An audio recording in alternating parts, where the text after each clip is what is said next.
Chapter 927 LNT Resting Man. She was quite curious. Old Juan was quite eccentric and seemed quite warm and bubbly, and that he was. But it was almost precisely because of this that he was so distant to most. Many thought that the only way to keep people at a distance was by being mean and cold, but this wasn't the case at all. In fact, Selhira herself was considered to be quite a gentle beauty of the Radiant Star sect, and yet no one dared to cross the line with her.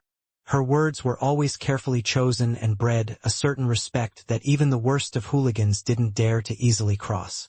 Old Juan was a lot like this as well, but oddly enough Old Juan actually seemed to be quite close to Ryu.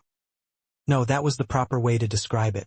It was almost like Old Juan was looking for Ryu's validation. It wasn't quite exactly like this either. Old Juan had his own pride after all. It just felt like Old Juan was dancing to Ryu's tune rather than the other way around. It was as though he was trying to toe a line his personality wasn't used to towing. This was, of course, the truth. Knowing how difficult it was to rein in people with Ryu's personality type, Old Juan was being very careful with his word choice and actions, and this resulted in him acting a bit differently than he normally would. Usually, one would be able to pick up on this subtlety, but it seemed that Selhira was quite empathetic. Selhira smiled and turned away, not saying much. Ryu didn't seem to be focused on her at all. His mind turned toward other things. It was a bit rare for a man to be so close to her in the first place, and for them to ignore her on top of that. This Ryu was quite a special character, indeed. Of course, it might be explained by the fact he was blind. But blindness in the mortal and cultivation world represented two completely different things. With Ryu's cultivation, he should be able to see just fine so long as he used his spiritual sense. It wouldn't be much of a problem at all. However, despite getting her permission, Ryu didn't bother to take her up on it, keeping his spiritual sense just as restrained. For a normal woman, this might make sense. But Selhira knew well the sort of captivation her voice had toward men. And, for those that couldn't hear its profundities, her scent alone was its own enticement. To put matters into perspective, Selhira's scent was intoxicating to the point that she couldn't stand to smell others. This veil acted to hide her appearance, yes, but its secondary function was to neutralize the sense around her so that she could live more peacefully. Knowing all of this, it was no wonder Selhira was a bit curious about Ryu. Her snow owl didn't reject him. He was unaffected by her voice and her scent, and he didn't take her up on using his spiritual sense. And for her, it was actually quite rare to run into a man who was taller than she was. He was an interesting man for sure, but that was all. Despite Ryu's disregard, Selhira didn't seem angry and simply maintained the silence he seemed to want. After a few minutes, the sights of the Radiant Star sect came into view. The sects of the true martial world, at least of the first heaven, seemed to be far less fantastical than the sects and clans of Sacrum. Ryu was used to floating islands, expansive winter wonderlands, countless moons hanging in the air, and formations that could hold entire cities up in the starry skies. Compared to these things, the Radiant sect was almost bland. In fact, it looked not much different from the sect ruins of the Natural Order sect Ryu had taken advantage of in his youth. The only real difference was that this sect wasn't abandoned. Of course, it wasn't an identical copy, it was just similar. The buildings and structures were built into the mountain where they could be. Where they couldn't be, large swaths of mountain were flattened for convenience. The structures were relatively simple, and it looks as though anyone could have done it. The only real specialness of the sect was its incredibly dense chi. Ryu had never experienced such a strong concentration of chi before. Just this alone made Sacrum look like a joke. Ryu understood that it wasn't that the Radiant Star sect didn't want to form a fantastical home ground. It was more so that the laws of the true martial world were far stricter. If they wanted to replicate what had been done on Sacrum, they would have to be far stronger. Maybe only those clans and sects of the 8th and 9th heaven could replicate what Ryu had seen on Sacrum. But Ryu had a feeling that when he laid eyes on those phenomena, it would be like the difference of night and day. The snow owl fluttered down from the skies, allowing Ryu and Selhira to glide to the ground from its back. Soon after, it flapped once and disappeared into the clouds one more, the strong gust of wind sending many disciples retreating. Selhira apologetically bowed her head to the disciples around, but they were all in a daze. Many of them had only seen Selhira from afar, that mysterious tall woman whom so many seemed to be infatuated with. But, as close as she seemed to everyone, she was also endlessly far. My apologies, everyone. I'll be more careful next time. Selhira was used to landing in a more powerful section of the sect where the flight of her snow owl hardly bothered anyone. It seemed she had been a bit reckless this time. Seeing the tall beauty apologizing, many couldn't take it and hurriedly shook their heads, apologizing instead as though they were lamenting the fact they were so weak. After this event, Selhira finally led Ryu forward, and they entered a building. It was maybe only then that those enamored by Selhira finally noticed Ryu. However, the women of the crowd had long since noticed him. When had their sect gotten such a man? And why did he smell so good? Ah yes, I'm sorry, but I will need your name to register you properly. Do you mind? Selhira asked gently, looking toward Ryu. Ryu Tatsuya, Ryu responded. It was unknown if it was a coincidence or not, but the skies released a low rumble. Chapter 9:28 Commotion. This was a process that didn't seem like it would cause much trouble at all. Even the elder that processed it only raised a brow and nothing else.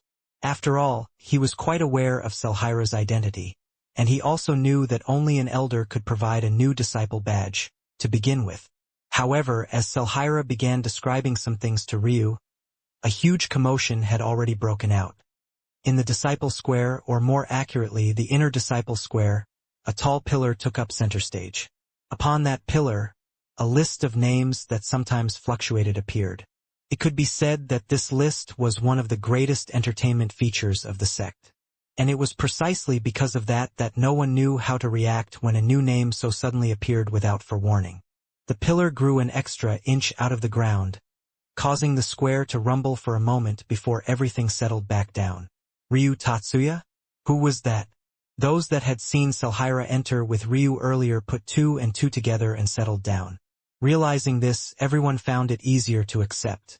Though it wasn't time to accept new inner disciples yet, someone who could be personally escorted by Selhira probably wouldn't be too bad. Plus, he was at the bottom of the list anyway and it didn't affect them much at all. However, what no one expected was for there to be another individual in the ground that was looking toward where Ryu had disappeared with Selhira with wide open eyes. This young man was none other than Linus, the overseer of the first round of selections. Holy shit! He mumbled under his breath. A friend by his side caught wind of his reaction, and soon information about this Ryu Tatsuya was spread for all to know. Participated in disciple selections? 3 years too old? Failed to make it through the second round? These sort of rumors spread. However, it was still fine while the news was still within the walls of the inner disciples. When things spread to the outer disciples, though, it was like a nuke had been set off, resulting in exactly the sort of reaction Old Juan had been expecting. The outer disciples were furious enough, but the top 10 and most hopeful to become inner disciples during the next round of selections were especially furious. When news of Ryu's peak Immortal Ring realm cultivation spread, it was as though oil had been thrown into the fire. Who had ever heard of an inner disciple of their Radiant Star sect not even being in the Path Extinction realm? Even the weakest of the inner disciples in terms of cultivation was in the 4th stage Path Extinction realm. The strongest was already a few steps away from the Tao Pedestal realm, approaching the peak of the Path Extinction realm. But then another nuke followed. Due to Ryu's appearance, the quota for inner disciples this year would be reduced by 1. This was like the straw that broke the camel's back. Without even laying eyes on Ryu, an overwhelming majority of the outer disciples wanted to see him skinned alive. Right, there are a few benefits you get as an inner disciple. You get to pick 2 techniques from the vault on this level for free. Of these 2, you can only pick 1 cultivation technique. As for the other, so long as it doesn't break this rule, you can pick whatever you like. Some cultivation techniques are restricted to certain peaks. If you would like to learn one of the 7 Radiant Star cultivation techniques, then you will not only have to become a core disciple, you will also need to pass the test of the peak head. Ryu would usually not pay much attention to this as he didn't have any intention of breakthrough through to the Path Extinction realm until he could find a cultivation technique that suited him. However, he had no idea how long such a thing would take. In the meantime, he would have to at least pretend as though he was invested in this sect. Plus, he needed something to mask his Chaos Chi and Primordial Chaos Chi. He couldn't just keep pulling out powerful Chis when it was obvious he was using neutral cultivation techniques. Plus, he wanted to see just what was so special about this world's cultivation technique.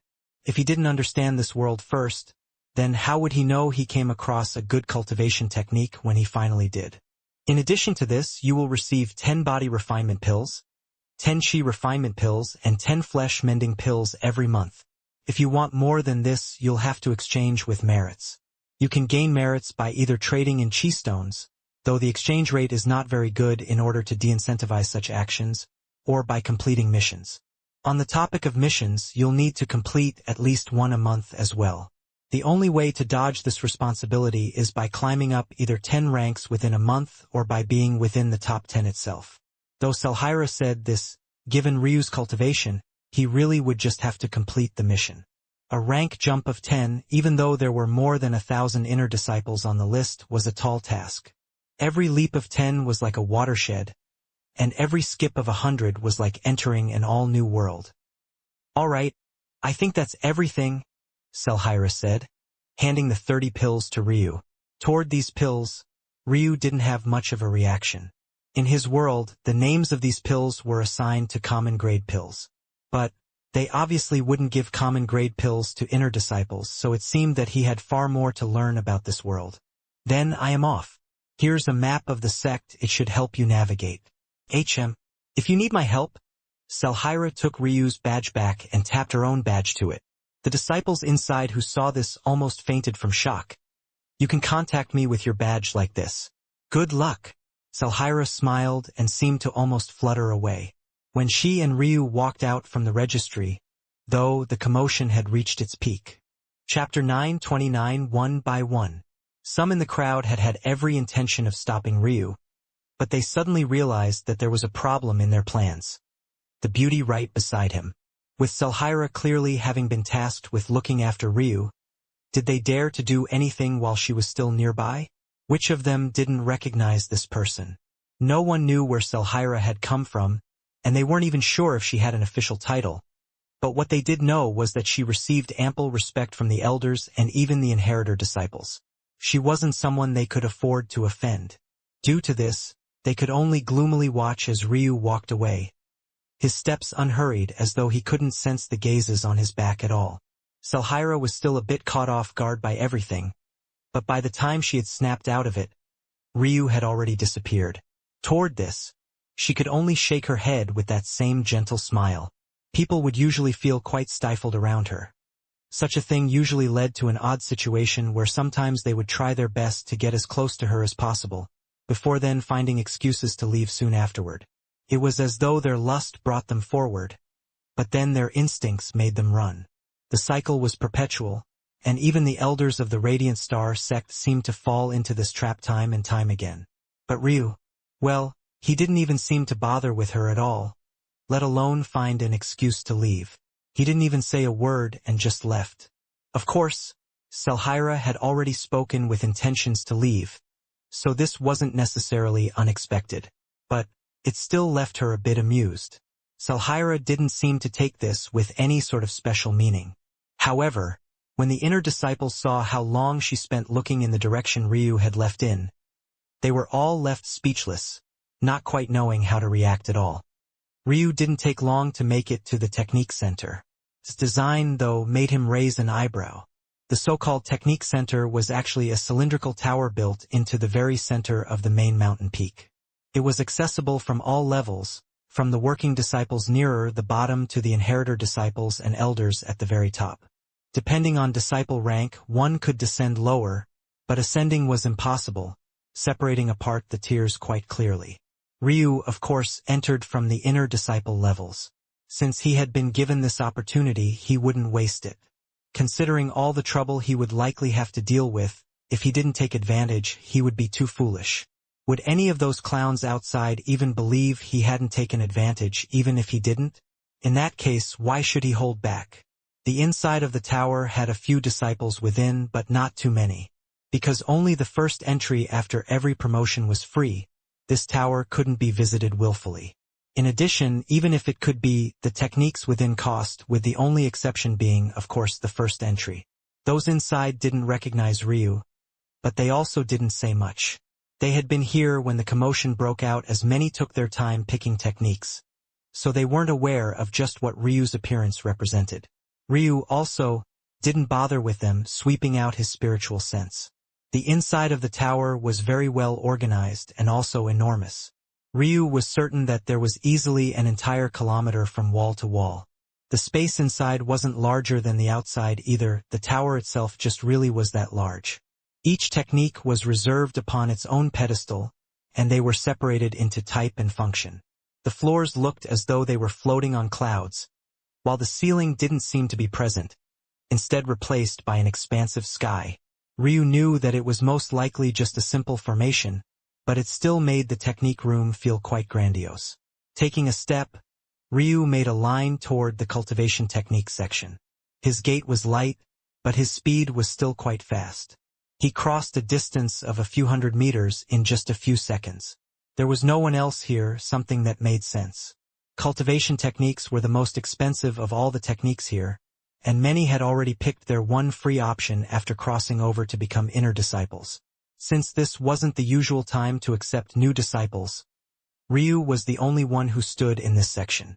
Due to this, his action attracted some attention, making some narrow their eyes. There was definitely something odd about this. Ryu, though, continued to ignore them. Whatever cultivation technique I pick now, it needs to work well with what I have now. Even if I don't use it to break into the path extinction realm, it still needs to supplement my strength in the right way. Ryu's thoughts were very straightforward. If he wanted to take advantage of his current strengths, he needed a cultivation technique that placed a ton of pressure on his meridians and his comprehension. In addition, it would also be best if this cultivation technique was able to take advantage of his 13 immortal rings.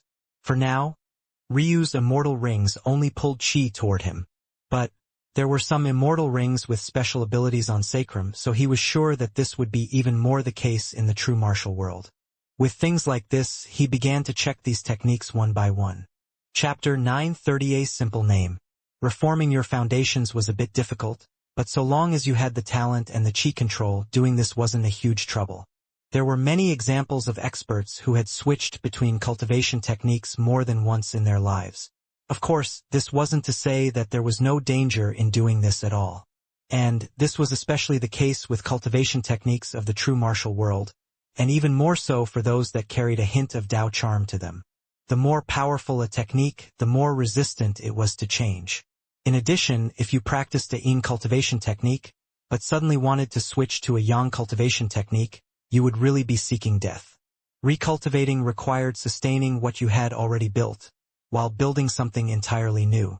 If these things were completely incompatible, they would definitely clash and lead you down the road of cultivation deviation. Still, for Ryu, this wasn't a problem. All three of the cultivation techniques he practiced were neutral in origin.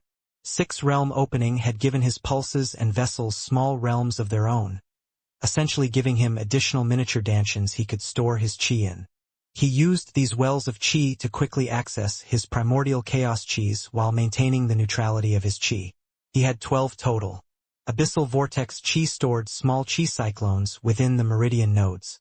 The level of perpetual control over chi Ryu needed to sustain this technique was immense, but it had never been too difficult for him.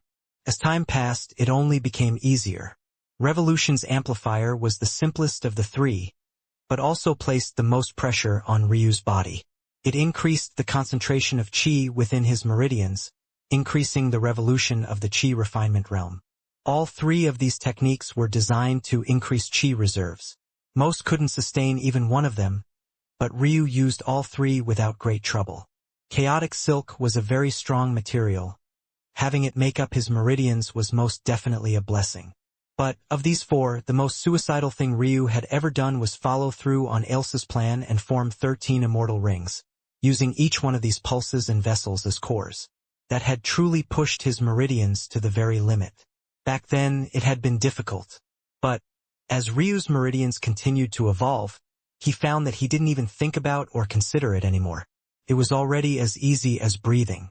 Since he had already pushed himself so far, he thought that he might as well push himself again. Ryu went through the techniques one by one. It was a bit difficult for others to make judgments since only previews were available. But Ryu had his own methods.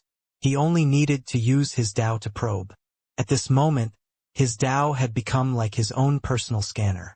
With its foundation of earth and heaven, he was able to grasp the strength of something he was observing quite easily. Unfortunately, nothing caught his attention. It wasn't that these techniques weren't good. Each of them gave Ryu a shock as he had never seen anything like them before. Their ingenuity, creativity, and even just their sheer usefulness were beyond what he was used to. Once again, the complicated circulation patterns were done away with, and everything was very straightforward. However, what was the most curious was the introduction of comprehension with cultivation techniques. If Ryu wanted to cultivate faster, he would usually have to circulate his chi faster. However, with the cultivation techniques of the true martial world, so long as his comprehension deepened, his cultivation speed would likewise increase.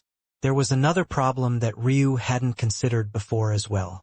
Some of these cultivation techniques came with a set of combat techniques that also best utilized their strengths. There were sword sutras, saber sutras, spear sutras. The list was endless. Rather than following the normal initial success to great circle of perfection, some techniques were separated into 3 layers of comprehension, some 4, some 5. From what Ryu could tell, it seemed that the more separations there were, the more powerful the technique, though he wasn't sure if this was true or not. Still, even with how fascinating all of this was, nothing truly stirred Ryu's heart. He had hoped that he might luck into finding what his intuition had wanted him to find, but it seems that things wouldn't be so easy for him. Even after going through all of the inner disciple techniques, Ryu wasn't satisfied, so he decided to go down to the outer disciple level, but he was once again disappointed. That was until he descended down to the working disciple ranks. The number of individuals within the working disciple floor was exactly 1, Ryu alone. Working disciples were the only disciples that didn't get free entry, and their cost of entry was also greatly expensive. Some had to spend decades of effort just for 1 entry. Plus, if you gained a free entry as an outer disciple, why would you ever go down to pick a weaker technique? Even Ryu wasn't planning on doing so. He just wanted to expand his horizons. To him, even these low-grade techniques were fantastical. As expected, there was nothing much. Even after going through half of them, nothing stirred Ryu's heart. It was after he went through about 60%, though, that he came to a pause. Common grade. Pill Refinement Sutra. Ryu paused for a very long time, holding this jade in his hand. For cultivation techniques in the true martial world, grades didn't work the same as they did for combat techniques. Common grade usually meant it was best for Awakening Realm and Pulse Opening Realm cultivation to use. But, for a cultivation technique, it simply meant it was the lowest class of technique. You could still use it to cultivate the immortal and cosmic realms. In this world, even the worst technique could bring you up to the sky god realms so long as you had the talent and the time. Such a simple name. Pill Refinement Sutra. A simple name for an even simpler, completely ununique technique just about anyone could use. And yet, Ryu was fascinated. Chapter 931 was this LT? However, even in comparison to others, this was even more simple. Though, just from a glance, Ryu could easily see just how complicated this technique could become. The essence of the technique wasn't hard to grasp. You cultivated by refining pills. The medicinal fragrance of the pill was used to refine your chi and strengthen your body. Interestingly enough, the pill never needed to be swallowed. The technique relied on snatching the support the pill refinement process gained from the heavens to then, in return, refine the body itself. To the heavens, the greatest form of pill were spiritual herbs themselves. This was the pill processed and formulated by the heavens for human consumption. However, cultivators insisted on taking this a step further, fusing together spiritual herbs to create greater and more powerful effects. This process was similar to a Tao in that way. It was snatching more from the heavens than it deemed appropriate to give.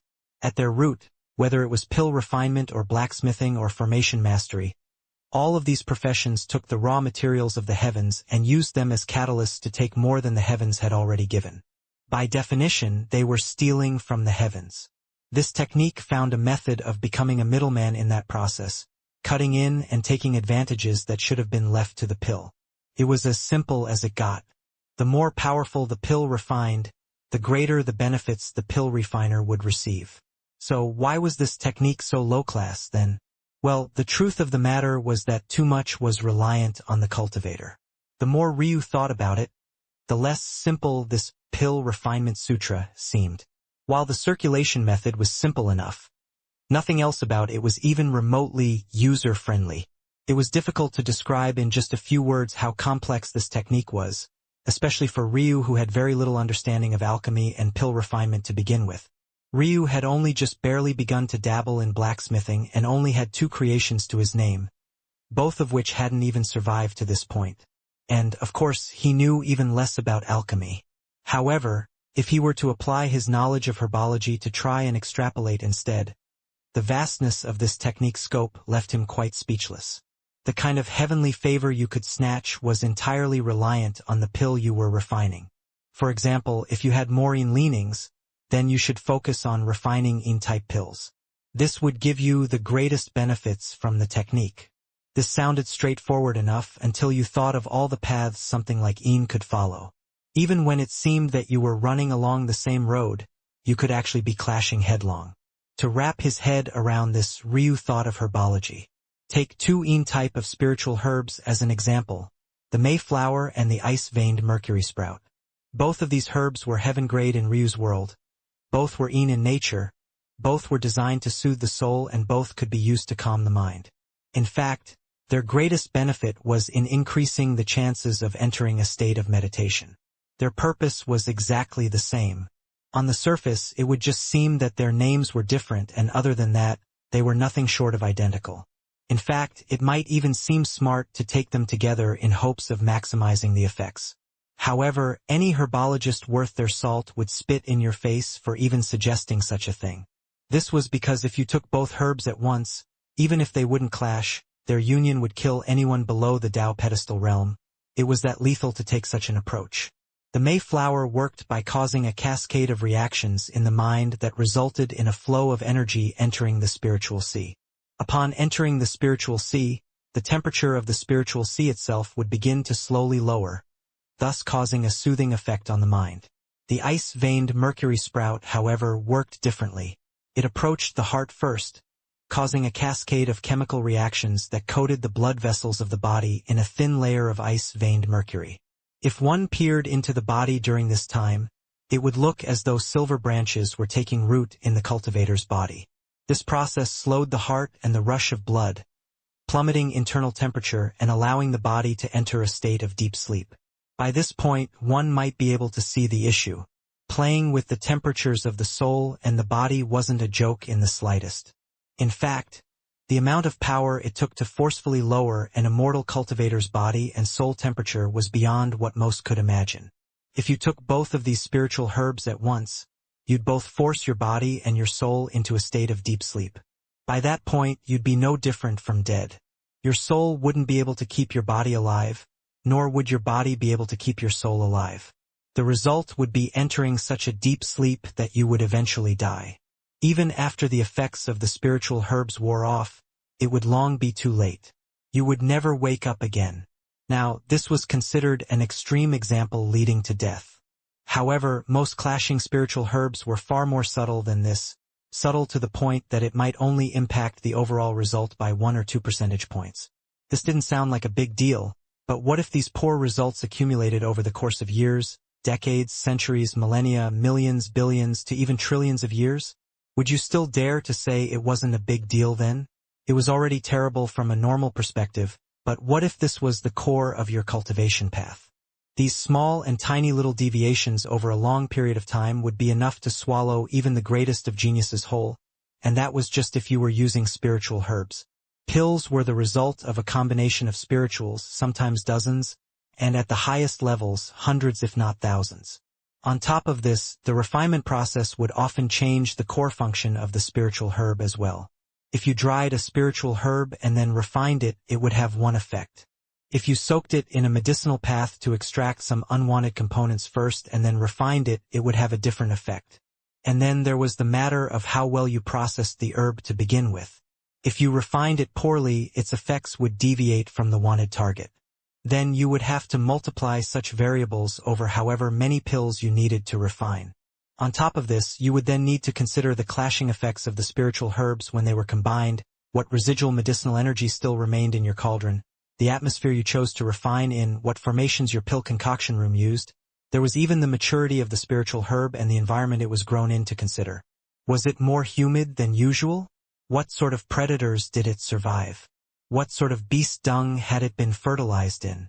All of these variables suddenly made the cultivation techniques of sacrum seem overly simple to the point of being trash. One could normally mostly ignore these effects.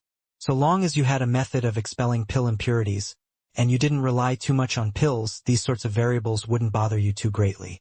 However, if you quite literally had to rely on pills to cultivate day after day after day, then how could you ever avoid these effects? The worst part was that if you refined heavenly favor from a pill not perfectly compatible with yourself, it wasn't nearly as easy as expelling pill impurities. And, from the very beginning, pill impurities weren't a simple matter to deal with. Only high-class clans and sects had methods to deal with them, and these usually relied on natural treasures that had existed for countless generations. Ryu's fingers squeezed the jade hard. He knew that this was just the tip of the iceberg. This pill refinement technique was considered common grade because it didn't carry any of its own charm. How powerful this technique became was reliant on the individual concocting the pills, what pill formulas one could get their hands on or what pill formulas one could create for themselves. However, this introduction also mentioned that this cultivation technique allowed you to also absorb what it called heavenly favor to strengthen your Tao and inheritances as well. That added a whole other layer of complexities Ryu couldn't even begin to fathom with his current knowledge. Was this it? Was this what his intuition wanted him to wait for? Ryu knew that the answer to this question was no. It wasn't his instincts calling out to him right now. It was something else. Something that felt deeper. If he wanted to break free of his reliance on his heavenly pupils, then why was he still chasing after what it wanted him to do? This pill refinement sutra, this technique even working disciples neglected, he would take it and bring it to the top of the world. It's called the Pill Refinement Sutra, but nothing about it says that you can only do this with pills. In that case, I'll call you the Refinement Sutra from now on. I'll take you on a journey to the top of the world. The jade seemed to vibrate in Ryu's hands, glowing with a barely perceptible light. Chapter 932 Technique Types. First, he would have to learn a lot more about alchemy. With his foundation as an herbologist, his path would be far easier than anyone else's. But it would also be a bit more difficult than usual due to the loss of his eyes. However, Ryu now had another trump card, his perfect black buddy soul. He hadn't forgotten that feeling he had experienced during that so-called tribulation. The lightning had leaked into his spiritual sea, only to be absorbed by his soul. However, what was fascinating was that not only was his soul just fine, but it even increased his comprehension of the lightning. The result of this was not only a deepening of his thunder character but also his heaven character. On top of that, it made splitting the lightning even easier. There was simply too little known about the perfect black buddy soul in Sacrum. Ryu hadn't known much about it other than the fact it made cultivation far faster. From Ryu's perspective, that was all his soul could do in addition to some invulnerable characteristics. The ability to perfectly absorb chi it came into contact with wasn't something that even Ryu's ice jade crystal body could do. However, his soul could accomplish it. What he hadn't known was that in addition to being able to absorb all things, his soul seemed to carry some characteristics of his Tao as well. In absorbing things, it too was able to divide and gain all the benefits that came with the deeper meanings of the word. Ryu wasn't sure if this was an innate ability of his soul, or if it was something else, but what he was sure of was that this wasn't something he would neglect and forget to take advantage of. If he could comprehend things by devouring them, then just what sort of benefits would that have? The combination of his soul and Tao would be unstoppable. If this thought was taken to its logical extreme, what could Ryu accomplish? Would he be able to learn the formula of a pill just by tasting it? Would he be able to guess the best method of preparing a spiritual herb by eating it once? In fact, he wouldn't even have to eat it at all. Just absorbing the residual chi of a pill or spiritual herb would be enough depending on the situation. I will have to see what information I can find out about my soul. It's likely that the Radiant Star sect has more in-depth information about rare constitutions than Sacrum would have. I will go to their library after I finish choosing my next technique. It will be convenient because I'll have to find some books on alchemy as well. Ryu didn't seem like a person who would dive headfirst into books, but it had to be remembered that as a child, he had spent years in the Tatsuya clan's library before finally coming out, and even after that it was a place he frequented almost every day. Much of his accomplishments had been built off the backs of books. The reason he didn't show such fervor in recent years was obvious. He already knew everything there was to know by that point. Or, rather, he knew everything that he wanted to know about.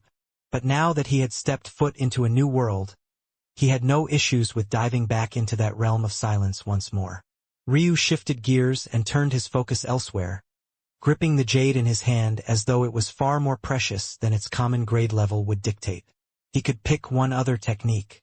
Considering he already had 2 bow techniques and a movement technique, it didn't really make sense for him to choose anything similar. He thought of picking a defensive technique, but quite frankly, he was still quite confident in Immortal Sakura. Also, if he began to tweak it and fused it with his own visualization Warped Ripple, its strength could reach an all-new level, especially with his new comprehensions of the space element thanks to Yana and the Silver Star visualization. Ryu hadn't used Warped Ripple in a very long time since he had already outgrown it, but it might be time to revisit it soon. This aside, Ryu also planned on continuing to use the bow for a little while longer. This wasn't just for his grandfather, but also because he felt like he was close to grasping something new.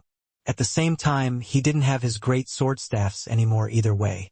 If he wanted to take a step in that direction again, he would either have to commission a new pair or forge them himself. Ryu was more inclined to do it himself, especially since he now had the Refinement Sutra.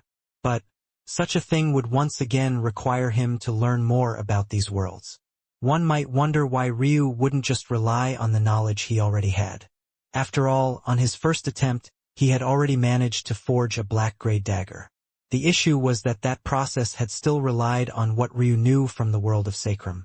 Even if he hadn't studied it thoroughly, with his level of expertise, some of these matters had still rubbed off on him and as such biased his views. Ryu wanted to know what this new world had in store for him. He felt no lingering attachments to his old ways, he just wanted to climb to that highest peak. Whatever method worked best was the one he would use.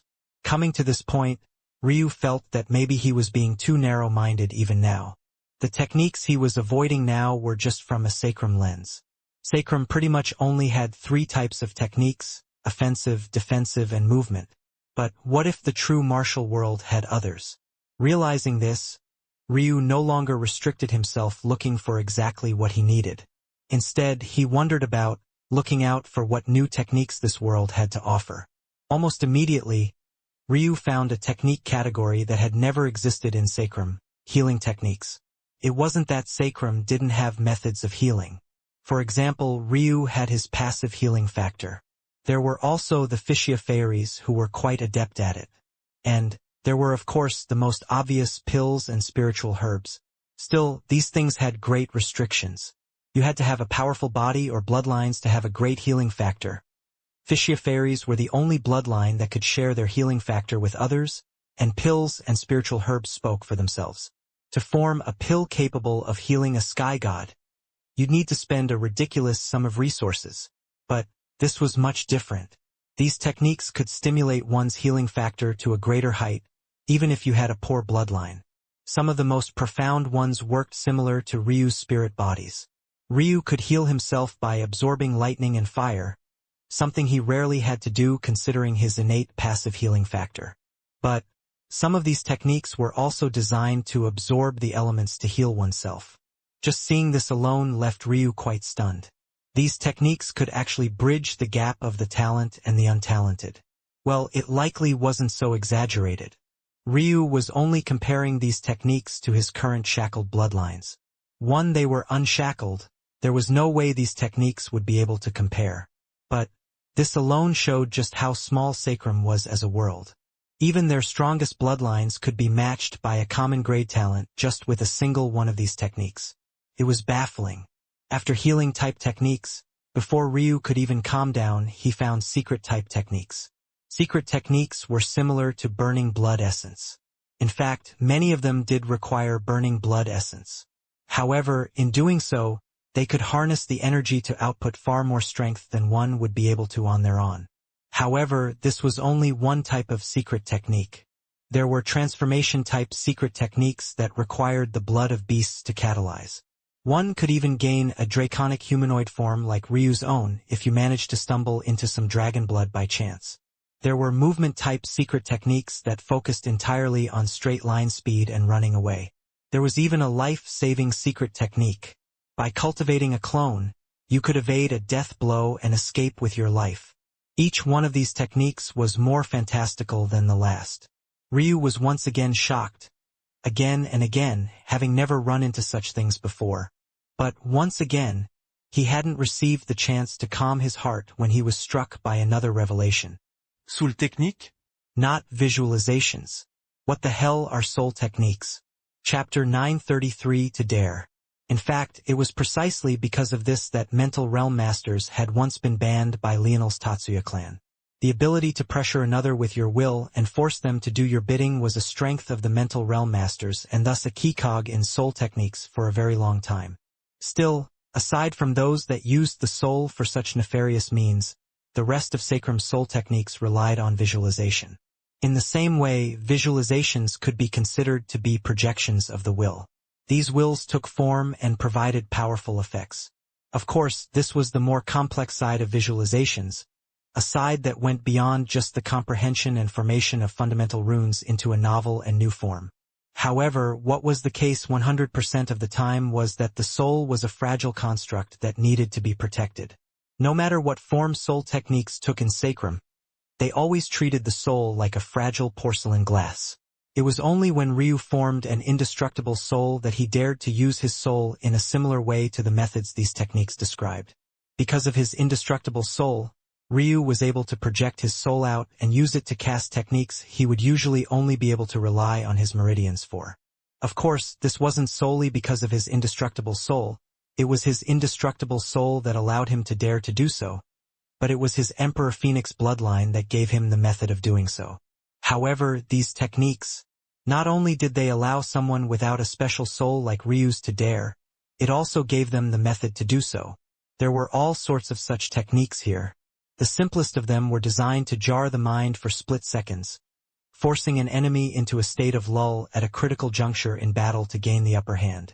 The most complex of them could even care illusions and force the mind of an enemy into a maze they had to either break or make their way out of. Of course, these more complex techniques were more involved and as such required more effort on the user. In addition, it wasn't as easy to take advantage of the situation as it was in the former, simpler case due to how much concentration it took. These stronger techniques were thus only used as a final means or while with the support of a group or team. As for the simpler techniques, if there were offensive versions, there were, of course, defensive versions. Such an attack could be either greatly weakened or stopped entirely depending on the defense that was used and the talent of the soul cultivator. Between his perfect black buddy and divine chaotic annihilation, Ryu didn't feel he needed to worry about the defenses of his soul, at least not at this juncture. But its attacks, Ryu felt that this was the category he should choose from.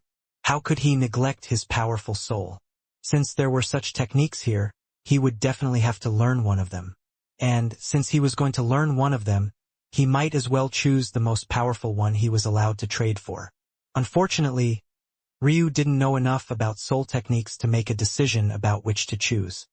He could vaguely tell which ones were the most powerful, and he assumed that these were the ones that required what the introductions called soul runes. But he was still in the dark. Realizing this, he decided that he would go to the library ahead of time and then return to this place after he had gotten his fill. However, when Ryu went to speak with the elder heading these matters currently, he learned that he would only have one free entry into this place. Even if he had another free technique to pick, he would still have to pay to enter. Although Ryu didn't lack money, He didn't like wasting it like this, and he was already beginning to feel a slight pinch. Still, Ryu decided that it was better to treat his future more seriously as opposed to randomly choosing a technique he believed was powerful. So, he handed the elder the introduction Jade for Refinement Sutra. The elder rose an eyebrow when he saw this, giving Ryu another look. He stared for longer than he usually would, probably because he realized that Ryu was blind. But in the end he shook his head. If he advised every disciple walking in and out of here, his tongue would have fallen from his mouth long ago. He didn't have the time nor the patience, so he let them all do as they pleased. Maybe if this elder realized that Ryu's status was a bit special, he would have deemed to say a little more. After all, the fact that Ryu had been allowed in at such an odd time meant that someone very high up had vouched for him.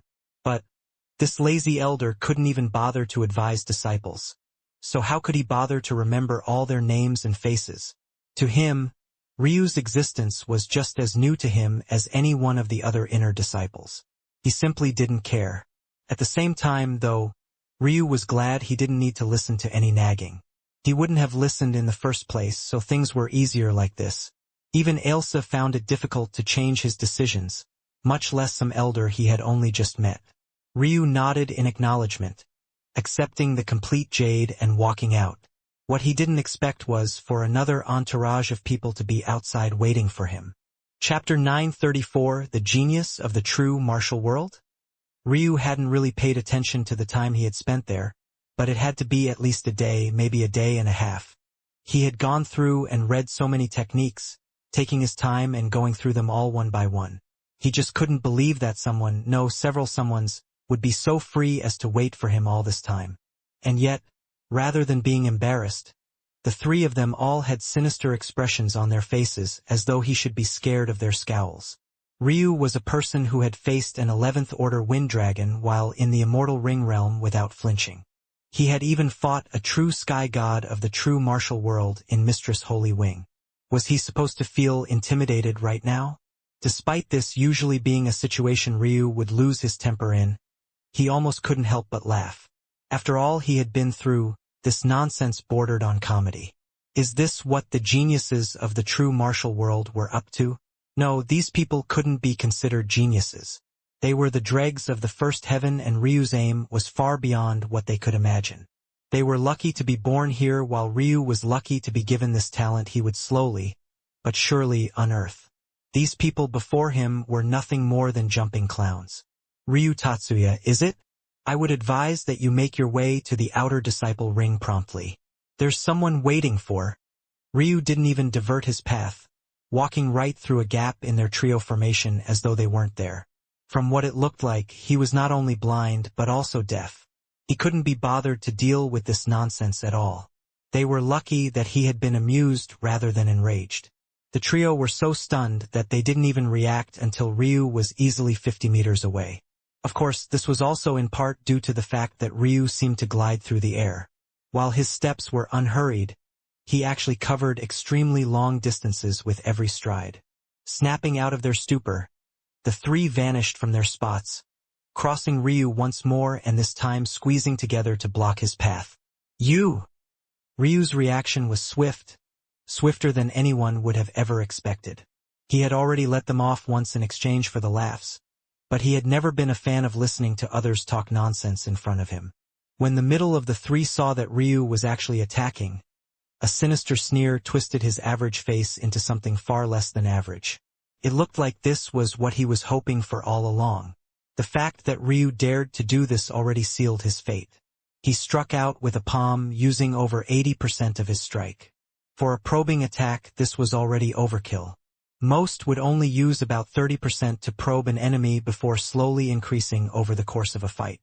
The fact that this young man had chosen to use this much out of the gate made his intention shine through all too clearly. Ryu's two pinched together fingers versus his palm. To him, the result was all too obvious. Someone who hadn't even stepped foot into the Path Extinction realm actually thought they could deal with him? He might have been at the bottom of the inner disciple rankings, but he was still ranked 9,892nd. There were over 1,000 spots between himself and a new recruit like Ryu. Just as the youth was feeling cocky, His palms slapped at nothing but air. The sound of whistling wind and compressed nothingness filled his ears for but a moment before two fingers shot through his throat.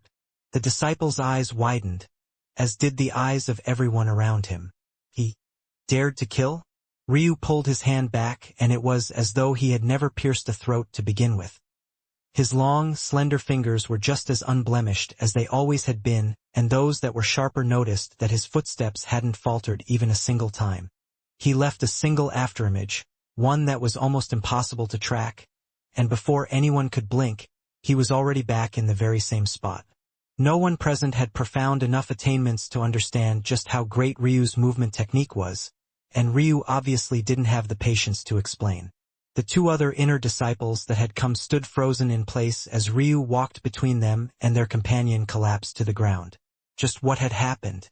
By the time anyone realized that Ryu had broken one of the sect's primary rules, he had already vanished into the distance.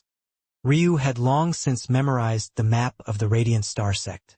So, outside of some seemingly forbidden regions that should be left untouched and were blacked out on the maps, he knew where pretty much everything was, including the library. The library was about the only place on the Radiant Star sect accessible to all. As such, it was located on its own mountain. Said mountain was hollowed out entirely and filled to the brim with books and knowledge, much of which touched on either abstract concepts, raw truths, or unsubstantiated research. Entry into the library was probably the only free pass in the whole of the sect. Ryu assumed that this was likely due to some policy passed by the higher-ups, but regardless, it didn't seem like many were taking advantage of this. The old female elder that allowed Ryu in seemed almost surprised to see a new face like Ryu's, but she seemingly also calmed down, assuming that Ryu would find what he needed and leave in a few minutes like every other new face seemed to. However, Ryu didn't have any intentions of doing such a thing. He had plans on being here for a while. Chapter 935 The Bad News. This was to say that knowledge was very important to those of the martial world. So much so that it surprised Ryu that it was so easy to enter the libraries of the Radiant Star sect, and even more surprising that no one was taking advantage of it. However, Ryu wasn't one to bother with the stupidity of others, and the matter related to him killing a disciple had already been forgotten by him. After learning how the books were organized, he quickly found several books on the topic of soul and soul talents. When he opened the first, he was surprised to find that he actually didn't know as much as he thought he did. Or, rather, sacrum was far more in the dark than he believed. It seemed that there were some talents that simply didn't appear in sacrum at all. It wouldn't be until Ryu left this section to read up on lower-level worlds that he would come to understand. According to the books here, lower-level worlds could sometimes breed talents that were high-level, but they would be restricted by the weakness of the world's heavens and its fundamental runes. Essentially, Ryu's current talent was no less in substance in comparison to a true phoenix bloodline of the true martial world. The issue was that it was born under the weakness of sacrum and was thus shackled. If one wanted to undo the shackles of their bloodline or talent from a lower world, they had a lot of trouble to go through, and there were different methods depending on what talent you wanted to unseal. For bloodlines, as an example, the best methods were beast meat, body realm cultivation pills, and beast cores. This was in order of most efficient to least efficient. It was also important that the class of the beast be exceptionally high, and it was at this point that Ryu realized that he had made a foolish error in judgment. The astral ship he had been on hadn't fed him heaven-grade beast meat like he had thought. Rather, it had fed him black-grade beast meat. The difference was that these black-grade beasts had been in the immortal ring realm, or rather, the seventh order. For Ryu, who had come from sacrum, the idea of a black-grade beast reaching the seventh order was unheard of. And the beasts that he was used to did carry nearly the same pressure as beasts from the true martial world. So, he had made an error in judgment with his eyes sealed. But this wasn't entirely Ryu's fault either. The astral ship had advertised it as heaven-grade meat, and even the sky god Beauty that had served him also thought it was heaven-grade meat as well. However, it was clearly a piece of false advertising, known to fool those like Ryu who came from smaller worlds. Of course, now that Ryu thought about it, the advertisements weren't for heaven-grade meat, it was more like heavenly meat. Even if he went to complain, the twin-phase merchant group would have plausible deniability. Ryu couldn't help but shake his head. When had he, Ryu Tatsuya, ever been fooled like this before? Still, this was still a bit of good news. After suffering at the hands of common grade beasts like he had, if so much heaven grade meat could only unshackle his bloodlines to the black grade, it would be too exaggerated. So, 3 months' worth of black grade meat at the 7th order was enough to push my bloodlines from the peak common grade to the lower black grade. I'll either need stronger black grade beasts, or I'll have to see if I can find some earth grade meat. Or, there were 2 other options, and that was, of course, body realm cultivation pills or beast cores. Beast cores were the most efficient, especially those with Dao runes. If Ryu found a single black grade beast core was a compatible Dao rune for his fire dragon bloodline, for example, he could instantly unshackle it to the higher black grade. If he was lucky, maybe even the peak black grade. As for body realm cultivation pills, they had to be for the blood tempering realm.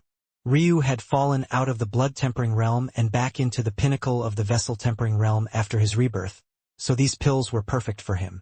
Due to the point he was in his cultivation, it also wouldn't raise any suspicion unless he went overboard.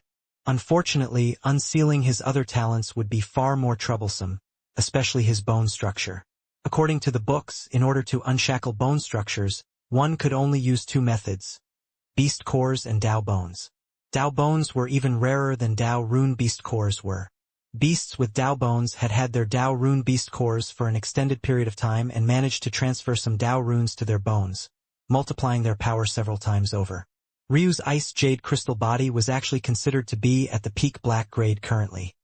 Potentially due to his rebirth or its mutation, Ryu wasn't sure. But, if he wanted to break free of its current restraints, he would need to absorb compatible beast cores, preferably ones with Dao runes, and it would be even better if he could absorb Dao bones. While unshackling bone structures was troublesome, unshackling meridians was quite easy, sort of. Unshackling meridians required nothing other than cultivating with high-level chi of the true martial world. The more quality chi your meridians were baptized with, the better. For Ryu, who had access to the chaos plane of the true martial world, this wasn't difficult. In fact, so long as he started to cultivate once again, it wouldn't be long until his meridians directly broke into the heaven grade. The bad news, though, Chapter 936 Infinite. If he wanted to break through this cap, he would have to enter the Path Extinction realm.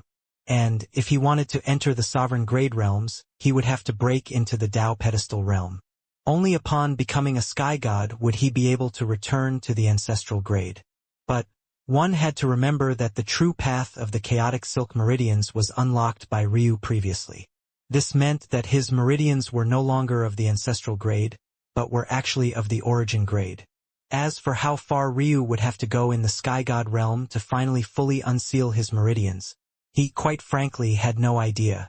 The book didn't have such information for him. Aside from this bad news, though, there was also great news as well. Ryu's spiritual foundation and his soul all didn't seem to require such dire straits. For the former, Ryu believed that this might be either related to the fact he had succeeded in completing all 13 rites, or it just might be related to the secrets of the Phoenix Sky God. As for the latter, his soul, he couldn't even begin to understand what was going on with it at all. He didn't know what his soul had been doing in the Death Shrine, who left it there, or who had managed to unshackle it completely. He simply didn't have such answers. If it had been his parents or grandparents, they would have let him know. But, the fact they said nothing meant they were in the dark about the matter. Ryu shook his head and refocused his attention. Now, he finally understood what was going on with lower worlds and how that related to his soul. The talents of lower worlds formed and passed on could be considered to be fragmented. This wasn't fragmented in the sense that the talents themselves were incomplete, but rather in the sense that a lower grade heaven didn't have the ability to provide any and all talents. This was where the concept of favored races came into play as well. Because the ancient beast won over the Fae, the heavens of Sacrum favored beasts. This not only allowed beast bloodlines to be more easily passed down, but it even led to a result where Ryu could be born with 4. It had to be understood that just because your parents had a bloodline, didn't mean you would receive it. And, even if you did receive it, it didn't mean you'd receive a high concentration of it. Someone like Ryu could only appear in a lower world where beasts were favored. Likewise, it was exceptionally rare for soul talents to appear in Sacrum. This was why soul natures were almost unheard of. In fact, The only few with soul natures Ryu had ever met were members or descendants of the martial gods. A people rejected by the heavens of Sacrum to begin with, Ryu came to understand that this was why Sacrum didn't know more about soul talents. In fact, the truth was that to the true martial world, there were 6 pillars of talent, not just 4 like there were in Sacrum. Spiritual foundation, bloodline, meridians, bone structure, soul, and Tao. To the people of Sacrum, a Tao didn't even become important until the Sky God realm, so it wasn't considered a pillar, and disregarding the fact mental realm cultivation had been banned for a large segment of their population, soul talents were too rare to be considered a pillar either. It was only after reading the information here that Ryu came to realize that soul natures, the very same talent that he, Ailsa and the rest of Sacrum held in such high esteem, was actually the lowest rung of soul talent there could be. Well, lowest rung wasn't exactly accurate since even soul natures could appear as sovereign, ancestral and even origin grade talents here. Rather, it was more accurate to say that they were the more common type of soul talent. As for Ryu's perfect Black Buddy soul talent, he didn't even have the words to describe how rare it was even in this place. The perfect Black Buddy soul talent was considered to be ancestral grade on its own. But what was especially special about it was that it had the ability to take on the character of its owner, and especially their Tao, inheritances, and soul techniques. In this way, the perfect Black Buddy soul talent was a lot like the Refinement Sutra. It wasn't a lower grade because it was useless, it was rather a lower grade because its abilities were heavily reliant on its owner. Why then was the perfect Black Buddy soul talent considered ancestral grade and not common grade like the Refinement Sutra? That was because even if you were useless in all other aspects, the soul cultivation speed of someone with this talent could be considered to be godly. Not only was cultivation speed godly, but someone with the perfect Black Buddy soul talent could endlessly expand their spiritual sea without breaking through to the next realm. Meaning, theoretically, so long as the walls of your mind and your body were strong enough to contain it, you could make your soul both infinitely powerful and have infinite stamina. The best part was that if the perfect Black Buddy soul talent was born into a wealthy family, even if you were lacking Tao, inheritances, and soul techniques, you could feed it an endless amount of treasures. What was the purpose of this? Simply put, the perfect Black Buddy soul can take on any nature you want it to so long as you nurture it. This was why the soul went by 2 other names in the true martial world, the Infinity Soul or the Infinite Soul Nature. Chapter 937, that's right. While his soul was ranked within the ancestral grade, it could easily become more powerful than most origin grade soul talents. In fact, it could become more powerful than them all. Ryu was very tempted. He was tempted to turn his soul toward that silver star hovering in his spiritual sea and swallow it whole. Back then, when he first got his perfect Black Buddy soul, it swallowed up his divine chaotic annihilation, and he hadn't understood what was happening. But now it made much more sense to him. Divine chaotic annihilation wasn't the only thing his soul could swallow, it just happened to be what it was most compatible with. According to these texts, there was a mention of a perfect white body soul and it was able to repel all things. These soul talents were 2 sides of the same coin, it was just that the perfect white body soul was considered to be the pinnacle of the origin grade and even beyond, something this book called the evolved grade or something to that effect. It was very possible that it had gotten lost in translation. This aside, the perfect Black Buddy soul was considered to be chaotic and heavily in nature, so it was very much inclined toward divine chaotic annihilation. If Ryu wanted it to absorb his other visualizations, he could. But he had to be very careful. Nurturing his soul would take time and patience. If he wanted to absorb the silver star, setting aside whether it could or not without him imploding, this would mean that he would be gaining the space soul nature. However, unless he absorbed something else just as powerful as the silver star, any other soul nature he tried to gain would be suppressed until it could catch up. That would mean Ryu would lose out on the strongest gift of his soul by being too greedy. The silver star visualization was beyond anything Ryu could even begin to comprehend right now. Finding something equal to it might even be impossible. As useful as a space soul nature would be, he couldn't just paint himself into a corner due to a moment of recklessness. Ryu wondered, though, if he wanted a spear soul nature or a sword soul nature, how would he get it? Should he absorb spears and swords? That didn't seem to make much sense. As Ryu kept reading, He learned why it was that his soul was considered to be so chaotic and in nature. The perfect black buddy soul could absorb other souls and snatch what talent it had. It was similar to Little Nemesis' talent, but on a whole other level. Not only could he take another's talent, but he could take their memories and even snatch their Daos if he wanted. Someone else wouldn't dare to snatch someone else's Dao. But what about Ryu, whose Dao encompassed heaven and earth itself? Wouldn't taking another's Dao instead strengthen his own? It's like, this soul was specially constructed for me. Ryu shook his head at the ridiculous thought. Soul talent couldn't just be snatched like Meridians or Bloodlines could be. Someone's soul was the foundation of their being. You couldn't alter it. If you could, whoever left Ryu's soul for him would have long since taken it for themselves. Such a powerful soul talent, who wouldn't want it? I see, interesting, so the perfect black buddy soul also has these abilities. Ryu realized that he had still been underestimating his soul. Ryu had reined in the nature of his soul too much. If he allowed his soul to begin to influence his spiritual see, not only it, but his spiritual sense as well would undergo a fundamental shift. Once Ryu's spiritual sense gained the black buddy characteristic, everything that touched it would feel as though it was sinking into an ocean.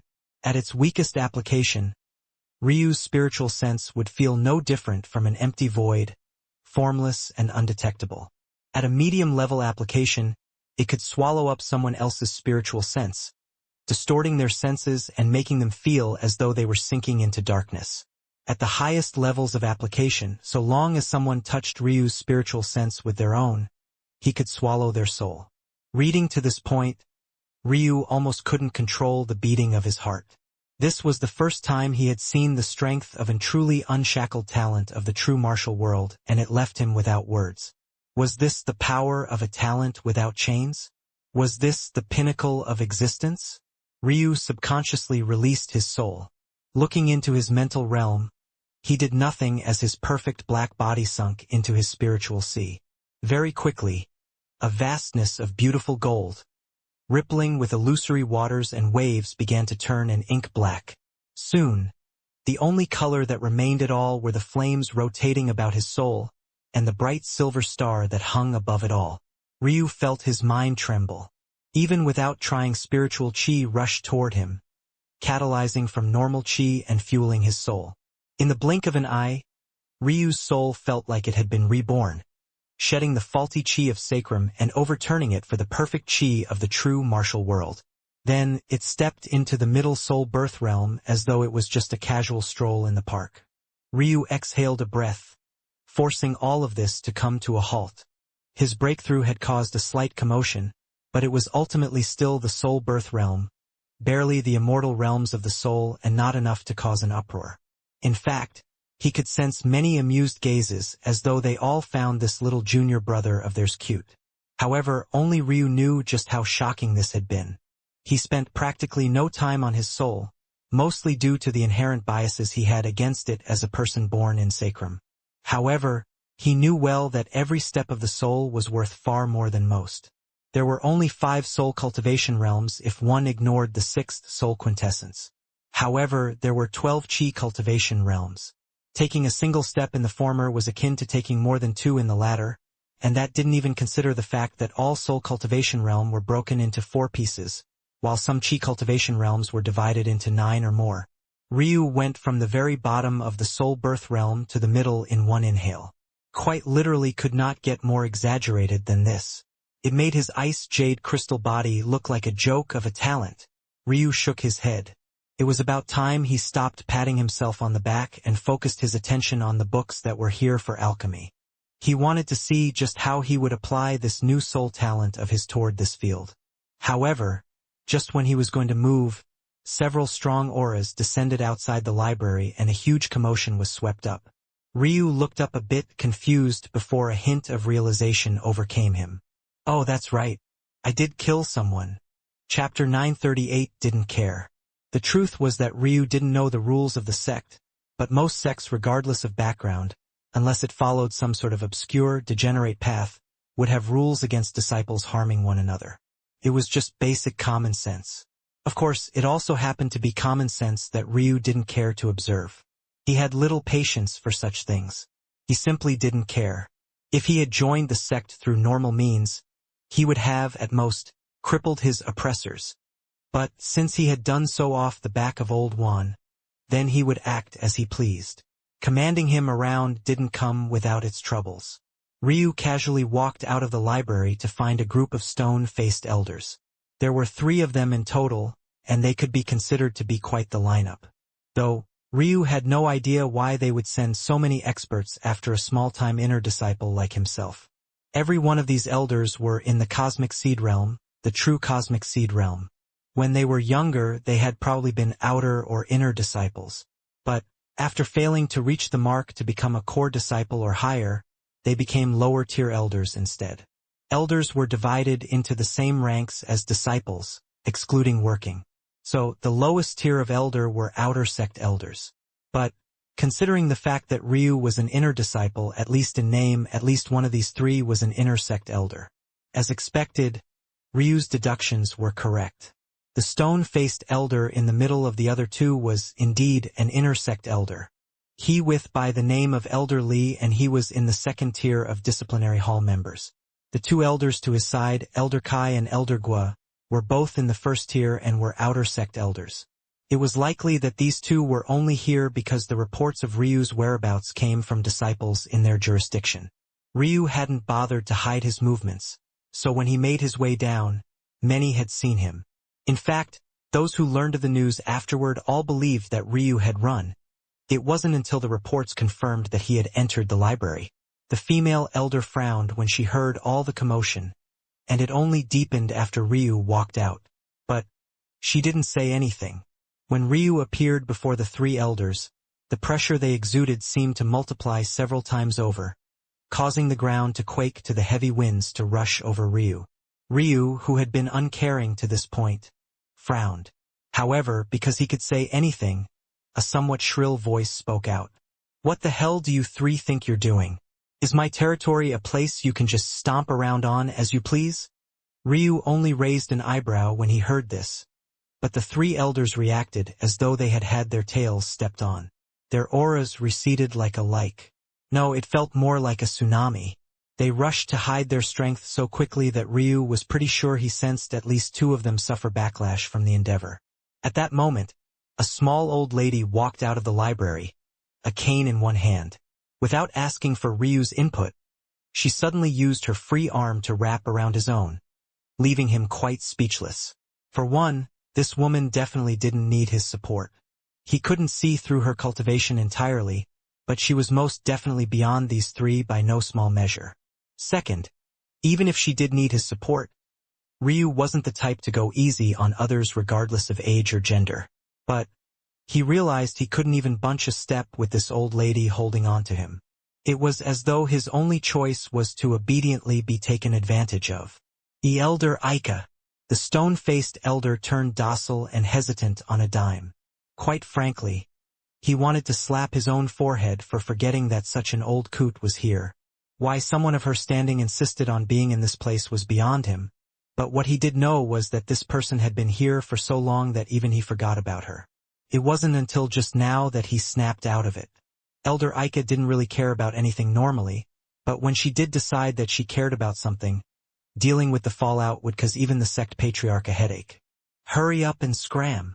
But what?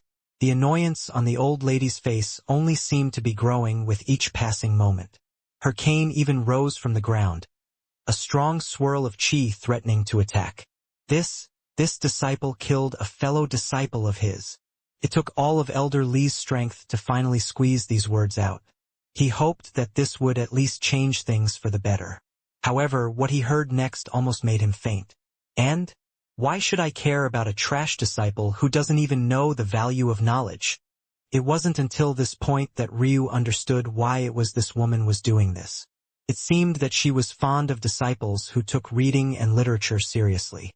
With how fast cultivators read, how much information could they consume in just a few seconds? Let alone a few hours? Elder Aika was very used to new disciples like Ryu popping in for a few seconds or minutes before leaving in a rush and never coming back. It was very, very rare for any of them to stay as long as Ryu and even seem like they wanted to stay for more on top of that. Beyond this, she didn't care about anything else. Chapter 939 Pill or Potion. A bunch of useless good-for-nothings.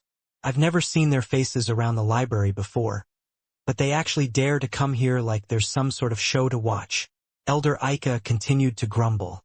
She seemed just a half step away from spitting at the ground and grinding her soul into it like a true hooligan. Seeing such a scene, Ryu couldn't help but smile. This woman somewhat reminded him of his Grandma Qilin. She would be soft and docile most of the time, but she also wouldn't hesitate to palm someone's head into meat paste in the next moment. What are you laughing about, brat? I have a cane for you here too if you want it. I'm too old to be walking around, so I have no intention of protecting your safety after you've left. The other matters will be up to you. Ryu smiled and shook his head. He never asked for this old lady's help to begin with. Now she was acting like he owed her a favor. Ryu wasn't the type of person to care about the thoughts of others.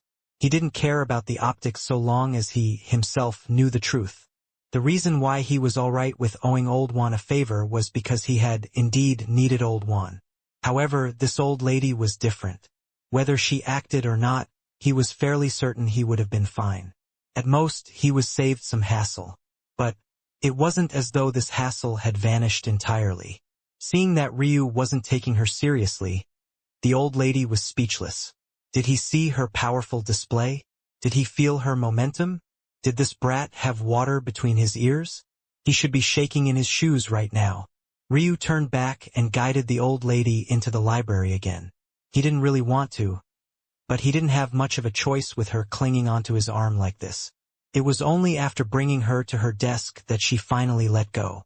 Once he was done, Ryu turned his attention back to his books. Right, alchemy. At this moment, though, another uproar was started in the sect. News of Elder Ika protecting Ryu spread like wildfire. And, without a choice, Elder Lee could only report this matter up to higher management. The matter became like a hot potato in the hands of the disciplinary faction until it eventually made its way to their head, the Grand Elder of the Radiant Star sect. Elder Lee thought that these matters would be finally handled at that point, but when news of what happened got back to him, he was left speechless. The Grand Elder only said a few words. Leave this matter be. Under the shattered expectation of the disciples and elders of the sect, someone had actually gotten away with murder in broad daylight. All the while, the person in question never shed even a single bead of sweat. He was simply enamored by his books.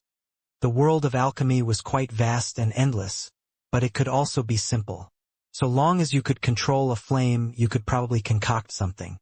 There were two veins of alchemy, each with their different strengths. There were pill alchemists and there were potion alchemists.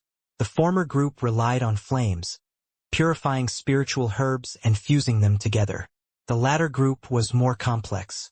They relied on unique waters and extracted from spiritual herbs instead. It was a different sort of refinement practice, but the function was similar enough. Pill alchemists were far more common than potion alchemists purely because the special waters needed were far rarer than the minimum requirement of flames used by the former group. If Ryu wanted, he could take either path. He obviously had the flames and even unique flames necessary. And he was also certain that the water of the ice phoenix that he could nurture into existence would meet the requirements as well. If he wanted to maximize the usefulness of his knowledge as an herbologist, becoming a potion alchemist was probably better. While pill alchemists were more ubiquitous, their paths were broader and their ability to shake free of normal constraints was better as well. Potion alchemists relied more heavily on the natural gifts of the spiritual herbs they used and deviated far less. It made the variables easier to control and the results more potent as well. In addition, it was easier to control things like doses and medicinal strength as a potion alchemist too. However, the variables associated with pill alchemy also coincided with more freedom. Ryu wasn't in a rush to make his decision, instead choosing to read everything he could about both. It was on the third day of his stay at the library that he ran into an ancient text that made his brows shoot up. The first thing that caught his attention about this book was that it introduced the best flames and waters to use in alchemy. According to it, Phoenix flames were among the strongest alchemy familiars you could have by your side. This was good news for Ryu, but it wasn't enough to surprise him. He could have made this guess on his own long ago, and he was already planning on using his phoenix flames over his rage flame. What shocked Ryu about this text, then, wasn't this but rather the mention of something entirely different, a practice that combined pill and potion into a new practice, one that applied the potency of potion alchemy and fused it together with the flexibility and freedom of pill alchemy. When placed together like this, a perfect balance could be achieved. It was just that those with the skill to follow this path were few and far between. This discipline was known as enlightened alchemy. Chapter 940 Grand Elder's Words. With how many talents Ryu had, it was often him, or rather mostly Ailsa, trying to find a method to streamline and simplify his path. He was talented in too many areas and go down too many rabbit holes to be left to his own devices. While it might sound fun for him to suddenly become a master of everything, such a title would only stick with him at the lower levels. As he began to increase his strength and quickly rose up the peak, his so-called master of everything title would quickly turn him into a jack of all trades who had no mastery whatsoever. Even Ryu wasn't arrogant enough to believe that he could stretch himself so impossibly thin. However, in recent days it felt more and more like his talents were being brought together into one. His seemingly unrelated inheritances fit nicely into the 8 trigrams diagram. Then, he managed to fuse his daos and inheritances together into a single form that could be divided and combined at will. Well, it would reach that point sometime in the future. And now, this enlightened alchemy seemed like a perfect fit for both his chosen cultivation technique and his Tao. What was the foundation of the 8 trigram diagram? Wasn't it an attempt at representing existence itself? And this enlightened alchemy seemed to want to refine existence itself. They were like two sides of the very same coin, both creating, but in different facets and down different paths. I need to start now. After Ryu had made his decision, he wouldn't waver on it. He already had the flames he needed, but he had yet to begin cultivating his Een water seed. His grandfather had started his lightning seed for him, but now Ryu didn't have such a luxury. If he wanted to start on his Een water seed, he would need a high-level catalyst, or at least a quality one to his current self. The ideal situation would be for him to create a Een water seed that was just as robust in strength as his phoenix flames, but that seemed quite unlikely. Ryu's phoenix flames were in the ruler realm currently. In fact, from what Ryu had seen, they were in the true ruler realm. Likely because Ryu had comprehended the realm so many times in Sacrum, it had risen to the standard of the true martial world. That meant that Ryu would need a Een water seed of at least that strength if he wanted to concoct to his fullest potential. If he couldn't, then he would have to lower the strength of his phoenix flames until they matched up with whatever Een water seed he managed to grasp. There was no choice in the matter. It was either Ryu go and find it himself, or he could go to an auction house that already had it. Both had their troubles. Obviously, the former route would be dangerous. Such natural treasures were often heavily guarded, and that was if Ryu could find it in the first place. As for the auction house route, setting aside the danger of accepting such a treasure without backing, even if he could afford, who was to say that there wouldn't be any families who chose to monopolize such a thing first? With how valuable it would be, it should surpass even a low-level Dao Rune Beast core in value. Such a treasure wouldn't have its rarity decided by a grade. Even a common grade Een water treasure of a certain caliber would be highly sought after. Even if most wouldn't be able to cultivate a Een water seed like Ryu, and only phoenixes would be able to cultivate one with life characteristics like he could, Een water treasures had used far beyond this. So long as you had the proper affinity or foundation, they could help with breakthroughs at a critical time, they could help improve your comprehension of a cultivation technique, and they could strengthen your Tao or inheritances. In fact, it could do all of these things at the same time. No, this is too important. I will take a look at the auction houses around here first, but if I don't find anything, I'll go myself. Ryu closed his book and stood. He was confident, and the root of that were the evolutions to his spiritual sense and the 8 trigram diagram that formed the foundation of his comprehension. This diagram, especially when coupled with strong senses, was very sensitive to treasures related to its 8 cardinal directions. In fact, this was the very same diagram Ailsa used to find natural treasures for him. Of course, back then, Ryu's use of the diagram wasn't anywhere near as good as Ailsa's. But now all of that would change. In the past, all Ryu could do was read. But now, he could read and put things into action. This was the charm of wielding your own power. Ryu quickly left the library to the astonishment of Elder Aika. She had definitely thought that he would remain holed up here for as long as possible. But he didn't make such a decision. In fact, Ryu went right up to the Inner Disciple mission exchange and chose a few missions closest to areas of dense coldness and een. Then, he unceremoniously left as though he couldn't sense the shocked and apprehensive gazes of those around him. Ryu was a man who forced the sect's rules to bend around him without a care. There had never been anyone like this before. How could they not pay attention? However, while there were those that were shocked, there were also those that felt cold and infuriated with righteous indignation. If the rules of the sect could be so easily ignored, then how could they stay whole? How could they trust this place they had poured so much into? Of course, there were also those who were far less righteous than this, and a few of them took note of Ryu's leaving the sect. Still, they hesitated. Ryu was clearly favored by the sect. What would happen if they were caught and punished? But that was when the words of the Grand Elder lit a fire under them. Kill him if you can. Chapter 941. Why would he know? Sending more people after him? Wasn't this like sending lambs to the slaughter? Ryu no longer had to be restrained by his spiritual sense thanks to his perfect Black Buddy soul. It felt like the old days when he could use his third perspective with impunity. In fact, it felt even better than that. Ryu was a bit surprised by this reality, but after a moment, it made sense. Currently, Ryu's soul was a true ancestral grade talent. In fact, it was more like an origin grade talent downgraded due to its difficulty of use. However, Ryu's heavenly pupils had been born in sacrum and were, as well, restricted by its limited laws. If Ryu had been born in the true martial world, unlocking all 999 seals would have made him a monster. Even Elena's father wouldn't have been able to defeat him so easily. So, it was no wonder that his current spiritual sense was far stronger than his third perspective had been in the past. With Ryu's greatest weakness now gone, what did he have to fear? Even if the heavens suddenly attacked him again, it would be impossible to catch him off guard. Ryu blatantly blanketed his surroundings as he moved, both so that he could get used to this new feeling, and seeing if he could truly use it as unsparingly as his third perspective. To Ryu's shock, his spiritual sense didn't seem to have a limiter on it. No, it was more accurate to say that his spiritual sense was capped not by his spiritual chi and si, but rather by his focused chi. Ryu felt that he could keep pushing his spiritual sense further and further, but after about 10 or so kilometers, the speed of the expansion slowed considerably, and the strain on Ryu increased as well.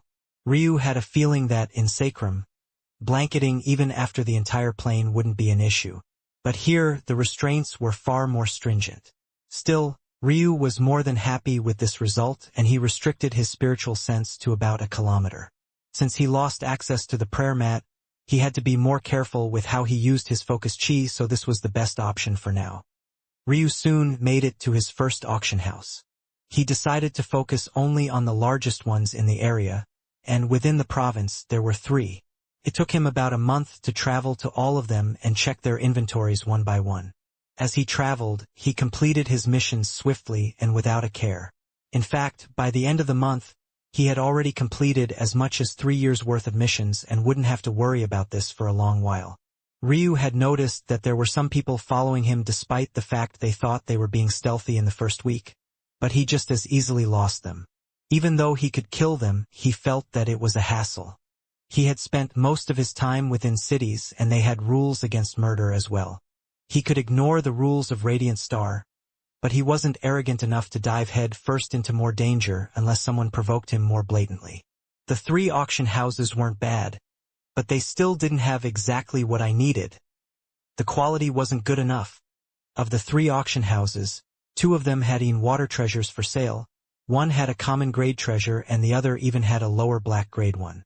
Depending on the water treasure in question, the method of telling their quality apart was likewise different.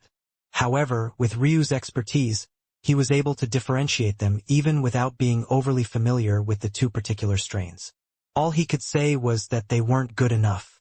They would catalyze his water seed into awakening, but both were of such low quality that the seed would at best be of common grade. The only way to overcome that was with quantity, but obviously, he wouldn't be able to find such a thing here. The only method was to head into nature. Ryu looked upon was billowing snow plain, the frigid air licking at his skin. It had taken quite some time to trudge to this location as no transport dared to step foot here. In fact, if it wasn't for his awakened spiritual sense, Ryu wouldn't have dared to come here easily either. It was only because he could dodge the beasts before they spotted him that he dared be so free. However, what amused him was that two people had actually followed him. What was amusing about it was that these idiots would have been killed with a single swipe of any one of the beasts he had helped them to dodge. If by some miracle they actually managed to kill him, how would they even leave this place without his spiritual sense? Didn't that mean that they would die no matter what the result was? Ryu was baffled that people who called themselves cultivators could be so stupid.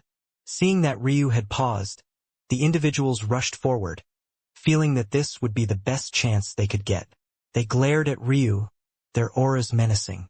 It had been almost half a year now, almost half a year since they had been chasing this bastard. They had thought they lost him until they suddenly stumbled upon him at an auction house a few days ago. This was maybe the only reason Ryu hadn't acted to kill immediately. He was curious about who these people were. Why were they following him? Because they clearly weren't from the Radiant Star sect. Where is that white gold-haired bitch with the vicious mouth? Tell me and I might let you off lightly. Ryu blinked. Somehow, he knew exactly who this person was talking about. Ice Mine? Why would he know where she was? Chapter 942 Danger. He had had a belly full of hatred for Ryu for a long time now. The trio had wasted months traveling from their usual stomping grounds all the way here, only to somehow lose Ryu entirely. They were, of course, citizens of the true martial world. But, as with many who couldn't hack it in this world, they left to find opportunities elsewhere. Some of them would get lucky enough to stumble onto chances and come back stronger than ever. But the lucky chance that should have been for them was snatched away by Ice Mine. This was the real reason why they were so infuriated. Every time Dob thought about it, he ground his teeth down another layer. It was suffocating to the point he found it difficult to breathe. But the bottom rung of the true martial world cultivators, joining a sect or powerful clan, was impossible. The only path they had was to try and steal from lower-level worlds. Much like Sacrum, other lower-level worlds often had astounding treasures. Their only flaw was that they were formed beneath weak heavens, but such a weakness could be fixed so long as the one who gained them returned to the true martial world and invested a bit more. Sometimes, if you were really lucky, an investment wouldn't even be necessary. Just time and patience would be enough. And, so long as the powerful cultivators of the true martial world left to smaller worlds, they could extend their lives by thousands of times with ease. In such a case, they would just need a good hiding place and patience. In fact, there was even an entire business model centered around this where the most trusted bank of the first heaven would safely store such things for you. By now, though, it had already been over 100 years since their run-in with Ice Mine. It was impossible to tell where she was or what she had done with their lucky chance. The harshest truth was that Ice Mine might be far beyond what they could handle now due to that very lucky chance itself. Dob wasn't willing to admit this to himself just yet, but he knew that this was likely the truth. He wouldn't be foolish enough to go after Ice Mine after all this time even if he ran into her, but he definitely wanted to vent some hatred and frustration. Justi. Dob was so furious that he didn't even consider anything else and just attacked, having every intention of killing Ryu. Ryu's eyes narrowed. The aura of a quasi-Dao pedestal realm threatened to overwhelm him. He had somewhat forgotten that this was no longer sacrum. He couldn't leap over 3 realms of cultivation to do battle like he could in the past, and he also didn't have his eyes, which was a negative to his overall combat strength. This didn't even mention the fact he couldn't casually use his bloodline talents or his chaos chi either. However, there was good news. He still had his powerful soul, and Dob and his companions couldn't be considered geniuses. In fact, because they had spent so long touring smaller worlds, their cultivation realms had actually regressed and their foundations became poorer as a result. The silver star visualization stirred and Ryu shifted, his body vanishing and reappearing. A mere half-meter away, Ryu shook his head and sighed. It seemed that his comprehension of the silver star visualization wasn't deep enough to travel any further. But this much was still enough to dodge Dob's attacks. Ryu glided backward, activating his movement technique, whispering petals, to about 0.1%. Even so, his speed was so fast that he left afterimages in his wake, widening the distance to 10 meters in the blink of an eye as he pulled out his bow. In what looked like one swift motion, Ryu released 3 arrows at once, each spiraling upon the other and fusing into one just as they appeared before Dob's chest. Dob, who hadn't expected a mere half-step path Extinction Realm pup to be able to dodge in the first place, was taken off guard. And that movement technique, what was that? They knew that Ryu had gone to buy techniques before he boarded, but that was definitely a Dao Charm technique just now. It couldn't be that Ryu had learned a Dao Charm technique to initial success in just a few months, right? Dob felt a cold sweat trickle down his back, but he still roared and punched out, shattering Ryu's arrows like they were glass. Surround him. Dob's junior brothers, or more accurately lackeys, were in the 7th and 8th path Extinction Realms respectively. So, when they acted, they did so with ferocious speed, their steps gliding atop the thick snow as though it was solid ground. Ryu's eyes flickered with a green color, the 8 trigram diagram appearing once more. This region was too dangerous to have a prolonged battle. He would crush them swiftly and leave them no path of retreat.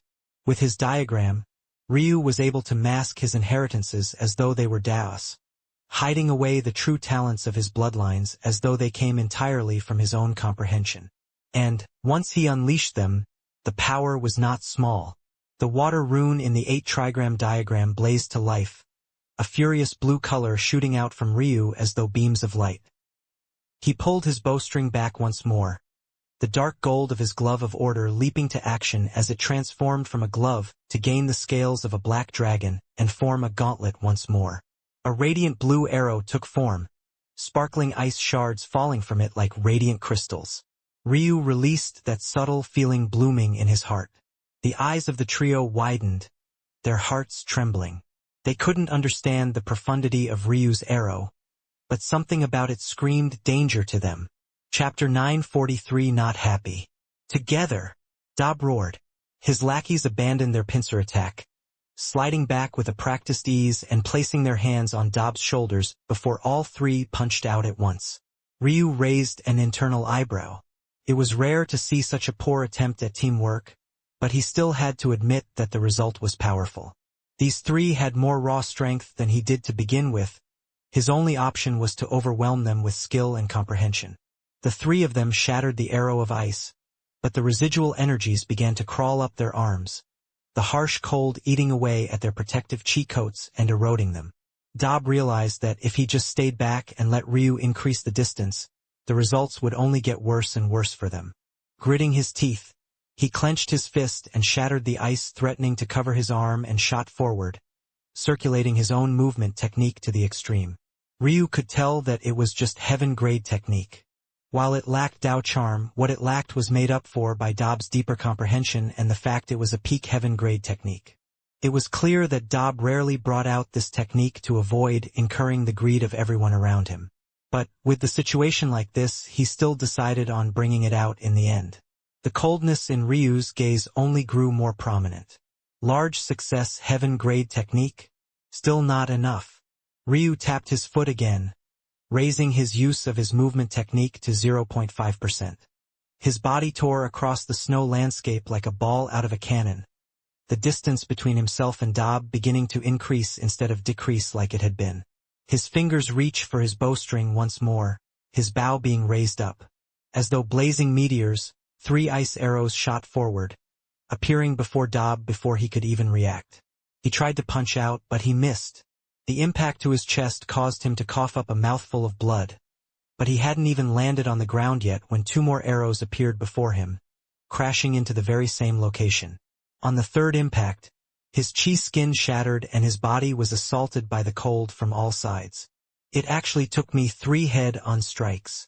Ryu's gaze narrowed. These true martial world cultivators were, indeed, powerful. Even though only the water rune had lit up just now, it was still being influenced and supported in part by the other 7 runes.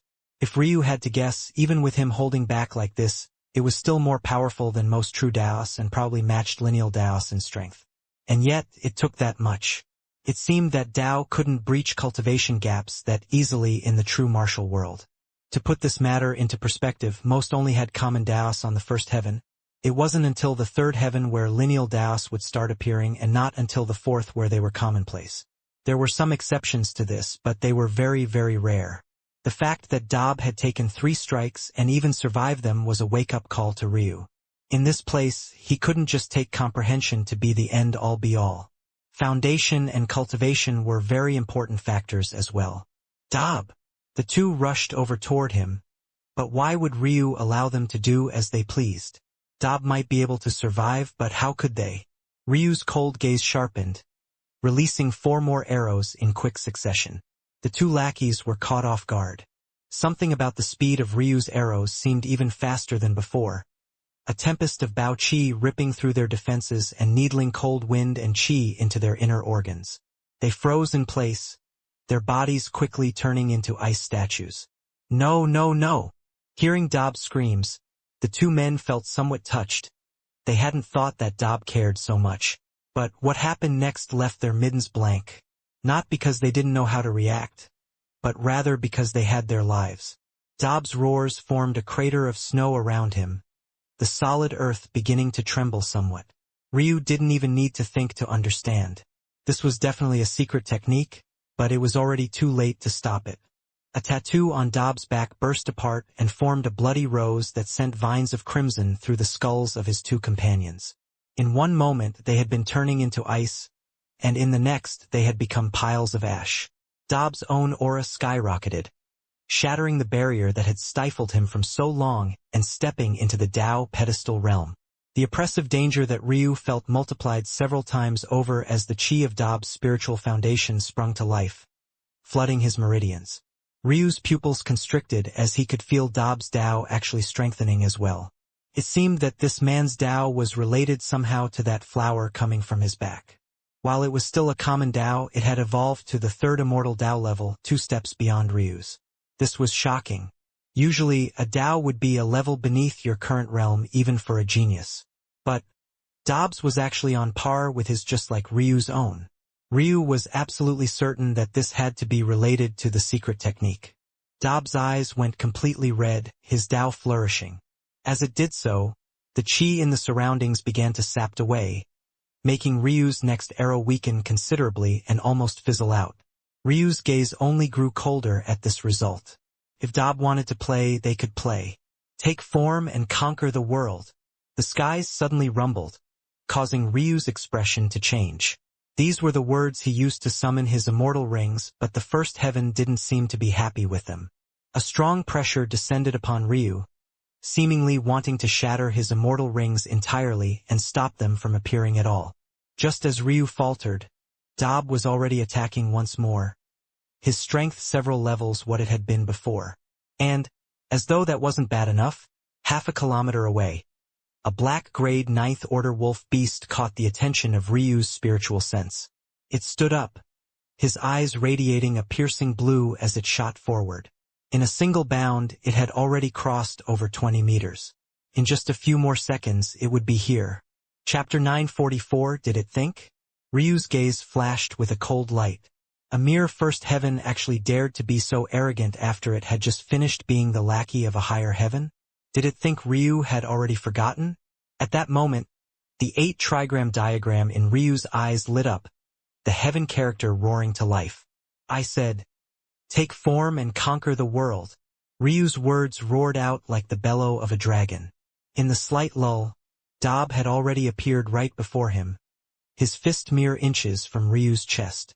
In the final moments, Ryu's immortal rings shattered the air and took form.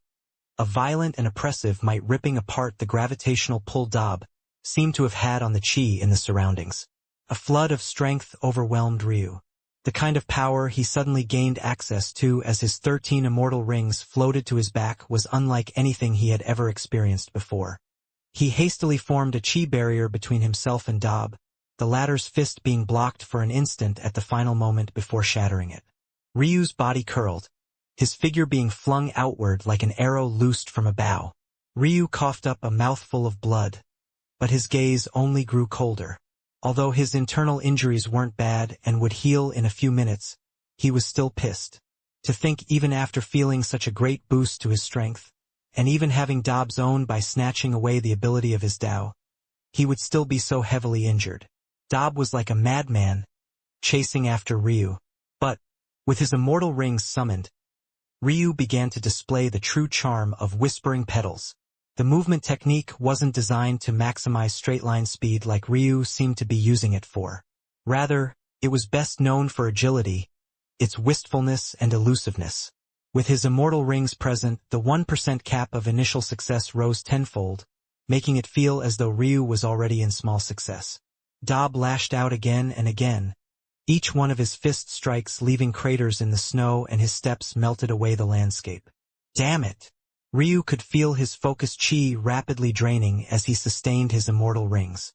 The first heaven was still fighting back to wrest control from him even now. Without a choice, Ryu had to use his heaven character to crush the first heaven's intent. But that was quickly eating away at his focus. The only path, especially with the wolf beast quickly approaching, seemed to be to use his full Tao and kill Dob as quickly as possible. But, if he did that, how would he deal with the wolf? It was already impossible to run away by now. Soon, the wolf would come out from those dense trees and lock eyes with him. My focused chi shouldn't be this weak. I don't believe that a true ancestral grade soul has such a weakness. There's something I'm missing. Suddenly, Ryu's gaze snapped in a certain direction out of habit despite his blindness. He locked onto the corpses of the two lackeys, his spiritual sense surging. Like a rolling fog, a dense blackness overwhelmed what remained of their shattered corpses, pulling out the last dregs of their soul and swallowing them whole.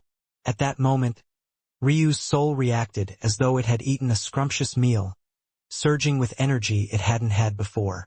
It was only then that Ryu realized that his soul didn't provide a boost to his focused chi, like most other soul talents would, because he could swallow up nutrition to replenish it when it was needed. Ryu felt a burst of strength, his soul even threatening to break into the higher soul birth realm right this very instant. He slid past Dob's next punch, wrapping around him. The wolf beast was already within 100 meters. Ryu would have been able to see its figure through the dense trees with even normal eyes had he not lost his sight. By this point, even Dob should have been able to sense the beast, but he seemed to be entirely focused on ripping Ryu to shreds. Ryu flipped the situation on the battlefield, twisting his hips and rounding around Dob again. His back now faced the coming wolf beast, and he shot backward with the same speed and grace as always. Come be useful. The wolf released a roar. In another bound, it closed the remaining distance, swiping for Ryu's back. Ryu's immortal rings trembled in the skies, threatening to shatter beneath the might. This was something that actually shocked Ryu. He didn't think it was possible to directly attack immortal rings like that, but it seemed that the manifestation of immortal rings were far more tangible in this world than they were on Sacrum. Without a choice, and unwilling to find out what would happen if his rings shattered, Ryu released them, the pressure on his mind also vanishing like the wind. The paw of the wolf beast crashed downward, ready to crush Ryu to pieces. Even being of the 9th order, the beast wasn't too large, barely being 4 meters tall. Still, its paw was large enough and its claws sharp enough to rip Ryu in two if they should connect. However, at that moment, Ryu's leg pressed against the ground, his thigh bulging. Whispering petal. Small success. Ryu's became like a bullet out of a barrel. His sudden shift in speed was so great that the wolf missed, swiping at the air and sending a scythe of wind toward Dob. Ryu vanished beneath the body of the wolf, his void-like spiritual sense cloaking him as he disappeared from the wolf's senses. It was all too perfectly timed, even with the earlier slip-up. Dob and the wolf clashed, and, without Ryu's suppression of his Tao, Dob's power imploded to another degree once more. Ryu slipped into the trees, leaping onto their branches and hiding in the foliage. He breathed heavily, the injuries to his inner organs slowly healing. Chapter 945 Fluttering. Ryu watched the fight coldly. Both the wolf and Dob were considered to be of the 9th order, or, rather, the Tao pedestal realm equivalent. The wolf had spent far longer in the realm and was more well established on top of being a black-grade beast. As for Dob, His Tao was relatively powerful and he was only on an adrenaline high due to his secret technique. Even still, Dob was being unceremoniously thrashed by the wolf beast. Ryu once again got a wake-up call about just how powerful beasts were. However, he was also relieved that Dob was just powerful enough to occupy the wolf beast in time for his escape. Ryu's eyes narrowed as he continued to watch. At some unknown time, Little Silk found her way back to his shoulder, her wings beginning to flutter wildly. Ryu felt the chilly wind on his cheek and couldn't help but turn his attention toward the little butterfly. The little guy seemed to want something from the wolf beast, but its task left Ryu speechless. Little Silk sure was shameless. She never did anything for him, unless you count a few casually made robes, and yet she was actually asking for this. Ryu shook his head and turned away. If it wasn't for the fact his mother had left Little Silk for him, he would have punted the little runt a long ways away. However, Little Silk's fluttering became more persistent, and the chilly wind licking at Ryu's cheek only grew more intense. Ryu turned and glared down at his shoulder, but Little Silk just kept fluttering. In truth, Ryu wasn't much of a fan of this little butterfly, even though it looked quite beautiful. During their first meeting, it tried to kill him for his bloodlines. Then, during the battle against the martial gods, it had been useless. And finally, somehow, despite not showing any use at all, it gained a favor from his mother and gained something Ryu had yet to see the use of. Half of him thought that the reason he had yet to see Little Silk be useful was because she was simply too lazy. But his more rational side was a bit more understanding. After all, despite raising so many talented beasts, or rather watching as Ailsa raised them, Ryu never really learned how to fight with them. So, he couldn't really blame Little Silk even if he wanted to be unreasonable. After all, there wasn't anything the little butterfly could do if Ryu never gave it the chance to help. Fine, I'll give it a chance. Ryu stood from the branch, brandishing his bow and waiting. He wasn't planning on draining his strength like this unless he absolutely had to, but since Little Silk was being so insistent, and since she had been given to him by his mother, he would give her just this little bit of face. Ryu held out his body, taking deep and calm breathing. The 8 trigram diagram slowly rotated in his irises, but his fingers continued to lightly rest on his bowstring, leaving it in its original position. His spiritual sense blanketed the battlefield, watching for every little movement and every small weakness. Even as Dob was being torn limb from limb, his left arm having been severed and his organ meat hanging out grotesquely from his gut, Ryu still didn't move. He immersed himself in a subtle, unrelenting feeling himself getting closer and closer to it with every deep breath. Just when it seemed that Ryu would do nothing at all, his arm abruptly moved, pulling the bowstring back to the point his back was stretched tight. The 8 characters in Ryu's eyes all lit up, a raging torrent of wind forming a spiraling cyclone upon his bowstring. Roaring Sky Serpent. Large success. Bang! As though Ryu had seen through the future, the wolf raised its head to howl out its victory the instant Ryu released his bowstring. The timing was so perfect that the wolf was already howling and didn't even hear the roar of Ryu's arrow. It entirely assumed that its own roar had simply become far more majestic than it had ever been before. However, those thoughts only lasted for a moment before the roof of its mouth was pierced through by an arrow. It burrowed its way through, entering its brain and grinding the fleshy matter to minced meat in just a few split seconds. The roar of the Sky Serpent echoed again, but this time, within the wolf beast's skull. Bang! The wolf beast's skull expanded by about 50% before it settled back down to its original size. But, by then, the howling wolf's gaze had become dim. Ryu breathed heavily, chest moving up and down as he coughed up another mouthful of blood. To his back, his immortal rings slowly faded and his body settled down. But the coming fatigue came in waves, making his knees feel weak. Ryu's chi reserves were actually doing just fine. After all, chi stamina was never something he would lack. But the assault on his focus was something entirely different. Still, he had the remedy for that right before. Ryu shot forward, swallowing both the wolf beast's soul and Dob's. Almost instantly, he broke into the higher soul birth realm and his spiritual sea became flushed with energy. He couldn't even stop himself before he broke through again, entering the peak soul birth realm. The more powerful Ryu's soul became, the more comfortable he seemed to become in using his Tao. The soul birth realm was just the start of the immortal realms, so it was no wonder he had such a hard time supporting his Tao, which was at the same level. The main issue was that he had yet to take full advantage of his soul yet. He could expand his spiritual sea almost infinitely without breaking through. He should definitely take advantage of that so long as his body could handle it, so that he wouldn't have to worry about such things any longer. The larger his spiritual sea became, the stronger his focused chi would be. Ryu ignored Dab for a moment. He knew he had to be quick. The wolf beast was probably an overload of this region, so it bought him some time. But it likely wouldn't be long before beast smelt blood. Little Silk fluttered over. It was time to see what the little runt wanted so badly. Chapter 946, The Trouble. By the time Little Silk was finished, even the meat had lost its vitality, making it completely useless to eat. Let alone using it to undo the shackles of his bloodlines. It could be a miracle if his bloodlines didn't regress instead if he dared to put just useless meat into his mouth. Ryu sent a glance toward the little butterfly, quite speechless. But, surprisingly enough, right then, the aura of Little Silk began to change. Before, Ryu hadn't felt much different from the little butterfly. Though he knew that something had to have changed in the almost 1,000 years he was absent, without his eyes, it was too subtle for him to pick up. However, after swallowing the wolf beast whole, that subtle change became more obvious to Ryu, especially thanks to his soul's spiritual sense. Little Silk was an 11th order beast originally, but right now it seemed to be giving off the aura of a 4th order one. What was amazing, though, was that while being of the 4th order, Little Silk had the complete aura of a true sovereign grade beast. It was after seeing this that Ryu finally understood what happened.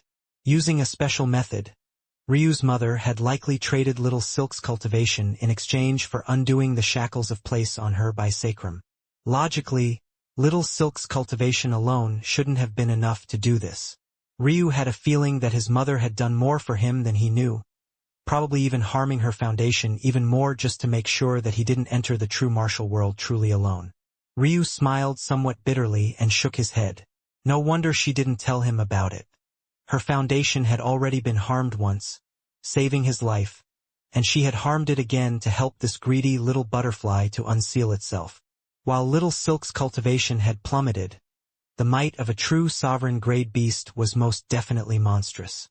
The current Little Silk might even be stronger than Ryu himself despite there being 3 cultivation realms between them. This was especially the case since Ryu had beast bloodlines that could be directly suppressed in the face of a stronger beast. Ryu's current bloodlines were only black grade. There was still earth grade and heaven grade before he even made it to sovereign grade, let alone the fact that Little Silk was at the pinnacle of the sovereign grade, just a step away from ancestral grade. But the best part was that Ryu was only human. As much of a part of his strength his beast bloodlines were, he would never experience the same kind of suppression a true beast would. What did that mean? It meant that now that Little Silk finally gained the catalyst she needed to start displaying some of her strength, her use to Ryu, especially in this wilderness, had just multiplied several times over. From a greedy and quite frankly useless little butterfly, Little Silk had suddenly become Ryu's greatest trump card. Not bad. Ryu nodded, a light smile playing on his face. It seemed that Little Silk hadn't conned him after all. Little Silk arrogantly flapped her wings before landing on Ryu's shoulder, her little antennae sparkling with radiant energy. Ryu chuckled but didn't say much. The little one did finally have some capital to be arrogant. Right now, Little Silk seemed to be of the lower 4th order. With her current pinnacle sovereign grade bloodline and presence, anything up to a lower 9th order common grade beast shouldn't dare to fight her. Alright, let's see if we can get you to the 5th order. Then we can venture deeper in. Me. Little Silk fluttered happily. She spun around Ryu, creating him a new and stronger set of robes that seemed even more beautiful than the last pair. Ryu smiled and let the little one do as it pleased before he locked onto a new target. Feeding a true sovereign grade beast would be a problem, especially since there were only common and black grade beasts in this region. Still, Ryu could only be thankful. If there were stronger beasts, he would be finished. Little Silk's strength spoke for itself, so there was no questioning the caliber of beasts in this world. Without a choice, he could only hope to make up for quality with quantity. As expected, it was difficult. They no longer had Dob to rely on, and a 9th-order black-grade beast was beyond the two of them to handle. So, their best bet was to target 8th-order black-grade beasts. This was the best combination of strength and talent that could match. In addition, these beasts had to be compatible with Little Silk to maximize efficiency. But since they were already in a dense land of cold chi, this wasn't too difficult to find. In fact, it was the easiest criteria to meet. Ryu ignored anything that wasn't a 9th-order common beast or an 8th-order black beast. And he was sure to steer away from anything that was even remotely close to a beast above the 9th order, a population of beings that was much too large for his liking. It took an entire 2 weeks and hundreds of kills before Little Silk finally broke through and entered the 5th order. Their little duo had killed over 138th-order common beasts and over 89th-order black beasts. The unfortunate part was that they had likely caught themselves quite a bit of attention as well. Beasts were intelligent. Suddenly seeing so many of the territories they had gotten used to emptied out, many raised their guards and became more alert. Toward the end, it became more and more difficult for the two to make their move. But, with the goal reached, Ryu was still mostly satisfied. Raising Little Silk to the 6th order would be a tall task. Still, for now, she should be able to suppress 10th-order common beasts and 9th-order black beasts. The latter skill was especially important because 9th-order black beasts were in high concentrations deep into this territory. Without being able to deal with them easily, the risk would be too high. Of course, Ryu had been ready to deal with this risk earlier, but now that he didn't have to, why not take the more forgiving route in exchange for 2 weeks of his time? Feeling that the ire of the beasts was growing, Ryu began to head deeper into the mountain range of snow, his senses primed. He extended his spiritual sense from a 1-kilometer radius to 2. With the beasts growing more powerful, 1 kilometer simply wasn't enough to react. If Ryu could help it, he would have liked to extend it more. But even with his ability to swallow souls to replenish himself, he had to be more careful. He couldn't afford to go on a killing spree this deep into beast territory, so swallowing up large amounts of souls was a no-go. He would only fight battles here when he absolutely had to. Ryu's eyes began to glow, the water character pulsing. He allowed a special sort of pull to carry his steps in a certain direction. With the amount of concentrated yin chi in this region, anything that Ryu's water character would react to was guaranteed to be a higher class treasure. This was the benefit of a region like this. Of course, the downside was that the likelihood a beast hadn't found it first was very low. Such treasures were very good at hiding from spiritual sense, but when it came to a method like Ryu's or the instincts of a beast, they were quite helpless in this regard. Ryu entered another forest of trees, his steps so light that he left not a single mark in his wake. His movement was fast, but not hurried. Every shift he made was calculated and filled with purpose. It took him 3 more days before he had finally reached his first destination. He hid high in a canopy of trees, watching a small spring below. It was only about 10 meters in diameter, but it had an unfathomable depth. In addition, it gave off heat as though it was a hot spring, but the frigid air told a different story entirely. This should be the trembling frost fog root. It has the effect of lowering temperature, but its odd chi also has the habit of lowering the freezing and condensation point. This meant that under the presence of this spiritual herb, water needed to become much, much colder in order to become ice. And, likewise, gas needed to become much, much colder to become liquid. This led to a state where it could give off fog like this, and yet still be freezing cold. And, by the same token, there could be a body of water here that would also freeze you to the core with a single touch. Ryu had, of course, read up on all the spiritual herbs and treasures he could find information on before leaving, and this one was very good. It met his requirements for forming his yin water by a great margin. It was high quality and had great evolution potential. The trouble was, there was an 11th order blue-scaled serpent sleeping right by it. And it was of the pinnacle black grade. Chapter 947 Unexpected. The blue-scaled 11th order serpent seemed to be in a deep state of slumber. However, just by virtue of its aura alone, Most creatures in this area wouldn't dare to approach it, while those who were not afraid of it wouldn't want to get into such a battle without cause or reason. The snake coiled around the spring such that getting near it felt like an impossible task. You would have to cross over its body to make it there. By that point, when the instincts of the snake, you would easily find yourself in a life-and-death situation. However, if anyone was watching right this moment, though, their hearts would leap into their throats. As though he was tired of living, Ryu jumped down from his hiding spot, landing on the ground without even the slightest sound. He moved forward as though he was on a leisurely stroll, stepping forward to the point he was a mere arm's reach away from the coiled snake. After several minutes of observation, Ryu had realized that this beast was actually in a deep state of sleep. Every time it breathed, it would suck in the cold air of the trembling frost fog root and use it to further refine its body. From what Ryu could tell, it was trying to evolve its bloodline into the earth grade. However, it seemed that this beast was only about a dozen or so years into this process. It would take at least 2 or 3 more cycles of at least this long for it to even get close. Of course, that wasn't to say that this serpent couldn't wake up. It was in a deep state of meditation, but its instincts and senses were still just as sharp. It wouldn't be stupid enough to leave itself so exposed. After all, the martial world was a cruel place, especially to beasts. The problem for it, though, was that Ryu had wrapped himself in his void spiritual sense, a name that he felt was quite fitting. With its eyes closed and it being in a sleeping state, the snake could only sense its surroundings with its own spiritual sense. When it detected something, it would spring into action and assault whatever target was foolish enough to step into its territory. But what the blue-scaled snake could have never expected was that there would be someone capable of dodging its sensory defenses entirely. Now, though, there was a second problem for Ryu to face. Even without stepping into the spring, Ryu was already shivering as some of the frost licked against his skin. The worst part was that this was just the frost that the snake hadn't absorbed, with much of the rest being taken into the gap in its scales as it continued to refine its body. It was cold. Ryu wasn't very used to feeling the impact of the cold. With his Ice Phoenix bloodline, he had always been immune to such things.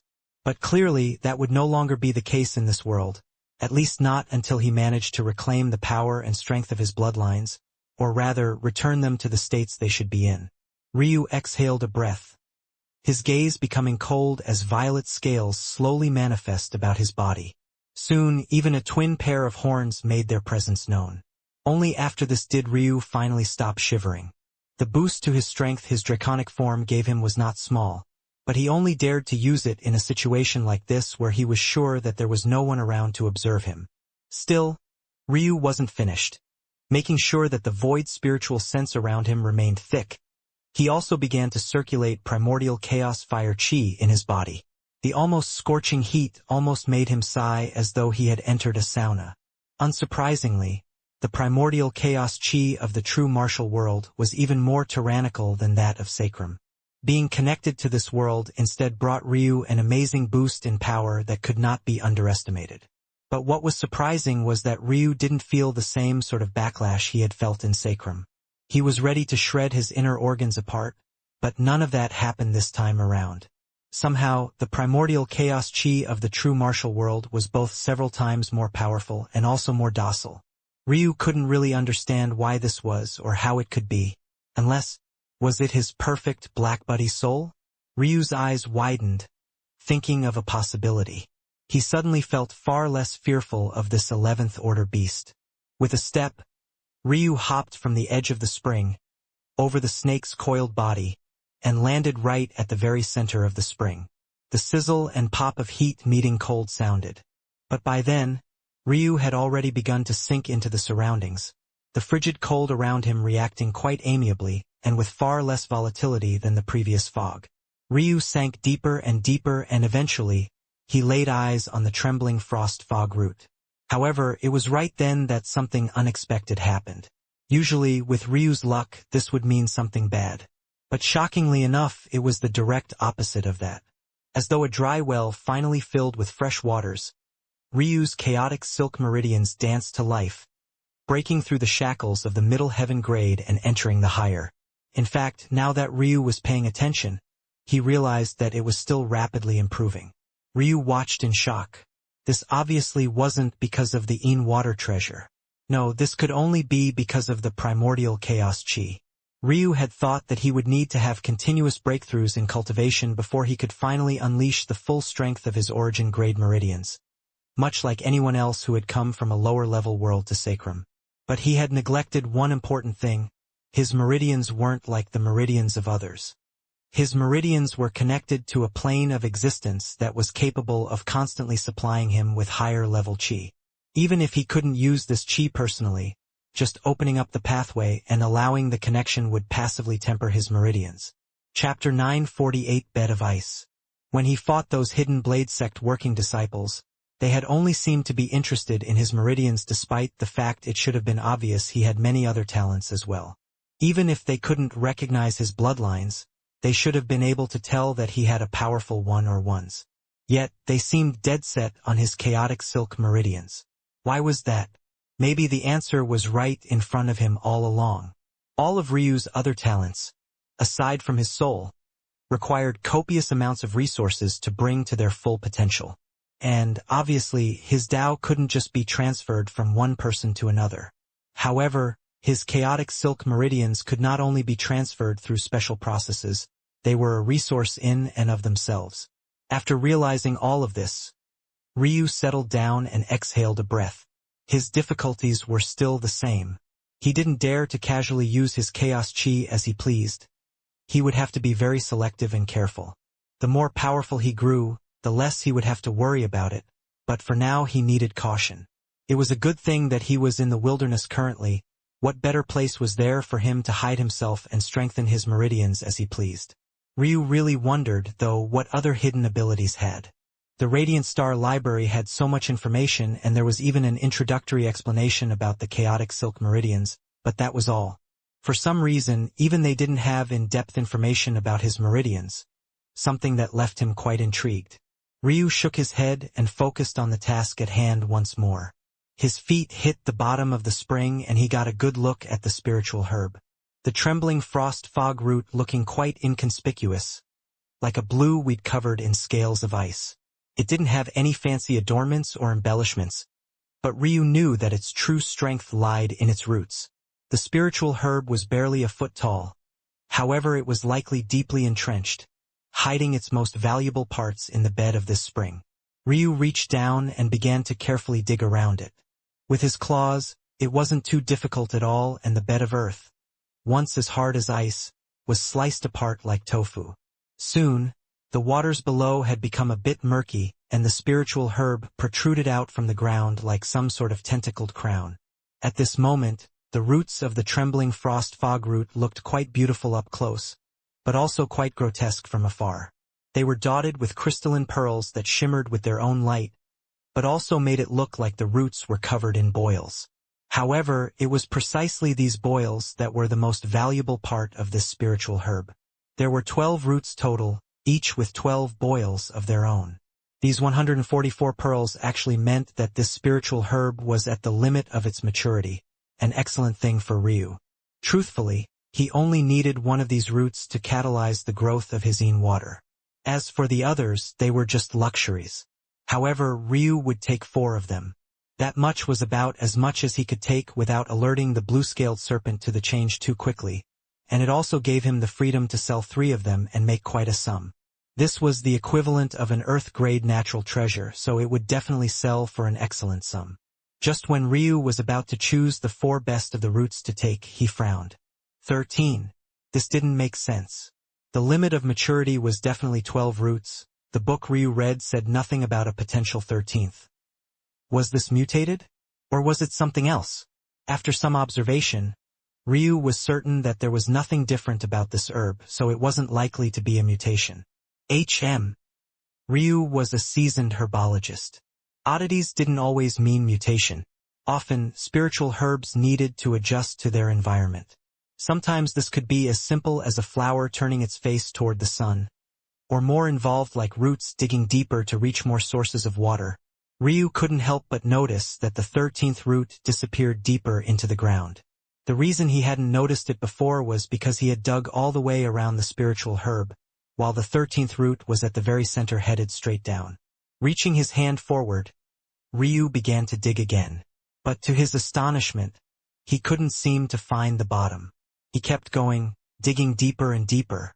After several minutes, the waters near the bottom of the spring were murky to the point even a cultivator couldn't see through them. Ryu had dug down an extra 10 meters, but he suddenly hit nothing but ice. The frosty chill multiplied several-fold, threatening to swallow up Ryu entirely and suffocate his fire chi.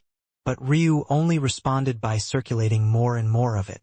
The bottom of the spring was nothing but a bed of ice. However, the more Ryu revealed of it, the sharper his gaze became.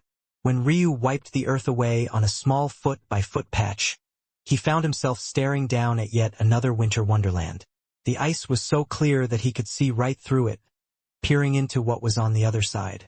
To his astonishment, there was what looked like an entire world down there. Ryu's heart skipped a beat, his senses tingling. He had been a ruin master for too long and had been too great at the profession to not know what this was when he saw it. It was a ruin. He had found a ruin. This ruin, though, seemed to already have people in it. No, more accurately, there were people helplessly stuck in it. Chapter 949 wanted it. But from what Ryu could tell, it was unlikely that he would have the strength to deal with this mysterious floor of ice. Just from a logical perspective, even though the 13th root had managed to penetrate it, how was it that an Earth-grade treasure like this couldn't do what it was designed to do? It had to be remembered that the base function of the trembling frost fog root was to increase the solidification and condensation points of objects. Ice like this should have long since been turned into water just by being in the vicinity of the spiritual herb, let alone while having its root growing within it. And yet, it managed to remain a solid block of ice, one that Ryu could see, without the insulation of earth in place, was actually in the process of trying to freeze the remaining water in the area. If not for the heat Ryu was giving off, and the trembling frost fog root fighting back by a measure, Ryu might have been encased in a block of ice by now. Ryu's gaze sharpened as he paid more attention to what was below. There were 3 individuals in a state of meditation, but it was clear that this wasn't their choice. The cold chi in the surroundings had gotten so overwhelming that they had no choice but to do this. There were 2 women and a man. The man and one of the women were especially blue in the lips and pale-faced. From what Ryu could see, they were barely holding on. A slightly older woman among them who looked to be in her mid-20s looked like she was in a better situation, but the fact that she had to sit in meditation along with her companions instead of going to get help or even helping them herself likely meant that she was in a worse situation than it seemed. Before the 3 individuals was the statue of a woman in a fighting stance, a current of flowing water dancing around her as though she was still alive. When Ryu's spiritual sense locked onto this water, he could feel it trying to erode his mind. No, maybe erode wasn't the right explanation. It was more like it was trying to convert all of his chi into cold chi so that it could take it on for itself. What a tyrannical water! Ryu's brows furrowed before they relaxed. Just a small interaction with this flowing water told him all he needed to know. This treasure was likely the reason the 3 individuals below were in such a state, and this treasure was definitely of a powerful origin. Classifying waters was difficult due to their rarity. There wasn't a lot of information about them on Sacrum, and the Radiant Star sect also didn't have much knowledge to give on the topic. However, Ryu only needed his Ice Phoenix bloodline, or rather what remained of it, to understand the rarity of what he was seeing. When Ryu thought to this point, he shifted, flipping over a palm and put on a silver mask. It was an ancestral-grade item from Sacrum, but it was at best an Earth-grade item here. However, he didn't need it to hide his identity. He just needed it as a cover, so that he could use his void spiritual sense to obscure any attempts one might make to see his face. What Ryu planned to do now could very well expose him, and in the case that happened, he wanted the freedom to go all out. The trembling frost fog root didn't seem like that big of a deal anymore. That savage water that could even suppress 3 cultivators of that caliber below. He wanted it, because their auras were so restrained. It was difficult to tell exactly how powerful they were since Ryu still wasn't quite used to the standard of the true martial world. But he was still certain that they were at least in the cosmic seed realm like the world sea realm. In addition, the fact they could be so young and still have such cultivation meant that they also likely weren't from the first heaven. Why would someone from a higher heaven randomly come to a lower heaven?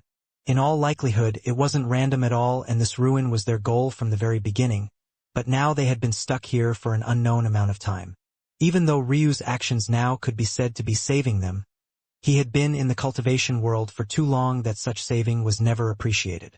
Let alone appreciating him for taking away something they would never be able to control in the first place. He'd be lucky if they didn't spit in his face while ganging up on him. In such a situation, Ryu had to be ready. And that he definitely was. Ryu crossed his legs and sat in meditation before placing a palm on the small cracks beneath him.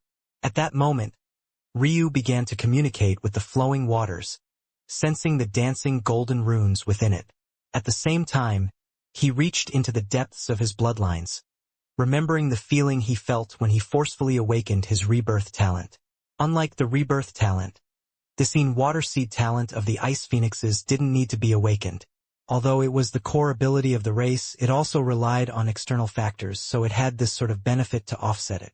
At that moment, the illusion of a crystal blue seed slowly manifested out of Ryu's chest, and the waters below surged. In one moment, they were still flowing around the palms and body of the female statue. But in the next, they roared upward like an enraged dragon, shooting up toward Ryu. Bang!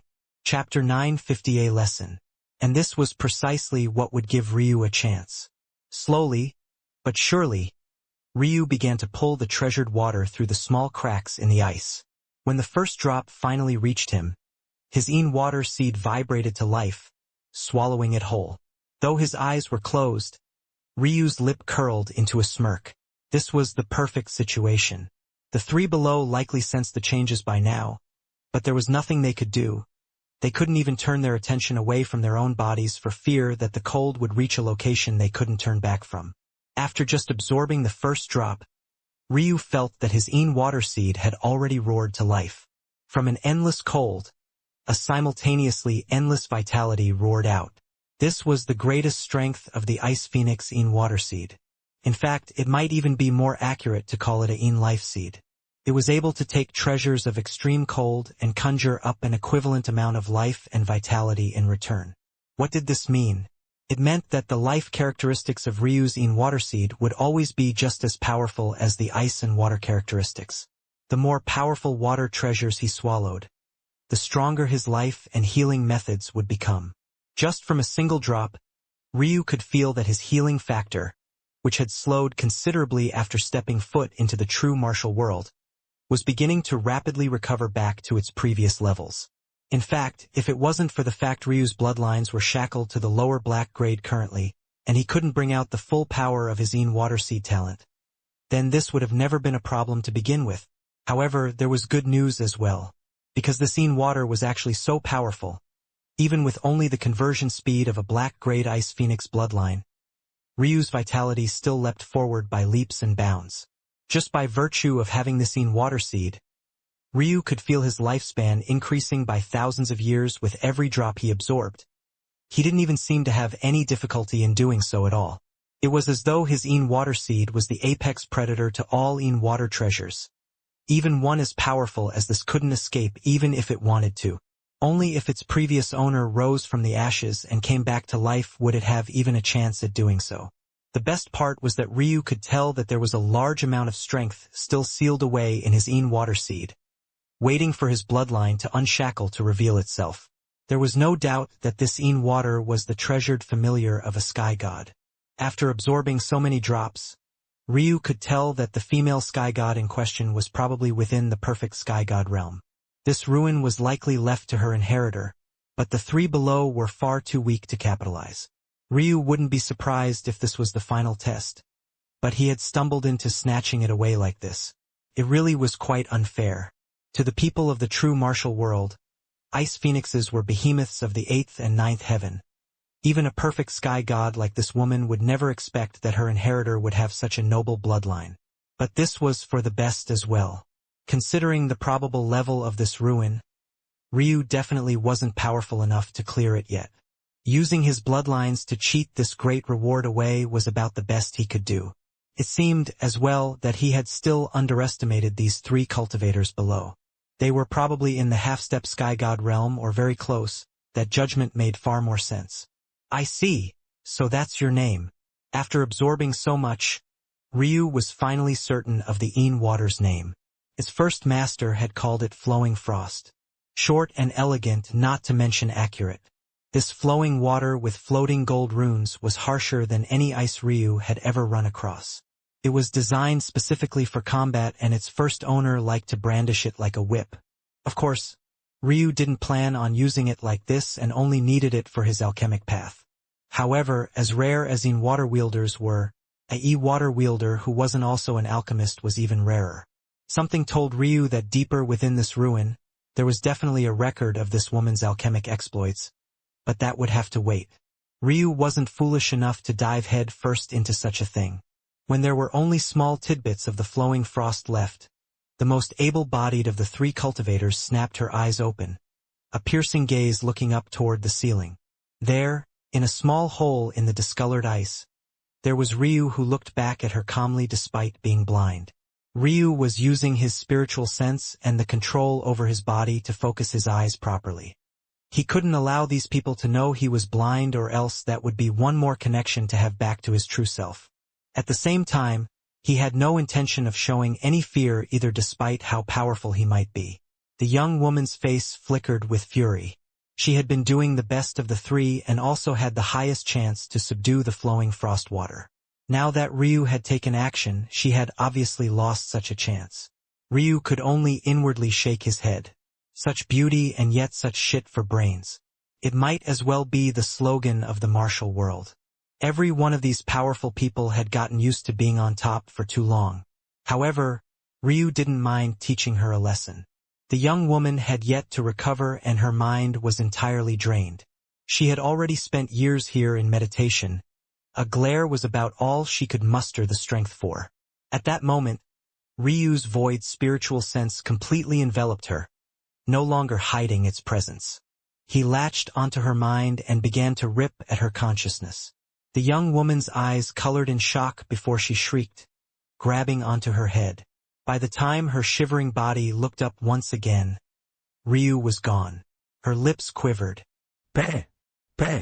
Perfect. The Black Buddy, Soul. Chapter 951 Return. While he could use his soul to teach that woman a lesson, whether or not he could kill her was quite clear to him. The answer was a firm no. That woman's soul was easily within the soul ascension realm. Swallowing it up with his soul birth realm soul would have been an impossibility. At best, he could cause her a minor injury that would impair her cultivation for a while until she found a method to heal it. Healing damage to a soul, especially a high-level one, wasn't an easy task at all. Unless she had a special soul talent, that is. However, in most cases she would spend quite a while dealing with this. Such was the punishment she faced for her hypocrisy. If Ryu had had the strength, he would have definitely just outright killed such a woman. But since he couldn't, he would settle for this. After taking 5 roots, Ryu flashed out of the small spring, finding the blue-scaled serpent still slumbering peacefully. In fact, not only was it slumbering in peace, but it even seemed to have a light smile on its face. Due to Ryu's actions, the potency of the frost had actually increased by a few folds, so the serpent was benefiting even more now than it had before. How could it not be happy in such a situation? In addition, by the time it awoke, the trembling frost fog root would have also likely fully healed itself, reforming its roots once more, so it would be like Ryu was never there to begin with. If anything, this serpent had benefited from Ryu's actions. Ryu stepped over its body, flashing back into the woods. Little Silk fluttered down to his shoulder, and the duo shot off into the distance as Ryu's scales receded. Ryu took off his mask after checking the surroundings and exhaled a breath. This trip had been excellent. Now he only needed to return and start his alchemy journey. He would also mark this place in his memory and return once he regained some strength. This ruin was definitely one worth exploring, and the 3 cultivators below definitely couldn't progress any further after failing the Flowing Frost Sky God's test. What Ryu didn't know was that he would meet these 3 cultivators again sooner rather than later. But even if he had, it wouldn't matter much to him. They would never recognize him to begin with. What Ryu was instead focused on was information he had gotten several days ago. It turned out that Icemine and Eska had come to the true martial world as well, something that didn't particularly shock him. Eska was a sky god herself and a woman of great ambition. If she had known about the true martial world in the past, she would have likely gone long ago. If Ryu had to name a woman that was most attuned with his preferences, and the woman that he would have likely fallen for first if not for Elena's boldness, it would definitely be Eska. Her aloofness, her presence and her grace were all very much to his liking. Of course, Elena portrayed such an image to everyone who met her as well, and maybe only Ryu knew her true, hidden self. But Eska was this way to the very depths of her bones. It gave off a different sort of a feeling that Ryu quite liked. In the past, he might have said Serial as an answer to that question. Serial had an added edge and boldness that Eska didn't have along with the aloofness.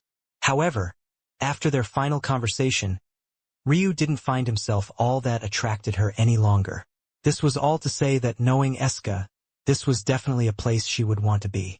Though she never said anything due to her nature, Ryu had always felt a sort of fire light within her whenever she saw him outdo her in something, and that fire would be quickly doused when she realized that she was a dead woman and there was nothing she could do about it. Thanks to Ice Mine, though, she had such a chance. Pairing the talent Eska had with Ice Mine's talent on top of the former's knowledge base as a sky god of Sacrum, no matter how flawed such a foundation was, they would definitely improve leaps and bounds faster than most would. In addition, since they had a 1,000-year head start, Ryu truly wondered how far they had already gone. According to Dob, he had met Ice Mine a century or two ago and she stole something of his. But Ryu found a lot of issue with that statement. If it was really only so long ago, by then, over 700 to 800 years would have passed. Ryu didn't believe that given such a large amount of time, and knowing the existence of the true martial world, that the two of them wouldn't be able to outright kill Dob. It was either there was an odd timeline mix-up involving a specialty zone, or Ice Mine had spared Dob on purpose. The latter choice was unlikely considering the kind of temperament Ice Mine had, but it might be possible if the two of them had wanted to leave him a clue about their appearances. Ryu almost laughed when he had such a thought. Would those two women even want to see him? Their relationship wasn't exactly deep, and they had practically been nothing more than sex objects. Why would they leave him, of all people, clues of their appearance? Well, Ice Mine definitely wouldn't. But knowing Eska, after choosing to become his concubine, she wouldn't renege. All in all, Ryu didn't have enough information. It seemed that he would have to keep a sharp eye out instead. But first, he would return to the sect. Chapter 952-3 Soul Techniques. In truth, they had been more powerful than his restrained self, but now that he had Little Silk at the 5th order, even 10th order common beasts weren't their match. Little Silk relied on bloodline suppression to deal with those powerful beasts, something that obviously wasn't possible against humans. However, that didn't mean that she herself wasn't strong. She could still output the power of about a 7th to 8th order common beast. And, since beasts tended to be more powerful than humans, when she worked in tandem with Ryu, their strength was far more than what these Pinnacle Path Extinction Realm disciples could handle. Of course, Ryu relied on a few tricks and a sneak attack. But if they were going to stalk him for so long, he didn't mind teaching them a lesson they would forever be unable to regret. Ryu unceremoniously snatched up their spatial rings and left their corpses behind, not even bothering to clean up after himself. He didn't feel the need to hide anything. These people had actually followed him around for months just to die. It was almost as amusing as it was sad. Every second of cultivation was important. Almost a quarter of a year was enough to make great progress in this world, and yet they squandered it on nonsense. Ryu walked into the Radiant Star sect, feeling several eyes on him. It seemed that there had been a bet about whether he would return safely or not. A small minority was happy while the majority were grinding their teeth. Without so much as a glance toward them, Ryu handed in his missions, an amount that would net him 5 years of complete freedom, and walked back to the Technique Tower. Now that he had such a deep well of knowledge, he should definitely pick his second technique. He had already decided that it would be a soul technique as well back then. He used the mission rewards he had gotten to pay the entrance fee and stepped in, now beginning to scan the soul techniques one by one once again. Ryu's soul was in the ancestral grade. By all rights, his combat prowess with it should be on a complete other level compared to most. What he was lacking was a method of utilizing it. If he had such a thing, Even that young woman from before would have to obediently die if he said so, considering her previous state. If Little Silk could jump across 5 orders as a sovereign grade beast, he should definitely be able to replicate at least a portion of that. Of course, Ryu understood that Little Silk could only truthfully jump 2 to 3 orders, but he was also an ancestral grade talent. So the value he received in return should be greater, at least in theory. There were a few issues. The first was that the soul wasn't like the talent of a beast. Little Silk's sovereign grade was holistic. Beasts only relied on their bloodlines and nothing else. While they had souls, it wasn't considered a pillar of their cultivation. The second was that Ryu's perfect Black Buddy soul wasn't exactly designed to attack. Its main function was absorption and adaptation. Regardless, Ryu didn't believe that it would be any issue for his soul to suppress through even an entire realm above it. It had to be remembered that there were only 5 mental realm cultivation realms, so 1 realm to it was the equivalent of a large jump in Chi realm cultivation. Ryu sifted through all the techniques before he narrowed them all down to 3. He already went through them all once. He just went through them one more time to see if there was anything his new knowledge could pick up on that he had missed before. The first technique was Decay Halo. It entrapped an enemy's mental realm in a halo. This halo would perpetually sap away a person's spiritual chi over time.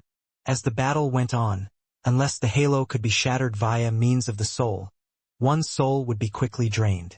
The soul was the root of comprehension and focus. With one's soul quickly weakening in battle like this, your inheritances, your Tao and your focus chi itself would all dwindle and become more difficult to use. If you lost all 3, even if you somehow maintained consciousness, your battle strength would still be more than halved. The requirements for this technique were incredibly high and stringent, and it also was an enormous drain on spiritual chi. It even said that the user would lose spiritual chi at the same rate as the target. Unless you were supremely confident in your soul talent, no one would ever use such a technique. What was the use in having your enemy's strength if your strength was also halved? The second technique was Swallow 6 Senses. This technique disrupted the soul and disallowed an enemy from processing information sent by their eyes. At the higher stages, you could take away smell, touch, hearing, taste, and even proprioception, the deadliest of them all. Proprioception was a sense related to one's ability to tell where their limbs were in space. If you lost it, even walking would be impossible, let alone fighting a battle of cultivators. This was truly a devastating technique. But once again, its use requirements were incredibly high. The drain on spiritual chi was immense, and there was a chance at receiving backlash if your enemy's soul was stronger than your own. During this period of backlash, it would be you who lost the sense you were targeting. The final technique was known as Soul Chain Battlefield. This technique was maybe the most fantastical of them all. It formed Reaper-like chains when he was cast that pierced the forehead of your enemy and dragged their soul out. Once this was completed, a soul link would be created and a battlefield would take form. While this battlefield was in play, the bodies of both the caster and the enemy would be unable to move and their souls would be forced to fight a battle to the death. This technique was the most dangerous of them all, and the potential backlash was direct death. With how fragile the souls were, very few dared to fight with theirs directly. Plus, the backlash of death wasn't only if your soul was destroyed by the enemy. If your soul chain missed the target or the enemy dodged, the likelihood of death was high. As a result, this soul technique was also simultaneously classified as a secret technique. It was designed to be the final desperate attack of someone with no other options. To Ryu, though, all 3 of these dangerous techniques were incredibly enticing, so much so that he wasn't sure which one to choose. Chapter 953 Choice Made. Decay Halo was probably the most compatible with Ryu, but Swallow 6 Senses was the most immediately useful and impactful to his battle strength. However, there was still Soul Chain Battlefield, which was an excellent life-saving measure no matter how you looked at it. If someone was forced to battle one-on-one with Ryu's soul, his current inability to leap through realms and challenge past his level would be mitigated somewhat. At the very least, someone would have to be at least 3 realms or higher to truly threaten his life. But there was also a glaring weakness of Soul Chain Battlefield as well. It was one thing if you were in a one-on-one battle in an isolated location, but what if you were facing many enemies at once? Soul Chain Battlefield could only target a single person at one time, leaving your body completely vulnerable. So, it would go from a secret technique and life-saving measure to useless pile of trash the moment you were facing two enemies you couldn't immediately defeat instead of one. Soul Chain Battlefield wasn't the only one with issues either. But how could it be? It wasn't as though these were high-class, flawless techniques. They might sound powerful in their descriptions, but so did the common grade techniques several levels down. It took a discerning eye to see through the tricks. After all, what technique creator would want you to think that what was usually their life's work was weak? Decay Halo's greatest weakness was the amount of time it took to work. It was a steady and continuous process, almost like a domain. It took time for the spiritual chi of an enemy to be slowly drained. One would have to fight at least a few hundred exchanges before some real, tangible effects began to take root.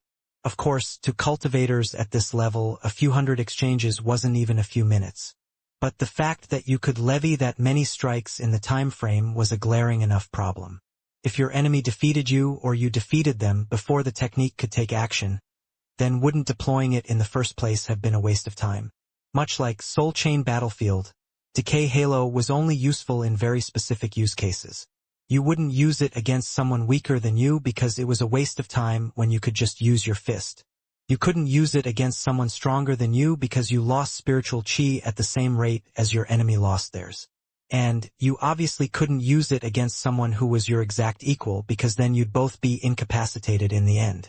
This meant that there was only one logical case that would be best suited. If you were fighting an enemy who you were neck and neck, and you were certain the battle would go on for countless exchanges, and this person happened to have a weaker soul than yourself, only then could you logically use this technique. Unlike Soul Chain Battlefield, though, Decay Halo could be used on multiple people at once, but it was almost never used like this either. Why? Well, the answer was obvious. If you were losing spiritual chi at the same rate as several people, wouldn't you become a mummified corpse before they felt a thing? Then there was swallowing six senses. This technique also allowed you to use it on multiple people, but there were glaring warnings against it. The drain of the base technique was a big enough problem, but the main issue was the potential backlash. The more people you cast this on, the heavier the burden on your mental realm, and the more likely it is that you could suffer backlash and in turn lose access to your own senses.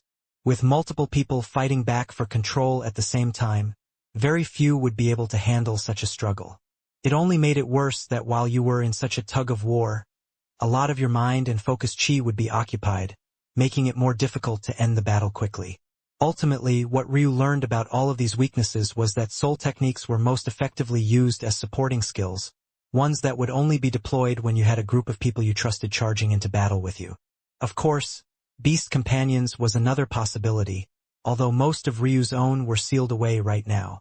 As for necromancy, not so much unless you were a summoner necromancer who could trust your demons to control themselves. All in all, these were steep waters, ones very difficult to trudge through. But Ryu still made his decision, picking swallow six senses after much deliberation. In the end, the weaknesses of the other two were far too glaring. In truth, Ryu thought about going with Decay Halo. The techniques were about equivalent in drain and Decay Halo was more compatible with him, at least on the surface. However, Ryu ultimately decided that swallow six senses had the better effect of those he was looking for. After picking out a soul technique, Ryu proceeded to drain the entirety of his accumulated merits by picking out 7 alchemy techniques. 5 of them were for the pill path while only just 2 were for the potion path. But this was expected considering the difference in rarity between the two. The Elder once again gave Ryu a ridiculous look. He found the situation so impossible to believe that he almost broke character and actually said something this time. But in the end, looking at Ryu's placid expression, he shook his head. Ryu walked out with his gathered techniques and began making his way toward his living accommodations. All inner disciples were afforded similar luxuries based on their ranks, and Ryu planned on checking his own now for the first time. However, when he made it to his living accommodations, his expression darkened. Maybe he hadn't killed enough people yet. Chapter 954 once, then twice. Those individuals, though, only met Ryu's gaze one time before they suddenly found they couldn't say a word. Ryu's expression didn't seem to give anything away, and yet there was such a frigid cold in the surroundings that they were shaken. At that moment, Ryu's lip curled into a smile, but the air only seemed to grow colder. Ryu flickered and vanished, his hand appearing around the throat of a disciple who had just been viciously glaring at him. It wasn't until Ryu's coldness reached him that he froze, but by then, it had already been too late. Ryu was interested in those who retracted their animosity only because they now felt they couldn't harm him even if they tried. Such people like to prey on the weak and bow to the strong. He wasn't a fan of them, nor would he give them the benefit of the doubt. Speak quickly. Ryu didn't even bother to ask a direct question. Anyone with half a brain would know exactly what he was asking about, and he didn't have the patience to waste on trash. American, and Snyder. Ryu dropped the fool into his own pile of piss. With the origin flame, he had only needed to glance at the disciple rankings once to memorize all of the names on it. Both of these names were in the top 1,000, and neither was below 700. They could be considered to be in the top 10% of inner disciples. From that fact alone, they were probably around the 7th stage of the path extinction realm, maybe higher. Such strength was beyond the current Ryu with his current restrictions. But his steps didn't seem to pause as a result of this. As he walked slowly up the mountain, large amounts of chi surged toward him. The commotion was enough to shake many awake from their cultivation, causing them to peek out of their abodes only to realize that something big seemed about to happen. At the same time, though, they couldn't fathom how Ryu was absorbing so much chi. Where was it all going? What they didn't know was that if Ryu wasn't restricting his ice jade crystal body, let alone this much chi, he could absorb 100 times this with ease. Even 1,000 times wasn't an exaggeration. Crack! The sound of a barrier shattering resounded. Ryu's peak soul birth soul broke through its limits, and yet instead of entering the soul refinement realm, he remained firmly rooted in the soul birth realm. When one had a perfect black buddy soul, when you reached saturation in preparation for a breakthrough, there were two choices you could make. The first was to step into the next stage, and the second was to gather your breakthrough momentum to expand your spiritual sea. Obviously, and with a shred of doubt, Ryu had taken the latter option. Since he could endlessly expand his spiritual sea, he would keep going until he reached the limits of his body. In Ryu's first life, the only man who ever dared to humiliate him to his face was the only man he would call friend in these 2 lifetimes of his. But this humiliation didn't come from a place of malice, and it was just 2 boys butting their heads together in a testosterone-fueled tirade.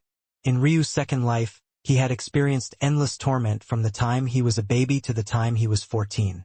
These were memories that he had always thought were a separate part of him.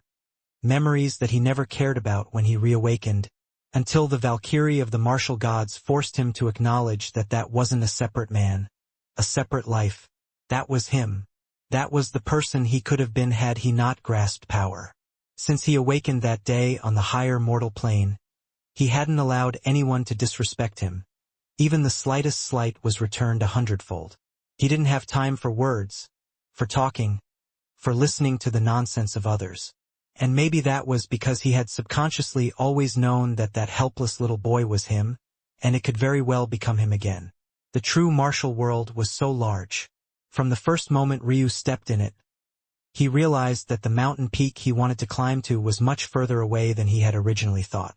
On his first day, he was forced to freefall from the skies to avoid the tracking of a young man who was barely 1 or 2 years older than him. On that same day, he faced a forest of common-grade beasts he had to fight for his life to escape from. And then, when he steeled himself and no longer allowed his thoughts to think of stepping back, even coming to the very same sect of the young man who had forced him to escape in the first place, he was struck down by the heavens, and he was now only alive because Old One saved him. Crack! The limits of Ryu's spiritual sea shattered once again, the raging storm of chi growing like the towering tempest. The thickness of it all almost grew to the point where it could be visibly seen with the eye, very faint and pale colors riding in the wind, colors that Ryu had once been able to see without even the slightest effort. But now that ability had also been stripped from him. Hee. Ryu's smile turned into a cold grin filled with malice and darkness. One might say that this event wasn't a big deal. No one had died. In fact, it was just a harmless prank. With a cultivator's skill, it could be cleaned away in just a few seconds. However, when you lowered your head once, you would lower it twice and then a third time.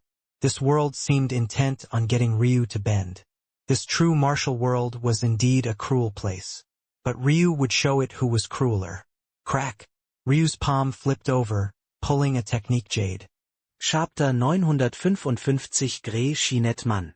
The moment he grasped the method, his soul flourished, a dense sort of darkness wafting from his body. The more slow and deliberate steps Ryu took, the more people seemed to notice what was happening. It felt like very quickly, the entire inner sect was alerted to exactly what was happening. Ryu didn't need to guess where Merrick and Snyder were. Since he knew their rank, he knew exactly where they lived as well. He had already crossed over from the 5-digit rankings to the 4-digit rankings, his soul still at work and his steps not having hurried even a measure. It was as though he was giving both Merrick and Snyder the opportunity to prepare. Or maybe it was a chance to enjoy the last moments of their life. When Ryu was about to cross from the 4-digit rankings into the 3 digits, he found a passageway blocked by several individuals. Their purpose was quite clear. Most of them were only here to chuckle, laugh and spectate. They definitely had far too much pride to act together, at most only 1 or 2 of them would. But it was obvious the kind of event this would devolve into the moment Ryu showed his strength. But he didn't care. Little Silk. At that moment, the inconspicuous and gorgeous little butterfly on Ryu's shoulder flashed. Her speed so fast that she appeared before them all in the blink of an eye, drawing a laser of blue across the air that was hardly perceptible. In several fractions of a second, Little Silk disappeared and appeared once again several times. By the time one could complete a second blink, she was already back on Ryu's shoulder, who had continued to walk forward slowly as though nothing had happened. But in the moment, as Ryu took slow steps, several thin lines of ice blue were drawn across the skies. Their faces were still plastered with smiles, not having even registered what happened. But then they started to slowly fall apart, the lines of ice blue severing their bodies into countless pieces. As the severed cuts of their flesh fell to the ground, they froze. By the time they hit the stone tiles of the 3-digit rank section, they shattered to pieces, scattering the ground in shards of crimson. Ryu stepped over them, the soles of his feet crunching away at what had used to be living, breathing humans. However, he couldn't be bothered to care. The shock of those spectating from a far distance couldn't be described in words. Only a handful had been there the day that Ryu had killed the first time, and most, although it didn't make sense, still subconsciously thought that Ryu's rumors were exaggerated. Would the elders really let a murderer who broke a taboo of the sect off? They felt that it was more likely that the disciple had died through some other means, or maybe Ryu had accidentally triggered a hidden illness within his target during a battle. But now, seeing how Ryu hadn't even hesitated to command his beast to kill, they felt shivers run up their spine. Could it be that Ryu was truly immune to punishment? Was he not worried? Just what kind of background did he have for the sect to so blatantly show favoritism and bias like this? Up ahead, Ryu finally spotted his targets.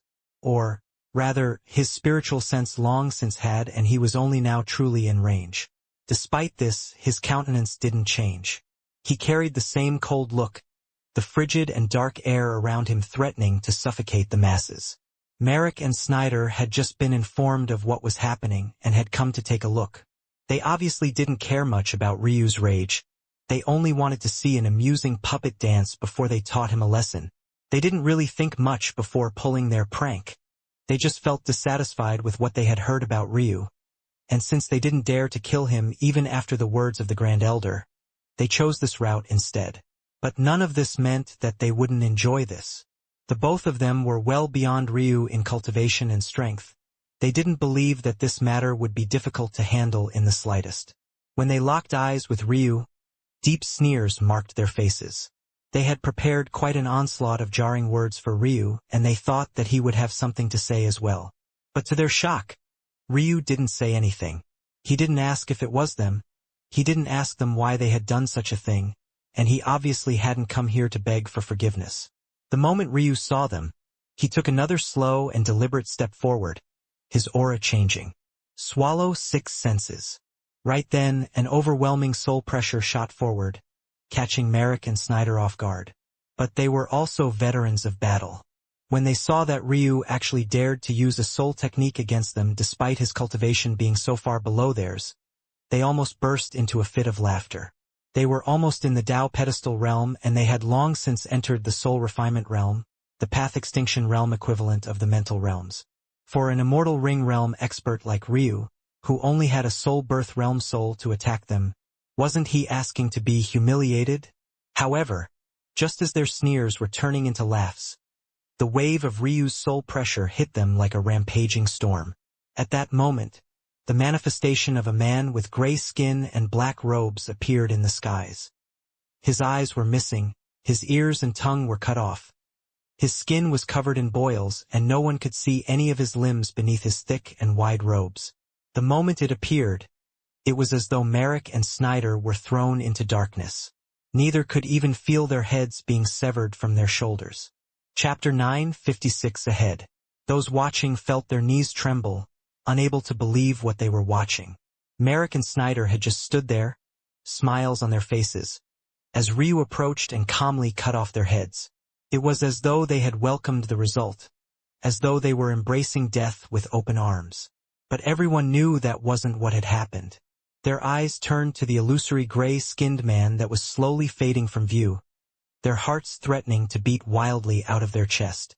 Unlike in Sacrum, where the comprehension of a visualization and its manifestation into the real world was the foundation of soul techniques, in the true martial world, this step was the final and ultimate form of a technique.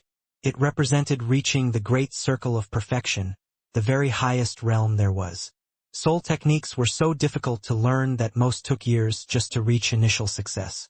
For Ryu, an immortal ring realm expert, to so easily step into such a realm and use it to kill individuals so many stages above himself, they could hardly believe it.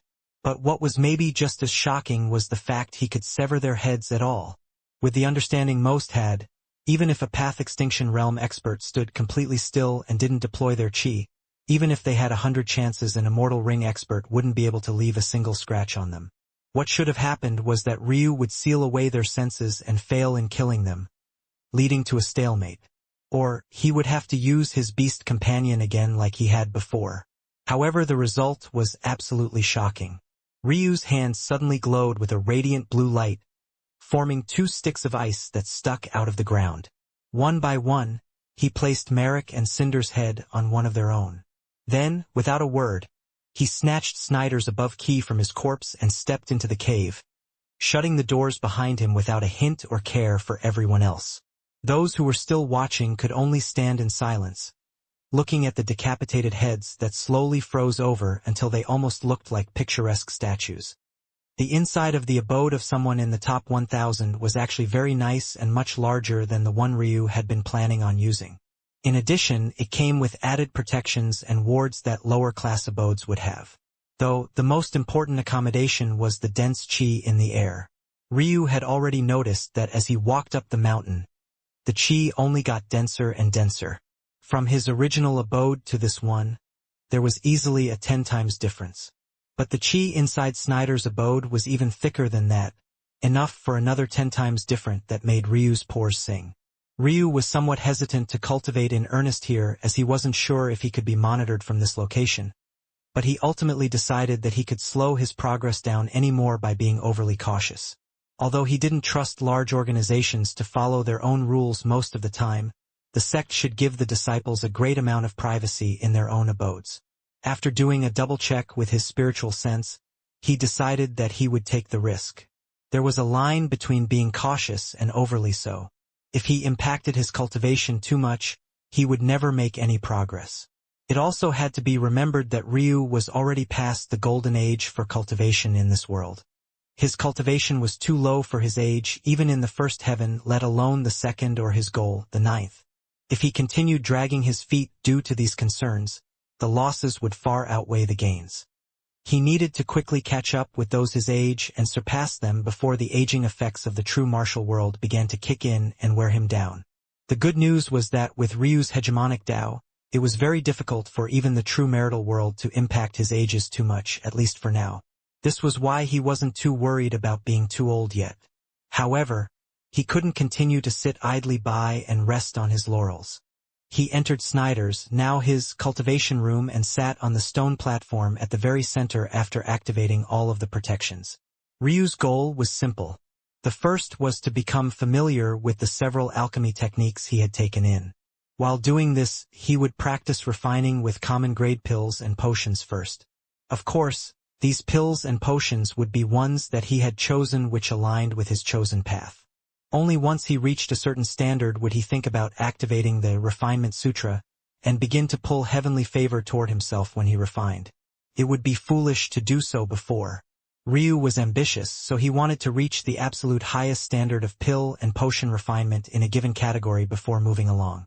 There were several tiers of classification for pills and potions, and he had memorized them all diligently and calmly.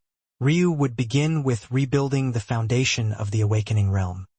He had already completed a perfect 13 rites, but the heavenly blessing he had received back then was only from the heavens of Sacrum. He would redo his foundation with the heavenly blessings of the true martial world first. Then, he would proceed to the pulse-opening realm where he would retemper his pulses with heavenly favor, widening and strengthening them. Following which, he would proceed to the chi refinement realm. This was where the largest changes to his strength would begin, at least the ones he could measure now. But he was getting ahead of himself. In order to perfect the chi refinement realm, he would need black-grade pills and potions. For now, what he needed the most was to focus on the common grade. With a calm countenance, Ryu took out a cauldron. Chapter 957 8 Pills.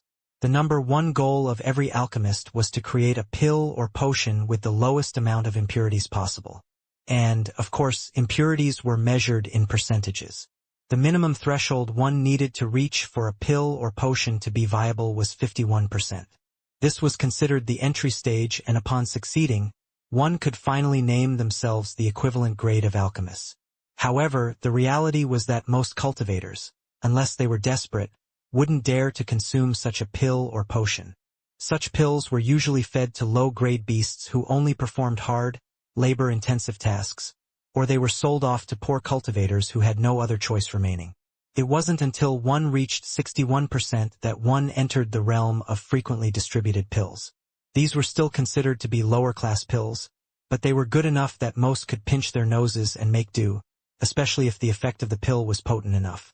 Upon reaching 71% is when a pill or potion's value begins to become more hotly contested. In a place like the First Heaven, at least for those who couldn't enter a sect of the caliber of the Radiant Star sect, such a pill or potion was worth fighting for. This level could be considered the pill for those who couldn't be considered to have entered the world of true cultivation. It was the best most of them could hope for, and the ill effects were very manageable. However, when one entered the world of large sects and established clans, their minimum requirement was 81%. Pills and potions of this caliber were excellent and rarely left any unmanageable after effects so long as certain precautions were taken, such as restricting yourself to a certain number a month. These pills and potions wouldn't be widely circulated and would be monopolized by the rich and powerful. The common people would never have a chance to lay their eyes on such things. At 91%, however, one would step into the world of true treasures. For every single percentage point at this treasured level, the price of a pill or potion would rise exponentially. Even a genius alchemist who could consistently concoct pills and potions between 71% and 90% might only create a handful of these in their lifetimes. Each step beyond was like transcending a heavenly staircase. These categories were separated into low grade, middle grade, high grade, peak grade, and transcendent grade.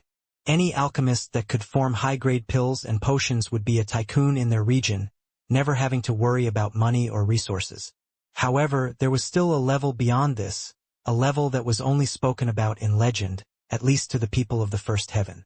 It was a level that could only be chanced upon when a 100% pure pill or potion was formed.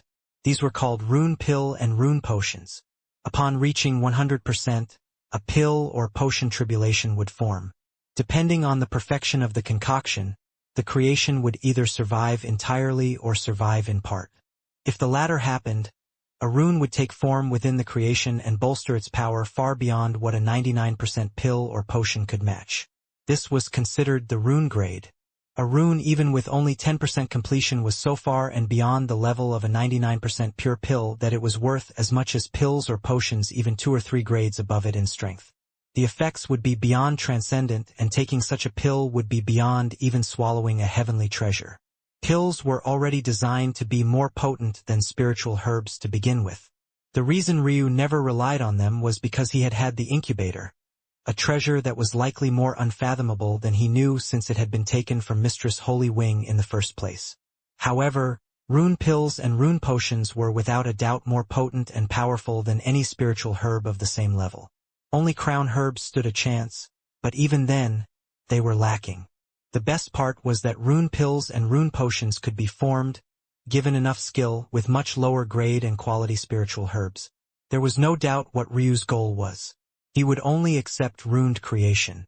And not just any runed creation, but one with a 100% completed rune. Only then would he circulate his Refinement Sutra and absorb the heavenly favor to reaffirm his foundation. For someone else, this might be impossible.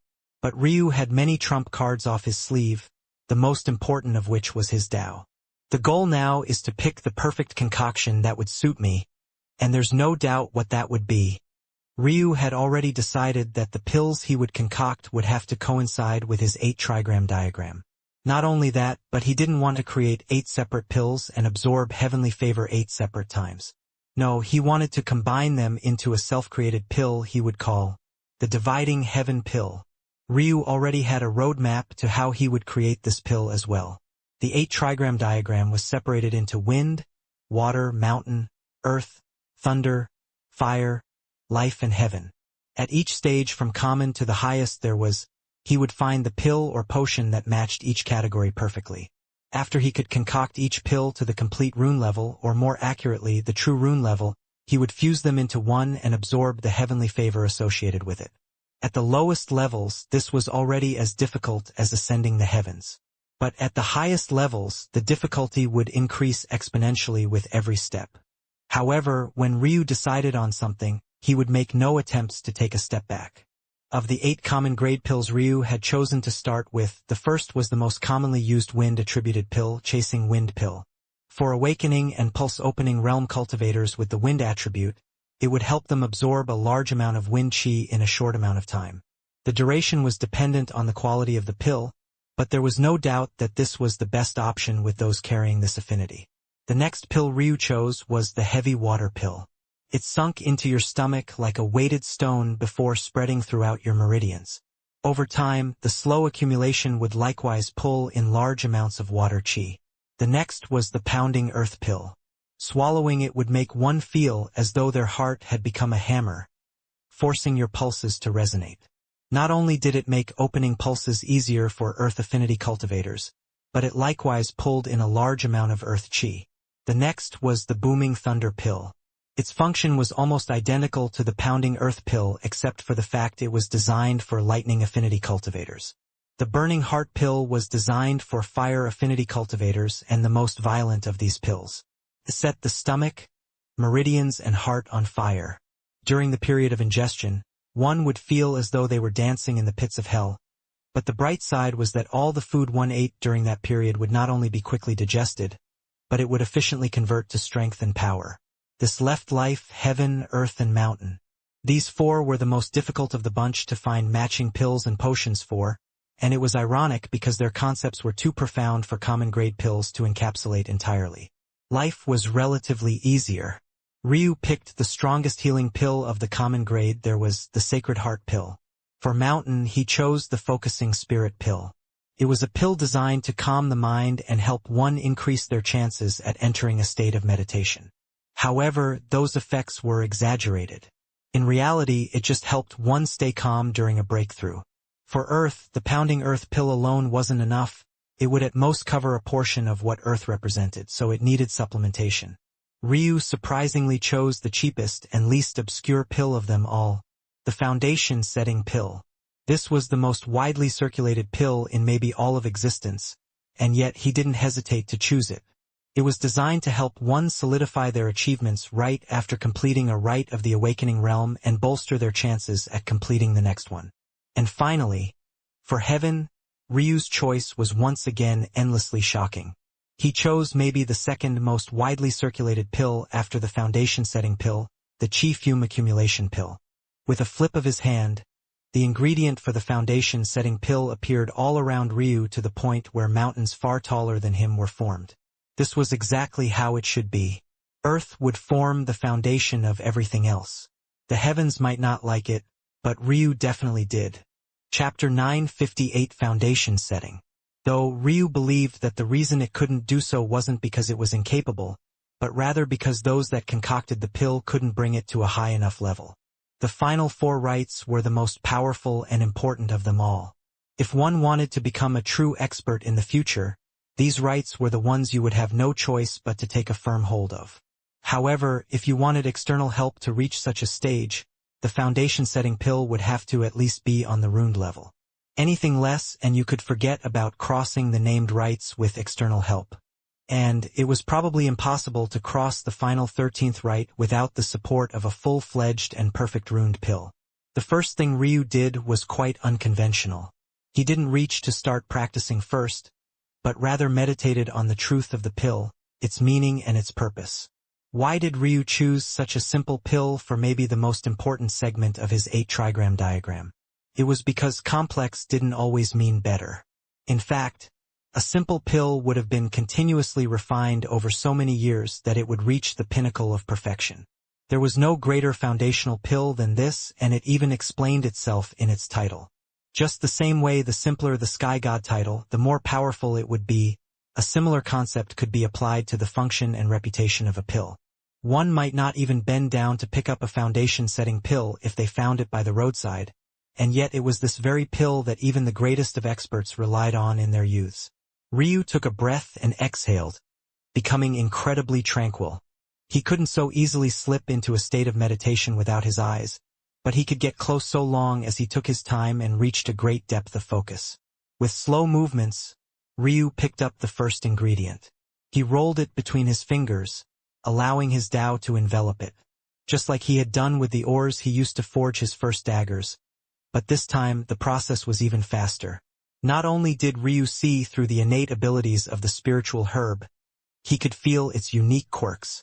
Ryu did this for every single one of them. While high-grade pills could have hundreds to even thousands of ingredients, this one had just 5, making it even easier on Ryu. He knew these 5 individual herbs so well that if he wanted to, he could detail every line that made up every fiber of its being. When Ryu was done, he placed the herbs down around the cauldron, exhaling slowly. Alchemy cauldrons came in all shapes and sizes. Most helped the alchemy process in some way, raising the purity grade, quickening the refinement process, and some of the highest and most quality ones could even help to withstand tribulations. Though those of the caliber of the last were likely maybe only a handful in all of existence. The cauldron Ryu chose, though, couldn't have been simpler. It was called an embryonic cauldron. It was unadorned and a simple black.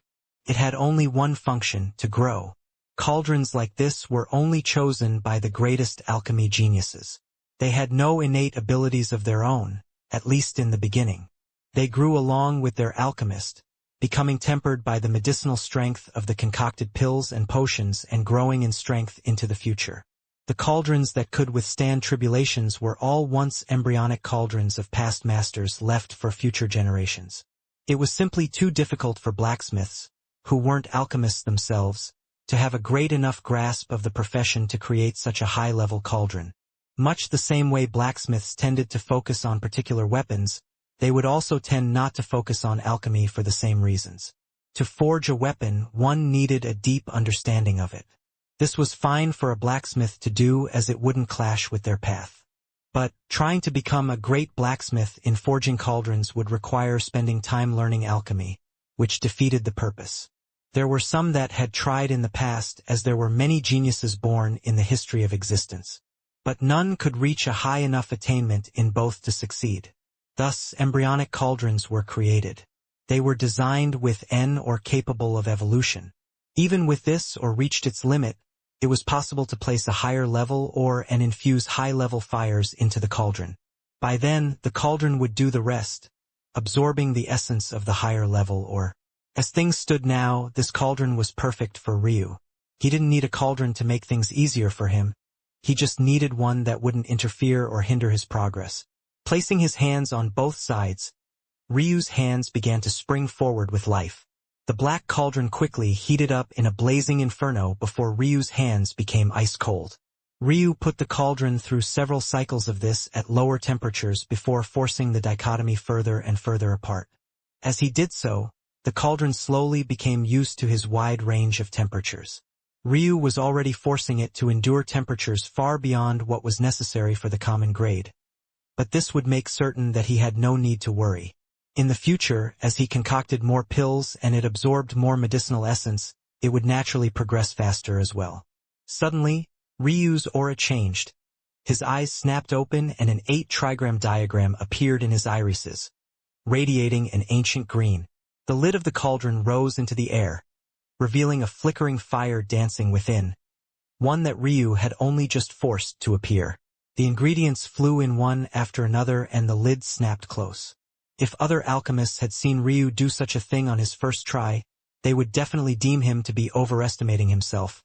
But the unwavering confidence on Ryu's face spoke of a different story entirely. Ryu had read through all of the alchemy techniques he had picked up, but he hadn't planned on directly using any one of them. That was why he had chosen so many in the first place. Alchemy techniques mostly differed in methods of refinement and fusion. However, these were precisely the two steps that would make or break the purity of a pill or potion. What Ryu wanted to do was use them as reference to understand how other masters approached the problem. However, his main goal was to rely on his Tao to find the perfect path of refinement and fusion. If refinement and fusion was just about memorizing a method, there would be far more genius alchemists in the world. The problem was that this process could differ depending on the spiritual herb, its maturity, the environment it grew in, and even the atmosphere it was being refined in. These complexities were then multiplied by the number of spiritual herbs participating. The best alchemy techniques and the most methods for adaptation and even had calculation methods built in to calculate the best options and paths to take. However, Ryu didn't need these. His Tao was designed to see through the secrets of the heavens. Why would he struggle with a mere few spiritual herbs of the common grade? He had fought against the heavens themselves for the right to have a hegemonic Tao, and he would use it to the fullest. A mere common grade pill wouldn't stop him.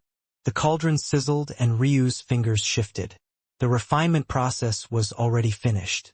If one looked into the cauldron now, you would find motes of light floated about and a pile of ash below. The dichotomy was akin to heaven and earth. The flowing flames danced about the motes of light, coddling and joining them piece by piece, being very selective about the temperatures chosen and which unions came first and which ones followed. The flame Ryu was using was without a doubt the rebirth flame. However, alone the rebirth flame's heat wasn't enough. In fact, at its lowest level, the rebirth flame didn't give off any heat at all.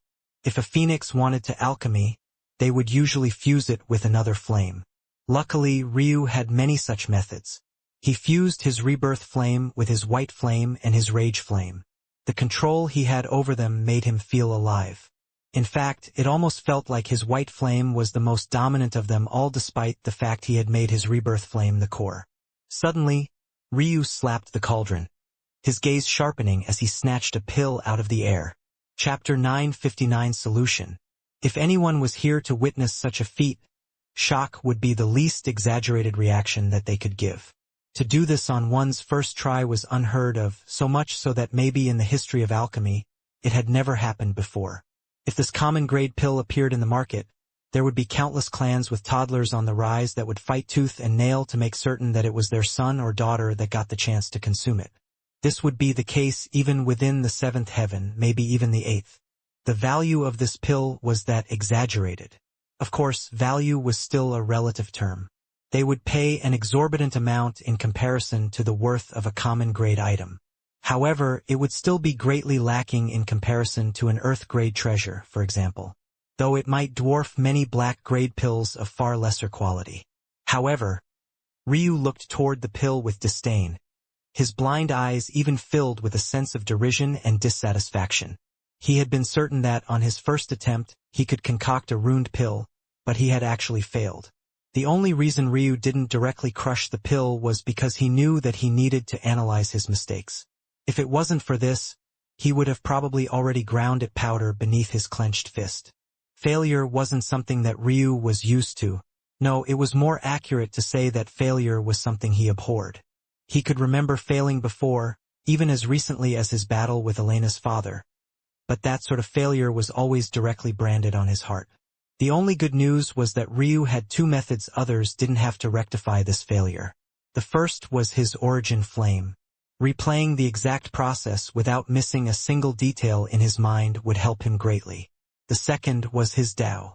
By using his Tao to analyze his self-created pill, he could see through its flaws and measure out what needed to be fixed. Just now, Ryu had only used his fire and he had yet to use his Yin water.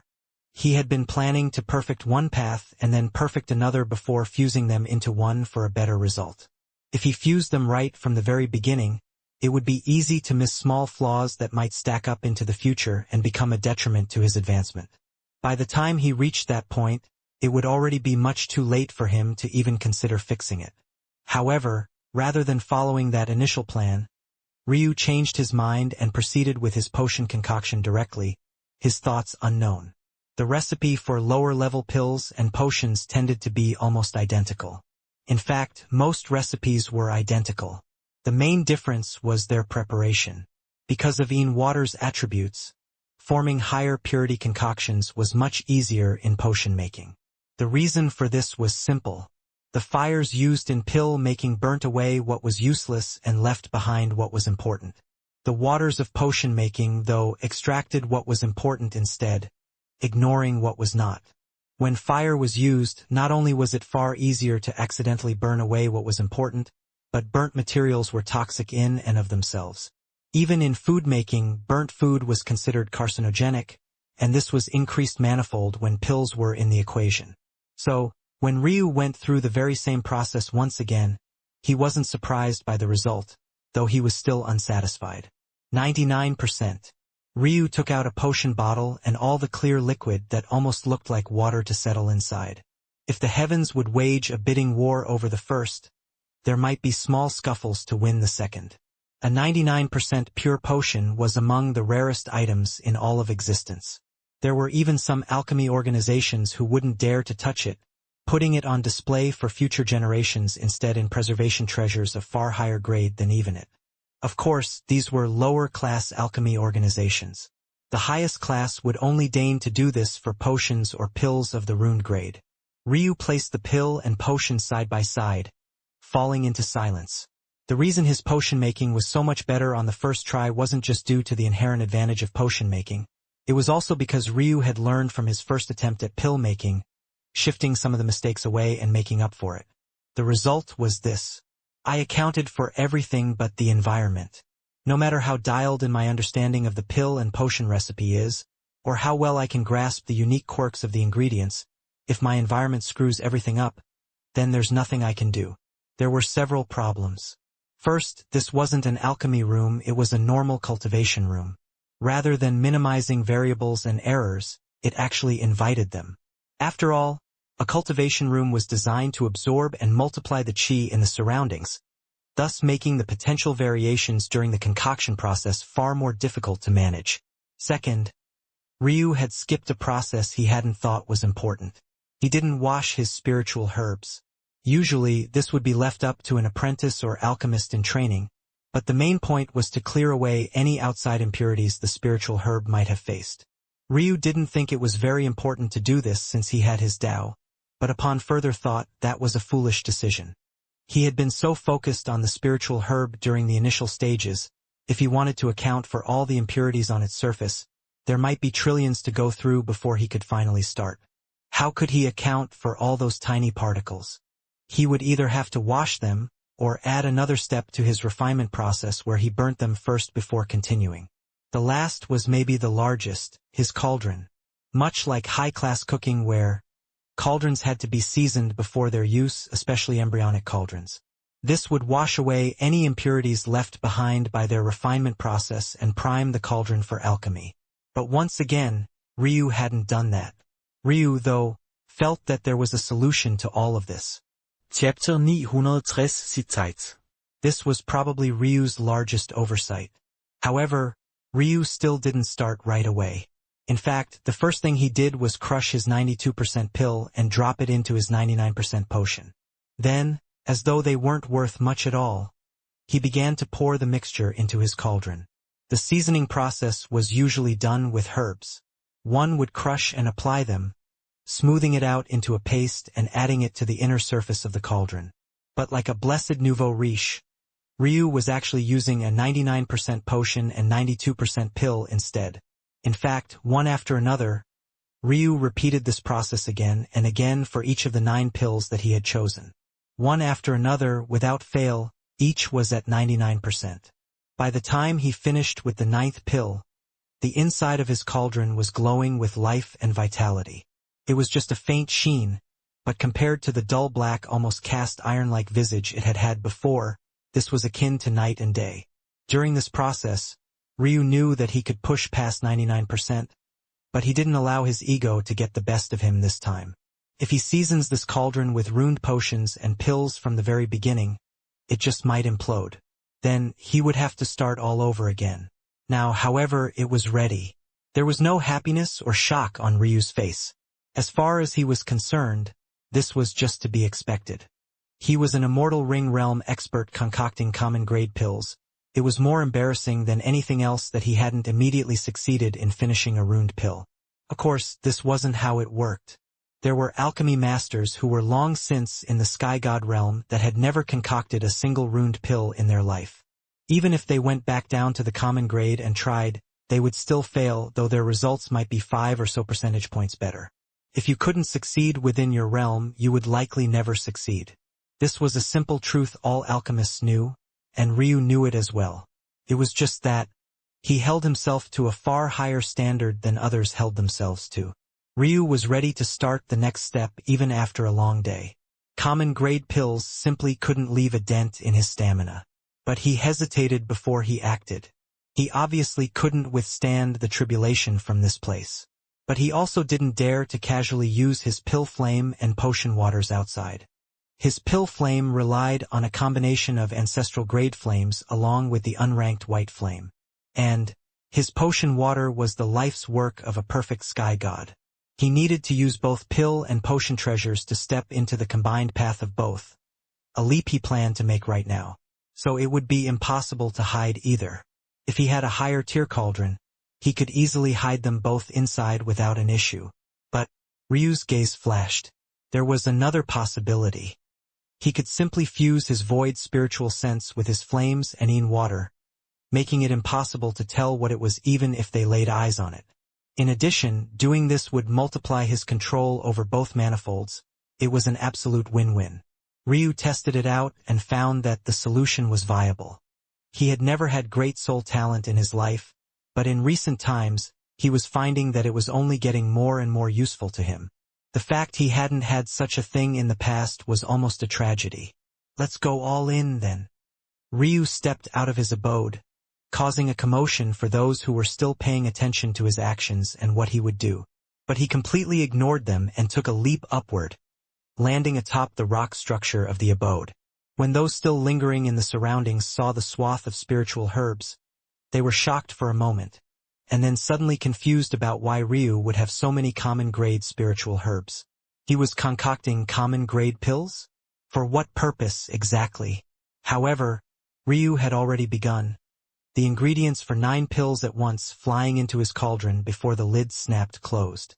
The cauldron began to glow a fiery red and a docile blue until both colors fused and became a vibrant violet.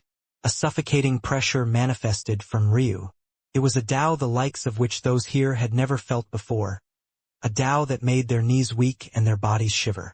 But for the life of them, they couldn't pinpoint its strength. In fact, even if Ryu hadn't used his void spiritual sense, such a Tao was already beyond those of the first heaven to calculate.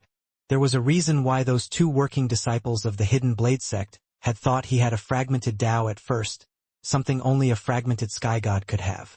Time ticked by and Ryu's aura only seemed to grow stronger. The commotion he caused was not small, even disrupting the chi flow much higher into the mountain.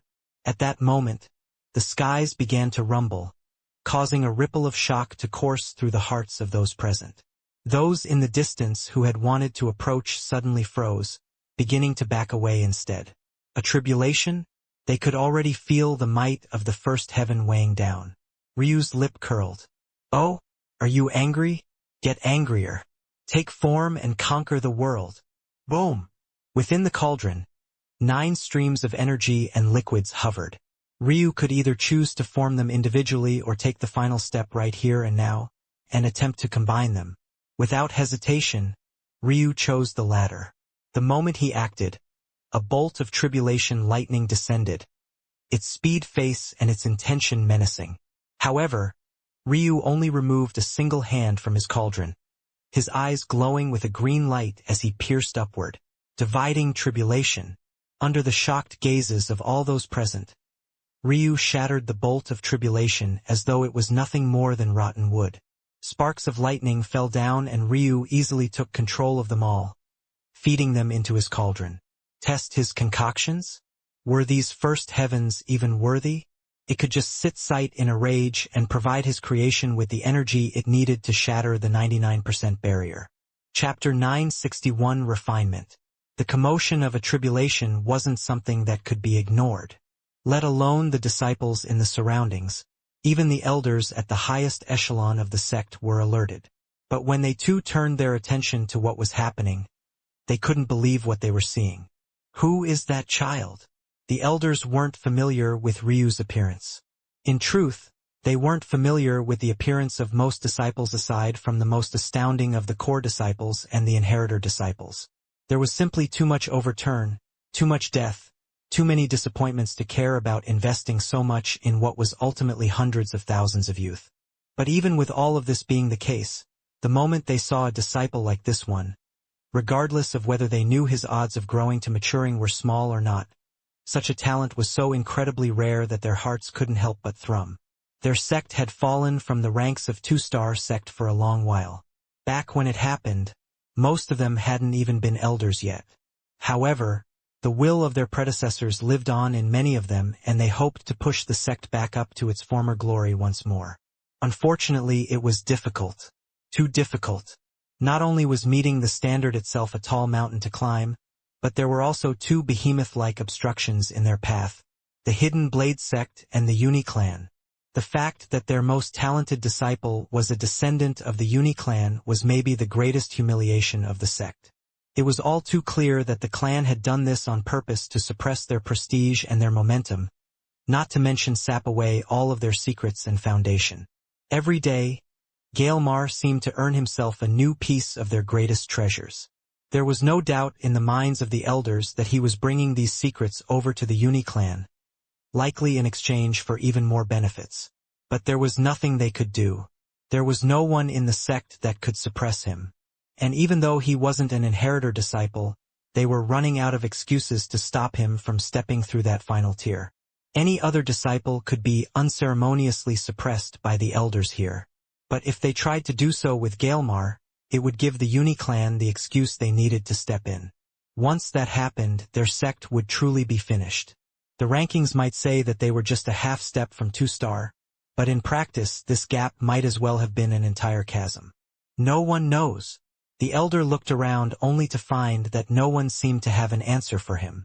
That was until his eyes landed on Elder Lee of the disciplinary faction. Elder Lee. Elder Lee was snapped awake. Then, with a half-bitter smile and half-smoldering anger, he recounted the events of a few months ago. As they listened, many elders frowned, and the more hot-tempered of them almost blew smoke from their ears. Such a thing had actually happened? Their sect rules had been so easily flouted with no repercussions?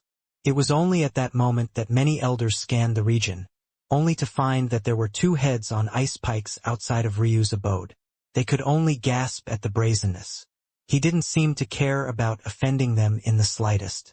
He had just killed 2 disciples and then called the entire sect's attention over and didn't even bother to hide his actions. Why were things like this?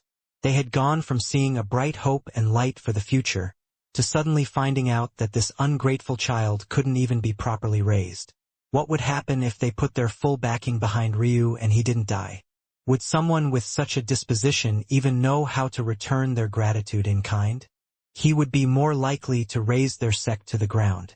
It might be better to kill such a scourge right here and now. However, when they thought about the fact that this young man had the backing of the Great Elder, none of them dared to move. Not that they could, regardless.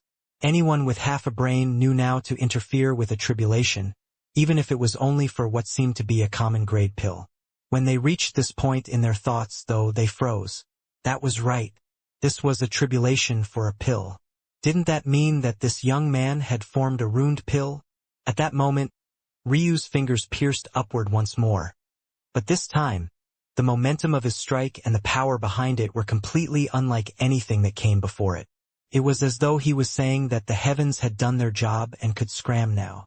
A piercing and blinding white blade light shot into the skies, piercing through the center of the formed tribulation clouds and splitting them in two. Just like that, the rumbling of the skies came to a stop, replaced by an all-new rumbling that came from none other than Ryu's cauldron. Right then, the lid shot up, a resplendent pill following its wake. None present had ever seen a pill so beautiful in their lifetime. It was only about as big as 2 thumbnails, but its surface was formed into a crystal ball, golden runes dancing along it. Within this crystal ball, a gorgeous blue liquid swished around like the waters of a clear ocean. It was an incomparably gorgeous sight. However, it seemed to be lacking something important that none could put their finger on. And it was then that it happened. Right where the clouds had split apart, a pillar of golden light shot down toward the pill. At the same time, Ryu's body erupted in flames, and he began to circulate the Refinement Sutra. Large waves of heavenly favor began to storm into Ryu's body, his skin glowing a bright light beneath the raging flames. Chapter 962 Another Way. When the heavenly favor entered Ryu, he felt his mind shudder, his body entering a state of enlightenment that reminded him all too much of his rebirth. In fact, it felt as though Ryu had only touched the tip of the iceberg of what his rebirth could give him, and his steps toward recultivation were only slowly unearthing the strength that he had rightfully deserved to command in the first place. It was as though Ryu was undergoing the rites once more, everyone watching silently as they caught on to exactly what was happening. The first rite, the second, the fourth, the sixth. By this point, the elders were already watching with wide eyes. At this speed, wouldn't he? The ninth rite. The moment Ryu hit this point, his body released such a blinding golden light that it fused with his red flames, making it look as though he had dipped himself in ambrosia. The rite of limitation. The rumblings began to quake the mountain, the once stable footing shaking and almost throwing some high-class cultivators off of their feet. The commotion began to go beyond just the sect and began to influence the surroundings. Undergoing the rites while in the awakening realm wouldn't cause such a commotion. However, somehow undergoing the rites while already being in the immortal ring realm was a different animal altogether. All of the effects were multiplying several times over as enormous qualitative changes were taking root in Ryu's body. It was as though the foundation of a skyscraper was being forcefully changed, and with every improvement, 10 more floors were added. The commotion would be far greater than if you started with the foundational changes from the very beginning. In fact, even Ryu himself felt his body threatening to explode. It was his willpower alone that kept him together. Undergoing the rites the first time had been difficult enough. But undergoing them with the pressure of his skyscraper, weighing down on it, was a different monster altogether. The elders, though, couldn't help but tremble. In their sect, was there even a single one who had completed the 10th rite? When they looked toward one another, they already knew that the answer was no. As difficult as completing rites were in Sacrum, in the true martial world, it was like pulling teeth from a fully adult dragon. You would maybe only start finding geniuses who had completed the 10th rite in the 4th or 5th heaven. The elders were already shocked enough. But then, the rite of perseverance. Ryu roared into the skies, his veins popping out across his skin as his robes had long since been burnt to ash. The momentum of his roar startled the elders and the disciples. It felt as though a mighty dragon was being reborn right before their eyes, the sound alone making their hearts tremble and their knees buckle. However, the rite of death. Ryu's skin peeled away, entering the flames before being incinerated to ash. The pain was unbearable, reaching levels that would make most want to smash their head against a rock and end it all. However, even with this being the case, Ryu didn't have a thought even once. He had completed the 13 rites once before, and he would complete them again. The true martial world was his stage, his ground to stomp upon and his skies to plunder. Nothing would stop him. The rite of origin. The golden pillar turned into a bloody red, the impact expanding outward. The burning of Ryu's flesh dug deeper, peeling away at his veins and his muscles until even part of his bone could be seen. However, Ryu's mind itself was the picture of absolute clarity. He refused to lose his mind to the struggle and the pain. If he did so, his void spiritual sense would waver and the secrets he was hiding would be exposed for all to see. These small, pitiful steps that even a child of 7 years old could take. He would take them again. Tall, strong, and unbothered. His 13 immortal ring glowed with a fiercer light, glowing with a radiance that seemed to rival even the pillar itself. The more steps forward Ryu took, the stronger it became and more enraged the first heavens were. However, none of it mattered. I, Ryu Tatsuya, look down upon your 13 rites. The voice was steady and unhurried, yet it coursed with an unwavering arrogance that traveled across the radiant star sect. The rumbling of the skies increased, but Ryu had already stepped across the final threshold. As he had already said, there was nothing here that could stop him. If he had succeeded once, he would succeed again. He would never fail in something his 14-year-old self had succeeded in. He would never take a step backwards. The pillar of crimson slowly faded, leaving behind Ryu's beaten and ragged body. But just as quickly as he had been injured, his body seemed to also begin to rapidly heal. First the heavens would punish, but then they would reward. Ryu's pristine body slowly pieced itself back together, his handsome features shimmering with an added radiance. He felt that just now, he had gotten several times more powerful. Before, without his soul, he could probably only fight 3rd or 4th stage Path Extinction Realm experts at best. This was quite pathetic in his estimation since all the talents around him were black grade at the highest. This meant that if he was on a higher heaven, he might only be able to fight those beneath him in cultivation. Now, however, Ryu didn't feel like anyone at that level that was within the Path Extinction Realm could even touch the hem of his clothes. And maybe the best part? His bloodlines had somehow entered the Earth grade, and his Meridians? They had crossed out of the Heaven grade and entered the Sovereign grade. It seemed he had found another method and released himself of his shackles. Chapter 963-4. If Ryu was correct, there probably wouldn't be such a large chance again until he crossed from recultivating the mortal realms into the immortal realms. However, this huge boost was enough for a small smile to spread across his face for the first time. Even completing the 13 rites couldn't move him. Why should it? He had done it once before. But now he felt a lot more like himself, like a weight holding him down had loosened considerably. Felt quite good. The gorgeous pill fell from the skies and obediently landed in Ryu's palm. This scene was just as surprising to the elders as anything else had been. Truthfully, many looking on with greedy eyes were waiting for the pill to shoot off just so that they could intercept it. Ryu looked far too calm and like he wasn't ready to fight for it at all. So they had thought that there was a chance to take advantage. The truth was that if this pill was sold strictly as the common grade pill it would at best cost as much as a high-end black grade pill, and maybe an earth grade pill if the conditions were just right and a bidding war ensued. However, if it was sold to an alchemy organization or a merchant group who could use it to promote their fame and draw in talented alchemists into their ranks under the promise that they could observe and study it, this would be a different matter altogether.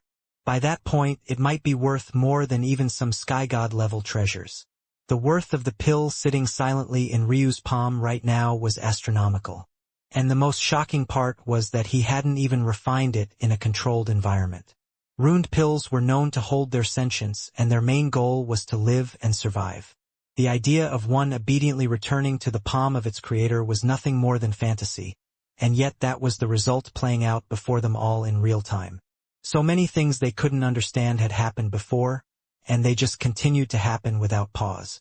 These people were quite shameless to think of trying to take Ryu's things.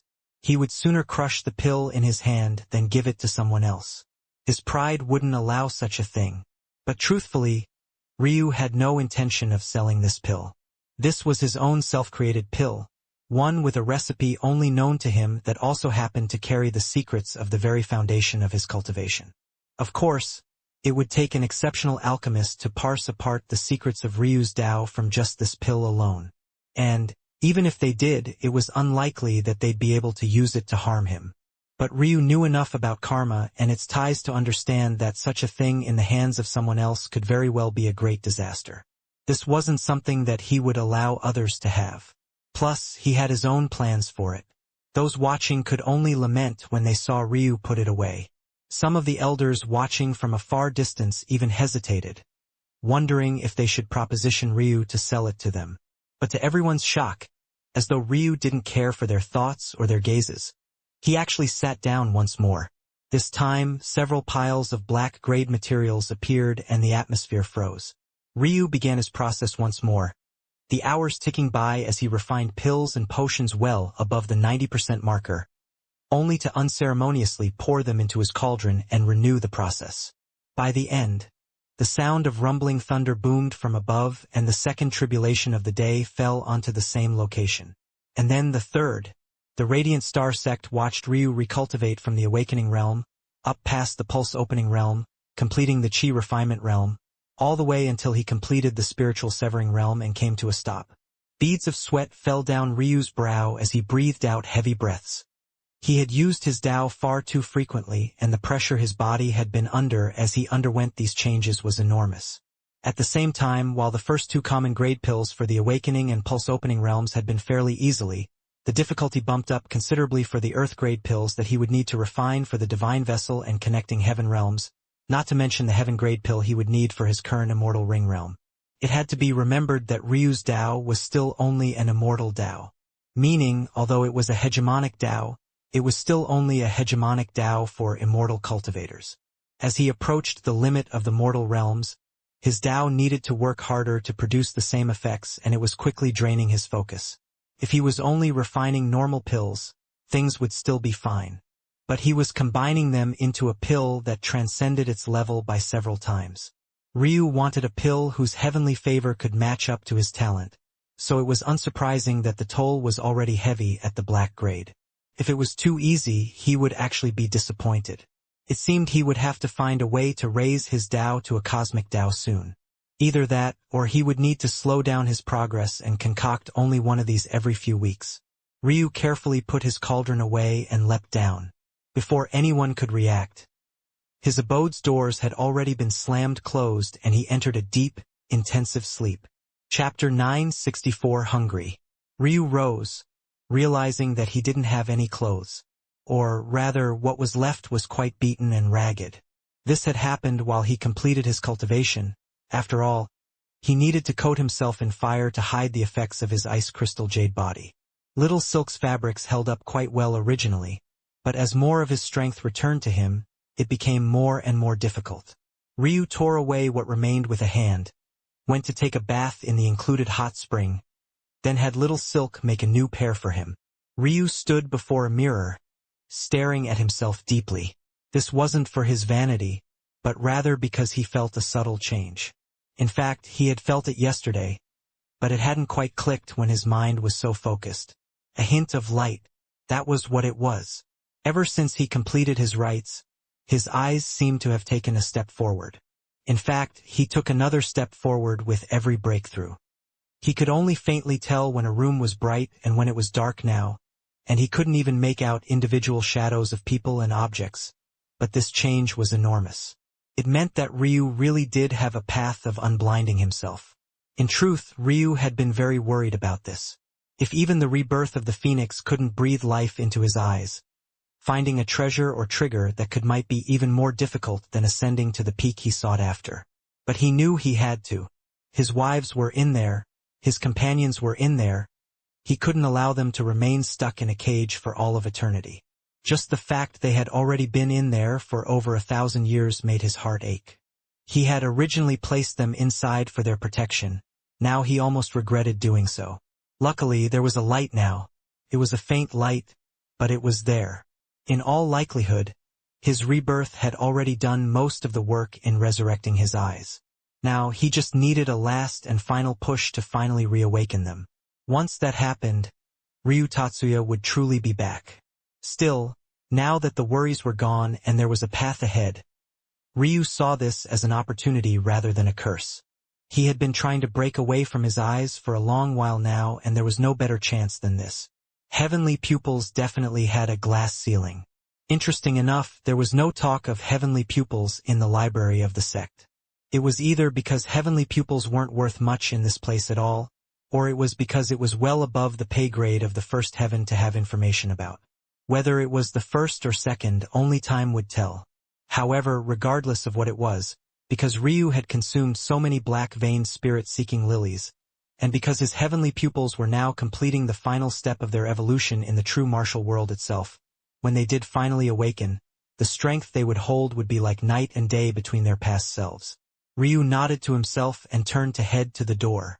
With his alchemy skill, he should be able to trade a large amount of high-level Earth-grade pills for true Earth-grade meat, rather than that fake common-grade garbage the twin-phase merchant group had tried to pass off as heaven-grade meat. Earth-grade meat was likely very rare in the first heaven, and there might not even be a lot available. And whatever was likely sourced from the second heaven by those with connections. But there should be a path available so long as he was willing to pay.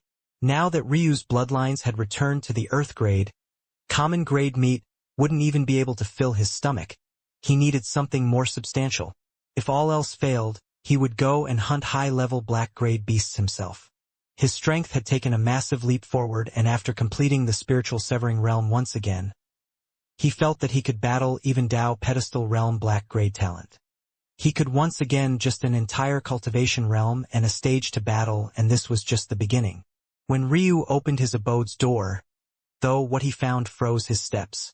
Selhira stood outside waiting patiently, a white gown gracing her curves as the wind blew by. She must have been waiting for a while, but she still had that same unhurried and graceful smile on her face. When she heard Ryu come out, she turned back with a smile. She was about to open her mouth to speak before she suddenly paused. "Are you hungry?" Her analysis was spot on, and she seemed to have the hawk eye of a mother. Nothing escaped her senses, and she pinpointed Ryu's greatest trouble with ease. Everything else didn't seem to matter anymore after she realized this. Though Ryu was a bit surprised, he still nodded. "I was planning to go and trade some of my pills for any Earth-grade meat I could find." Selhira blinked before a sense of understanding overcame her. She felt that Ryu was very special, or else Old Juan wouldn't care about him. While others didn't know who he was, Selhira was well aware that he wouldn't take interest in anyone of the first heaven without good reason. "Okay. Then I'll take you to someplace. Come along." A familiar snow owl descended from the skies. It gave Selhira an affectionate nuzzle and even moved to Ryu to repeat the same action. Ryu didn't reject, smiling lightly and stroking the owl's head as Selhira watched on in surprise. Ryu was quite fond of beasts. Their motives were straightforward and their thoughts weren't overly complex. It was nice to enjoy their presence. Soon, the duo shot off, Selhira seemingly having forgotten all about her important task. Even though she had forgotten, the commotion at the sect gates most definitely hadn't.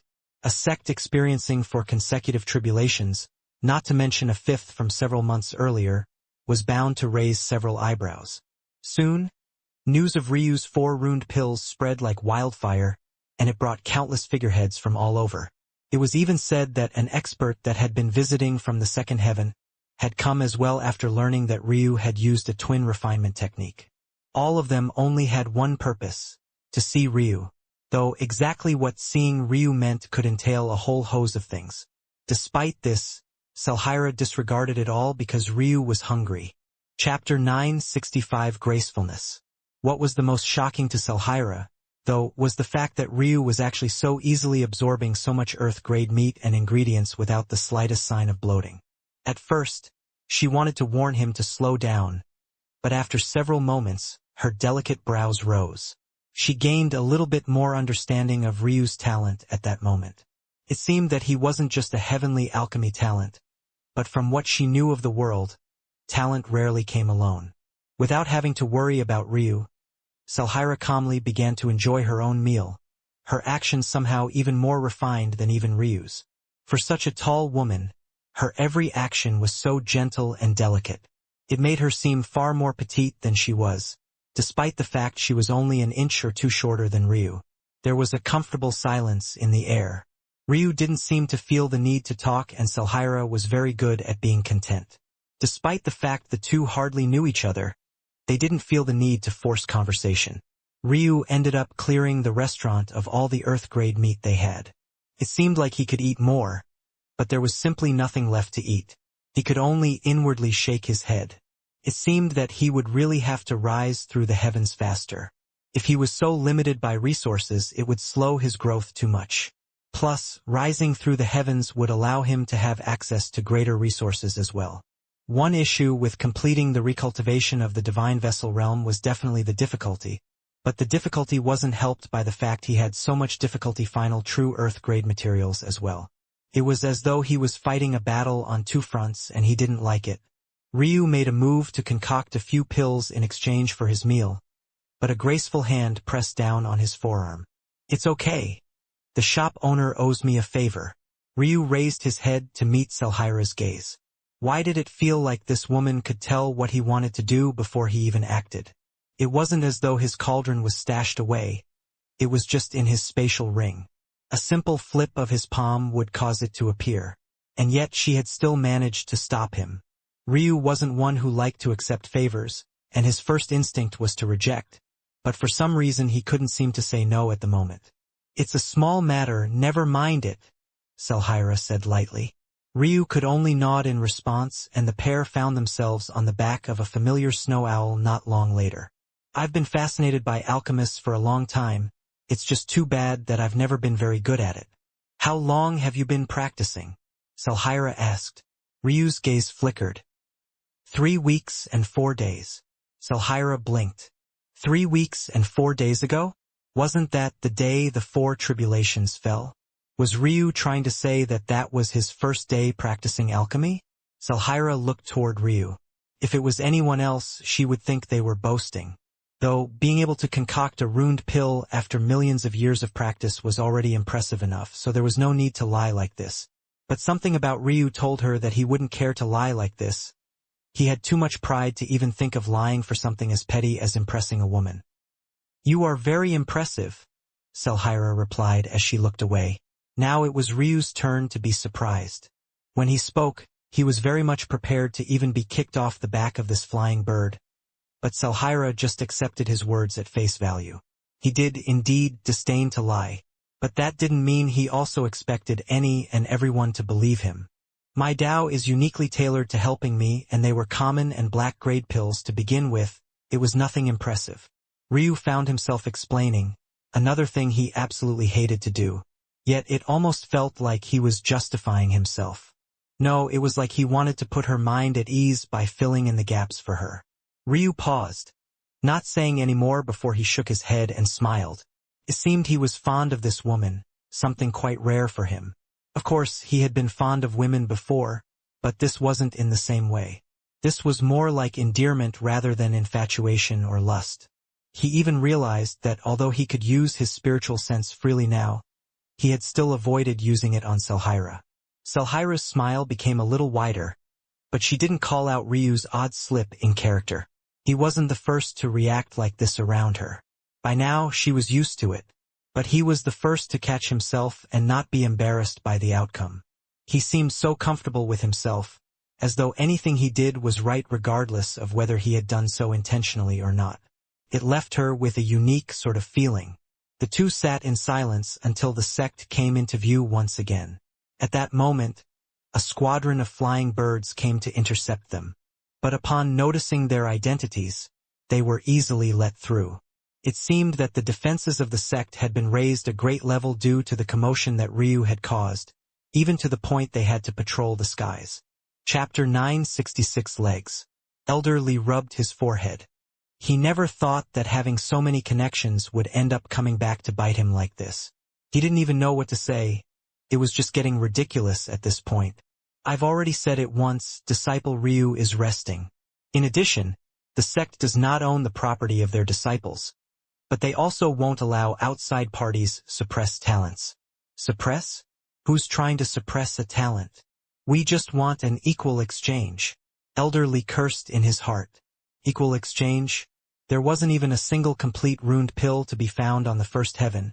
You would have to go up to the third heaven before you even found the first one. The cost of traveling between heavens was astronomical. And even if you managed to hold onto a great power's coattails to finally manage to make the trip, did you think that you'd be worthy of laying eyes on something an alchemy organization would sacrifice its entire foundation to maintain control over? Equal exchange? What kind of equal exchange could you possibly give? At that moment, a snow owl appeared from above and swept down. A gentle surge of wind swept by and kicked up their hair before a pair appeared. Most didn't recognize Ryu, but even those that had come from elsewhere recognized Selhira, the mysterious unranked disciple, or was it elder of the Radiant Star sect.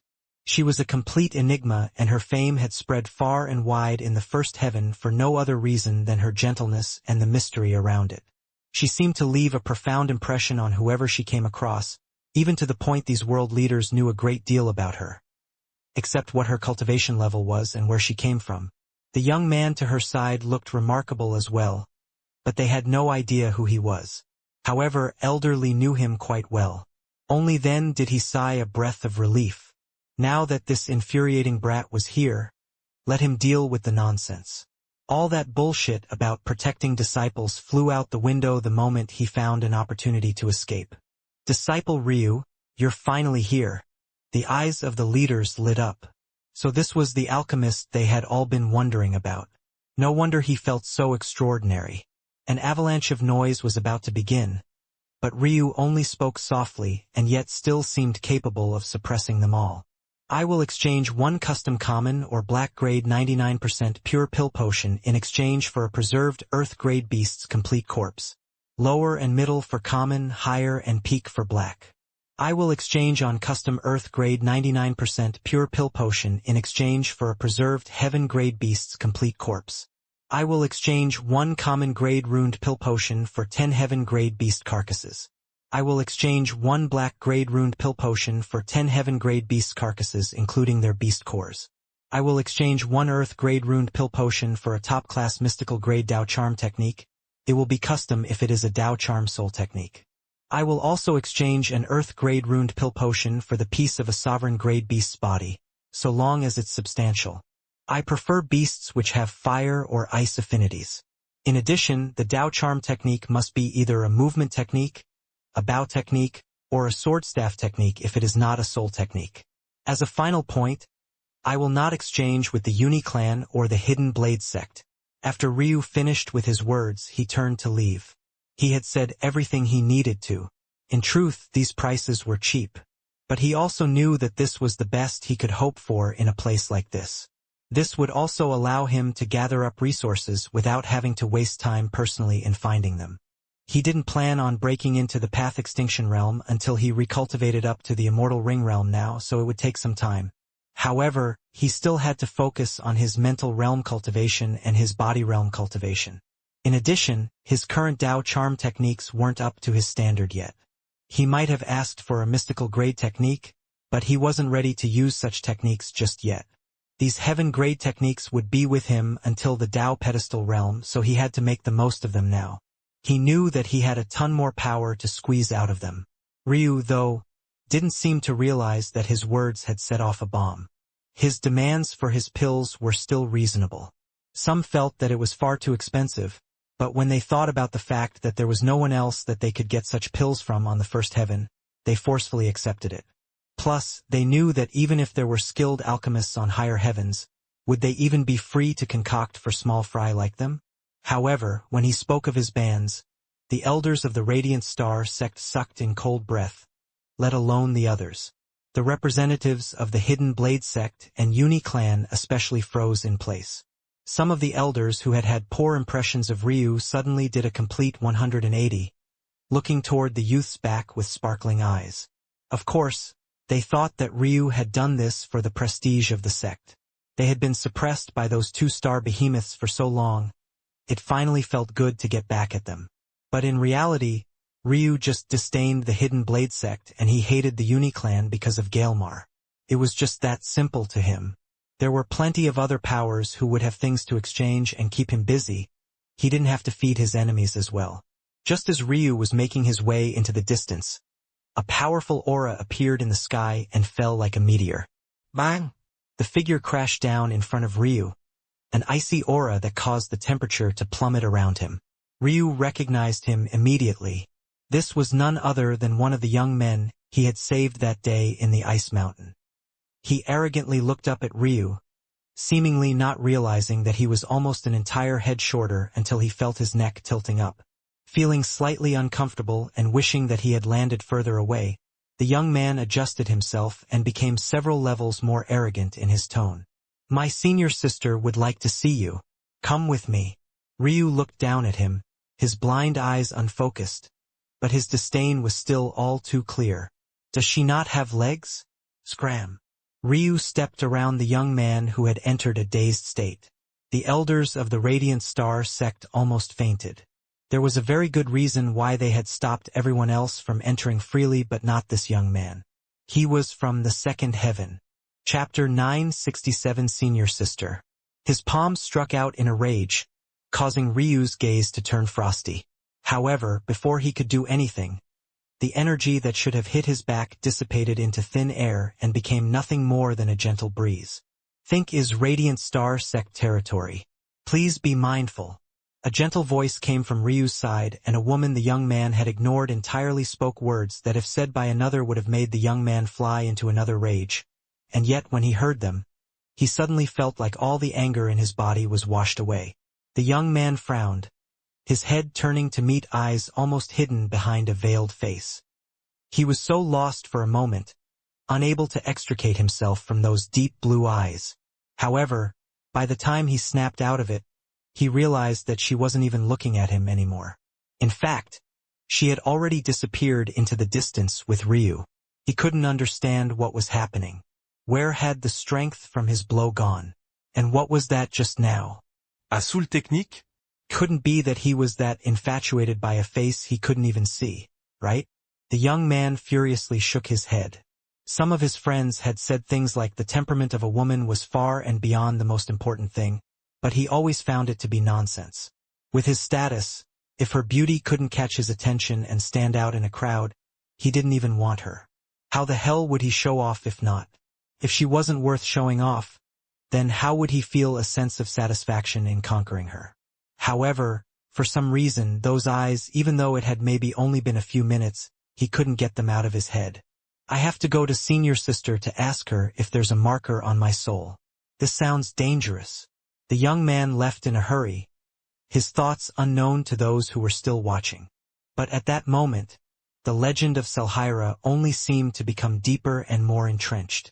There were multiple World Sea Realm experts here and many of them didn't dare to take that strike head-on, yet it didn't even cause a crack in the ground. They looked toward one another and chose to remain silent. Even the representatives of the Hidden Blade sect and Uni-clan who had had every intention of kicking up a fuss using their 2-star status suddenly realized that there were more hidden secrets remaining in this dying sect than they were willing to admit. "Corys, you've returned?" A light voice sounded out, but it seemed to carry a hint of confusion. It could tell that the young man had returned alone. It couldn't be that he had forgotten the task she had given him, right? It was only after hearing this voice, Corys seemed to snap out of his stupor and it finally hit him what had happened. One part of his mind had been occupied with what might be wrong with him and the other part was filled with a sudden infatuation, so he had even forgotten something so crucial. Despite hearing the voice, Corys still knocked on the doors politely and only entered after hearing affirmation. "Senior Sister Geneless." Geneless sat in the middle of the highest class training room the First Heaven had to offer, her training robes sticking to her somewhat as she sweat profusely, but she didn't seem to care because the fear she had instilled in her junior brothers was so much so that they didn't even dare to look even if she had been stripped naked before them. She didn't say a word even after Corys finished the story of what happened. It wasn't until several minutes later that she poked a finger and a ray of light entered Corys' forehead. "Your spiritual waves are a bit odd, but not exaggerated enough to indicate the use of a soul technique. You also said she dissipated your attack and you have no idea how. Geneless rose up. You can leave now. I will go personally in a day or two. But senior sister, this isn't worth your effort. This brat is too arrogant. He hasn't even stepped into the path extinction realm. I could have grinded him into meat paste with my pinky toe if... Well, his worth isn't in his combat prowess. Now is it? She replied lightly. Yes, but they're still just common and black-grade pills. He's in the immortal ring realm, by now. He could be able to concoct heaven-grade pills, but he doesn't even attempt to concoct even earth-grade pills. Of course, this wasn't true. Ryu had said that he would exchange his earth-grade concoctions as well. It was just that Corey's didn't have the full story because he couldn't be bothered to sit around and wait like everyone else and went off to play instead. But he couldn't let his senior sister know that. It's likely that he's just too weak to bring out the full power of that trump card of his. Corey's brows shot up. Senior sister, you think? What else could the answer be? You tell me, how many alchemy masters have succeeded in forming a complete runed pill in the second heaven regardless of the pill grade? Corey's froze. None. And of those who've succeeded in forming an incomplete runed pill, they've only succeeded once at most by stroke of luck, and those alchemy masters are even alive any longer. This is how rare it is for such a thing to happen throughout history. Chapter 968 Profitable. But now you expect me to believe that nameless inner disciple of not even a 2-star power can somehow finish not just 1, but 4 in a single setting? It's worse than just a joke. It's a slap to the fact of the entire alchemy community. If it isn't a lie, something I'm not totally convinced by, then it definitely means that he has a world-shattering treasure on him. One that he's actually stupid enough to reveal. The only reason I won't outright kill him is because then it will be obvious that I have the treasure instead. I'll just make him obedient and docile, and let him keep taking the brunt of the heat. This kind of treasure isn't something that even we could protect, so we have to proceed with caution, and we also have to act before those 2-star powers do. Once we get our hands on the treasure, then clearing what remains of the flowing frost ruins shouldn't be difficult at all. Then I can find that bastard that injured my soul and crush him. Geneless grit her teeth hard. Under normal circumstances, she wouldn't even dare to seek out revenge. Anyone with an ancestral grade talent would be highly sought after even in the 7th and 8th heavens. She didn't dare to go up against that. However, if she managed to get a perfect sky god's inheritance, there might be a treasure in there that could help her flip the tables and close the gap. If she then used a soul absorption technique, although she wouldn't be able to make herself a perfect Black Buddy soul, she would be able to gain some Black Buddy characteristics, and it would be enough to match up to a heaven grade and maybe even sovereign grade talent.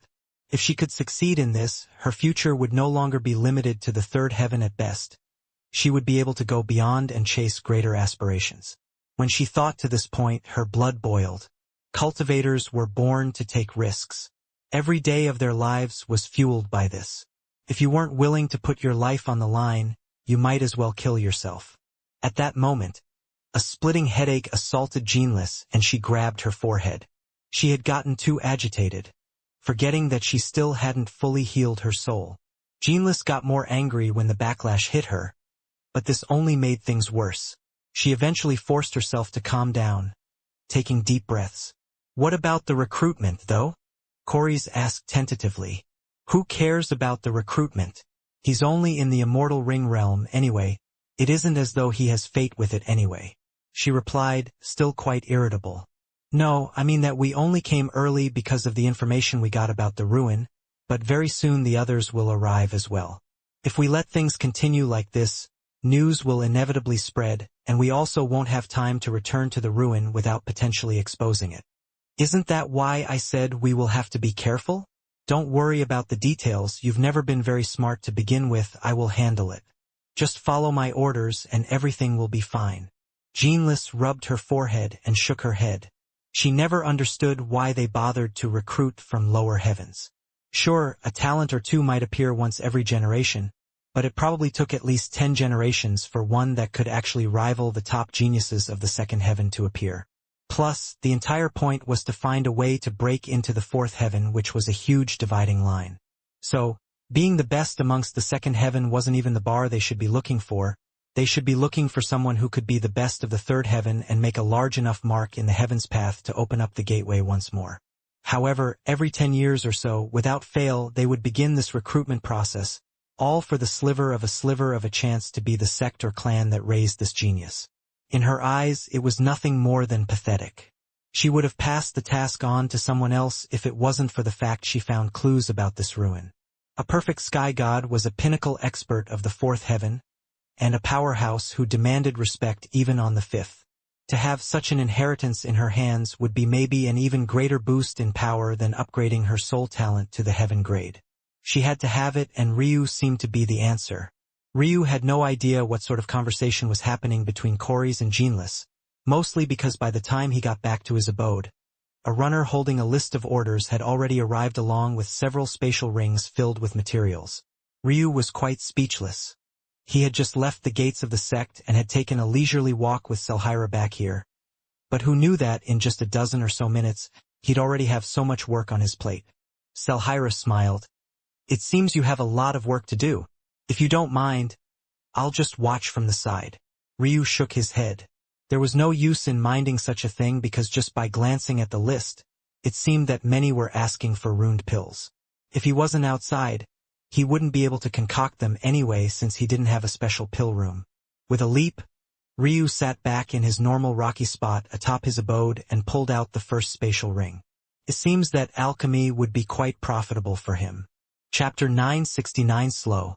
Of course, these weren't attempts at bribing Ryu, nor were they asking for more than one pill to be formed. Rather, it was simply common practice. When asking for an alchemist's work, not only would materials be provided, but several sets of them would be, in fact. Depending on the difficulty, more or less ingredients would be provided, and if the minimum number wasn't met, then the commissioner would have to accept the possibility of failure. If the minimum threshold was met, then the risk would be on the alchemist's shoulders. If the alchemist failed, they would have to procure more materials themselves to complete it at no extra cost. However, to Ryu all he saw was free money. He didn't need more than a single set to succeed at all. His Tao was too powerful. In addition, when he spoke about struggling with Earth-grade pills, that was in relation to his self-created pill potion recipe which embodied the characteristics of his 8-trigram diagram. When it came to normal Earth-grade pills, Ryu was more than just a little confident.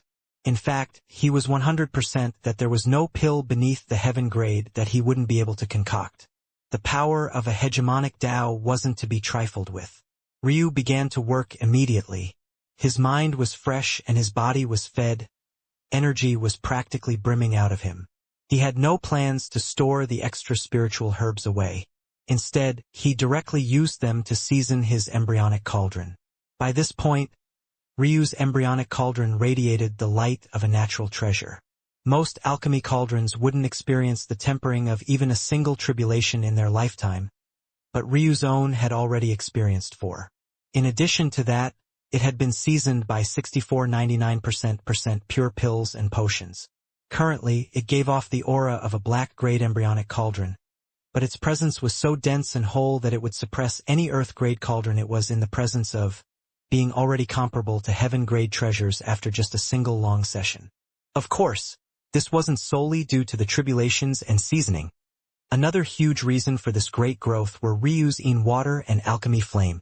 After absorbing the flowing frosting water, known to carry that absolute cold of a perfect sky god level existence, Ryu's ice phoenix talent had catalyzed just as much life chi, making what was once a powerful enough natural treasure to be used as a weapon to also become just as potent of a life-saving treasure.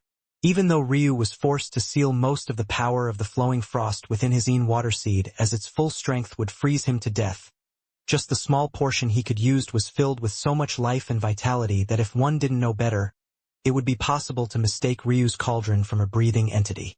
Between every stage of improvement, Ryu would always make sure to infuse his waters and alchemy flame into his embryonic cauldron, causing it to gain faint traces of their abilities and also expanding its ability to deal with both extreme high and low temperatures.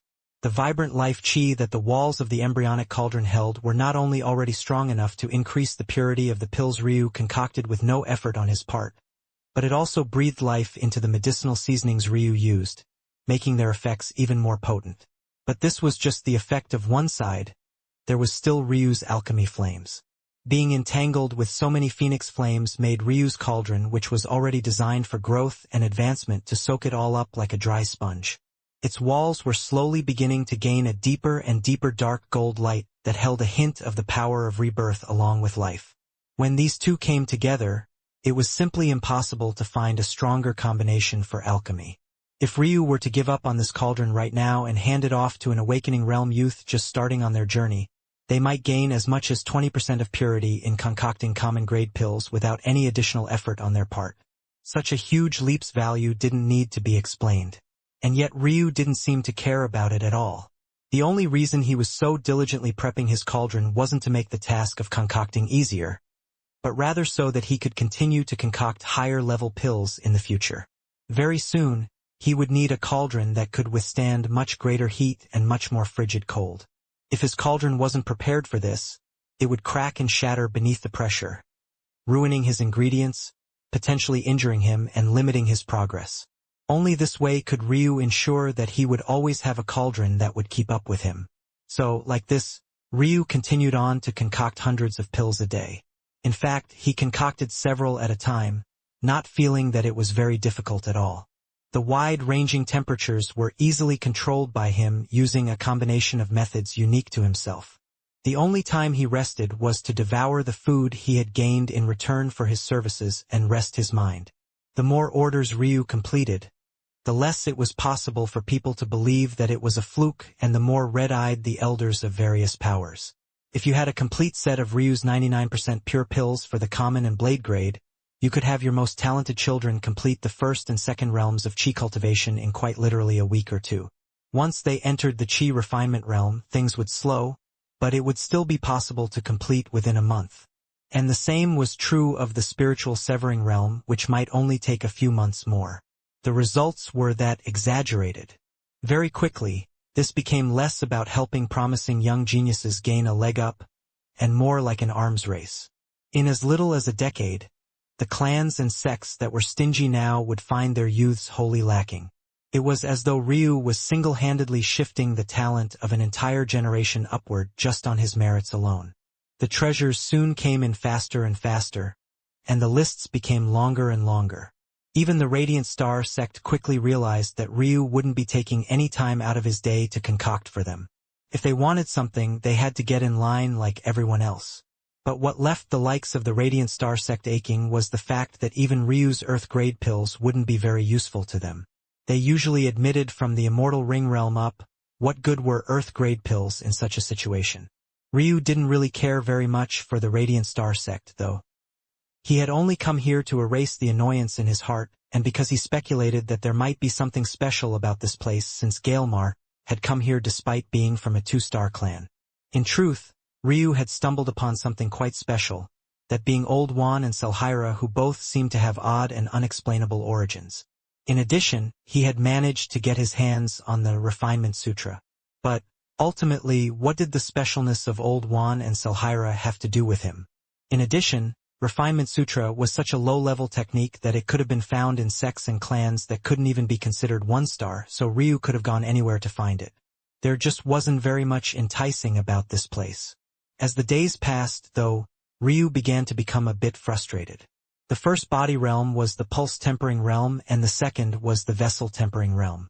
Both relied on suturing his bloodlines to a certain point and using their momentum to open key points in his body, namely, his body pulses and body vessels.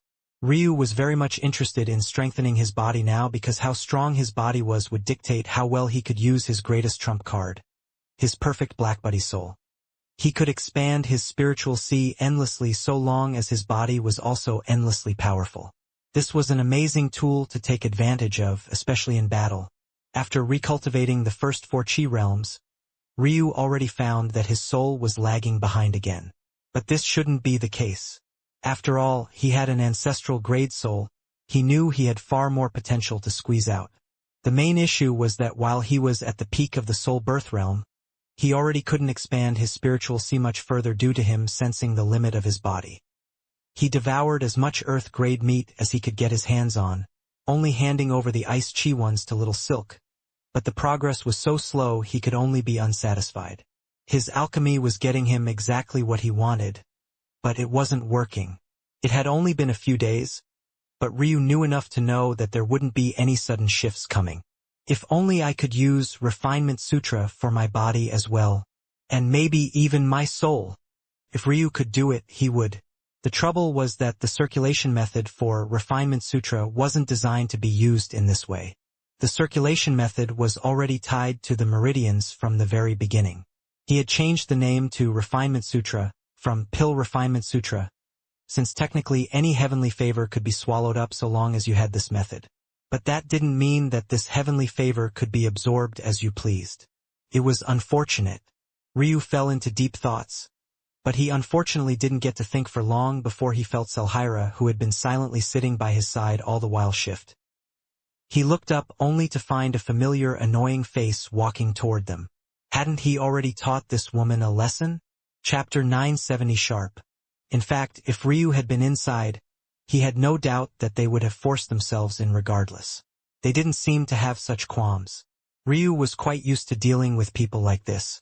Geneless might have come here after he made her, but that didn't mean that she would be happy about it.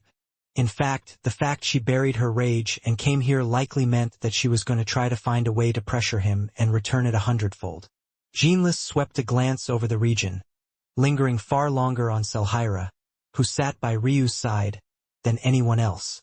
Though her eyes narrowed, she didn't say anything to the mysterious veiled woman and simply turned to Ryu. Don't allow my presence to stop you. Since you dare to concoct out in the open, I presume you also don't care about having one more observer, correct? Ryu rested an elbow on his thigh, propping his jaw up with a fist as he stared at Geneless. He didn't seem to be in any hurry to start, nor did he seem put off by the gaze of someone so powerful.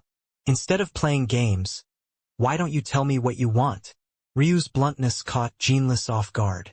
In her mind, Ryu would want to stall for as long as possible and take her up on her offer. In truth, Geneless, while 90% certain that Ryu was relying on a treasure, wasn't quite yet 100%. The reason for that was because Ryu was too casual. Even if Ryu was too immature to know how to hide his secrets and bide his time, was he also stupid enough to concoct out in the open like this, knowing that he could be exposed at any moment? Geneless wanted to check personally if there were any tricks that Ryu was playing. She didn't trust these dregs of the first heaven to have eyes as sharp as herself. But she also hadn't expected Ryu to not even entertain her. She had heard from Corey's how arrogant this young man was, but she didn't expect that he would still dare to be like this when she was standing right here. Corey's temper flared and he almost exploded. But when he remembered that Selhira was still there, he managed to restrain himself, remembering what had happened last time. He still had no idea how his attack had been so unceremoniously dismissed without the slightest hint of effort. He was certain that if Selhira wasn't there, he could slap Ryu to death with a single palm. Of course, what he didn't know was that Ryu might not be able to defeat him, but him believing that a single palm was more than enough was nothing short of a pipe dream. In fact, if he tried to push Ryu too far, Ryu had some methods that could make him suffer greatly.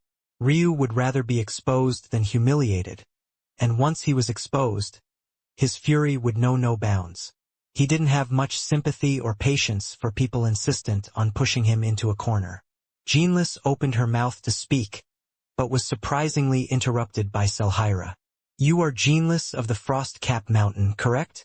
If my information is correct, you should be one of the overseers for the coming selection. According to the rules, it is inappropriate for an overseer to see a contestant ahead of the coming date. Isn't that correct? Geneless froze, his gaze flickering with confusion and then a bit of irritation. Do you really take me for a fool? An Immortal Ring Realm expert participating in such a competition? Do you take me for a dog you can just shoo away? Geneless was surprised by her own words. She didn't know why she felt so agitated when meeting Selhira's gaze.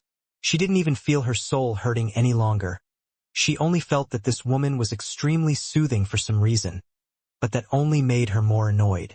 Not all Immortal Ring Realm experts are created equal, Selhira replied just as gently.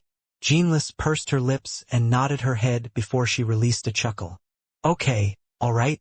Her laugh became slightly more unhinged, but just barely managed to remain within the boundaries of elegance. Then I, geneless Rivardin, choose to tag Ryu Tatsuya as my chosen. Should he not appear on the day of the competition, I reserve the right to slaughter him as I deem fit. I assume that you have no qualms about this. Rather than responding, Selhira looked toward Ryu. But Ryu himself hadn't budged an inch. It was as though he hadn't taken it all very seriously at all. Selhira might have spoken for him, but she was very much correct. He had every intention of participating. He was already very close to having the necessary strength. Well, necessary was relative. Ryu could already compete, but just competing wasn't his style. The skies above thundered and Geneless' head snapped upward. She suddenly frowned, looking back toward Ryu himself. Did his name already weigh so heavily in the first heaven? Something felt off. Seeing that she wasn't going to get a response from Ryu, Geneless sneered and turned to leave. There was nothing more to say here. This plan was actually even better than her original one. Since she had laid claim to Ryu, she had every moral right to step in as she pleased. If Ryu dared not to show up, then dealing with him would be easy. If he actually did dare to show up, then the moment he lost, dealing with him would be even easier. When the two were gone, Selhira spoke. I'm sorry for speaking on your behalf. You spoke the truth and got rid of an annoying pest for me. I don't see the issue. Selhira smiled. You don't strike me as a person who is so understanding. Usually not. Ryu spoke as he began to concoct his next pill. Only my family would be able to get away with that most of the time. My temper isn't the best. Your family? My parents, my grandparents, and my wives, Ryu replied. Selhira smiled. That's rare. You sound like you are very close with them. That usually doesn't happen. Close families in this kind of world don't happen very often. There was a hint of melancholy in Selhira's voice that made it quite clear that this was something she longed for but couldn't have. One couldn't choose your family, unfortunately, and if there was one thing that Ryu was blessed to have in this world other than his talent, it was definitely that. Her plight reminded Ryu of Ailsa. Even until the end, he hadn't seen an appearance of the Fairy King and his so-called father-in-law. With such a large commotion taking place, Ryu didn't believe for a moment that the Fairy King was unaware. But, once again, the fairies had chosen to remain unmoving and neutral. They simply weren't a people under a leadership that he could respect. Ryu finished off another pill and stored it away before using the rest of the ingredients to season his embryonic cauldron further. Then you'll just have to make your own family. Ryu met Selhira's gaze, and there didn't seem to be any devious intentions behind his unfocused silvery eyes. After a moment, Ryu rose to his feet, his thoughts still swarming about. Thoughts of how to increase his body's strength were still at the forefront of his mind. In fact, even when Geneless had been here, most of these thoughts had been occupied by it. Let's go to a place. I'll give you 70% of the rewards so long as I can borrow your strength and you allow me first choice of the items. Selhira's brows raised. She already had quite the understanding of Ryu, and this wasn't normally something that he would say either. But in the end, she nodded. In truth, she wasn't very interested in this 70%. But she knew that if she rejected it, Ryu wouldn't bother going anymore. Several hours later, thanks to the speed of the snow owl, the two made it back to a familiar mountain range. It took several more hours for Ryu to find the true entrance. But once he did, Selhira's curiosity was piqued. A ruin? It seems to be a perfect grade ruin at that. I didn't know you had such skills as a ruin master. It was clear that Ryu hadn't known where the entrance was until they got here, yet it only took him a few hours to find. Selhira was maybe more shocked about this than even Ryu's skill in alchemy. But that was because, I didn't expect that you would also be a ruin master. This will make things much easier, Ryu replied. Selhira's brows jumped before the gentle smile returned to her face. Ryu was actually so sharp. Chapter 971 Useless.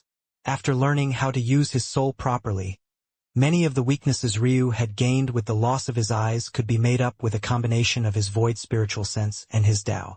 Paired with the knowledge he had, even if he wasn't familiar with the history of this world, Ryu had a lot of skills that he could still easily apply. And yet, Selhira had seen through him so clearly, She was also a very skilled ruin master. Truthfully, if it wasn't anyone else, this would have greatly put Ryu off. This wasn't because Selhira was hiding her skill. After all, they hardly knew each other. So why should she tell him everything she could do? It was rather because of Ryu's run-in with the Ruin Master Guild of Sacrum. He still remembered how they tried to interfere with his home and even tell him that he should obediently give it up for the greater good. Ryu wasn't a fool. He knew by now that this guild that had always been so mysterious in all his lifetimes had a connection with the true martial world. That was the only way to make sense of a lot of this stuff, and it was quite easy to deduce. Logically, it was also quite easy to deduce that this Ruin Master Guild wasn't a small, insignificant existence, especially since he had yet to hear of them on the first heaven. But considering Selhira's mysterious origins, and now the fact that she was exposed to be a Ruin Master as well, the odds that she was connected to them seemed quite high.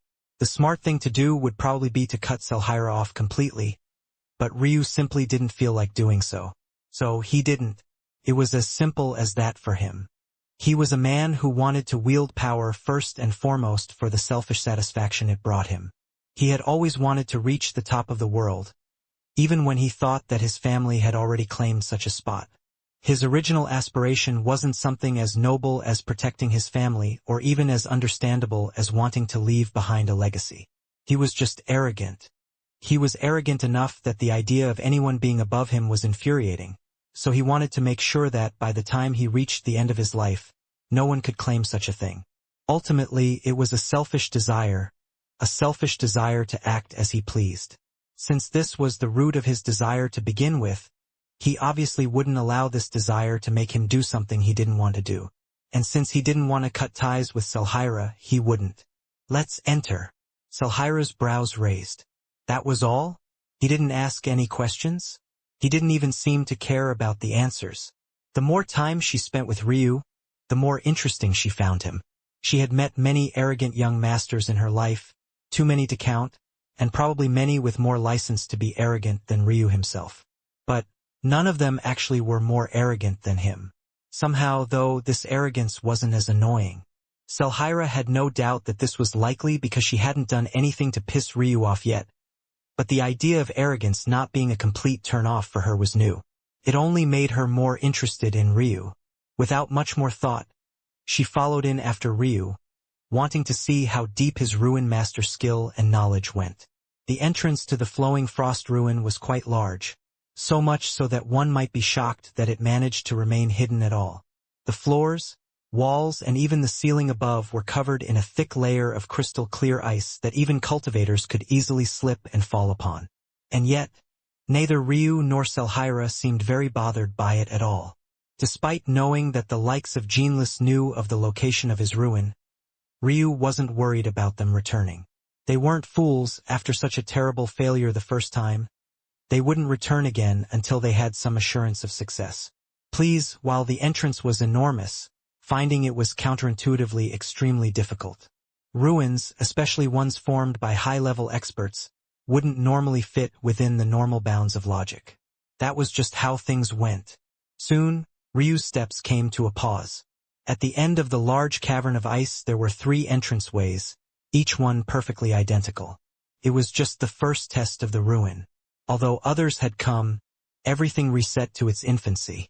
This was the only way a cultivator could guarantee being able to test multiple people at once. This was one of the simplest and most commonly used tests in a ruin. It was called the path test. Depending on the path the dead cultivator that built this ruin followed, a path test would be used to test a test-taker's fluency. While the test was simple, the content itself could be endlessly complicated depending on the standards of the ruin creator. For example, this one. The paths looked identical, but there were 3 subtly different Daos swirling about them. Despite this subtlety, when taken to their extreme, these Daos would have drastically different power and strength outputs, making the choice incredibly important. If Ryu had his eyes, seeing through the subtlety would be as easy as breathing. After all, that was what his eyes were designed to do. Ruin masters without heavenly pupils, though, would have to use a matrix to calculate things, the matrix being none other than the greatest companion a ruin master could have. Ryu, though, only had a 10th-order matrix from Sacrum. It was entirely useless here. Chapter 972. Not this time. When you faced hundreds to even thousands of ruins in a short span like a ruin master, you couldn't possibly be expected to have an expertise on every Tao you came across. This was where a matrix came in. Using your own comprehension or computational prowess, you would fuel the matrix with your own understanding to output the comprehension of a path you didn't comprehend. The matrix would then output a likely outcome or a list of them, and it was a ruin master's job to interpret and act on these results. A true ruin master would be able to clear a ruin no matter how obscure the path the sky god that formed it followed. This was the true might of a ruin master. Unfortunately, Ryu didn't have such a matrix, not even a crude one, that he could use. While it was true he was lacking in power to come to this place alone, maybe the main reason was because he didn't have a matrix to rely upon. However, with Selhira there were less things to worry about. Alright, it should take about 6 hours to make it to the core. You'll have to forgive me, I don't have a matrix to use. Ryu's void spiritual sense shot forth and he seemed to make a choice instantly. Selhira was stunned. 6 hours? That was about how long it would take her. With a matrix, Selhira flipped a palm over and a radiant blue orb appeared. All sorts of complex runes and gears floated within, dancing and moving in relationship to one another. She tossed it over to Ryu, who subconsciously reached out and cradled it with his chi. A matrix was something that you should keep away from the touch of a human as much as possible, or else it could mess with the calibration. A spherical matrix? Ryu's brows rose. He was very much used to cube-shaped matrices. They were easier to create, easier to calibrate, and far easier to use.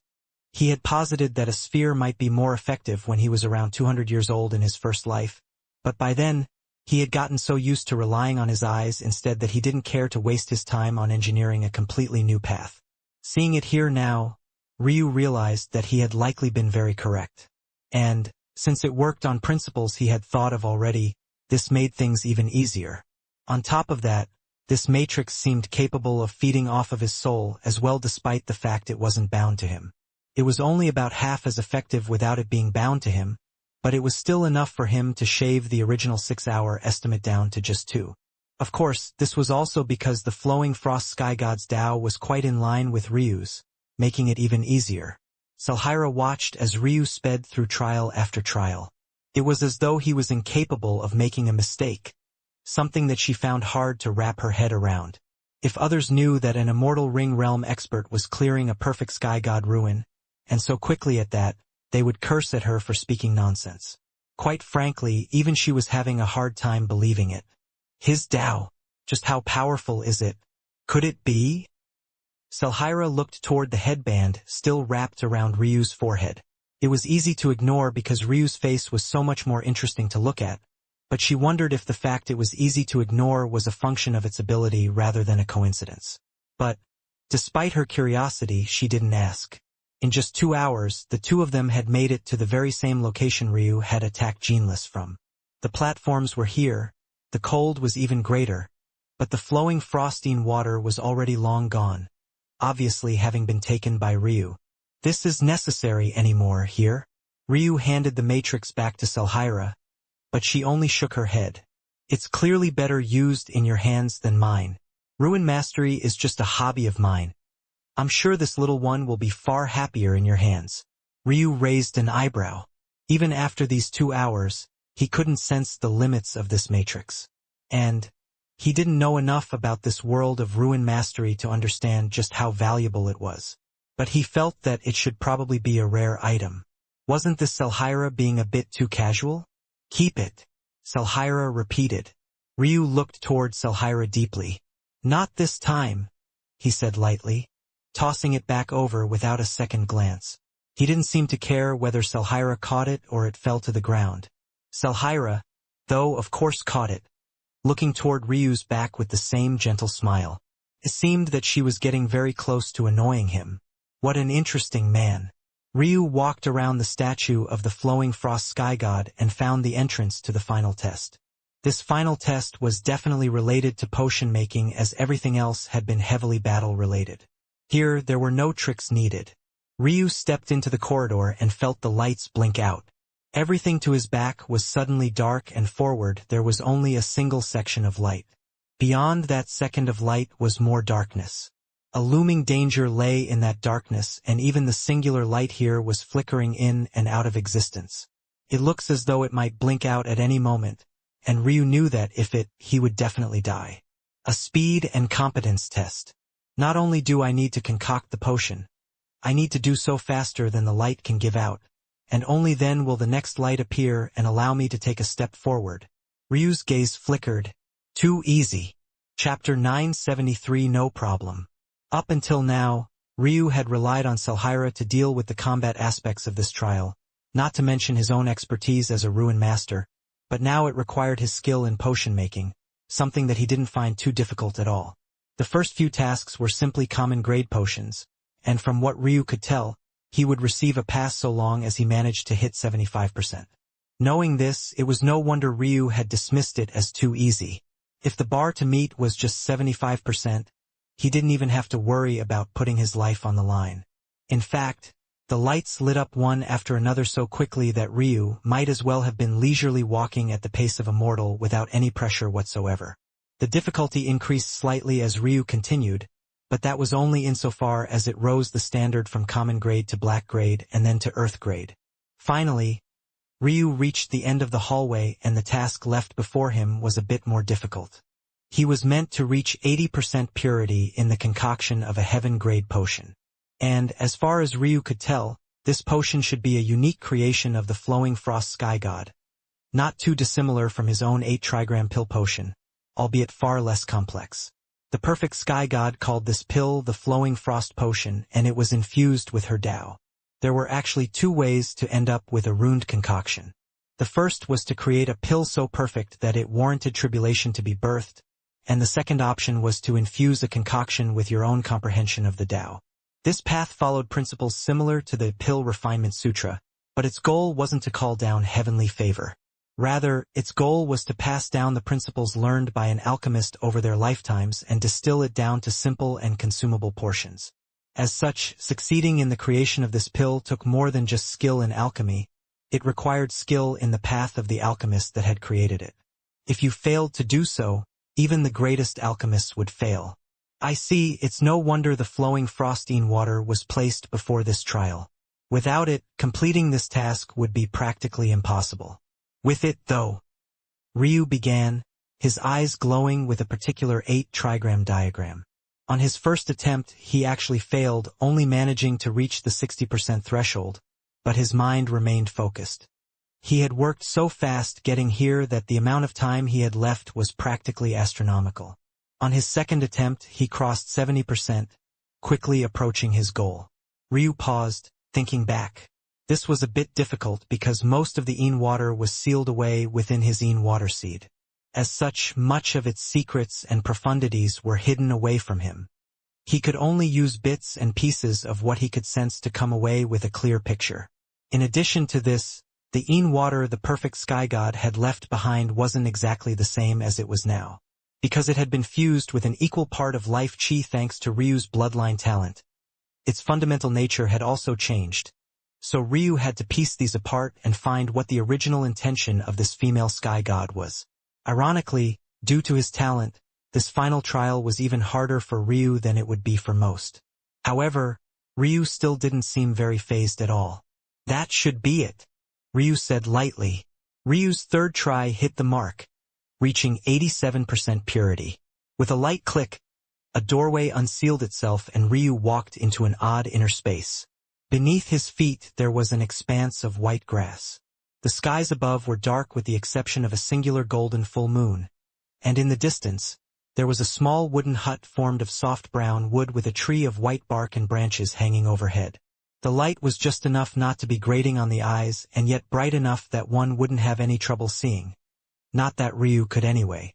Ryu walked forward, the shoes upon his feet suddenly vanishing to allow him to feel the soft grass. Soon, he made it to the hut and opened the door, only to find the illusion of a beautiful and familiar woman sitting on a rocking chair that swayed to and fro. The flowing frost sky god looked up, an unmoved light in her eyes. I never expected that it would be a man who received my legacy in the end. She didn't sound very angry, just somewhat surprised. Potion makers were very rare to begin with, and a large reason for that was because it was difficult for men to wield and reign in water. It simply wasn't in their nature, and it could very easily affect their foundation and fertility if they weren't careful. Clearly, though, Ryu didn't have this problem. The flowing frost sky god raised an eyebrow when she saw that Ryu wasn't actually paying his respects, and was only looking around the room. She sighed inwardly. After all these years, it seemed that not only was her legatee a man, but he was also an arrogant one who didn't even put a perfect sky god in his eyes. It seemed that her luck was quite bad. But she was already dead. How much could she do about it? Chapter 974 Request. Even after several days, although he had given an option for it, no one had come to him with a Dao Charm Soul technique. It made him realize that it was unlikely to ever happen. Even if a clan or sect did have such a thing, they wouldn't want to give it to an outsider. And the likelihood that they actually did was minimal. But a Dao Charm Soul technique from a perfect sky god was excellent. Ryu had only come here for the potion-making techniques so that he could see if there was anything that might help him improve and make the next steps of his recultivation easier. He also wanted to see if he could find a method to strengthen his body faster as well. The option of concocting beasts into pills was always there, but truthfully, Ryu wasn't very happy with any of the recipes the sect had. Ultimately, it was just a true one-star sect. What it had at its fingertips was incredibly limited. A perfect sky god of the true martial world, though, was a different matter entirely. The alchemic recipes she had should be on an entirely different level. The flowing frost sky god raised an eyebrow as Ryu met her gaze. You have what you need and I'm your legatee. I assume that you left your projection here because you have some unfinished business? Tell me what it is and I'll finish this cycle of karma for you.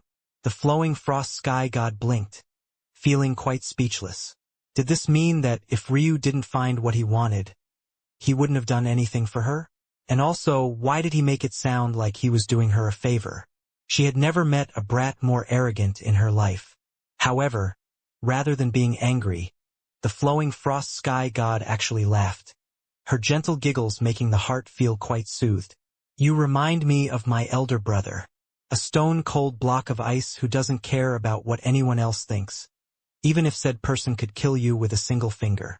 It's unfortunate that my legacy has ended up in your hands. People with your temperament tend to die very early deaths. But maybe this is just fate's last joke on me.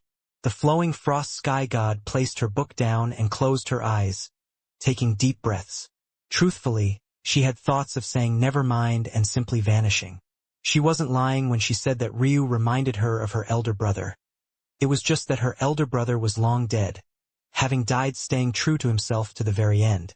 She imagined that Ryu would also have such an end one day.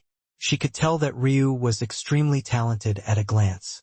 She could also tell that he was from a lower world and had come here to the true martial world a lot like her clan had all those generations ago until they managed to climb to the sixth heaven. She also knew that Ryu, much like her brother, wouldn't be satisfied with such an outcome. But since she had waited all this time, she might as well. If her family was going to finally perish today, she might as well do her best now so that she could go into the afterlife with no regrets. My name is Flowing Frost in an ancient tongue likely very unfamiliar to you. My family came to the true martial world hundreds of generations ago, and we managed to climb slowly from the first heaven to the sixth. That year, my brother managed to comprehend a hegemonic Tao and he was filled with pride. Even surviving the tribulation the seventh heaven brought down upon us and proudly aiming his spear above. It had always been his dream to lead us into the seventh heaven, and it seemed that we finally had a chance to succeed. Unfortunately, those clans and sects refused to allow us a path. They had banded together long ago, setting arbitrary rules and caps so that they could hold onto their power. It was they, the Fading Star sect. That was the result of our ruin. However, I am sure that things weren't so simple that day.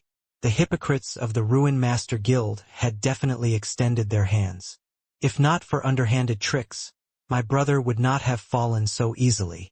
Flowing Frost chuckled and looked up toward Ryu. Those are my enemies. A true 7-star sect that has the backing of a 9-star guild.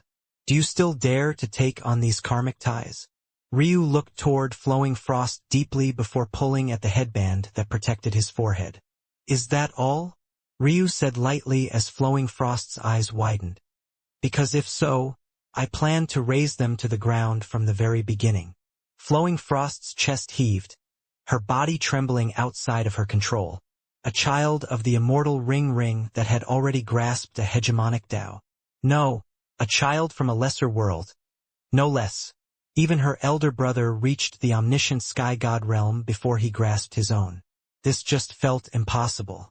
Flowing Frost took a long time to calm down as Ryu slowly covered his forehead once again. In truth, she hadn't expected much at all. With her family chased to the ends of the true martial world, she could only place down her ruin here.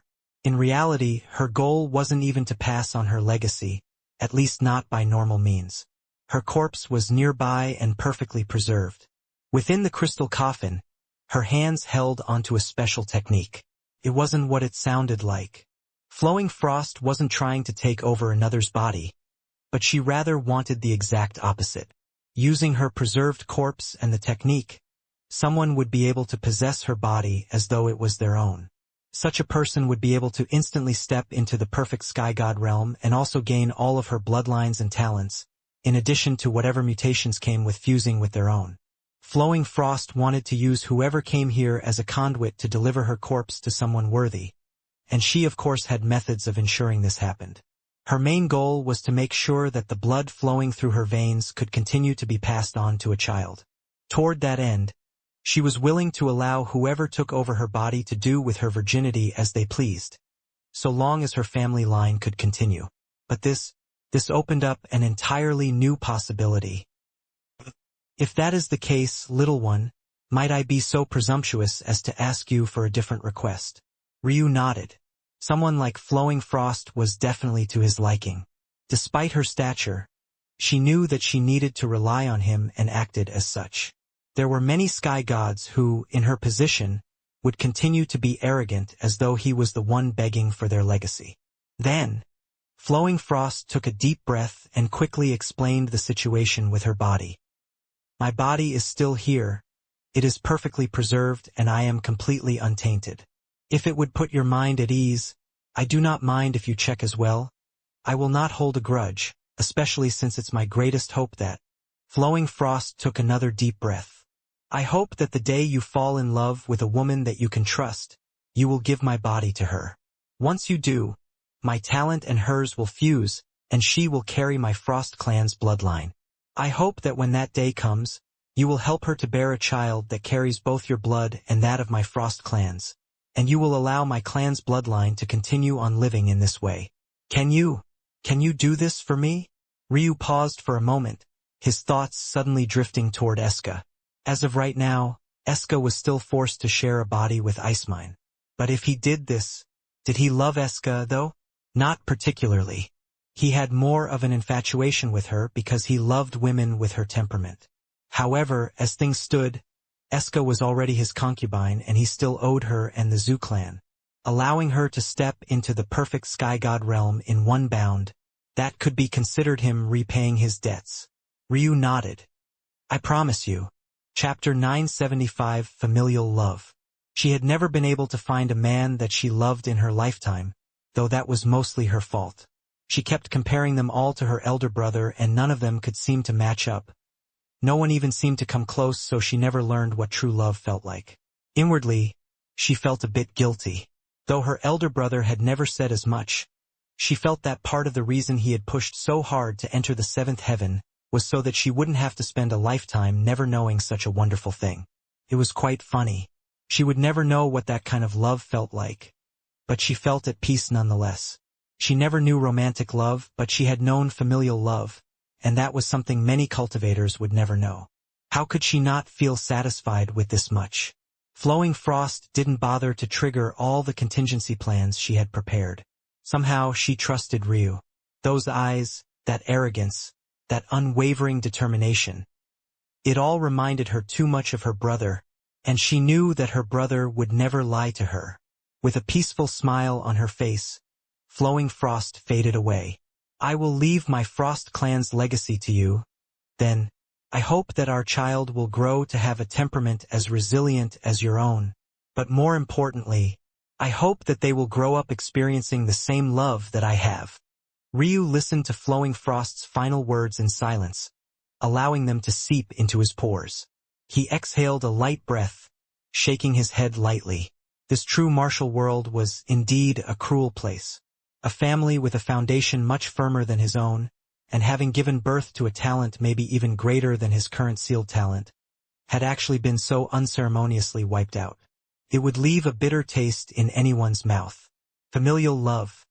He too had been lucky enough to experience it, and any child he had would definitely experience it as well. He knew that it would be terribly difficult for him to have a baby with sheer concentration of talent within himself, but if he dared to climb to the top of the world, how could he not dare to do this much? Ryu took a step forward and picked up the ring that Flowing Frost had left behind. Within it, he found a woman that seemed to be sleeping ever so peacefully. She was even more beautiful than her projection had been. For whatever reason, Flowing Frost had actually dulled her own beauty in not only her statue, but even the projection she had left behind. Ryu couldn't help but chuckle. What an interesting woman.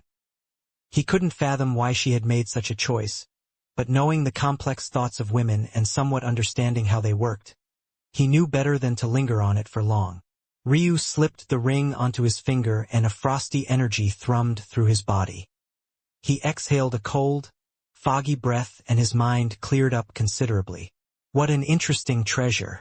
Not only does it preserve bodies in a half-alive state, it seems capable of calming the mind and helping one enter a meditation state comparable to the first state of meditation. This should be extraordinarily valuable. The value of one's meditation state was incredibly high.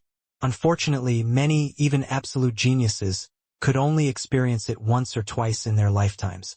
This was one of the reasons why Ryu's heavenly pupils were ranked number 1. But for this ring to allow you to enter a comparable state, its value didn't need to be explained.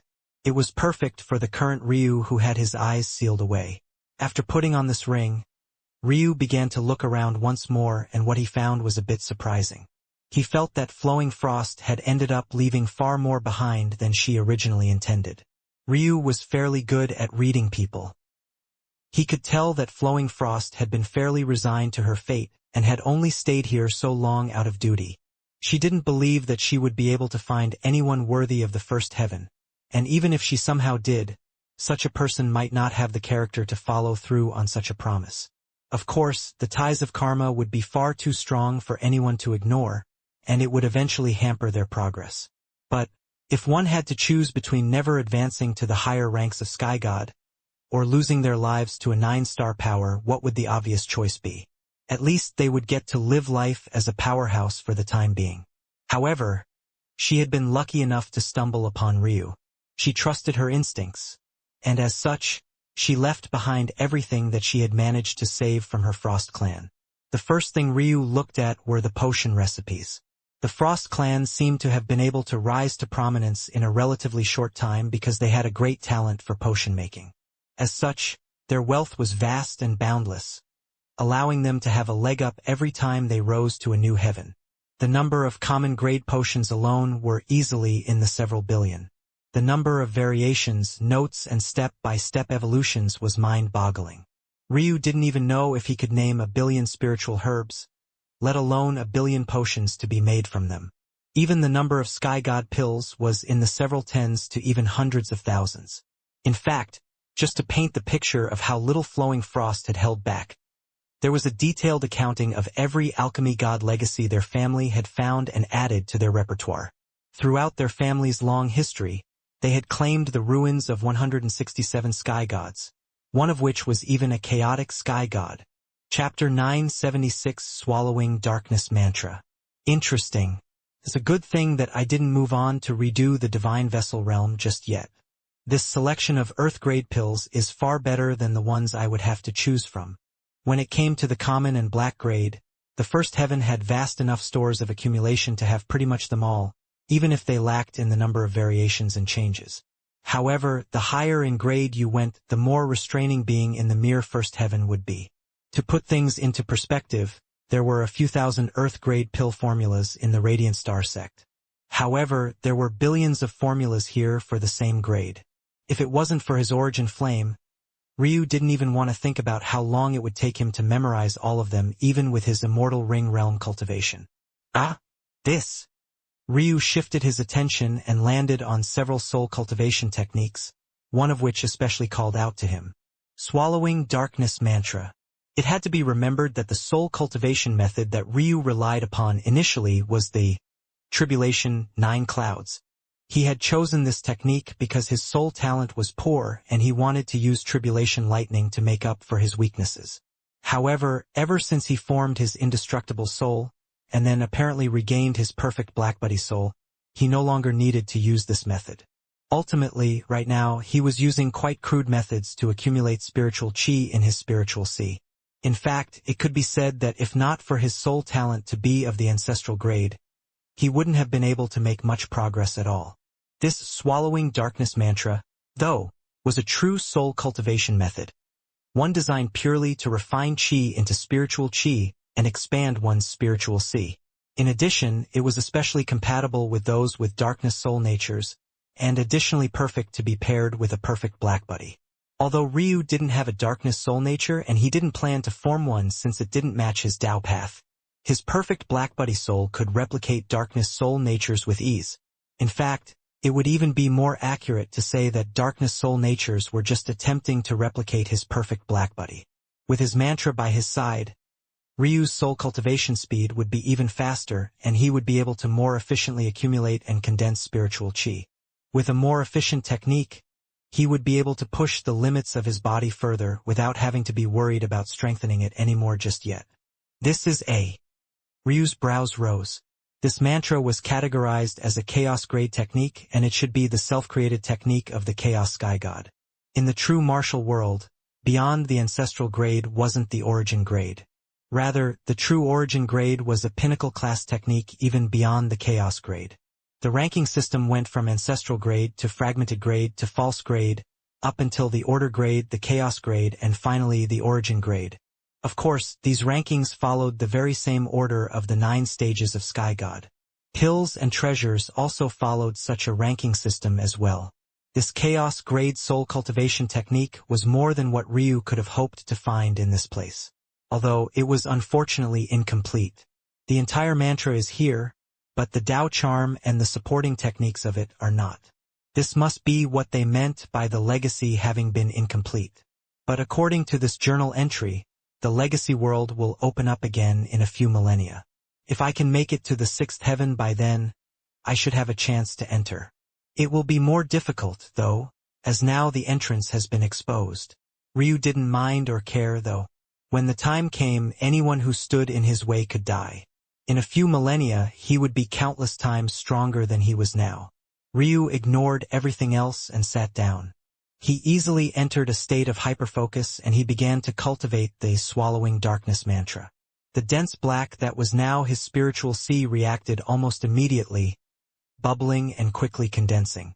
It took several hours, but all of the imperfections and impurities in Ryu's spiritual sea were washed away, the speed of which would have definitely shocked Flowing Frost if she was still here. Although Ryu's spiritual sea shrank to just 20% of what it once was, he felt like the strength of his soul had increased by more than 10-fold. In fact, it felt like 20-fold for more of an accurate estimate. The strength of his soul now was enough to dwarf even most soul refinement experts. Ryu exhaled a breath and his silvery eyes flashed with an all-encompassing darkness before it faded away. My vision became a bit clearer again. Ryu nodded to himself. It seemed that all of his cultivation improvement would help, and he had a feeling that improving in his body would be especially helpful. This aside, the best part of this was that Ryu had room to grow his spiritual sea by 5 times once more before he had to worry about the weakness of his body. This was truly an excellent technique. Ryu rose to his feet and began to look through the techniques once again. This time, he really wanted to see the Tao Charm Soul techniques that the Frost clan had accumulated. Of them all, one especially stood out, one with a bright golden moon. Chapter 977 Tao of Cycles. This was a Tao Charm Soul technique that pulled upon the concepts of Yin and cycles to display an extraordinary might. The Tao of Cycles could be considered a lesser form of Taos of space and time, but when combined with Yin, it had great potential to be extremely potent. The technique was divided into the phases of the moon: new moon, crescent moon, half moon, gibbous moon, and full moon. When the technique is first cast, the mind or minds of a target becomes trapped in a perpetual cycle. Within that cycle, one is forced to face their death. Their souls are extracted and they must face the illumination of the golden moon. According to the words left behind by the Frost clan, the golden moon represented a cleansing tide, one that washed away the old to make way for the new. It was a contradictory technique that was especially potent against other techniques and targets with great affinity. The soul was ultimately at its base while the body was yang at its base, for the most part. Women would tend to have a more leaning body while men would have the opposite. Likewise, women would tend to have more yang-leaning souls and men were, also in this case, the opposite. This was the first that Ryu had heard of this. He had always assumed that women were yin and men were yang. But when he thought about it, if it was truly 100% of the way no matter what, then what about those born with great yin and yang constitutions? People with such constitutions tended to be incredibly sick from birth. However, if they managed to overcome certain hurdles, they would flourish and advance by leaps and bounds extraordinarily quickly. This was because a so-called yin constitution or yang constitution was automatically considered to be a great circle talent. Such an individual was born with meridians, bloodlines, spiritual foundations, and bone structures that all fell in line with either yin or yang. And, as such, they gained the benefits that a resonant great circle talent would receive. In addition to this, great circle yin constitution and yang constitution talents tended to be more powerful than other great circle talents of their level due to the synergy of their talents. For example, a black grade great circle of yin talent would be even more talented than a normal earth grade great circle talent. Of course, the definitions that Sacrum had versus the true martial world were different.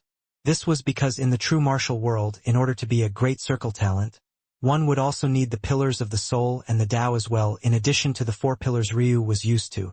Ultimately, this made those with yin and yang constitutions even rarer and even more valuable and talented. So why was all of this important? It was important because this balance of yin and yang was precisely the core cycle that new phase golden moon preyed upon. To say one faced death when facing the phases of the golden moon was to put it too simply.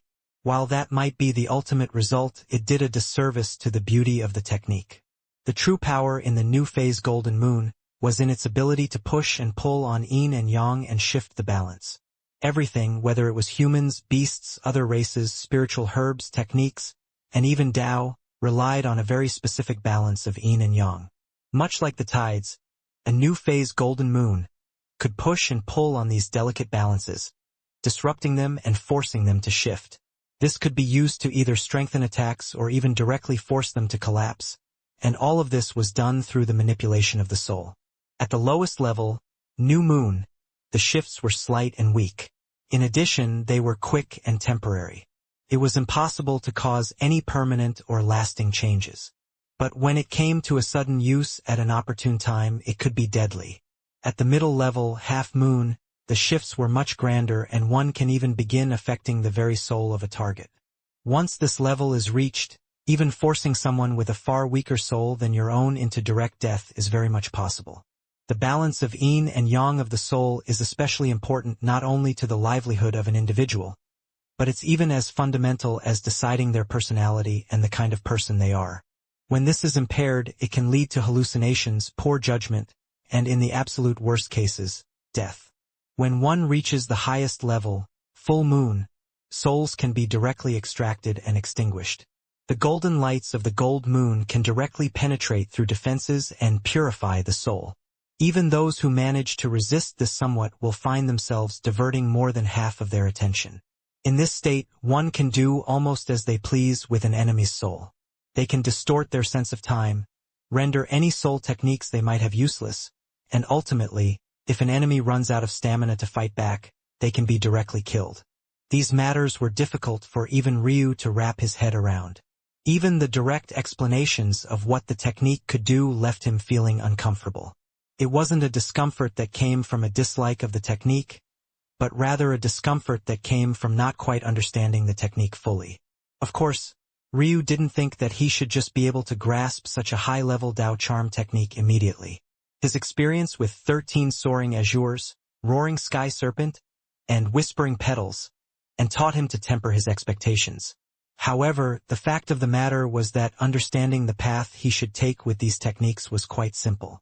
The core of 13 soaring azures was great heat and oppressive cold. The core of roaring sky serpent was vibrational comprehension and resonance. The core of whispering petals was elusivity and distorting an enemy's senses. However, Ryu couldn't pinpoint the core of this technique at all. It seemed simple enough. The balance of yin and yang, and a comprehension of cycles. But even though Ryu could say as much, that didn't mean he could understand it. It was all too obvious.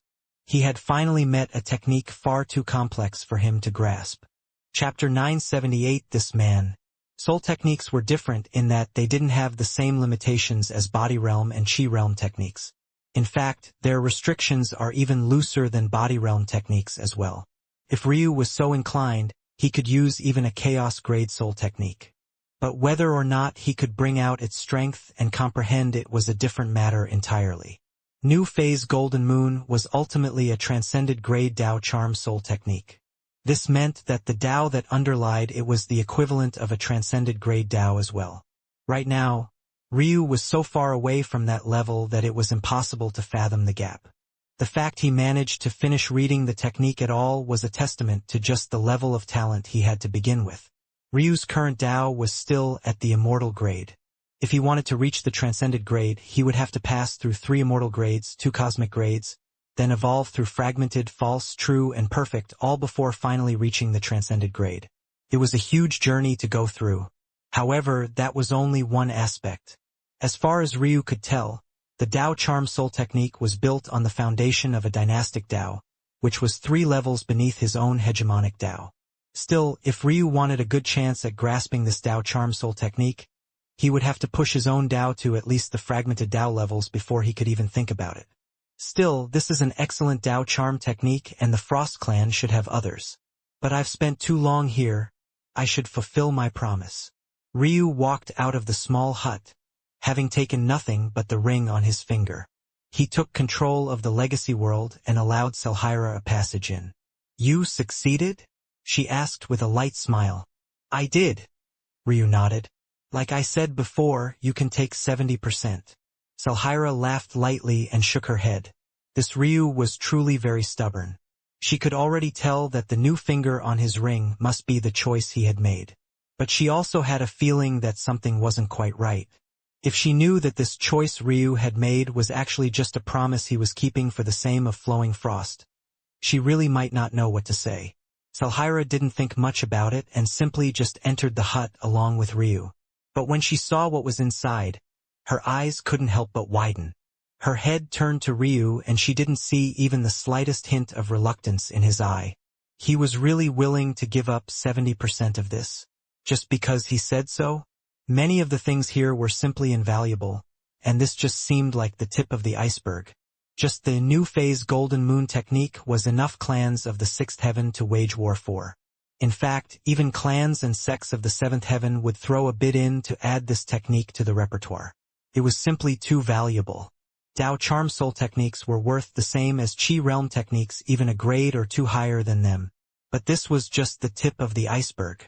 Ignoring everything below the ancestral grade, there were tens of thousands of ancestral grade technique, hundreds of fragmented, false and true grade techniques, and there were even dozens of perfect and transcended grade techniques on top of 3 omniscient grade techniques, and though there were no order grade techniques, there was still the 1 chaos grade soul cultivation technique here. One again, mental realm cultivation techniques were even more valuable than chi realm cultivation techniques. The price of this. Even the 9th heaven sects and clans would fight tooth and nail just for a fragment of this technique, even if it was missing the attaching techniques. And these were just the techniques. The alchemy formulas were just as valuable, and there were still the spatial rings filled with endless vaults of wealth. Selhira herself was quite wealthy, but she had never seen such a large collection of chi stones in the same place. Selhira turned toward Ryu, her eyes slightly red. The look in her eye made Ryu's brows furrow somewhat, not because it held any sinister intention, but rather because it looked as though Selhira was on the verge of crying. Ryu couldn't understand why she was getting so emotional. Sure, these things were very valuable, but was there a need for this? It wasn't that Ryu didn't understand the value of these things either.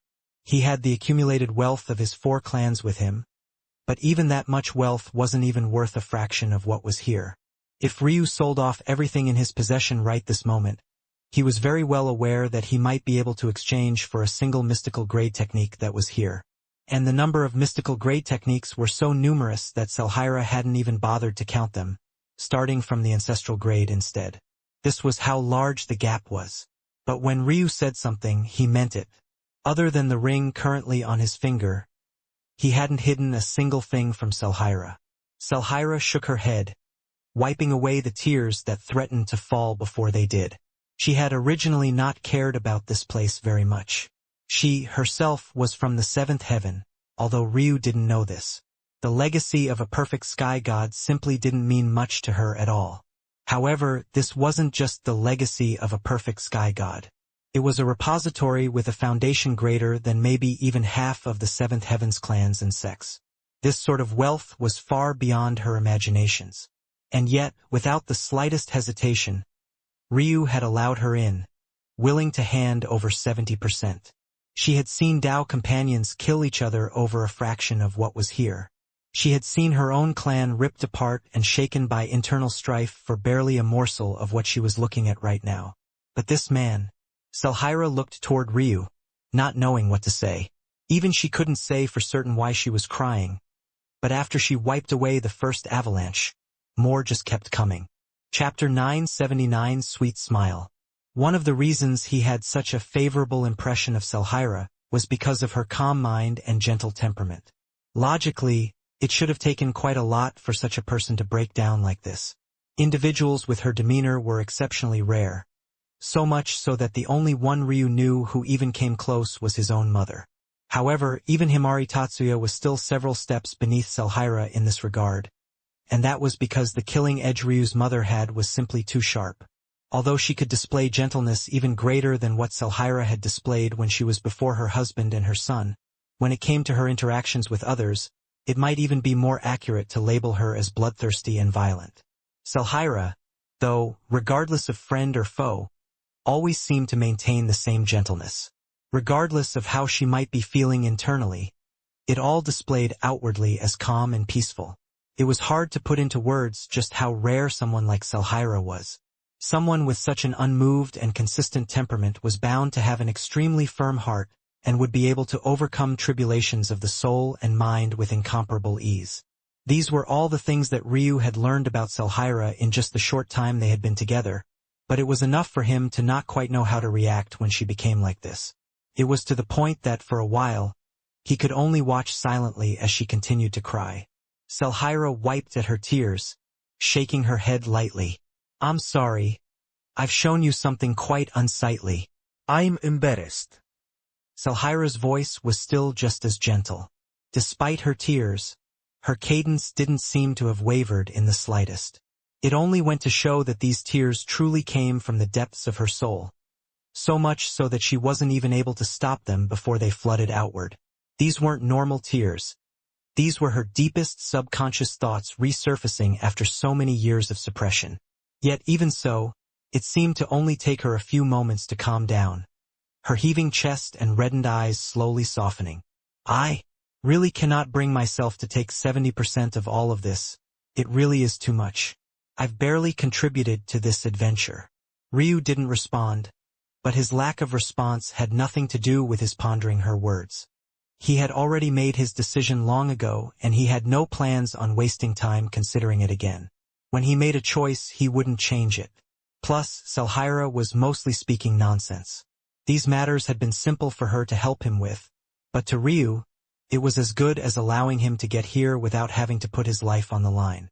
If he hadn't had Selhira, it was impossible for him to have made it so far unscathed. In fact, it wasn't that simple either. It had to be remembered that Ryu hadn't had a Ruin Master's Matrix to begin with. It was only because of Selhira that he managed to get his hands on one. The only way he would have had even the slightest chance at making it here without Selhira was if he had a Matrix on that level by his side.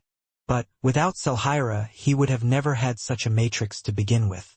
While these matters had been simple to Selhira, As far as Ryu was concerned, this would have been impossible without her. He didn't do things casually, and he would never give up treasures just for the sake of a woman with a pretty face. Not that he could see Selhira's face anyway.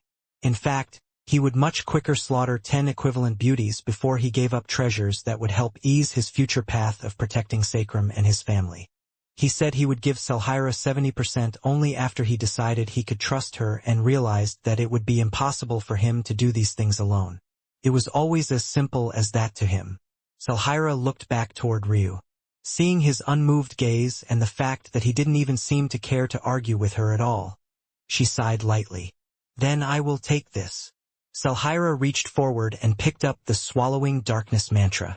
As the only Chaos grade technique here, even though it lacked the supporting techniques and Dao Charm, it was easily worth 70% of what was here. Although it was shocking to say, it was the truth. Despite all this wealth, everything else combined couldn't even be used to trade for this piece of a technique. Ryu shook his head. It seemed that this woman was quite stubborn. With her strength, she should be able to tell that Ryu's soul had undergone great changes, so she could likely already guess that he had looked through the technique. However, it was hard to refute her at the same time. After all, she had no idea that Ryu could easily train this technique or that Ryu was able to memorize such complexities thanks to a combination of his synergy with the technique and his origin flame. Usually, Ryu's current origin flame would be far too lacking to memorize such a highly advanced technique. But not only had it greatly advanced after Ryu recultivated to the spiritual severing realm, but this technique was also very compatible with his perfect Black Buddy soul. In addition, losing this technique was quite the loss as well. Without it, Ryu couldn't pass it down to others, but Selhira would be able to since she alone held the physical copy. It felt like a compromise that was also not a compromise. Although there was a hint of a sour taste in Ryu's mouth, because this wasn't the result he had been expecting, he also couldn't say much either. Selhira looked back toward Ryu after making her choice. Seeing the somewhat helpless look in his eye, her veil moved to accommodate what could only be a sweet smile beneath. Her radiant blue eyes sparkled and her gaze was even somewhat teasing. Chapter 980 Rely. Selhira blinked and paused for a moment before she lightly shook her head. She had no responsibilities, not truly. No one in the Radiant Star sect dared to order her around. The only one who would command her to do anything was Old Juan. But even he was simply directing her about like she was his granddaughter, not a servant. Her days were quite leisurely. She only cultivated and nothing else. She had even been free enough to come here with Ryu, so she obviously didn't have much to do. As for what that meant for what she was doing here, maybe only Selhira herself knew. Then just stay here. I don't plan on leaving this place until it is time for the selection. There's nothing worth it out there for now. Nothing but annoyances. Selhira's brows raised. It seemed that Ryu was just as if not more stubborn than her. If she was here, what else could she do aside from reading techniques? By then, Ryu would also get what he wanted. She opened her mouth to reply, but Ryu had already closed his eyes, quickly going through one technique after another, clearly searching for something. Selhira smiled and shook her head. Since Ryu had already said so much, she truly didn't have a reason to leave. The hut fell into a comfortable silence, only the slightest rustles being heard from time to time.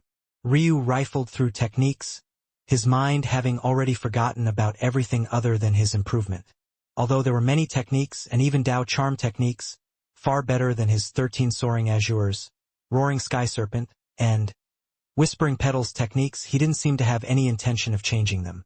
As far as Ryu saw it, he had already invested a lot of time in these techniques and there wasn't enough time left for him to change things from here on. Dao Charm techniques took too long to learn and even longer to master. The truth was that if Ryu really wanted to do it, he could thanks to his Dao having evolved to the hegemonic level. However, there was something far more pressing on his mind, something that was making him itch, and that was his body's weakness. Despite his somewhat frail bone structure, the prowess of Ryu's body had always been one of his strong suits, and how could it not be with dragon and Qilin blood running through his veins? Unfortunately, he couldn't casually bring out his bloodlines, so he had to rely on the base strength of his body, but it was very lacking. And as a result, it was also holding back the potential of his soul as well, which was currently Ryu's greatest strength without a doubt.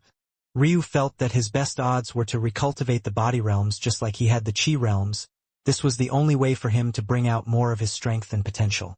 However, in order to do so, he would need a technique to match, a technique he couldn't seem to find no matter how hard he tried. The Frost clan had access to countless techniques. And truthfully, Ryu felt that if he couldn't find a solution here, he might never find an absolutely perfect one. The Refinement Sutra was simply too perfect. It allowed for recultivation through the absorption of heavenly favor. It was a smooth process that didn't interfere with any of Ryu's foundations, and in fact, only strengthened it. But the body was simply more tyrannical. Many body realm cultivation techniques required very early measures to be taken on, and some had great restrictions on the type of bloodline you could have. Those that didn't would be very ordinary in nature and not even worth Ryu's time. For example, what body realm cultivation technique had Ryu been using all this time? Wasn't it the Phoenix Heavenly Body? It was one of the, if not the strongest body realm cultivation techniques there was in Sacrum, and one had to have Phoenix bloodlines to use it. However, Phoenix Heavenly Body was ultimately a technique that had too many flaws. It was created in Sacrum and, as such, relied on its laws. The problems with Ryu's foundation as a result were equally lacking. Ryu realized that even as his bloodline shackles were undone, the increases to his body's strength were actually minimal, something that made no sense. After all, the body realm stages all relied on tempering the blood.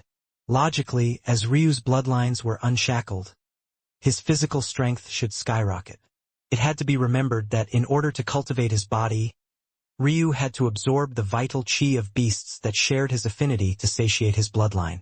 Only when he reached the limit would he continue. However, obviously, because his bloodlines were shackled, he never pushed them to their true potential in the first place, resulting in his increases in strength being minimal despite his bloodlines having improved by leaps and bounds. Ryu shook his head as he placed down the final body realm technique of the Frost clan. There was truly nothing here he could use. Is there really no solution? Ryu frowned. It wasn't impossible to take this path. There were many chi realm cultivators who focused mainly on their chi and allowed their bodies to just naturally progress on their own. There were very few who paid great attention to their bodies in the first place. And as things went, Ryu was actually quite lucky because he also had great mental realm talent.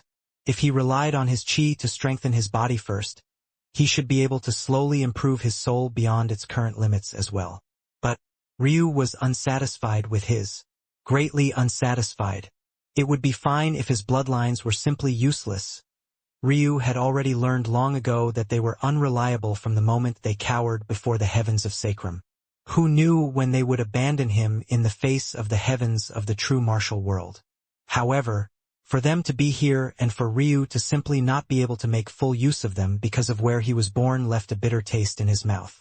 Ryu closed his eyes, calming his heart. Why did Refinement Sutra have to purely be a chi realm technique? If only he could use it on his body. Ryu fell into silence for a very long time. There was nothing he could do. Calling down heavenly favor required a very specific circulation pattern that only Meridians had. It was impossible to use it for the other pillars of cultivation. The Meridians and Meridian nodes of the Chi realm had very special and ingrained patterns and formations within them passed down through the human race. Over countless generations of evolution, these patterns were studied, and many were found to contain the profundities of the heavens, thus allowing techniques like Refinement Sutra, or rather, Pill Refinement Sutra, to be born. The veins of the body, though, weren't as strict and exacting as they varied wildly depending on what bloodlines and bloodline mutations you had. This was why many body realm techniques could only be used by those with certain lineages. At that moment, Ryu's eyes suddenly snapped open, his gaze glowing with a fiery light. Master, it seems like this disciple of yours is going to have to rely on you again. Ryu's cold expression suddenly gave way to a wild grin. Chapter 981 Elemental War Gods 4th Stage. Truthfully, it was quite disrespectful of Ryu to do things like this since he was the heir to his master. He should be doing a better job of upholding his master's legacy than he was. Unfortunately, the visualizations that he had mastered had greatly weakened. The fundamental runes they used were from Sacrum and were lacking in comparison to the fundamental runes of the true martial world. That said, Improving them wasn't actually all that difficult, especially for Ryu. It only required rebuilding the visualizations from the ground up using true martial world fundamental runes instead. This wasn't too difficult, actually, since fundamental runes were exactly that, fundamental. There were often perfectly analogous fundament runes to be found across all worlds. The only reason Ryu hadn't done this was because it required time and he found soul techniques to be far more fascinating. However, the visualizations of Sacrum surprisingly held up quite well. In fact, so long as Ryu diligently swapped the runes, the power they would be able to display was not small. At their peak, they should be able to match true sky gods and maybe even perfect sky gods. Of course, it would likewise be difficult for Ryu to reimagine them to this level. Once again, it would take time. That said, Ryu's master's visualization was a bit special to begin with. It had to be remembered that the elemental war god visualization was divided into 5 stages. The staff stage, the outline stage, the skeleton stage, the vein stage, and the final will stage that Ryu had still not quite grasped out used before. The staff stage allows one to summon an elemental staff. However, Ryu had instead chosen a grimoire as it fit his style of battle much better. This stage allowed one to tap into pure elemental energy a lot like a fairy. You can also snatch the inheritances of other races using it, or copying that of other races more accurately. In the second outline stage, it allowed you to apply a thin layer of skin onto your body. You could even use it to form elemental armor and as a foundation to form a domain on the monarch level. The third stage, the skeleton stage, allows you to make changes to your body, even allowing the formation of spirit bodies. The third stage was the original reason why Ryu had insisted on taking Balor as his master.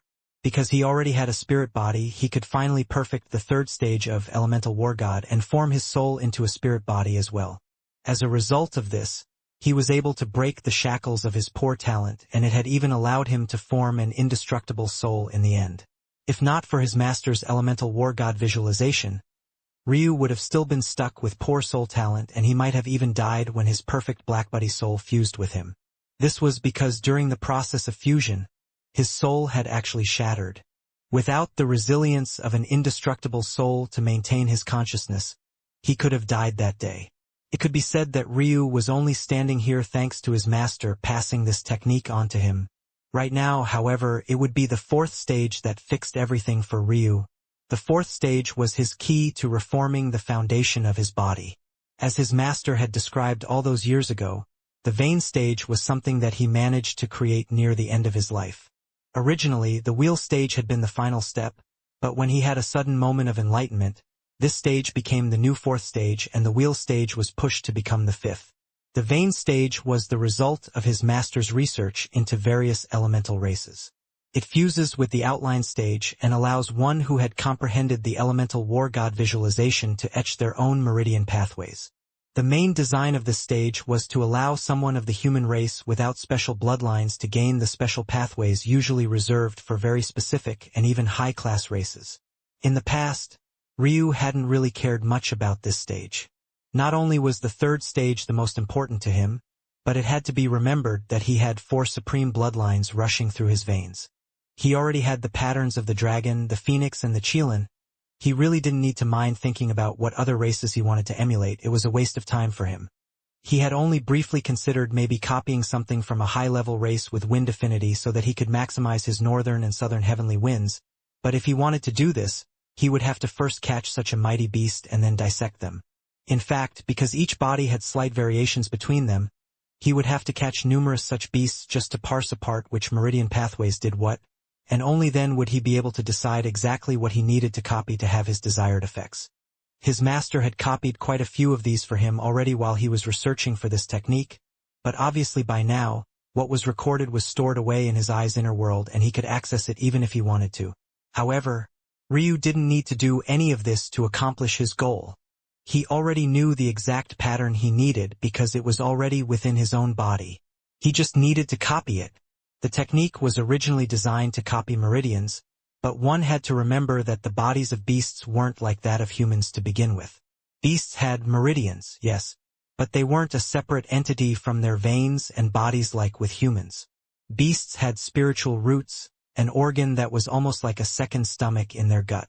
From this spiritual root, their meridians branched out. The reason Ryu's master used his technique on Meridians specifically was because he was a mental realm master. It would have been a waste if he used it on his veins and arteries. After all, he didn't have the vital chi necessary. However, for Ryu, he could once again perfect his master's fourth stage just like he had the third. Etching new meridians was by far more difficult than etching out new pathways for veins through which vital chi flowed. If Ryu wanted to etch new meridian pathways for him, he would have an extraordinarily tall mountain to climb. His meridians were simply too extraordinary to begin with. As such, his master's vein stage actually had 3 separate stages within it: rudimentary, average, and perfect. Rudimentary reconstructed meridians would appear no different from common grade meridians regardless of what your true meridian grade was. Average reconstructed meridians would be somewhere between your original grade and the common grade. Finally, perfect reconstructed meridians would be truly your own. The higher you wanted to climb, the more resources you would need. For example, if Ryu wanted perfect reconstruction, he would need to pour a large amount of ancestral grade elemental essence into his body. In fact, it might even need to be origin grade with how his meridians were currently evolving. However, this was only the hurdle one would face if you had to reconstruct meridians. Reconstructing veins and arteries was so laughably easy in comparison that Ryu almost laughed to the skies. Ryu's master needed the extra step because his body realm cultivation was weak. As such, most of his research was spent on finding a way to convert the changes to his meridians. However, not only was Ryu's body realm cultivation talent extraordinary, what he needed right now was precisely a change to his veins and arteries. By now, what Ryu wanted to do should be very obvious. He would use the vein stage his master had created to form new circulation pathways in his veins. This new circulation pattern would be precisely the exact same pathway that could be found in every human. A pathway that would allow him to call down and absorb heavenly favor. Like this, Ryu would be able to circulate his blood and vital chi along this path, allowing him to use Refinement Sutra to recultivate his body realm just like he had his chi realm. The only difficulty lay in making sure that this newly created circulation pathway didn't interfere with the pathways he already had. If he ruined them, he would lose access to many of his bloodline talents and the exchange wouldn't be worth it. Lucky, his master's vein stage came with the calculation methods to maneuver around these complex systems.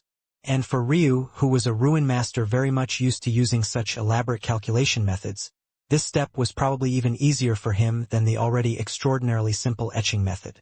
By this point, the only thing Ryu needed to consider wasn't whether he would succeed or not. In his mind, that was already set in stone. What he needed to decide was whether he would continue down the path of pills to recultivate his body, or if he would try something else. After all, he had changed the name from Pill Refinement Sutra to Refinement Sutra for a reason, and he felt that he had already made his choice. The pill was an absolutely perfect stand-in for the Chi realm. Although there were many body refinement pills, the number for Chi refinement was easily thousands of times more. Likewise, Ryu felt that blacksmithing was the perfect stand-in for the body. And while he was at it, he felt that formation mastery was the perfect stand-in for the soul. Maybe the swallowing darkness mantra was never the path he was meant to rely on in the beginning. As for the problem of the circulation method, it was even easier to fix for the soul than it was for his body. Ryu's Tao was simply too perfect for this. This felt like the path he was always meant to take, the one that had been waiting for him all this time, and also the perfect method to fuse all of his talents into one cohesive whole. The Refinement Sutra, maybe the simplest and most ubiquitous cultivation technique in all of existence, would become the foundation of Ryu's rise to the peak.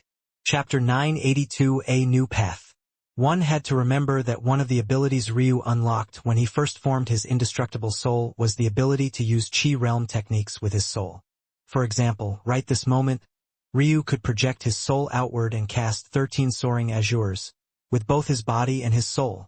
This sounded like a small matter, but doing so would make one feel as though they were facing 2 Ryus instead of just one. And each one of these Ryus would be perfectly in sync with each other. If Ryu did such a thing, his combat ability would more than just double. Of course, though, Ryu rarely used this ability because it was simply the perfect trump card. In addition, he couldn't use it in the true martial world casually without exposing his soul talent and his Emperor Phoenix lineage. However, right now, this ability was going to come in handy once again. Using Emperor Phoenix heavenly patterns, Ryu could circulate his spiritual chi in the very same pattern that he used to call down heavenly favor, and just like this, he would likewise be able to refine his soul. This just left the choices Ryu would make left. He simply felt that pill and potion making wasn't quite the perfect choice to make for his soul and his body. In fact, although it skyrocketed the difficulty of what he wanted to do, he felt that if he put the same effort into blacksmithing and formation mastery, he would be able to bring his soul and his body to the same level of perfection. The unfortunate part was that the Frost clan was ultimately a clan of alchemists, so their secrets, their techniques, and their formulas in the aspect of blacksmithing and formation mastery weren't nearly as deep. That said, as a clan that reached the pinnacle of the sixth heaven, the information they did have on the subject were still enough to drown out powers of the first heaven by leaps and bounds. In fact, even clans that specialized in blacksmithing or formation mastery of the fifth heaven could only barely compare to them. The reason Ryu felt that blacksmithing was perfect for his body hardly needed to be explained. Pills were perfect for the Qi realm because they could easily represent the myriad of changes of the Meridian pathways and the depth of the Qi realm. The Qi realm was ultimately a human-created state of cultivation and alchemy, although Phoenix Flames were among the best one could have to take this path, was yet another human-created existence that functioned best to help it. On the other hand, blacksmithing wasn't directly related to body realm cultivation. However, many of the principles of body realm cultivation translated perfectly to blacksmithing. Tempering, the importance of hardness and flexibility, and even the pride body realm cultivators took in having bodies as strong as weapons, all of these things influenced Ryu's choice. Beyond this, formation mastery was even more directly analogous to the soul. Formation masters were all, first and foremost, mental realm masters.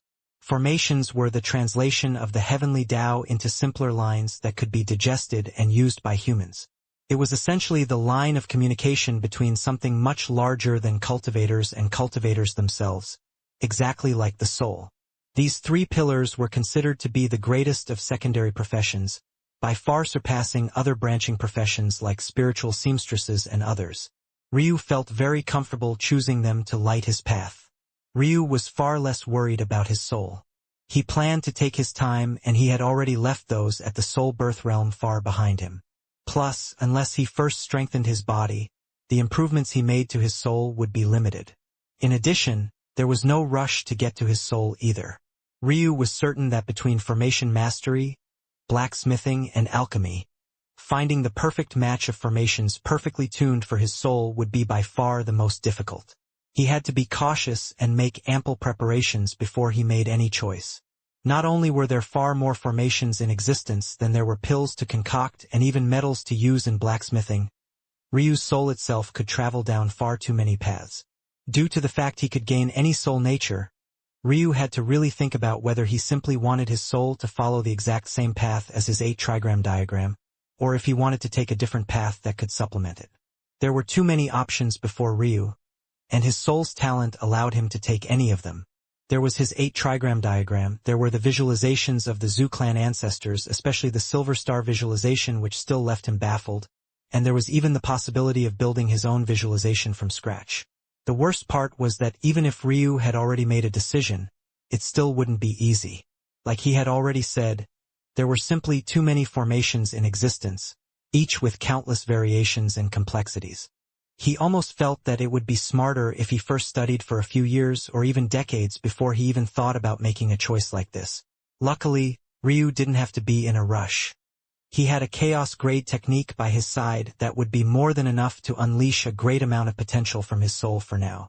And Refinement Sutra would allow him to recultivate whenever he had made his decision. So, all Ryu needed to do for now was focus on his Qi realm and body realm, both of which would be far more straightforward. Having made his choice, Ryu felt endlessly relaxed.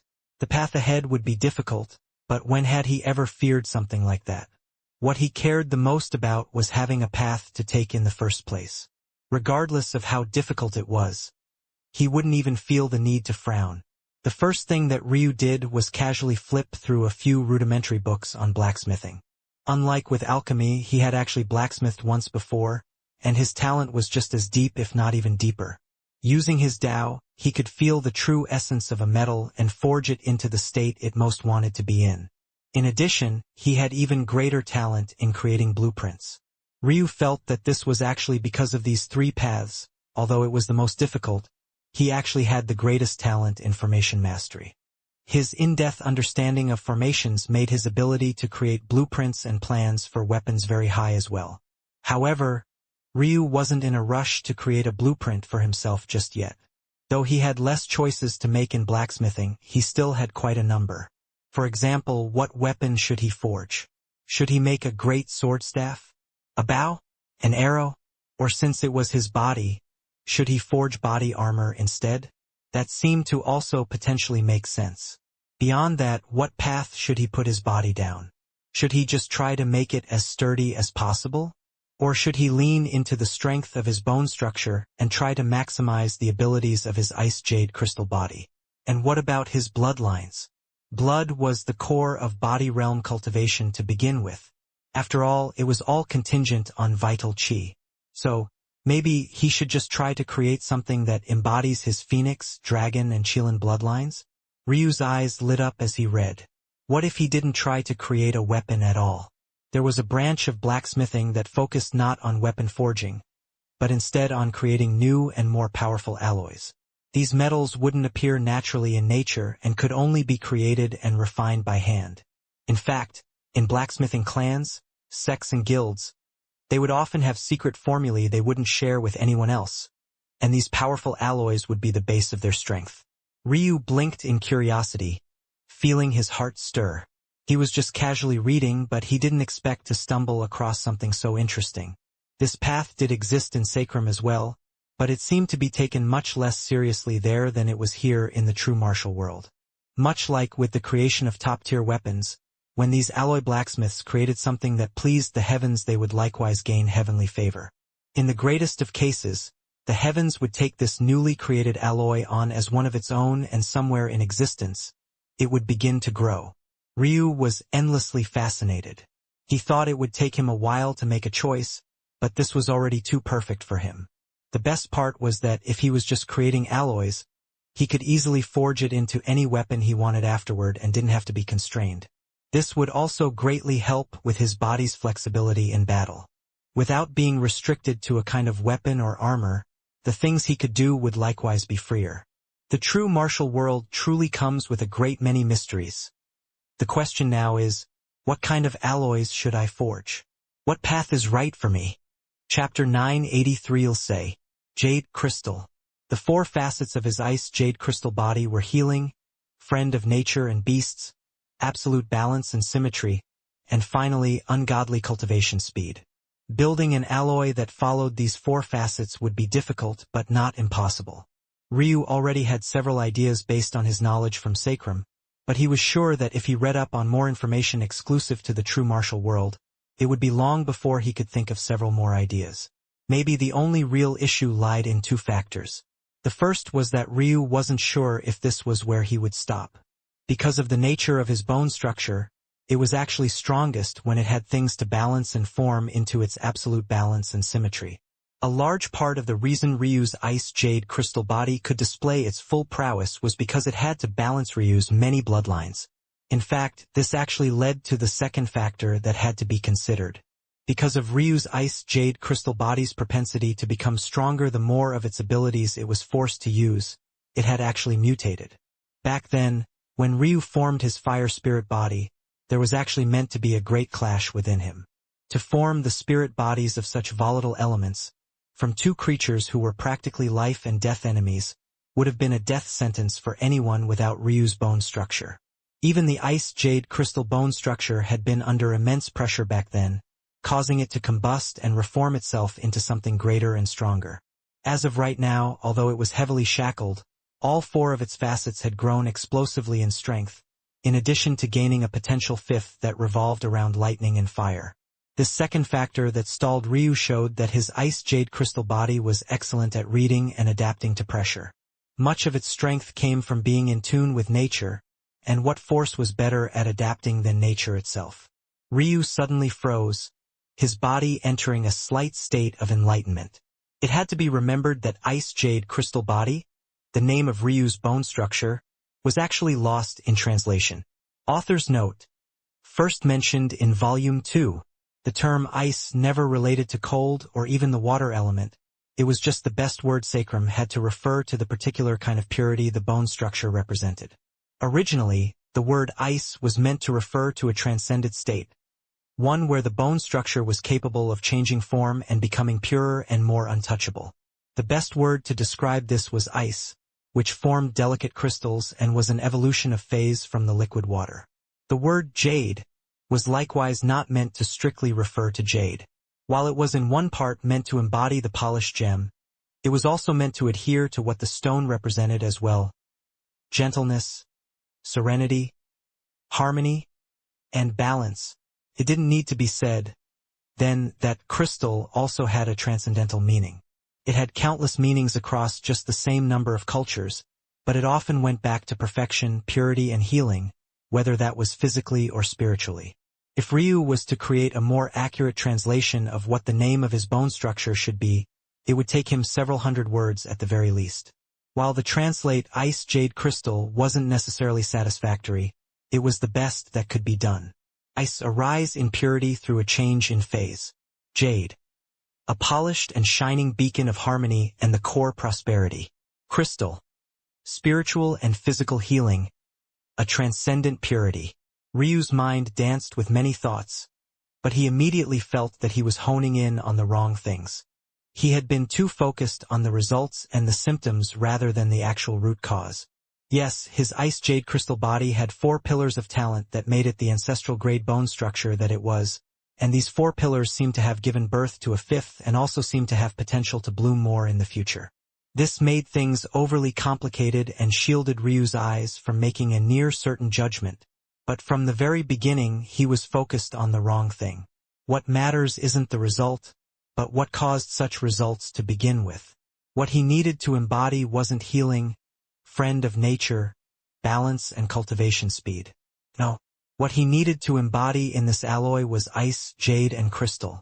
When Ryu thought to this point, the path ahead was all too clear. He didn't need to worry about making a bunch of add-ons to account for every shift and potential shift he might experience in the future.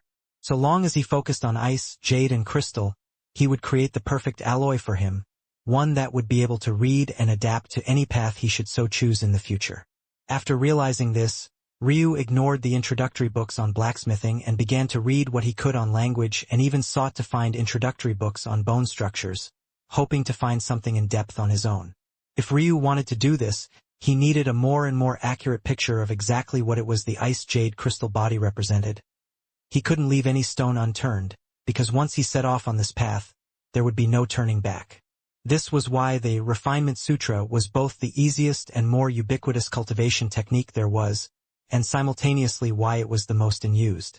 Many saw it as nothing more than reference material, while most wouldn't even give it a second glance on the shelves. Ryu, though, was determined to make it work for him. Chapter 984 Stirred Heart. He thought that the Radiant Star Sect Library had taught him enough about his perfect Black Buddy soul and other talents, only to realize that the information the sect had was actually quite poor. Could only be said to be more detailed than sacrum, but that wasn't saying much to begin with. Ryu came to realize that he was relying too much on others to gain a good understanding of his own talents. In fact, just now, if not for his expertise as a ruin master reminding him of the translation error related to his own bone structure, he might have just blindly followed the 4 pillars and built an alloy based on that. However, had he done that, he would have stunted his own growth. Even though the problem wouldn't be obvious for a long while, by the time he truly started touching the highest reaches of the Sky God realms, he would only lose out on more and more strength he could have had. This was the lingering fear most had that stopped them from going down the route of the Refinement Sutra, but it was also exactly because of this that Ryu had come to realize that this cultivation technique also maybe held the greatest potential of any in existence. With his new and deeper understanding of his own bone structure, Ryu then began to look through the rudimentary information on blacksmithing. Whether it was blacksmithing weapons or alloys, they followed pretty much the same ranking system that Pupils did. There was first a purity metric and this a rune completion metric. This was simple enough and Ryu was already used to the process. What was different, though, was the methods blacksmiths used. Compared to alchemy, which only had two methods, pill and potion making, one using fire and the other in waters, blacksmithing simply had far too many. It could even be said to be as numerous as the creations you could make with them. Many blacksmiths did, indeed, use fire, that much was true. However, there were just as many that didn't rely on any elements at all and only used their hammer and their chi. This second method was especially popular when it came to forging alloys, but even that was just the tip of the iceberg. There were blacksmiths that used lightning and thunder as a tempering method. There were some blacksmiths that actually used formations and were almost entirely hands-off. There were some blacksmiths that relied on their earth and metal chi to forge, and there were yet some more still that relied on feng shui and very specific environmental cues in order to forge the perfect alloy or weapon. Compared to sacrum, where practically 90% of blacksmiths just used hot fire in their practice, this number of methods was almost overwhelming. There were even many that moved Ryu's heart. For example, blacksmiths that used lightning and thunder to forge their weapons. Just how grand would Ryu be if he chose such a method? With his control over tribulation lightning, would anyone even be capable of matching the weapons and alloys he forged? They would be tempered by the heavens even before the heavenly favor descended. And what about the formation master blacksmiths? They also stirred Ryu's heart. They were also known as the blueprint masters of the blacksmithing world.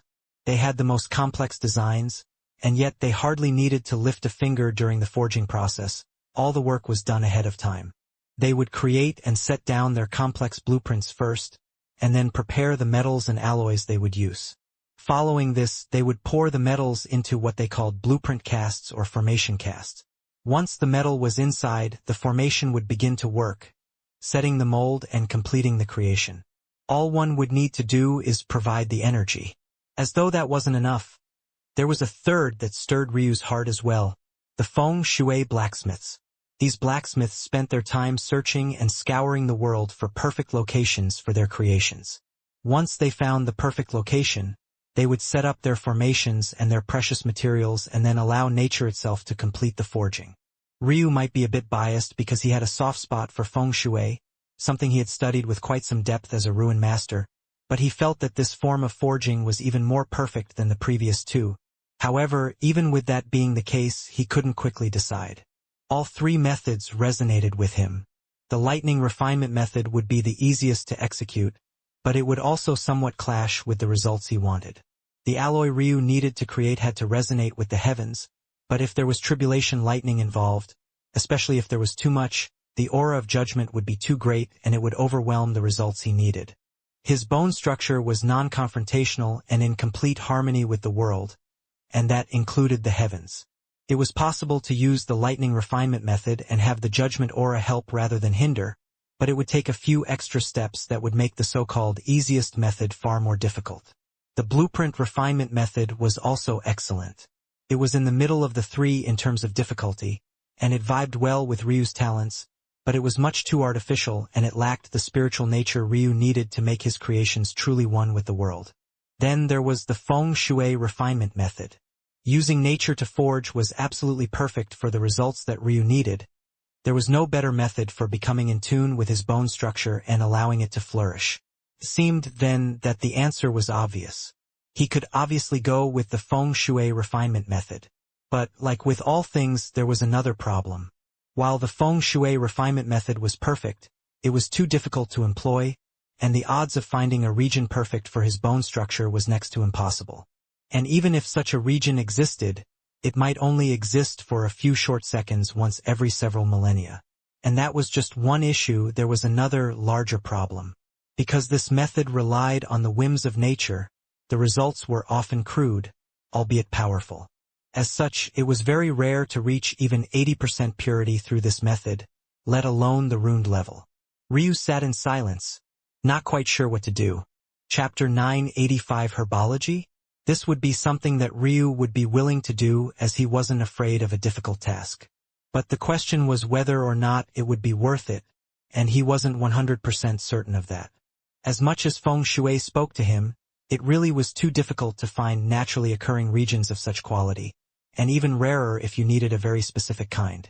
In order to succeed, Ryu would need locations that were absolutely perfect as he refused to take in any heavenly favor that wasn't at the pinnacle.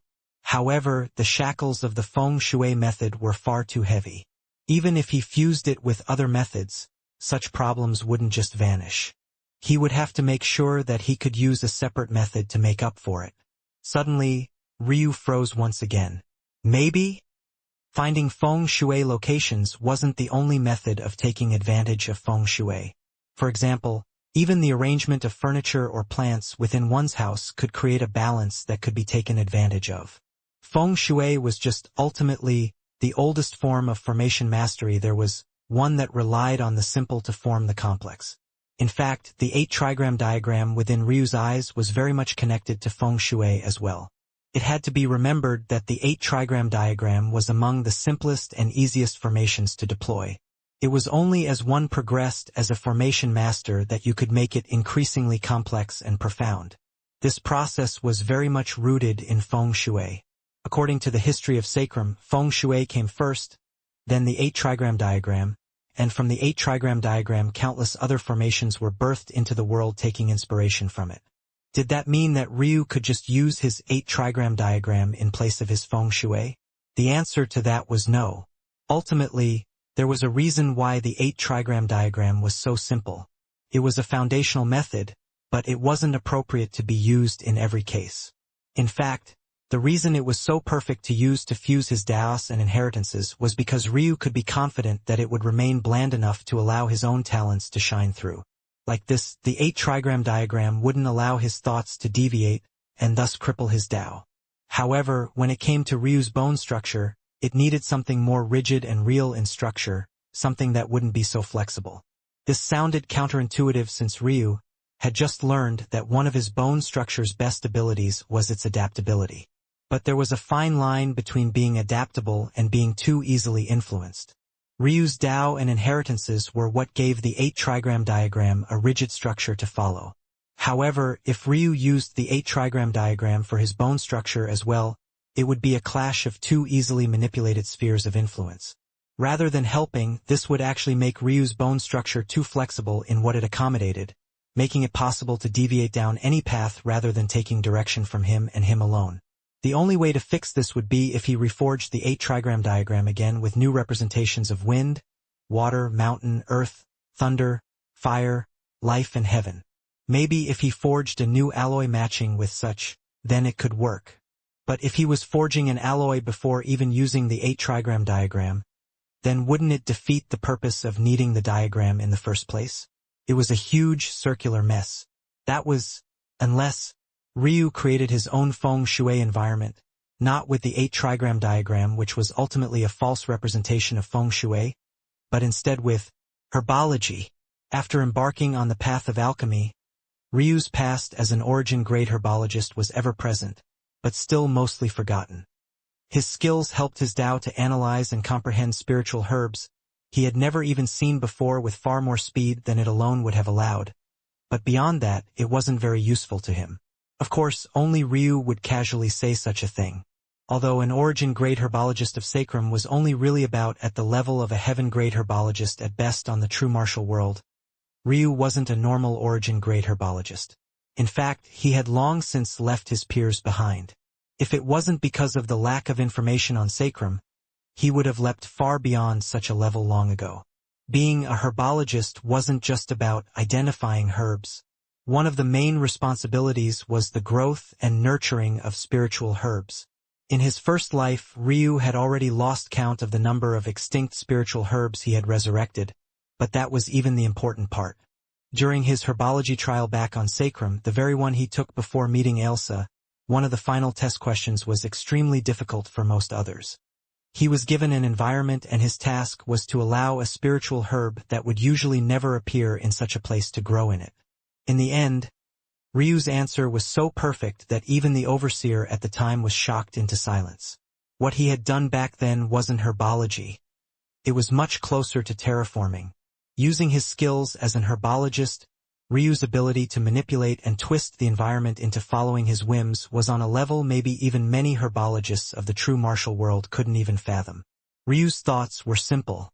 What if it was possible for him to form his own feng shui environment?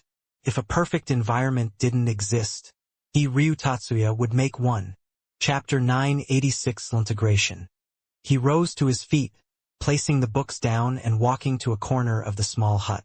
Despite its size, there seemed to be a ridiculous amount of space inside, and everything was so neatly arranged and organized that it was all too easy to find exactly what he needed. Ryu had already noticed that this entire space was a treasure in and of itself, but that was a matter he would consider later. Right now, what he needed was exactly this. Ryu touched one of the many spatial treasures here, and his mind entered to find not only exactly what he needed, but almost too many of them. However, using the best of them would be overkill for now. Ryu needed to first start with the common grade, and only then would he work his way up, just like he had done when recultivating the Chi realm. In fact, for the common and black grade, accelerating their growth by even hundreds of years was quite ridiculous already. The only unfortunate part was that all of these treasures were absolutely barren. As a clan of alchemists on the brink of destruction, how could the Frost clan have not brought out everything they had in a bid for survival? Their incubators had all been stripped of the spiritual herbs they once had. That said, that didn't mean there was nothing left. What the clan had left behind were a large number of seeds. There were huge collections of seeds from the common grade all the way up to the true grade. As for the perfect, transcended, and omniscient grades, there were none. But this also made sense. They would have likely used up all of these seeds as well in their attempt to survive. Still, this was more than enough for Ryu. With this level of selection, he should only rarely need to procure seeds from elsewhere all the up to the true Sky God realm. After that, he would have to rely entirely on him. But by then, Ryu was confident he would have partaken in even greater treasures than this. Ryu picked out one of the weaker incubators. This one was a heaven-grade treasure that allowed for 200 years of growth in a single day for spiritual herbs up to the heaven grade. From what Ryu had read, the maturity of spiritual herbs in the true martial world was different than it had been in Sacrum. Common-grade herbs only needed a few months to mature, and could often bloom twice or even thrice a year. Black-grade herbs could often bloom once a year, and depending on the environment, even twice. Earth-grade herbs took between 2 to 3 years, and heaven-grade took up to a decade. Beyond this, sovereign-grade herbs' maturity was counted in centuries, ancestral-grade in millennia, and finally, fragmented-grade herbs began entering the realms of larger and larger totals, easily touching tens of thousands of years. Still, these numbers were quite a bit faster than what Ryu was used to on Sacrum, although there was also more room for these numbers to truly become exaggerated, especially about the transcended grade. With these incubators, Ryu's plans would be far simpler. Even if he made a mistake and wasn't happy with the result, he could simply wipe the incubator clean and start from scratch. Once the incubator produced a result that he liked, that was where this wider treasure would come into play. Ignoring Selhira's curious gaze, Ryu stepped out of the small hut. The white grass touched his feet. The dark skies above shone down with a radiant gold moon. It was all quite beautiful. If the chaos-grade soul cultivation technique was the most valuable technique in this place, then the most valuable treasure aside from maybe flowing frost body was definitely this inner world. From what Ryu could tell, this hidden space was a hidden pocket of the true martial world. What did this mean? It meant that whether it was tribulations or the heavens, it was all completely identical to the outside. This sounded quite useless, but when one extrapolated its meaning, this was a great boon for Ryu. Essentially, Ryu could concoct pills and potions, refine weapons and test out formations, and yet still keep away from prying eyes, all while gaining all the benefits of heavenly favor. Ryu could grow the perfect environment within an incubator, transfer it to this spacious world, allow it to take root, and once the chi settled down to his liking, he would begin the refinement process. This was the absolute perfect treasure to make use of his refinement sutra. Ryu was a bit worried about prying eyes. There would come a time where his void spiritual sense wasn't enough, or he faced a tribulation too powerful for him to casually swat away, and he would end up putting his life in danger. Also, he absolutely hated cultivating under the gazes of so many people. It exposed too much of his baseline and his secrets, but this would fix everything. Ryu nodded in satisfaction and re-entered the hut before he immediately began reading everything he could find on common-grade spiritual herbs of the true martial world. It only took him a few minutes to go through and memorize it all, but he entered meditation for at least 3 to 4 hours afterward. When he opened his eyes, he returned to the stores of incubators and took out 10 sets of different seeds. With a thought, he seeded and prepared all 10 heaven-grade incubators. Sometimes he put all the seeds in at once, at other times he would put in one at a time before acting again to do the same hours later, and sometimes he would put seeds in pairs of 2s and 3s. Of these 10 methods I've thought of, there's a better than 97% chance that one of them will produce exactly the result I need. After I refine it, it could only take me about a day or two and going through about a dozen or so evolutionary cycles for me to produce the absolute perfect environment. By the time I finish with that, I should have the rest ready. The feng shui problem was fixed, now came the easier part, integrating lightning refinement and blueprint refinement. Ryu brimmed with confidence. Within a month, his body realm cultivation would catch up to his chi realm cultivation. Chapter 987 Refined. Ryu didn't make a move to stop them, his body sitting in an unmoved silence as the lightning crashed down upon him. He could have easily used his dividing tribulation to split the arcs he was experiencing right this moment, or rather, his alloy was experiencing, but he didn't. The way Ryu viewed pill potions and this path of blacksmithing were very different. He felt the need to protect his pill potions and coddle them because alchemy was maybe the most hated secondary profession of the heavens. In addition, the strength of a pill potion didn't matter so long as it fulfilled its duty. An alloy, though, was very different. This was because to Ryu, this wasn't a tribulation the alloy had to face and survive in order to be acknowledged. Rather, this was an actual part of the forging process. Without this lightning, he wouldn't be able to perfect the alloy to the level he wanted and expected of himself. Ryu had succeeded in melding together several disciplines into one, but the process was far more complex than he had initially thought it would be. The first step was the use of the incubators to get just the right environment. He needed something that was in harmony with nature, but also not willingly ready to sway to its whims. Rather, it would only bend and twist when there was sufficient pressure from the outside. And said bending and twisting would always be toward the path of becoming stronger. It was the kind of feng shui island that could maintain warm spring temperatures in the middle of a snowstorm and cool spring temperatures even in the middle of the sizzling heat of the desert. It would always have water during a drought and always be dry during a flood. It could weather storms and withstand tsunamis, and always come out of the other side with even stronger protections than last time. Such an environment required a very solid foundation and an ecosystem very much resistant to change, and yet still willing to flow with the tide. In order to gain such effects, Ryu had to practically create a world. In fact, the only reason he succeeded was because of his natural enlightenment. Shrine Mountain. Still, this was only a small piece of the puzzle. Once the feng shui island was completed, then came the blueprint refinement method. This was where nature clashed with nurture. Rather than drawing a blueprint using any of the many methods the Frost Clan had on hand, Ryu instead drew it directly into the earth using the method of ore veins. Ore veins were how deposits of metal formed in the real world. In very unique situations, they could sometimes spontaneously form into formations that allowed them to grow explosively. Some clans and sects of Sacrum would take advantage of this knowledge to draw out lines in the earth that promoted this formation, turning something spontaneous into something much more controlled. Although it often failed, in Ryu's estimation, this was actually because the lines were only one aspect of what was needed. The other aspect was the perfect environment. A perfect environment that he had already created. This method worked doubly well because these lines in the earth were also the perfect locations for Ryu to deposit the metals he wanted to fuse in an all-new alloy. And that led to the final and most crucial step, the tempering of tribulation lightning. This was where the fusion of the metals completed and the impurities were hammered out one step at a time. This was why Ryu didn't attempt to weaken the lightning. In fact, the more powerful it was, the better. The heavens became his hammer and his body was the guide.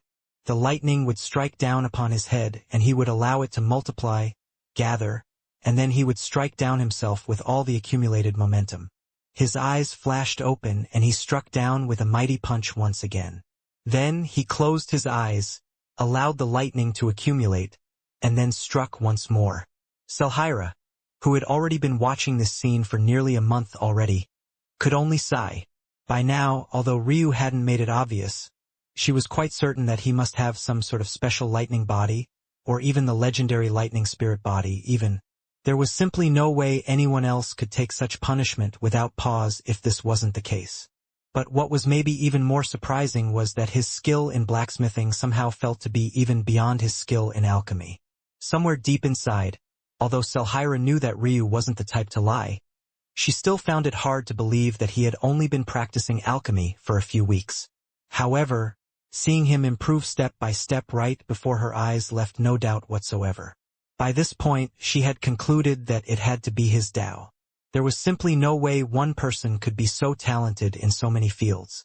She might have considered the legendary heavenly pupils, but Ryu was blind, so it never once crossed her mind.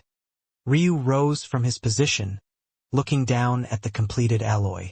It looked completely unremarkable from the outside, almost like a piece of unrefined mortal iron. In fact, all 4 pieces that Ryu had completed looked exactly like this. However, when you picked them up, one would suddenly feel as though their mind had entered a state of absolute serenity. Shockingly enough, even compared to the ring on Ryu's finger right this moment, the ring that held Flowing Frost's corpse and helped him enter the state of meditation, he somewhat felt that if his self-created alloys were forged by the same method, their results would be even better. Even now, completely unrefined, they gave off a sense of oneness and serenity that brought a smile to Ryu's face. Chapter 988 Good for Nothings. He strapped his grandfather's bow to his back and slid on his glove of order once again, his mind the picture of serenity. When he and Selhira left the small world, he waved a hand. At that moment, everything around them warped and vanished. When they appeared again, they were already in the harsh cold of the snowy mountain range, and the ring on Ryu's finger had gained a very small and almost unnoticeable gem. Even Ryu, who wore it, almost didn't notice anything at all. Behind them, the cave entrance looked just the same. Even the ruin was just the same. However, if others came, they would find that the true treasures had long since been taken away, and they would be none the wiser. Selhira whistled, and a happy snow owl rushed through the skies, descending before them with a sonorous call. Soon, they were in the air and rushing toward the center of the first heaven. At this point, there was no point in returning to the Radiant Star sect. Elder Aika sat somewhat grumpily, mumbling beneath her breath. A bunch of useless, good-for-nothings. The sect finally gets itself a decent talent, and you actually let him be bullied by outsiders. I should kill you all, just a pack of worthless scum. Elder Aika's mumbles were more than loud enough for even Path Extinction Realm experts to hear from miles away, let alone the powerhouses present currently. Ever since Elder Aika heard that her beloved Ryu was being forced to participate in this farce of a tournament because Elderly didn't have the backbone to stop experts from the second heaven, she had become infuriated, even raining down several slaps on the old man's face without regard for his dignity. After Elder Aika learned that Ryu had refused to take orders from the Uni clan and the Hidden Blade sect, her fondness for him had increased 100-fold. Such a filial disciple who actually also enjoyed reading in the library and was a great talent was too rare, all too rare. Yet these bastards were sending him off to his death. How could she not be infuriated? Let alone Elderly. She hit and slapped everyone she could find. Even the Grand Elder and sect leader weren't spared, suffering her wrath as well. The elders could only bitterly withstand it, not wanting to get on the bad side of this old woman any more than they already were. Ho ho! Trouble in paradise? Why do you sound so upset, Aika? Elder Aika's head snapped up, and without a word, she had already grabbed her cane. The elder who had spoken out immediately retreated, their eyes widening and not expecting such a vicious attack. Bang! The head of the elder exploded under the stunned gazes of those present. Right this moment, the sects and clans of the first heaven had all gathered in the skies. Each sect and clan, depending on their status, was granted a floating island. Some had to share their islands with others, but the likes of the Radiant Star sect didn't have to do such a thing. They could be considered to be a top 5 organization of the first heaven even if they weren't 2-star, so they would never have to do such a thing. These countless floating small islands all surrounded a much larger floating island from above. Although they were separated by hundreds of miles, with the eyesight of cultivators at their level, it might as well have been right in front of their eyes. Just now, An elder of the Hidden Blade sect was flying by on a flying beast and unleashed some taunting words after hearing Elder Ika's complaints. And yet, despite them being from a 2-star sect, without the slightest hesitation, Elder Ika pierced outward and shattered their skull into a gory mess. Who else wants to say something smart? Come. This old lady has time for all of you today. It's been so long since I stepped out that some of you think that I, Ika Radiance, am someone you can just speak casually to? How many more? I'm waiting right here. A stunned silence took hold. Did an elder in the Sky God realm, Yusti? No one who was watching could seem to wrap their heads around what they were seeing. It was difficult even to fathom or comprehend. This wasn't a small matter that could just be brushed under the rug. Even the death of a World Sea Realm expert would lead to all-out war, let alone a Sky God. The elders of the Radiant Star sect stood frozen as well, none of them having any idea what they should do. The Hidden Blade sect was a 2-star sect. Not only were they 2-star, but they were especially known for their insidious methods and long lives. Killing one of their experts was almost impossible with their number of survival methods. Wait, that was indeed the case. So how had Elder Ika killed one of them so easily? Well, where are the rest of you? My patience is thin. Don't make me come over there, or else I won't stop until all of you are eradicated. Elder Ika seemed absolutely furious, but even the Hidden Blade sect, who should have been more enraged than even her, had no idea what they should do. This change of events was so sudden that they couldn't even react. It had to be understood that in order to become a 2-star sect, one needed a false Sky God. But any sect that could become a 2-star sect would usually first become a 1-star sect, and then a true 1-star sect with 10 fragmented Sky Gods, and only then would they finally become a 2-star sect. This was to say that the fragmented Sky Gods were the real backbone of a 2-star sect and was the most solid representation of their power. And yet one had just died so casually. And why did this old woman sound like she wanted to kill more? Just when it seemed that Elder Ika would really storm over. Her head turned toward a sudden direction, and her murderous aura dissipated into thin air. Ah, my handsome little baby boy is here. The elders were further rendered speechless. But at this moment, the gravity of what had just happened finally began to settle in for the Hidden Blade sect, and their gazes turned savage. A mere true 1-star sect dared to infringe on the dignity of a 2-star behemoth.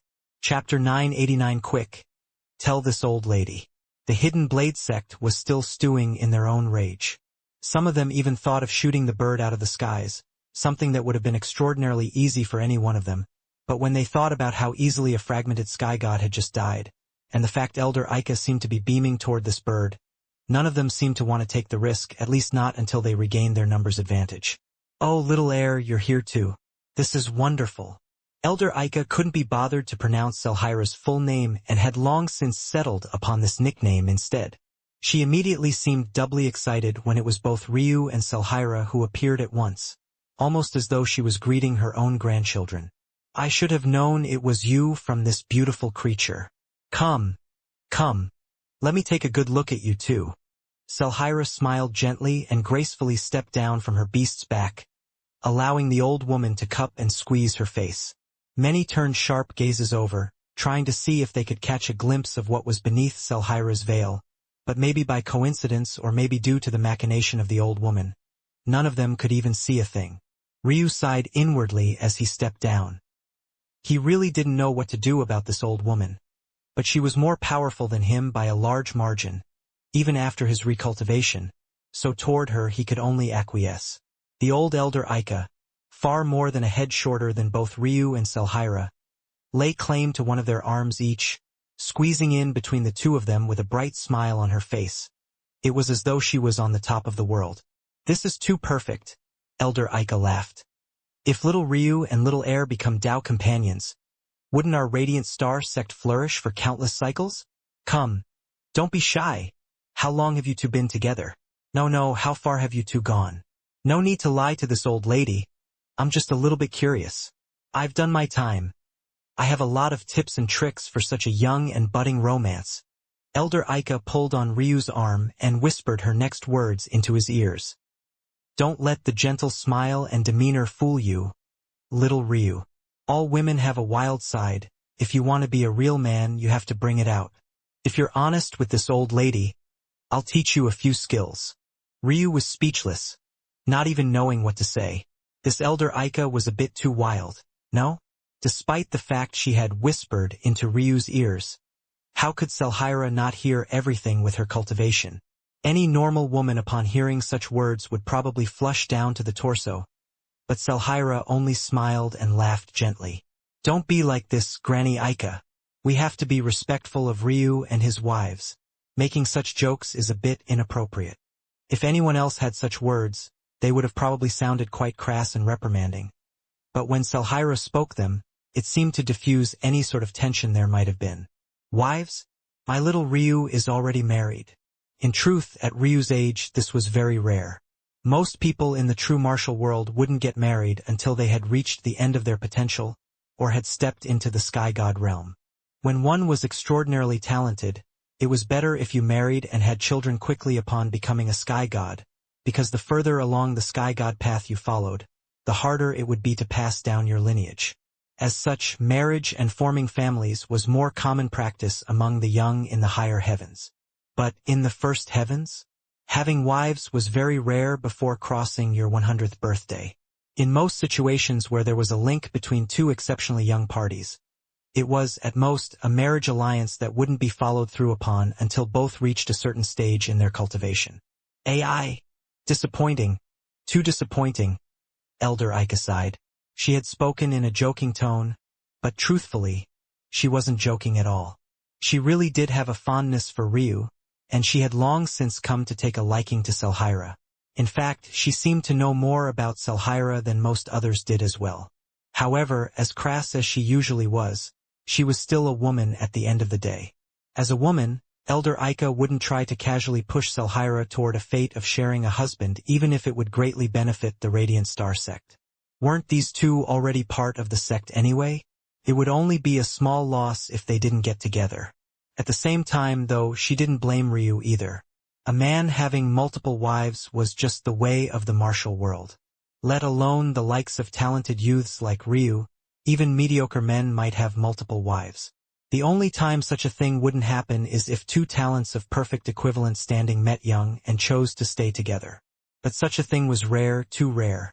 Often what would happen instead is that talented men would secure women a step or two beneath them in talent, while exceptionally talented women would either take a step above themselves, or if they were extraordinarily prideful, which was often the case with such geniuses, they would simply choose to embark upon their Tao paths alone. The heavens were more than just a bit unfair in this case. Because women had to give of themselves, losing their primordial eans, it was difficult for them to casually form relationships without harming their cultivation paths. Despite her jokes, Elder Aika was such a woman as well. Chapter 990 Knowing One's Heart. He was Ryu Tatsuya. He believed that his destiny was to stand at the very top of the world. Not just any woman was worthy to stand by his side. However, those that would earn such a right, he wouldn't allow to suffer even the slightest grievance.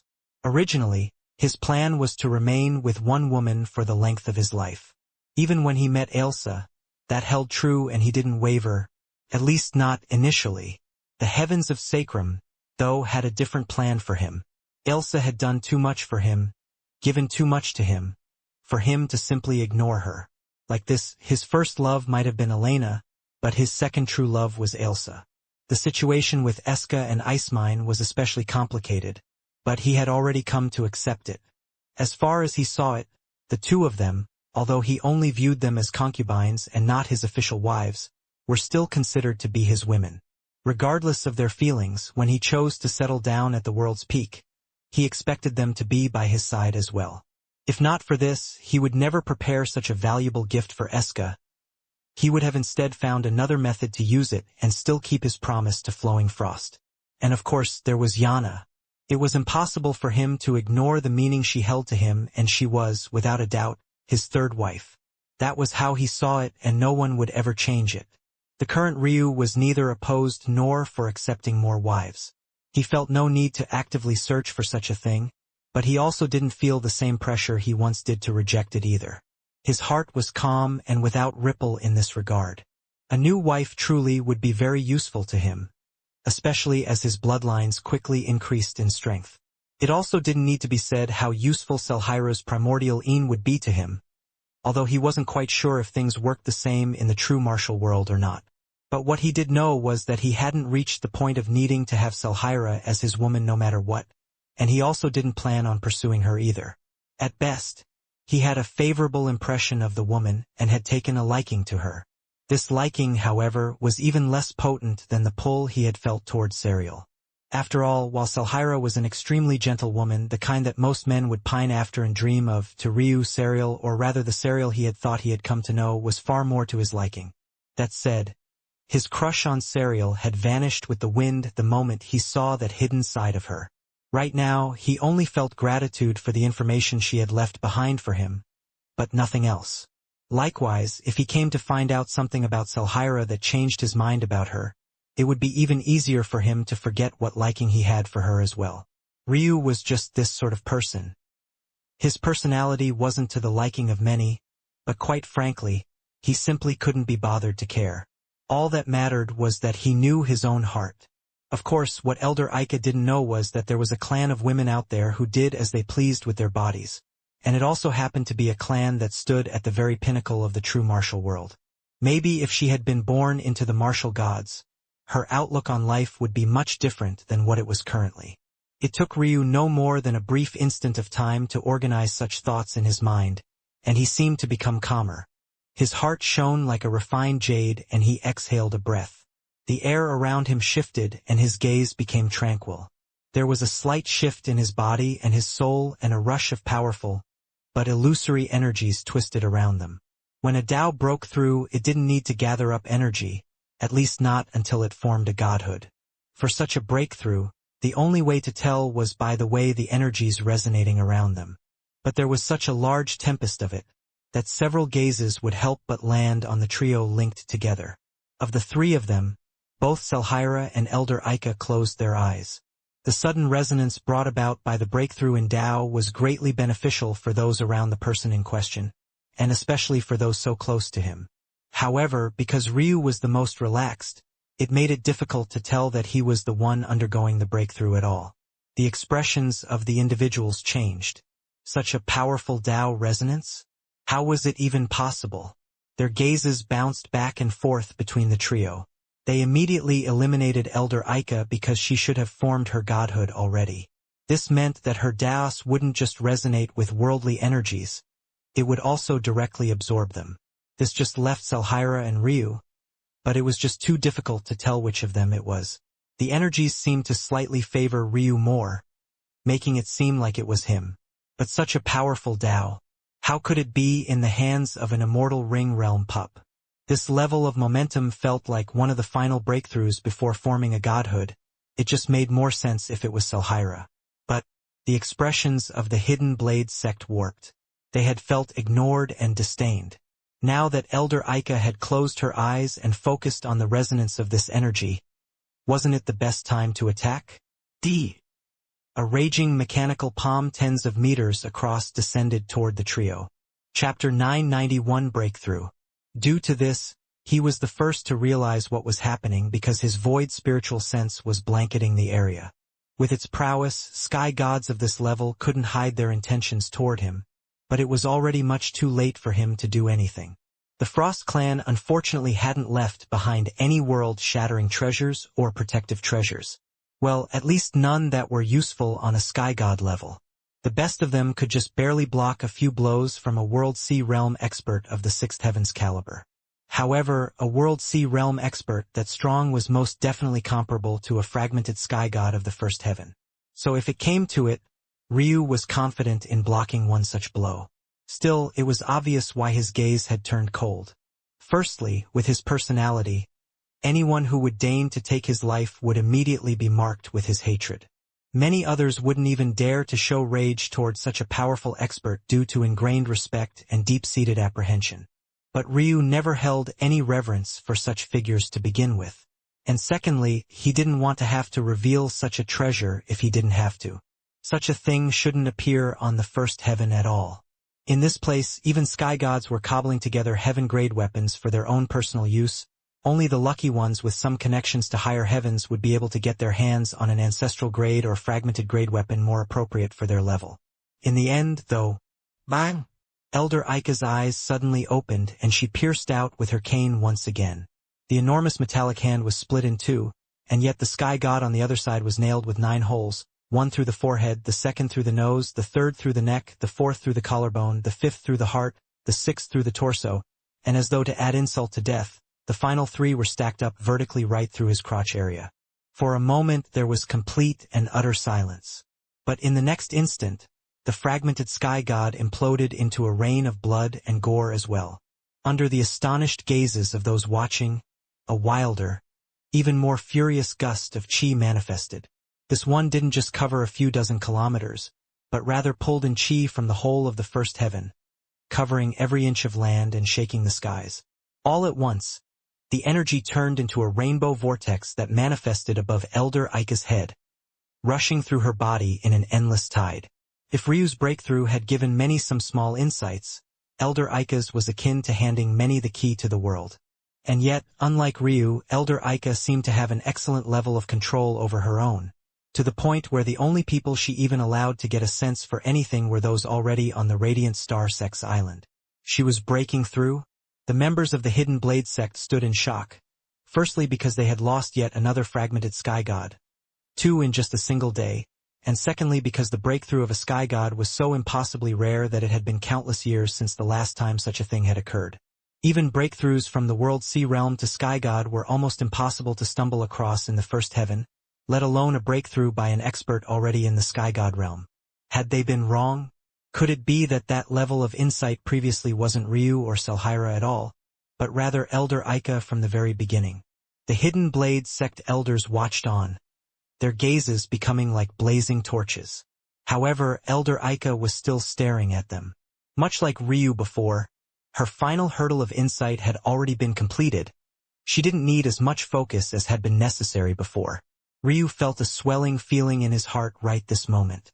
The Tao had never felt so clear to him. Just now, he had gained some insight into his own heart, which allowed his Tao to improve from the first grade immortal Tao to the second grade immortal Tao. This gave him a Tao equivalent to the Path Extinction realm. But it had to be remembered that most would have a Tao a step below their cultivation realm, and only the pinnacle of absolute geniuses would ever have a Tao at their level. Ryu had already been in the latter group, but his insights into his own heart had allowed him to transcend even that and grasp a Tao beyond his cultivation realm. And yet, just after this breakthrough, he had suddenly been blessed by another opportunity. Unlike others who wouldn't even dare to bring their spiritual sense close to such a vortex of energy for fear of harming their soul, Ryu had enveloped it completely. Streams of fundamental runes, of heavenly secrets, and enigmatic mysteries were imprinted onto his mind one after another. Just catching bits and pieces of Elder Ika's Tao caused world-shaking changes within him. First, his Tao completely solidified itself at the second immortal Tao grade, and then it quickly improved by leaps and bounds. What maybe should have taken years or even decades of practice was completed in just a few minutes. By the time Elder Ika's breakthrough was completed, Ryu felt that his Tao sat right at the border of the third immortal Tao grade, just a breath away from a power that only Tao pedestal realm geniuses should wield, and a power that one could only expect to frequently find among cosmic seed realm geniuses.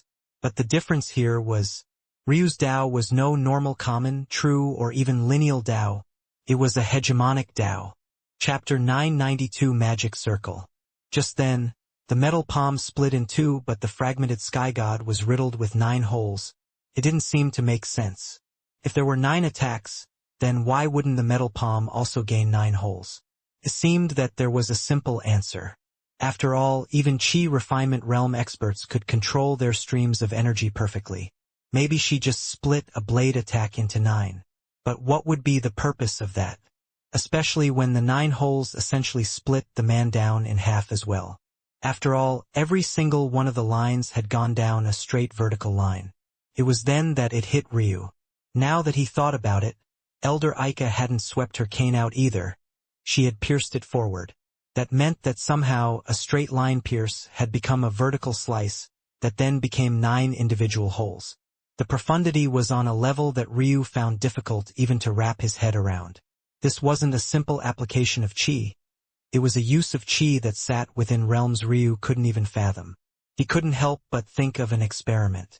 When one shot out a stream of particles toward two slits, one would expect to receive two streams back on the other side. This was what should happen if particles always acted like particles. But what truly happened was that one would receive a wave pattern on the other side with a distribution based on probability, something that made no intuitive sense. This was a mystery of the universe and existence that Sacrum simply didn't have a solid answer for. However, Elder Aika seemed to have grasped a Tao where she could easily and freely make use of these principles. She could pierce out with a single stream, casually change it into an arc, and then reform it into a single or even multiple streams as she pleased. Her level of insights and control over chi was at a level that far surpassed the lower sky god levels. Until now, Ryu had been certain that Elder Aika had been at the fragmented sky god level. But now he wasn't so sure. It only confirmed his suspicions further when, upon her breakthrough, her back straightened, her wrinkles smoothed out, and her graying hairs began to slowly fade. However, this final process, Elder Aika seemed to stop it of her volition. Even as she once more became a city-toppling beauty and her skin regained its soft suppleness, she kept her cane and her graying hairs. In the end, she was still a great deal shorter than Selhira and Ryu, barely coming up to their shoulders, but she looked like she had become a 21-year-old woman once again. If it wasn't because she had kept those silver strands of hair in her deep black locks, one wouldn't even be able to reconcile the two images. Why was it that Elder Aika's youth had reaffirmed to Ryu that she couldn't be a fragmented sky god? Well, one would only age to the extent Elder Aika had when they were quickly approaching the end of their lifespan. A genius capable of understanding the profundities of chi to such an extreme and even applying it into their Tao like she had wouldn't be stifled by a mere false sky god bottleneck for so long. Realizing this, Ryu could only conclude that Elder Aika was far above the fragmented sky god realm. It was just a conjecture, and he couldn't pinpoint her true cultivation because he had too little experience with the true martial world sky god realms, but he was certain of at least this. The question was, why was someone so powerful on the first heaven? Ryu's gaze narrowed. It seemed that he was very correct to come to the Radiant Star sect. Originally, he came because he felt that there was a secret behind why Gaelmar, a genius of the two-star Gaelmar clan, would choose to come to a true one-star sect instead of just training with his clan. And it seemed that he was very correct, there was a secret here. Elder Aika tyakled. What is it, little Ryu? Has this old woman become too beautiful for you to look away? Elder Aika's chortling broke the silence. But despite her joking tone, she truly was too beautiful. She was the kind of beauty that should probably choose to wear a veil like Selhira had so as to avoid being constantly harassed. But Elder Aika had been growing old for so long. How could she have the time to care to wear a veil? This breakthrough had truly been an unexpected boon. She had expected to slowly die at her current level, but she never expected that she would gain some benefit from a little Immortal Ring Realm practitioner's Tao breakthrough. Elder Aika sent a small glance toward Ryu's forehead covered in a headband and seemed to have made a guess at something. But she didn't say anything about it at all. To her surprise, though, Ryu nodded. You are indeed very beautiful. Elder Aika was stunned speechless. She took Ryu for the cold, stoic type, but it seemed that he had some passion in his heart as well. Or, at the very least, he was the type who couldn't be bothered to lie about his intentions. Ryu liked cold and arrogant women, and Elder Aika definitely wasn't like that. However, usually cold and arrogant women also tended to be older women as well, so Ryu had a fondness for women much older too. The charm the teasing elder had was undeniable. She had slight oriental features and large silvery eyes. Although her body was quite petite, it was well proportioned and shone through even her very loose robes. And those strands of silver hair gave her a charm most couldn't match. Elder Aika's personality didn't suit him, but he wouldn't mind praising her beauty a bit. To others, though, an Immortal Ring Realm expert flirting with a sky god was so unheard of that they didn't even know what to say. Wasn't this child a bit too bold? Selhira covered her mouth and released a light and gentle giggle. Usually, her laughs were fake, but this time, she couldn't help but reveal a real one. Ryu was truly an interesting character to her. However, Ryu continued, I'm much more interested in your attack just now. It was too profound for me to understand. Elder Aika's brows rose. She was surprised that Ryu had noticed anything at all. Most wouldn't even give that attack of hers a second look. Now, she was even more certain that Ryu had an extremely powerful Dao. She was somewhat curious to see him use it. This Dao of mine. It's based on a core technique of the Radiant Star Sect. Elder Aika laughed boisterously after a moment. Perform well and this old lady will give you a copy. Ryu's gaze flickered. It seemed that he was right about this Radiant Star Sect having quite some secrets. Others might not understand the hidden meaning of these words. But how could he not? Elder Aika seemed to be implying that the techniques of their sect went far beyond the fragmented or even false sky god levels. Ryu exhaled. He hadn't been very interested in the techniques of the Radiant Star Sect. Until now. At that moment, a mighty aura descended from the Hidden Blade Sect island. It was no doubt their false sky god, an existence that was the very reason the Hidden Blade Sect could be a two-star sect at all. However, before they could do anything, the large floating island they all hovered around began to glow. One after another, large-scale teleportation arrays began to appear in the skies and groups of individuals appeared one by one, each with more profound auras than the last. From above, it looked as though a complex and enormous magic circle was being formed piece by piece. Chapter 993 Chosen. Among these individuals, Genless and her junior brothers were present, commanding the space of an entire mountain range to themselves. The 27 mountain peaks completely surrounded the floating island, sitting on its outer edges as though to enclose everything within. From above, it looked no different from a cage locking everyone in. Although none had descended just yet, when they did, it became obvious that they would have no options to escape. Maybe in Sacrum it wouldn't be a big deal. But to the people of the true martial world, it was impossible to fly in the first heaven without first being a fragmented sky god. There was simply no escaping. Chosen! A voice boomed from a 3-meter-tall man below. The moment he spoke, Genless lips curled into a slight sneer. Her palm flipped over and a floating rune appeared. She raised her palm into the air, and the silvery construct shot through the air, appearing before Ryu's forehead and floating around it. Aside from Ryu, there were only 2 others who received such treatment. One of them received a silvery rune from a group of people wrapped in vines, and the other received the same rune from individuals with reptilian eyes. To the surprise of everyone, 2 of these runes landed with the disciples of the Radiant Star Sect. The first was, obviously, Ryu, but the second was someone Ryu recognized from the entrance exam. A young man with skin as dark as night and eyes as sparkling bright as the stars. However, oddly enough, no one seemed surprised that a young man who should have just become an outer disciple was here. Ryu frowned inwardly. At that moment, the young man turned toward him and smiled. But what was odd was the fact that Ryu definitely hadn't turned to look at him. What would have been the point? He was blind to begin with. It would have been a useless endeavor. So why was this young man smiling at him? For an instant, Ryu thought that the young man had sensed his spiritual sense. But that didn't seem to be the case. Not to mention the fact that even Elder Aika hadn't detected his void spiritual sense. It seemed that this young man was smiling at him just for the sake of smiling at him? Ryu's gaze narrowed, but he still didn't turn toward the young man.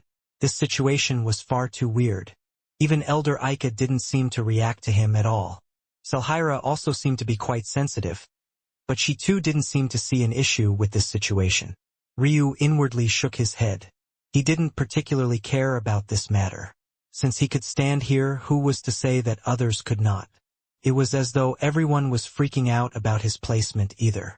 Well, at least no one on the Radiant Star Sect side. There was one particular individual on the Uni-clan floating island that was quite shocked. Gaelmar's eyes narrowed when he saw Ryu accept the chosen rune. He had already heard that Ryu was forced into this situation due to Genless dissatisfaction, so he had already expected this to happen. But what he was shocked about was that this Ryu was truly the Ryu he knew. This was, quite frankly, a death sentence for Ryu. But he was greatly dissatisfied with this. Even if Ryu died, the one with claim to his corpse and things would be Genless and not him. This would mean that any chance he had at taking a look to see if Ryu's talents could be used to bolster his own had flown out of the window. The worst part was finding out that Ryu, who he had been looking for all this time, had actually been right under his nose. The fact that Ryu had survived such a fall only made him more interested in what Ryu would do for him. But now there were no more chances. The overseers would be able to monitor everything that happened on the island, and Genless would definitely be paying special attention to Ryu. At this point, he was almost kicking himself. Even though he was supposedly a member of the Radiant Star sect, he actually spent most of his time in the Uniclan. Their facilities and resources were better, why wouldn't he? But that choice had actually come back to bite him today. The silvery light that surrounded him grew more furious for a moment before calming down. To his side, someone released a chuckle by his side. "What is it, Gaelmar? Feeling jealous?" The one who had spoken was Vanward of the Uniclan. In this generation, Gaelmar was competing with two others for the position of clan heir, one of which was Vanward, and the second of which was Crixian. He had managed to take a bit of a lead thanks to the headache he had been for the Radiant Star sect, but this selection was an opportunity for the other two to catch up quite swiftly. There was no greater guarantee to the heirship of their clan than leading the Uniclan into the second heaven, the greatest desire of their ancestors. Gaelmar had been preparing to make solid preparations, as he always did. But for some reason, they had chosen to abruptly push up the date of this selection, making all of his preparation useless. These two cousins of his couldn't have been happier. The three of them were about equal in strength, but when it came to strategizing and plotting, Gaelmar was leagues beyond. The more time he had, the worse it would be for them. So the two were in quite a good mood, one that only became better when they saw that Gaelmar was agitated. Toward such words, Gaelmar only snorted and didn't respond. The fact that there were only 3 chosen this year spoke volumes about how rushed this was. Usually, at least half of the 27 would have chosen someone or maybe even someone's. Gaelmar had planned to secure himself one with some time and effort, but that was clearly impossible now. However, Gaelmar still saw these cousins of his as fools. Obviously, they had no idea what the true root of his dissatisfaction was. "Don't tease him too much, Vanward," Crixian chortled. "Did you see how valiant that sky god of the Radiant Star sect was just now? He's probably pissing his pants realizing that the Radiant Star sect isn't a place you can just casually toy with. Patriarch tried to warn him, but doesn't he just listen to no one else but himself? In fact, because of this, our Uniclan didn't get a chance to order any of those ruined pills. Who do you think the reason for that alchemy genius turning us down is?" Gaelmar's eyes narrowed beneath his sheen of silver. He had, indeed, lost a bit of an edge in the race because of this, and many of the elders had been dissatisfied.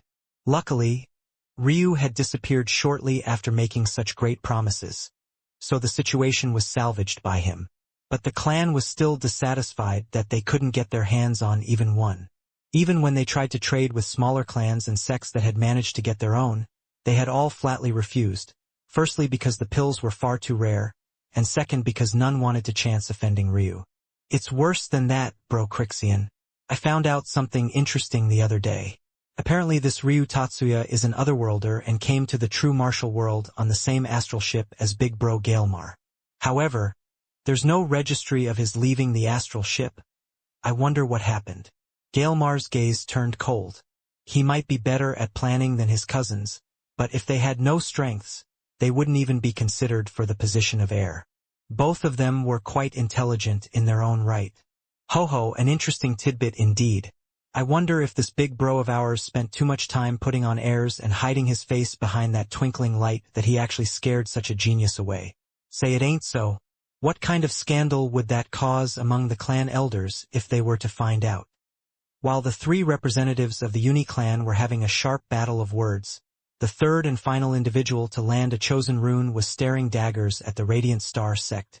This individual was none other than the number 1 genius of the Hidden Blade sect, Isemros. If one didn't know better, one would have thought him to be a necromancer. His robes were jet black and incredibly loose. Small gasps of dense black fog left out of his sleeves and hems.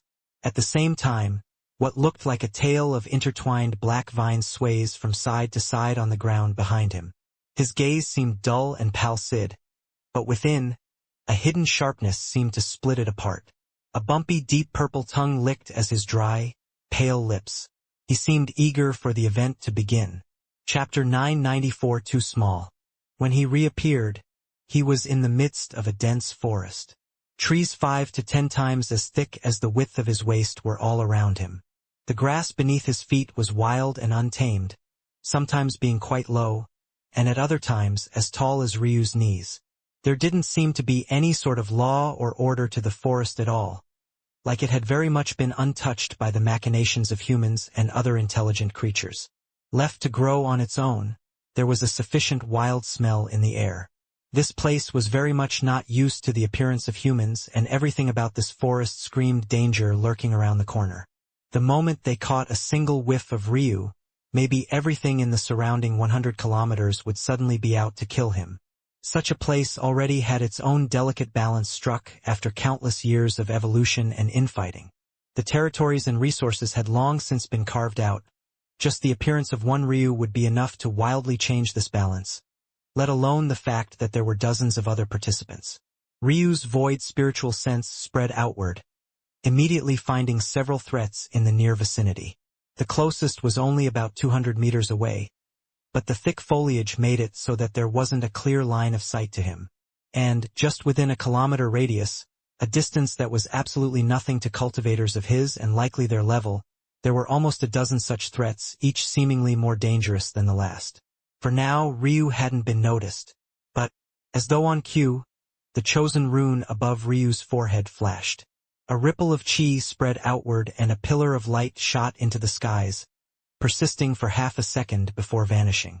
At the same time, 2 more such instances occurred around this wild world. Unfortunately, Ryu hadn't spread his spiritual sense far enough to see them, and he obviously couldn't use his eyes like others could. That said, this wasn't surprising to Ryu. Before he was forcefully teleported away, he was already told that this would happen. This was the burden he would have to carry as a chosen. By this point, Genlis, who was watching Ryu from a mountain peak like a hawk, couldn't help but sneer. Usually, she didn't display her inward thoughts so blatantly on her expression, but the more she thought about what happened that day, the more pissed she became. Something about Selhira really and truly irritated her, making her hatred of Ryu all the more potent. A mere immortal ring realm expert looking to participate in this selection? She was looking forward to Ryu's death. Almost the instant the flash of chi went out, the beast that was 200 meters away from Ryu snapped ahead in its direction. Its long, lanky arms reached up to the nearest branch, its speed almost impossible to track as it monkey-branched from tree to tree. In no more than a half a second, a shadow flashed above Ryu's head, a fiery, orange-furred monkey barely a meter and a half tall falling toward him with wide-open jaws. Despite its small and seemingly innocuous appearance, the pulsating strength of a black-grayed beast wafted from it, only made more prominent by its 8th-order cultivation. Genlis watched this happen from above with the same expression. But inwardly, she was partially disappointed. She wanted to see Ryu suffer more, but such a beast wasn't known for playing with its prey, and there probably weren't any beasts weaker than this on the floating island. This was the best she could have hoped for. She shook her head and watched intently. She had to step in the moment that Ryu died so that this foolish beast couldn't take advantage of Ryu's corpse, and so that she could make sure everything remained intact. However, what actually happened left her completely speechless. Ryu stood without moving. His spiritual sense watched as the orange monkey swung toward him, but his expression didn't seem to give away that he had noticed anything. Those that knew that Ryu was blind couldn't help but watch on with a hint of lament. All because of the actions of a second heaven genius, Ryu would die here.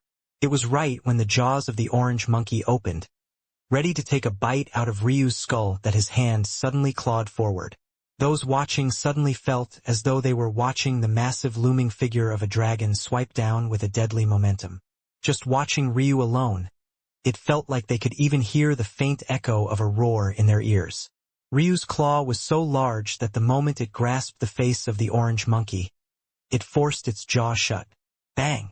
The momentum of the monkey was halted in an instant, and with just the slightest squeeze, its head exploded and a headless corpse fell to the ground. Ryu watched this scene, frowning inwardly.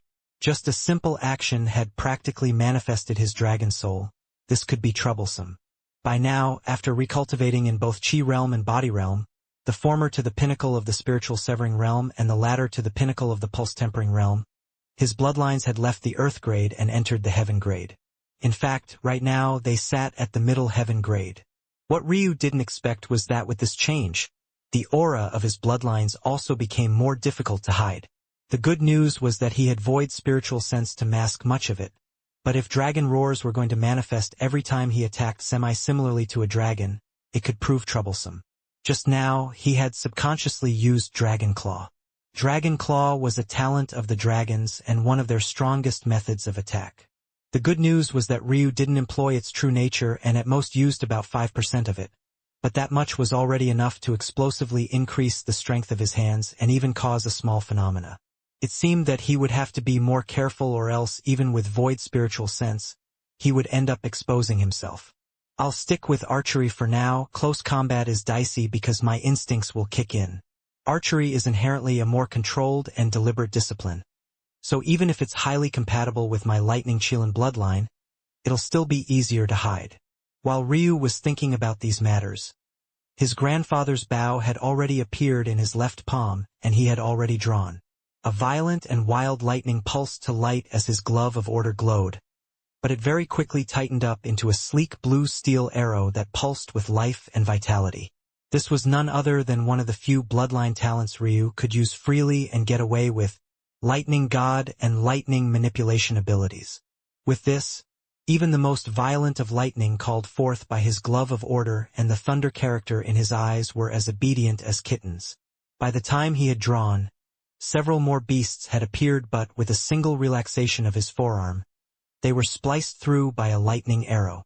A single release took the lives of 3 8th-order beasts, their bodies exploding with lightning and being charred nearly to ash a moment later. Up above, the spectators watched in absolute silence, not quite being able to understand what they were seeing. It felt to them like a fairy tale. An immortal ring realm expert was taking down black grade 8th-order beasts as though they were nothing but trash by the roadside? How was that possible? Genless eyes widened. When she was in the immortal ring realm, could she take down 8th-order black grade beasts so easily? The answer was yes, but she was also an absolute genius of the second heaven. It was rare, too rare, for such a genius to appear on the first heaven. In fact, it was rare for them to appear on the second heaven as well. How could there be so many of her running around? That physical strength, those archery skills, that lightning control ability, the last of the 3 in particular, it felt like it had to come from a Dao charm technique. Nothing less could provide such amazing control over such an unruly element. It was simply impossible. Elder Aika's gaze sparkled. She turned a gaze toward Selhira, but the latter just seemed to be smiling gently like she always did, her demeanor as calm as always. The Hidden Blade sect elders really wanted to say something, but they no longer dared to, so they could only keep it in their hearts. So what if he was strong for his strength? Those were still just 8th-order beasts. If you could kill 9th-order beasts just as easily and defeat your fellow competitors, you wouldn't survive regardless. Plus, another, larger pulse of the chosen rune was coming soon. Ryu didn't know or care about the thoughts of others. Right this moment, he only had one goal in mind: find and defeat his competitors. Since it was right here for the taking, he might as well claim this free ticket to the second heaven. The first heaven was already feeling much too small for him. Chapter 995 Range. For every given period of the time that passed, the chosen rune would release a pulse of chi that would be greatly attractive to beasts and a pillar of light that could be tracked by cultivators. Every time this pulse of chi and light was produced, the former would spread wider while the latter would persist for longer. Just now, Ryu had experienced the first pulse and the next was quickly approaching. This first one hadn't been nearly enough to cause him big problems as it only pulled in beasts from about the surrounding kilometer range, and the light hadn't persisted for nearly long enough for challengers to lock onto his location. However, as time passed, it would become increasingly difficult for him. The goal of this excursion wasn't actually related to the beasts or the terrain at all. These two factors just added additional variables to the competition and applied some more pressure on the geniuses trying to elevate to the second heaven. In truth, the goal was to defeat as many enemy humans as possible and collect runes of your own. There were currently only 3 chosen runes, but there were tens of thousands of normal runes taken up by cultivators who hadn't been given such a chance. The top 270 contenders, a number chosen based on the 27 participating second heaven powers, would be given 3 chances at passing a trial of the second heaven powers. So long as they passed at least one, they would be able to join said power. Of course, chosen could circumvent this. A chosen was able to choose whichever power they wanted to join without running into an issue. That said, a chosen would have to first survive the onslaught of thousands of cultivators seeking to snatch their chosen rune away. This sounded great, but truthfully, chosen would usually go with the power that gave them their chosen rune. After all, not doing so would be as good as slapping the face of the power that had picked you out, making you an enemy of a second heaven sect or clan. This wasn't something that even talented individuals would be willing to do, and it would also make things troublesome for the organization you chose to snub them for, since it would place them at odds with a power likely on par with them. Of course, there were some powers that wouldn't care about this at all if the genius was great enough, and some who were already at odds to begin with and most definitely didn't care. However, how could someone born and raised on the first heaven possibly know the ins and outs of such struggles? It was usually safer to just not take the risk at all. Knowing all of this, it was no wonder that Genless' expression had become so ugly. Ryu hadn't given her any face when she went to personally visit him. How was she expecting him to do so now? Soon, though, Genless calmed down. He just defeated some 8th Order beasts and she was already so concerned. It was pathetic. Ever since her soul had been harmed, she was having far more difficulty thinking straight, meditating, and even controlling her emotions. Unfortunately, every time she realized this, she only became angrier at the bastard who put her in such a state, and it fueled a cycle of her rashness and lack of emotional maturity. She was a person quite known for her meticulousness and intelligence, but now she acted like a woman scorned by love. And she was far too powerful for those used to her real demeanor to dare to say a word about it. Ryu could probably make guesses at Genless' current mental state if he thought about it, but quite frankly, he didn't care enough to do so. This woman that he had only met once had long since been thrown to the back of his mind. He didn't even take her giving him a chosen rune seriously. As far as he was concerned, such a boon was exactly what he deserved. Ryu slaughtered a path through the beasts clinging onto him until he laid eyes on one that was much more to his liking. In the distance, there was a prowling jaguar hidden within the shadows of dense foliage. It looked completely black, but depending on the angle Ryu's spiritual sense locked onto it at, it could catch streams of dark gold patterns. This beast was most definitely of the Earth grade, the first one of the Earth grade that Ryu had come across. In fact, not only was it of the Earth grade, it was also in the 9th Order, albeit at the lower 9th Order. Such a creature was an absolute monster. In a place like the First Heaven, even the best geniuses who were of the Tao pedestal realm would be greatly hesitant to battle. Although they should be able to defeat such a creature should they put in a great deal of effort, in a place like this one where the main goal was to defeat not beasts but humans, it was simply a wasted effort. These beasts were the true behemoths of the island and could be considered to be the bosses of a given region. One would have to be exceptionally cautious around them, especially one like this that seemed to be so good at stealth. To those above, it seemed as though Ryu hadn't even noticed its presence. In fact, many of the spectators didn't, and even the likes of Genless, who was watching Ryu like a hawk, only noticed after he had entered a 20-meter range of the creature. Could only be said that this jaguar was incredibly patient. At its strength, 20 meters might as well have been a single step away, and yet it continued to wait and prowl, not making even the slightest sound as Ryu approached. 15 meters, 10 meters, the moment Ryu entered a 5-meter range, it pounced. Chapter 996 Mountain. At that moment, despite the fact there wasn't even the slightest bit of strength added to his palm, as though he had only held it out to feel the briskness of the wind, a single tap on the jaguar's forehead forced it into the ground. A mighty pressure descended, crushing the jaguar.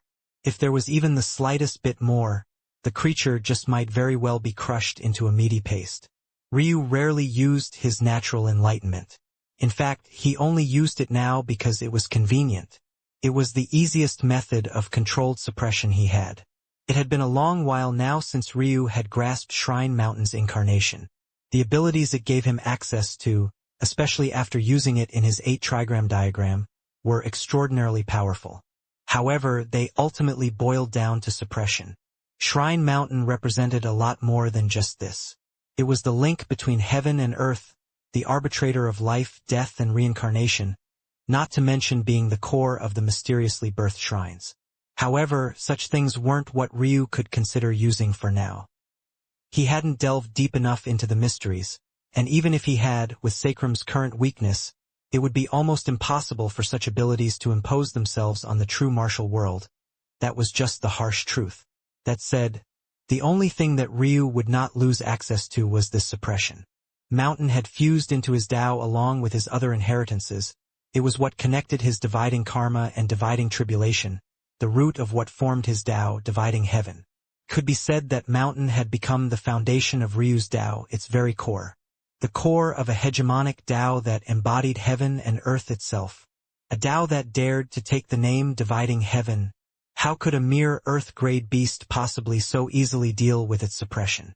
It would have to be at least of the 10th order to even think about moving currently, and at least of the 11th to be able to maintain its full strength now that Ryu's Tao was on the verge of entering the 3rd immortal grade. The jaguar glared upward at Ryu. Its teeth bared and its muscles flexed to the extreme as it tried to press upward. But no matter what it did, it couldn't elevate itself and could only allow Ryu's palm to press upon its forehead. "Be obedient," Ryu said lightly.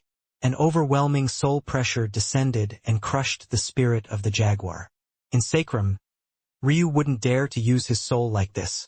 Without the medium of a visualization, it would put him in danger and force him into potentially suffering backlash. One only needed to look toward Genless, who actually had a far more powerful soul than his own back then, to see the kind of dangerous situations even a strong soul could end up in. However, after researching several soul techniques of the true martial world, Ryu had come to understand how their foundations were formed and how the people of this world used their souls directly in techniques without putting them into harm's way. In the past, Ryu had relied on taming beasts by having them follow him willfully. Little Rock was a beast he had to battle to a standstill. Nemesis was a beast he had saved from a life of torture. Little Silk was personality defeated and restrained by him. And Little Gem had been a little baby when he met her, making it quite easy to build up a trust bond. All of the relationships with his beasts were built on true like this, and they could technically betray him whenever they pleased. However, now, Ryu had the ability to force beasts to submit whether they wanted to or not. And he had the soul talent to be completely unobstructed in doing so. Beast taming soul techniques were actually quite rare. But Ryu was able to create one of his own just by reading a large number of soul techniques and soul cultivation techniques. His soul talent was simply in a stratosphere of its own. Maybe there was a reason why of all his talents, the one that the martial gods went out of their way to strip away from him was this one. It made one wonder what Ryu's true spiritual foundation was like. The jaguar's gaze went dull and it lost its luster. Unfortunate. I guess my technique isn't quite perfect yet. I took control of it, but it lost much of its own intelligence.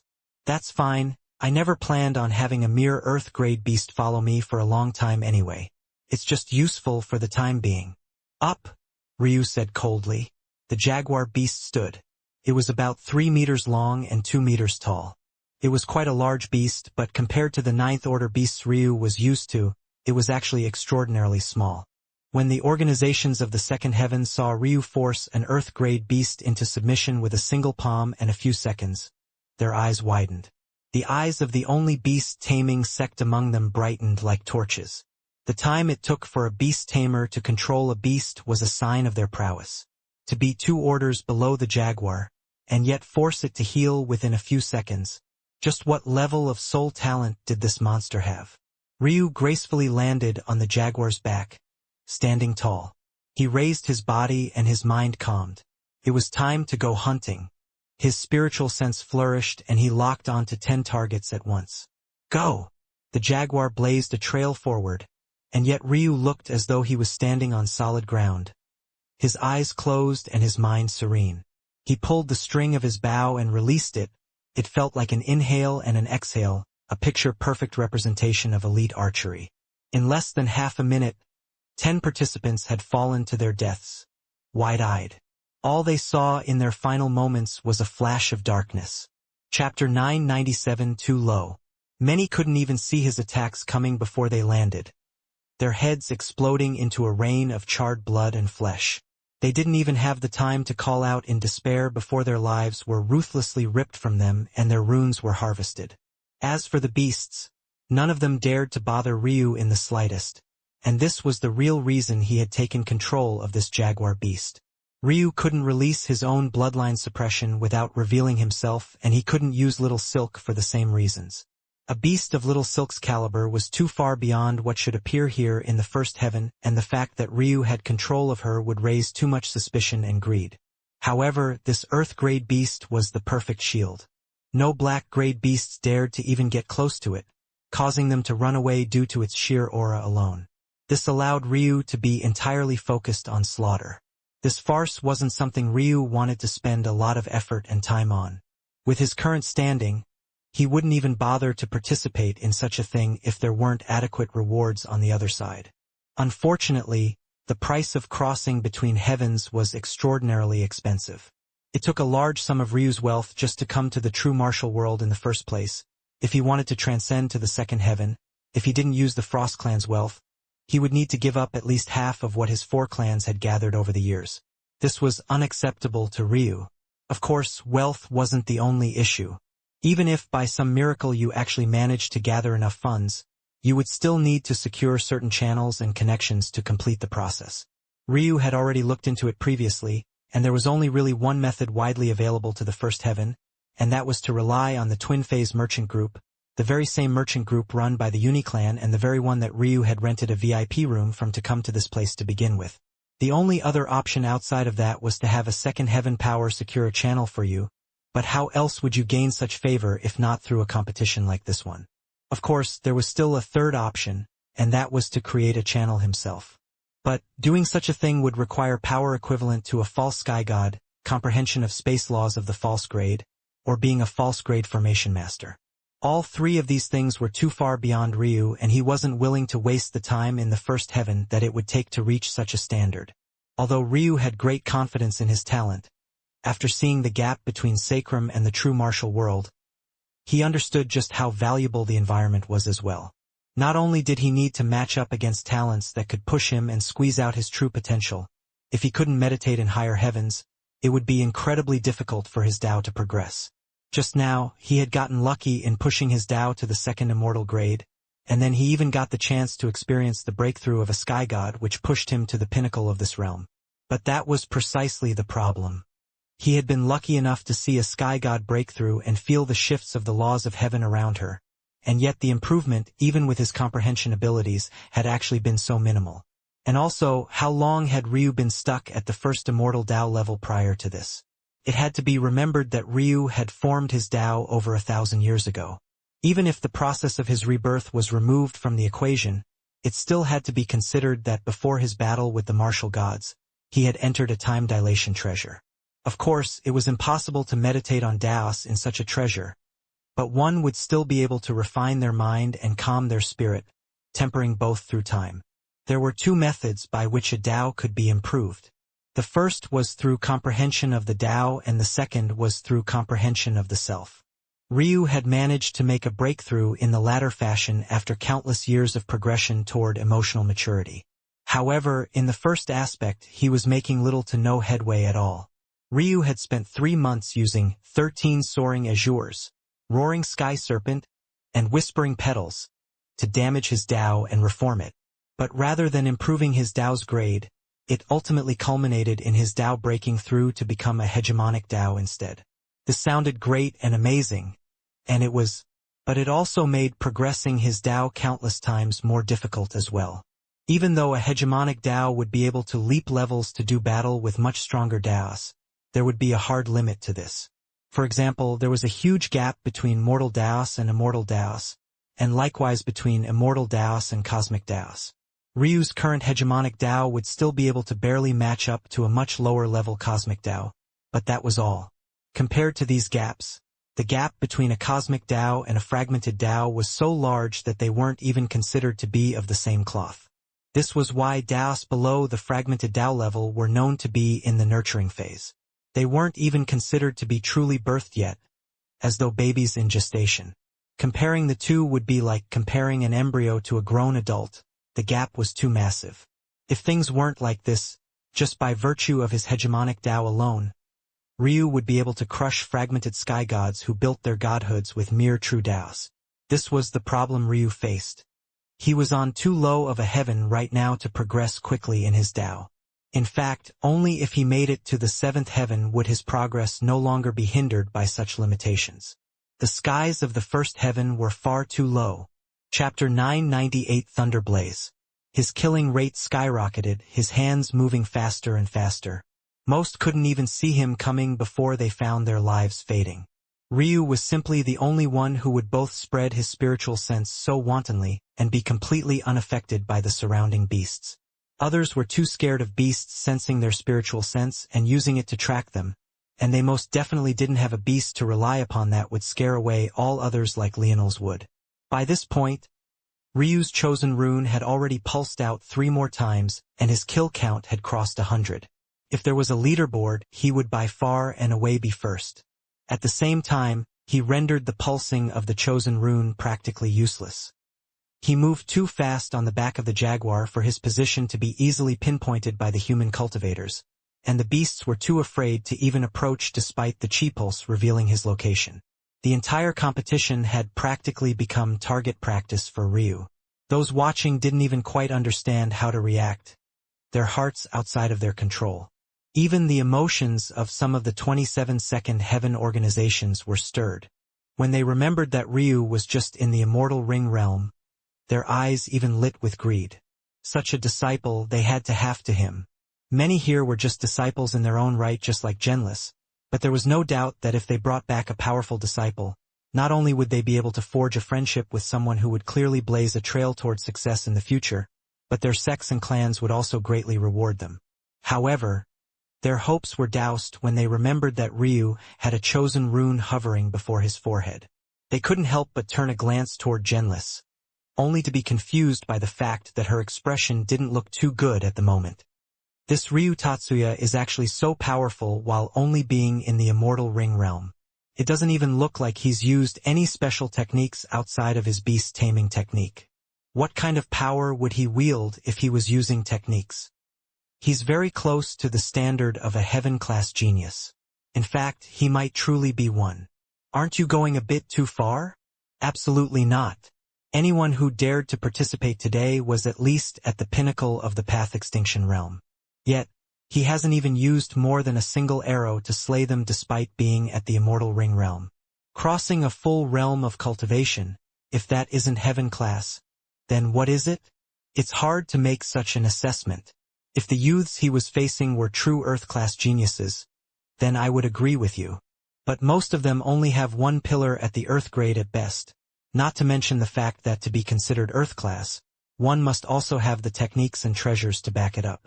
These so-called classes were the methods by which the 2nd and 3rd heaven used to measure geniuses. This wasn't a system they had created arbitrarily, but rather a system designated by the heavenly path that barred those of the 3rd heaven from easily entering the 4th. It was this heavenly path that was the reason for these recruitment events. In order to even step through the threshold and challenge the path to the 4th heaven, one had to be at least a heaven-class talent, which was why these members of the 2nd heaven were so fixated on it. These classes could be considered a holistic view of a person's battle prowess. This would include the 6 pillars of cultivation, the cultivation methods they used, and the techniques one could deploy. Plus, he can't be considered a true heaven-class genius unless he has mastered at least one heaven-grade Dao charm technique to large success. Although this isn't a universal rule, pretty much all heaven-class geniuses have met this standard aside from those with freak bloodlines. But even in such latter classes, if such freaks grasped a heaven-grade Dao charm technique, they'd immediately enter the border of sovereign-class genius. The 27 groups discussed among themselves. Despite being separated by thousands of miles, each standing on their own mountain peak, they might as well have been all sitting at the same dinner table. Regardless, he's still at the very least an Earth-class genius. With the resources of the second heaven, he should have an excellent chance to become heaven-class. Grasping Dao charm techniques is far easier in a higher heaven depending on several variables. Considering what we usually find in the first heaven, this is a great boon. Usually we'd be lucky to find a pseudo-Earth-class genius. Maybe some congratulations are in order for junior sister Genlis for finding such a genius. The gazes all fell on Genlis, but her expression only became darker. She truly couldn't control herself right this moment. By this point, many were picking up that there should be a problem here, but most didn't dare to outright ask. Plus, Genlis carving ice sect was very powerful among those here currently, and they were one of only 3 true 2-star sects present.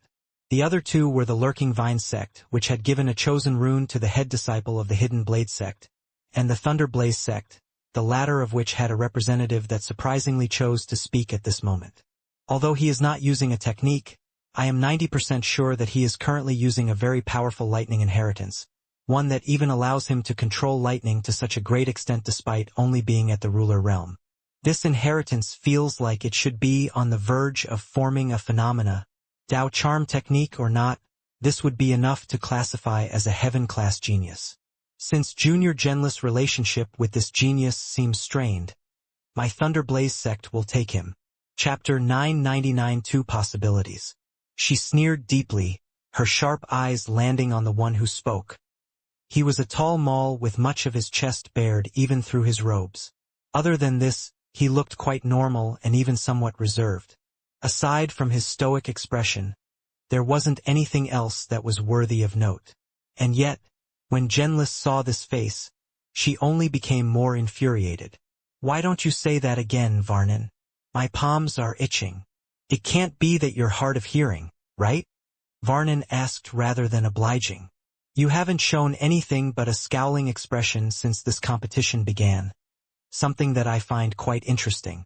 The Genlis I know is always unfazed by anything. As I see it, there's only 2 possible explanations. The first is that your relationship with this Ryu is quite intimate and didn't end particularly well." When Genlis heard this, her eyes widened. She couldn't believe that Varnin would dare to say such a thing out loud. However, this state of shock only lasted for a small moment before an eruption of chi turned the mountain peak she stood upon from a lush and rocky surface into a land of ice in the blink of an eye. The surge of power sent her junior brothers flying, but she couldn't seem to gather enough emotions outside of rage to care. "Varnin, I promise you that I will kill you for daring to say such words about me. That I swear." The atmosphere grew heavy and even the temperature in the competition grounds below plummeted. Genlis was simply too powerful, and if not for the enormous amount of ground her chi would have to cover, she might have instantly frozen all of the competitors at once. She was absolutely furious. To insinuate that she would have such a relationship with a bumpkin of the first heaven was already much too far, but to take it a step further and insinuate such a thing with a mere immortal ring realm expert, and then taking it even a step further than that to imply that she was the one scorned by love. Even one of these things would be enough to blow her top even if her soul hadn't been damaged. But all of them together? It was simply unforgivable. For Genlis to say such words wasn't to be taken lightly. She had just sworn to kill one of the preeminent geniuses of a true 2-star sect. Such a thing could lead to all-out war that could even descend the entire second heaven into chaos. And yet, Varnin didn't seem to react to this threat at all, because an instant after Genlis released her aura, it faltered, an expression of pain forming on her face as she stumbled somewhat, a weak feeling overwhelming her. "You didn't quite let me finish," Varnin said lightly, having confirmed something. "Plus, did I really insult you so much? You might be in the World Sea realm and he might only be in the Immortal Ring realm, but aren't you both still heaven-class geniuses? And it doesn't take much of a genius to see that he's quite handsome. Is it really such an insult to speculate like this?" Genlis clenched her teeth so hard that blood almost began to seep out between them. Both heaven-class? Did he really just compare them? How many individuals had been higher class in lower cultivation realms all to fall out of these ranks as they progressed? The answer was too many. It happened every day. To try and compare a World Sea realm heaven-class genius like her to trash in the Immortal Ring realm was like trying to compare heaven and earth. They were fundamentally different. Even if Ryu was a heaven-class genius of the cosmic seed realm, she still wouldn't have a single care to give. The crossing of every realm was a new watershed, and it required time to once again build up one's battle prowess. There was no guarantee that one would even be able to climb back up to their original class at all. And on top of that, just look at how old Ryu was, and yet he was still in the immortal ring realm. Obviously, he had spent a long amount of time consolidating and firming up his foundation, so how could that possibly be impressive? Genlis was even willing to wager that even if Ryu broke into the Path Extinction realm right this moment, his combat prowess wouldn't even increase by much. Just like that, he would plummet from heaven class to barely earth class. To dare say they were the same, this Varnin was clearly trying to infuriate her. Did she even lack handsome men chasing after her? Why would she come to the first heaven just to have such an affair? The more she thought about it, the redder and more furious she became. But her rage had stacked up so far that she couldn't even begin to articulate her thoughts into words. Her damaged soul made it so that it was difficult for her to focus. So before she could even decide how to furiously reply, Varnin had already continued speaking. Of course, there's also the second potential possibility, and that's that your soul is injured. Genlis froze. It was instantly too late for her to hide her reaction. Varnin's expression still didn't shift, but now he knew it was 100% certain. He already hadn't feared Genlis before, but with her soul injured like this, he held her in no regard whatsoever. The current her couldn't even be considered a heaven-class genius. That said, these two possibilities aren't mutually exclusive. Both might be true at once. Genlis gripped her fists hard. Her breathing was erratic and uncontrolled, and she only seemed to grow more angry with every passing second. But Varnin had already begun to ignore her. Oh, look at that. Finally some real competition for him. Varnin said lightly. Chapter 1000 Tao Heart. He stood on the back of the jaguar beast without a care, rushing through the forest and killing anyone he came across. Little Ryu is a bit too murderous, Elder Aika said with a slight sigh. In truth, if she didn't have such a good impression of Ryu to begin with, and this was the first side of him she had seen, their relationship would have definitely begun with a poor start. Killing in this competition couldn't be helped, but there wasn't a flicker of hesitation in Ryu's eyes. It was clear at a glance that such things didn't faze him in the slightest. He wasn't exactly a demonic cultivator, but he didn't lose sleep at night due to his killing, nor did he even give it a second of consideration before he did so. This was just the way Ryu was. When he took action, he never had a shred of regret. It took quite a lot for him to feel such an emotion, and he could only name 2 times in his entire life that he had experienced such a feeling. Regret wasn't something he allowed himself to feel. His Tao heart is very firm, Selhira said lightly. Elder Aika nodded in agreement. Killing people that were weaker than you wasn't exactly a feat of a strong Tao heart. However, the method by which Ryu was doing so separated him. Selhira had seen Ryu interact with those far stronger than himself, and his demeanor was just the same as it always was. He didn't shift the way he viewed the world based on the circumstances he was in or the oppression he was facing. Due to this, he could kill without blinking an eye. But he could also face his own death without blinking either. A Tao heart as strong as this, though, especially when formed so early on and under a lack of true life experiences, can be a double-edged sword, Elder Aika said. Selhira remained silent.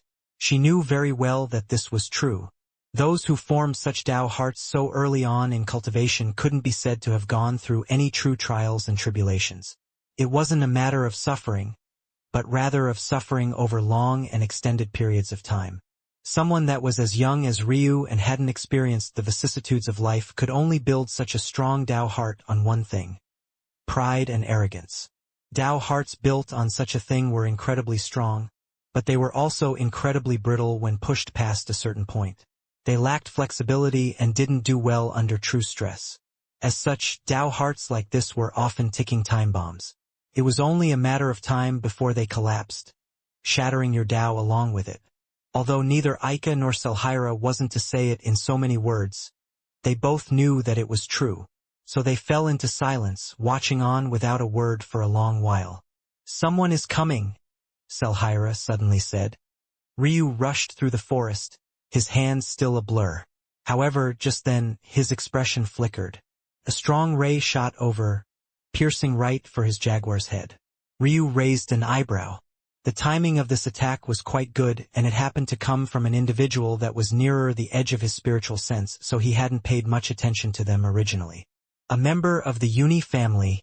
No, not just a member, it's him. Ryu's gaze turned cold. He had wanted to pay this Galemar back for forcing him to skydive through 10 kilometers for a long while. It seemed that he would get his chance today. He lightly tapped the back of the jaguar with a foot. The seemingly soft action caused him to flip through the air with tremendous speed, dodging out of the way of the ray of silver light even as it ran through the forehead of his tamed beast. Ryu could have saved it, but he didn't bother to waste his energy on that. Instead, as he flipped through the air, he had already pulled back his bowstring, his expression the picture of calm. 13 soaring azures. Singe. A silver-blue arrow formed at Ryu's behest, but wrapped around it was a flickering azure light that condensed into a beautiful ray of light the moment he released it. Heat waves billowed through the air, warping the wind and distorting one's vision. The spectators shot up. Dao charme technique. Varnan, who hardly ever showed an expression, had his brows shoot up. Others saw a Dao charm technique being used at initial success, but he saw a perfect fusion of fire and lightning. His heartbeat quickened. They were called the Thunder Blaze sect for a reason. They contained both lightning cultivators and fire cultivators. However, their strongest legacy, one very rarely taught to anyone, was one that combined the two. Galemar's expression changed. He hadn't expected Ryu to directly abandon his beast for the sake of attacking him. It didn't seem worth it or smart.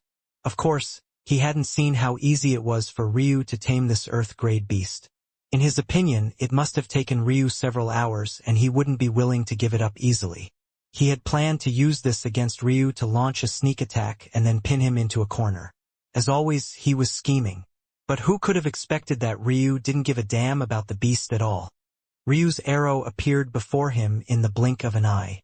Galemar, who had been preparing another attack technique, felt the scorching heat begin to eat away at the silver light that covered his face, and priming to rip a hole through his forehead.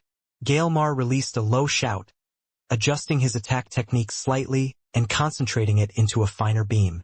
His fingers struck outward with an otherworldly momentum, piercing against the tip of Ryu's arrow and shattering it into pieces.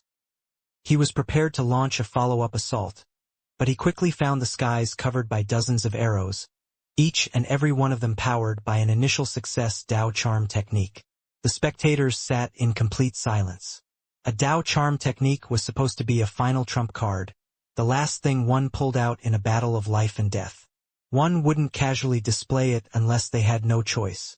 When Ryu immediately brought it out, they had assumed that it was because he took Galemar as a very fierce opponent to face, something that made sense considering the fact that Galemar was most definitely top 5 in strength among those participating. But who could have expected that rather than a final trump card, Ryu would be capable of using it as casually as almost any other attack? Singe arrows turned the forest into a blazing inferno of dancing azure flames, and Galemar was stuck in the middle of it all. Die, Ryu said coldly. Roaring Sky Serpent. Chapter 1001 Starlight. The air quaked and shook, the surrounding wind spiraling into a tornado of vibrating chi that built up momentum with every 10-meter gap it jumped across. Ryu's arrow accelerated even after it left his bow, every echoing roar seeming to grab more chi from the surroundings, fueling the arrow further and strengthening it.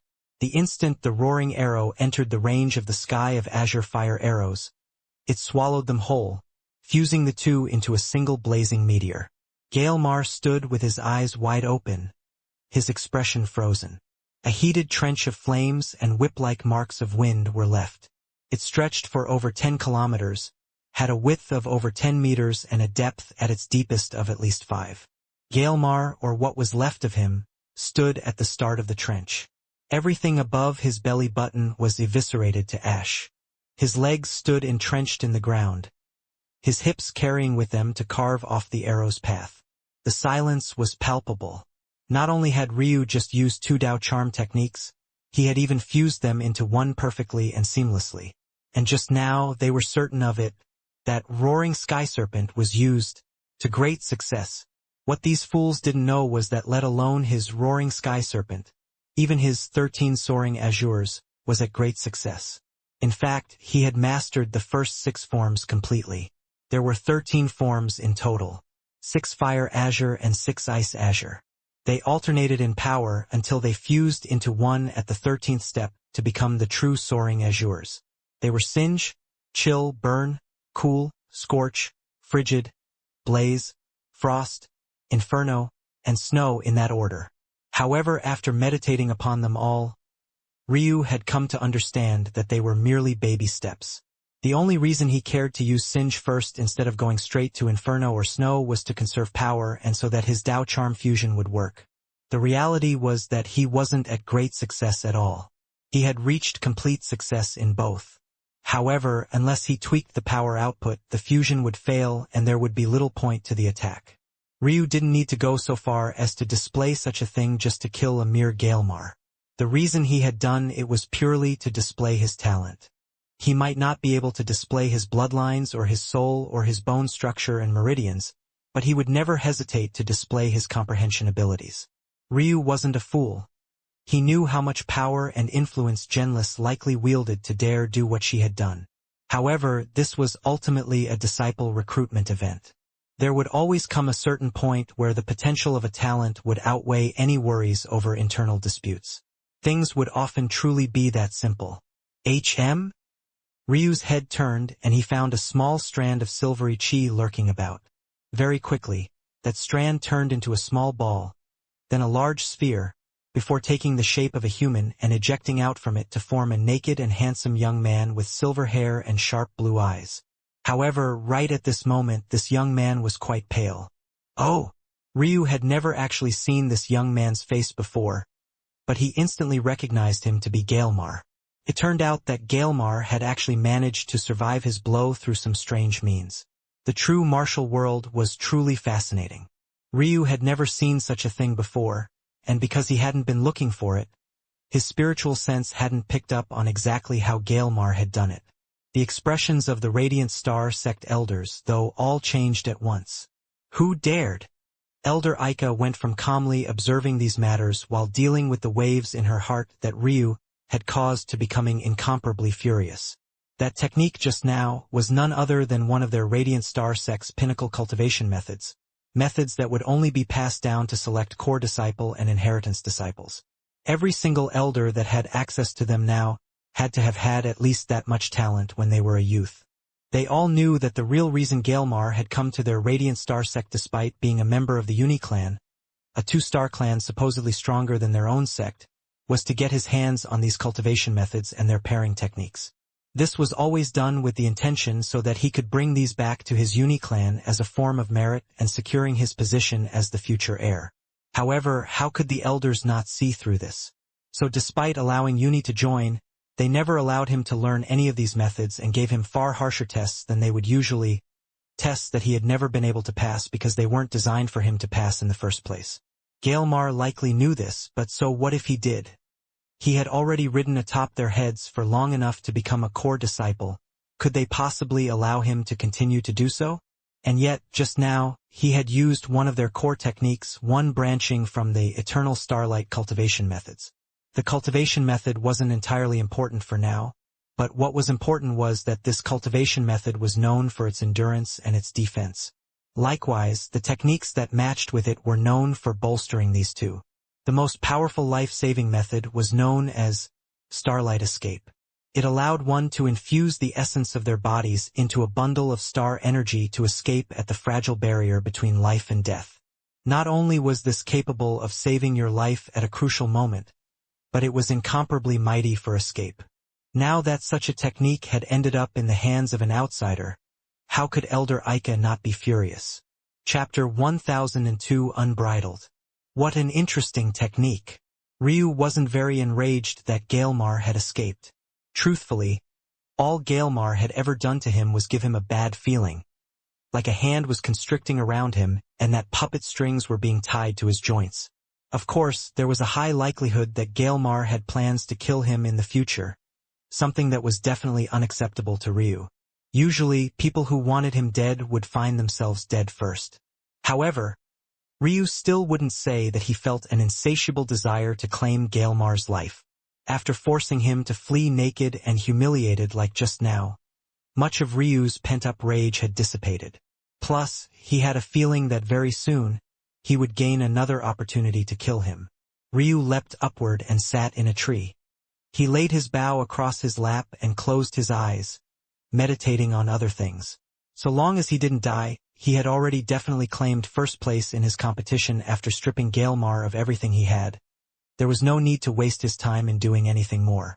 He needed to figure out the formulas he would use to recultivate the Divine Vessel realm and beyond. As for Gaelmar, he was sure that he would be back. If Gaelmar had chosen to escape immediately, Ryu would have had a hard time even noticing that he was still alive. That was the original design of the escape technique in the first place. Although it was extremely fast, it also left behind a shell to fool the enemy. There was no way the process of turning one's vitality into starlight could be perfect. So the technique purposely chose to remain imperfect and instead used those hints of imperfection to forge a decoy clone to die in your stead. It was truly a great technique, so much so that it was odd that it would appear in the hands of a true one-star sect. However, what was truly important was the fact that Gaelmar exposed himself so blatantly did a few things. It's possible that Gaelmar was lost in the heat of the moment and wanted Ryu to know that he was unable to kill the former. But this was unlikely considering Gaelmar's personality. It was more likely that Gaelmar already knew that he would be exposed and thus chose to take it upon himself to expose himself. This would reveal to the members of his family that he had managed to do what he claimed he would in the Radiant Star sect and dull the effect of him being so terribly defeated. After all, the Uni-clan elders wouldn't be able to pick out the use of this technique as easily as Elder Ika. At the same time, it would act as a provocation toward Ryu. It was even possible that Gaelmar wanted Ryu to try to chase him. Who would have expected, though, that Ryu would actually just sit unmoving and uncaring? However, to Gaelmar this was the same difference. If he couldn't lure Ryu into a trap, so long as he kept sitting there, he would bring the trap to Ryu. Elder Ika furiously scanned the elders to her back. She gave them all a deep look one by one, trying to see which of them would break first. However, despite having hints of fear and trepidation in their eyes, no one seemed to give anything away. Good. It seems that I really have been gone for far too long. To think that you would dare to do such things right under my nose. Once we return to the sect, I'll be sure to do a thorough investigation. The perpetrators will not survive. And if I find out that this isn't the only thing you've given that little rat, I'll make you all wish for death. Elder Ika turned her attention back toward the floating island below. From this point on, disciple Gaelmar Uni has been expelled. Her voice boomed, drowning out everything in its path. Even the overseers of the second heaven paled. Most of them were just in the world sea realm. How could they withstand the rage of a sky god like Elder Ika? Ika Radiant, issue an order of immediate death. Under the astonished gazes of those watching, despite the proceedings, Elder Ika actually immediately attacked. The members of the Radiant Star sect paled. To actually interfere in the selection of the second heaven. What was this Elder Ika doing? Wasn't she pushing them all into a corner? How would they deal with the fury of the second heaven? No one could even react in time. Gaelmar, who was still scheming his next move, suddenly paled when he heard such words. However, his body began to shudder when he actually felt the attack coming toward him. He would die? Just like this? How? At this point, even Ryu was looking up. He awoke from his meditation and he was somewhat speechless. But that only lasted for a moment before he burst into a fit of laughter. This Elder Ika's temper was very much to his liking. Gaelmar's death was basically sealed. So long as he appeared before Ryu again, there was no doubt that his death would be soon. With Elder Ika's perception, there was no way she didn't know this. And yet, she had still decided to attack herself. When someone crosses your bottom line, you act. It was always as simple as that for Ryu. He never really considered the consequences. If before he was quite indifferent toward Elder Ika outside of her beauty and power, he had actually taken a liking to her now. You dare! A furious roar sounded from the side of the Uni clan, and a mighty aura surged forward to stop it.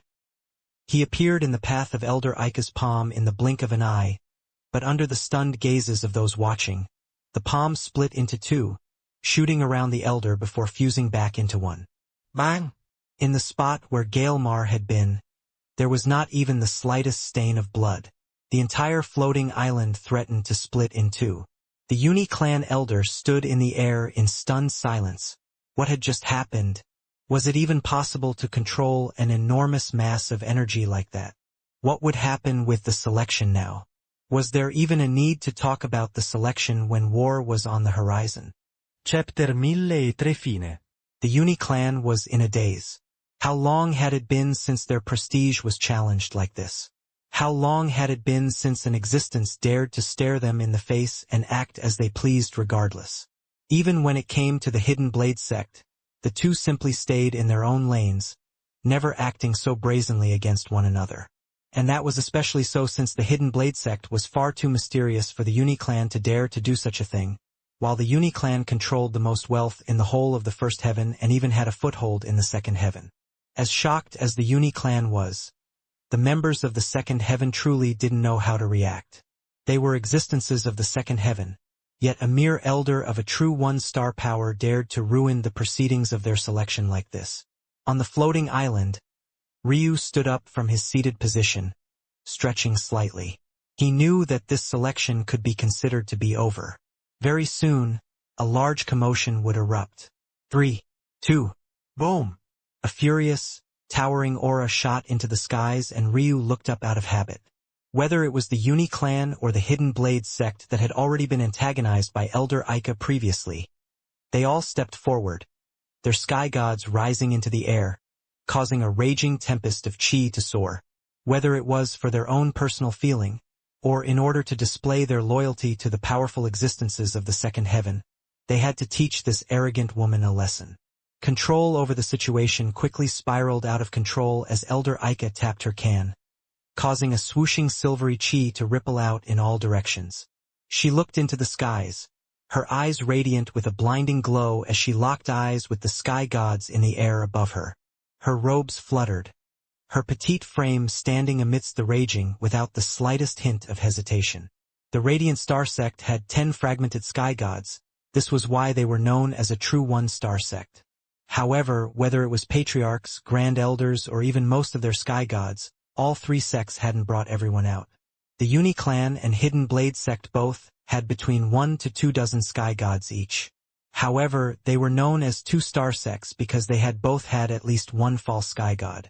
Of course, this was a far cry from the Thunderblaze sect, for example, which had over 10 false sky gods and were, as such, true two-star sects.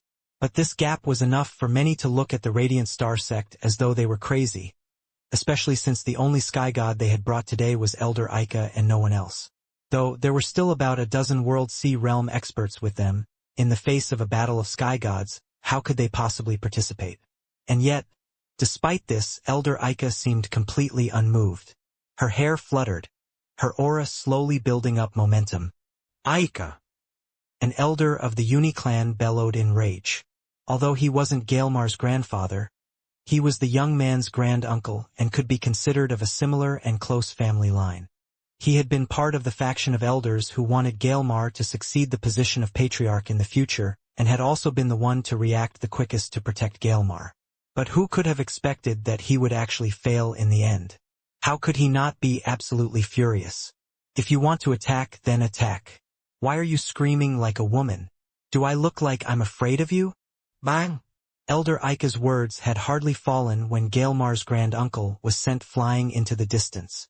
The expressions of the heaven-class World Sea Realm geniuses of the second heaven changed. This seemed like it could very quickly get out of hand. How was this woman so powerful? Without hesitation, several shattered hidden talismans on their person. When they came down here, although the prestige of the second heaven could protect them, the gap between sky gods and those below was simply far too large. Even as a heaven-class genius, the likes of Genless had no ability to battle even a fragmented sky god even if they were a common-class genius. The gap was that large. Since the second heaven were sending some of their best, They, of course, had to protect them just in case of any unforeseen circumstances popping up. So not only did they have protective treasures, they also had emergency talismans to request for help. Seeing things going south, they had no choice but to call for help.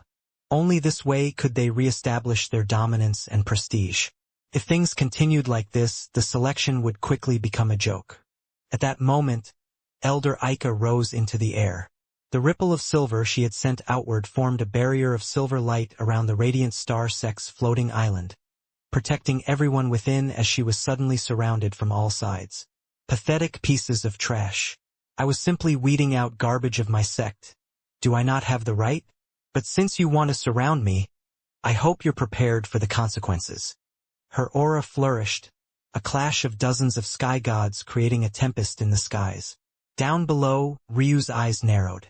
The tree he stood within swayed wildly from side to side. He admitted that he quite liked Elder Aika's style, but her actions now pretty much threw him in a vat of hot oil. This was too good of an opportunity for those that wanted to do wrong by him to act. He shook his head, chuckling. Fine. Come then. Chapter 1004 Glaring. Ryu did have such a thing thanks to the Frost clan, but he obviously couldn't bring it out. It was too high level and it would likely expose some things. The rage winds quickly picked up and the screams of the geniuses falling to their deaths was blood-curdling. At that moment, though, the other sects and clans that were trying to decide whether they should participate or not realized that their top priority should be saving their disciples. They were nothing but small fry in the face of these behemoths. How could they throw their precious sky gods into the fray? However, many who had watched their disciples die, one by one at Ryu's hands, couldn't help but sweep their senses over him. If they had a casual opportunity to kill this murderous brat, they definitely would. There was no doubt that Ryu's kill count was far higher than anyone else's. Despite feeling these senses sweeping over him, Ryu put his bow away and clasped his hands behind his back, a calm expression on his face as he felt the raging winds. All things considered, this fall was actually easier than the previous one as it was only a kilometer in the skies as opposed to 10. On top of that, it was above water instead of earth. Plus, he was far stronger than he had been in the past, so even if it was a 10-kilometer fall, he wouldn't be afraid. His northern heavenly wind had been fueled to a much greater extent. Right now, he wasn't worried about the fall. Instead, he was primed and prepared to deal with those individuals who seemed to be much too invested in him. And there was one person in particular that his senses were quite primed against. As expected, after shattering her talisman, Genless entered a flying treasure pike of ice with her junior brothers and shot right for Ryu. Her gaze flickered with a murderous intent. How could she possibly miss this opportunity? However, just as she had crossed a small distance, a streak of lightning crossed her path. Genless ground her flying treasure to a halt and her eyes widened with fury when she saw that it was the members of the Thunderblaze sect that had appeared in her path. Oh, Genless? What a coincidence. Get out of my way, Genless screeched. Varnan blinked as though he was confused. Get out of your way? In that direction is a battle of sky gods. Why would you need to go that way? Genless grit her teeth so hard that one of them cracked. However, the sudden pain in comparison to what she had been experiencing with her soul was actually a slight relief, making her head clearer for a moment. Varnan, if you insist on this path, I promise you that the moment. Haven't you already said something like this before? I don't fear you even at full power, let alone in this state, Varnan said lightly. Genless' gaze flashed, her chest heaving. But in her state, she really didn't dare to fight Varnan right now. All right, she said with a surprising calm. Once the elders learn of the mockery the Radiant Star Sect has made of the selection, I really want to see how you'll be able to continue to protect him. A mere youth of the immortal ring realm wasn't worth trading their face away no matter how talented he was. The road of cultivation was simply far too long. Maybe he would be worth it if he was in the cosmic seed realm, but in this state he was absolutely worthless. Once they got here, the Radiant Star Sect would be slaughtered down to the final member as a warning to everyone else.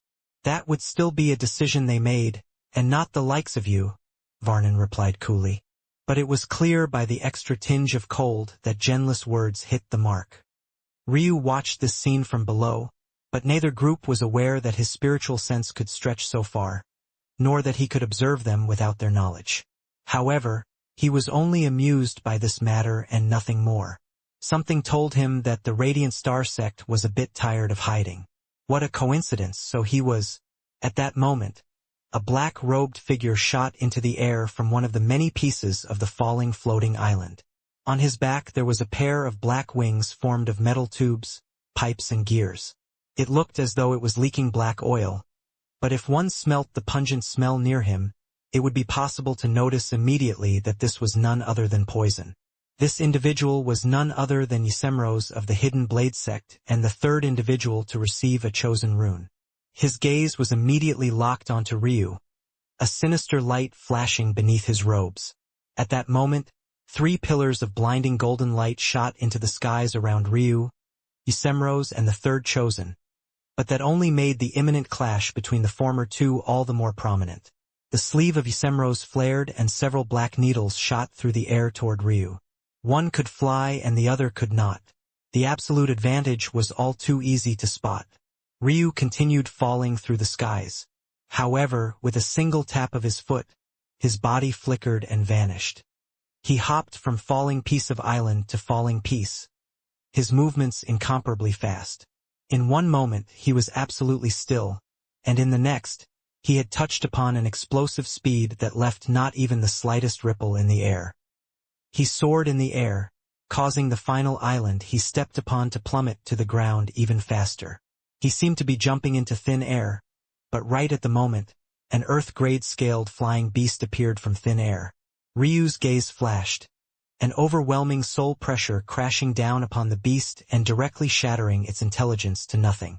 At that moment, Yssemros' black daggers finally collided with the piece of tree Ryu had been falling from, blasting it into a rain of ash.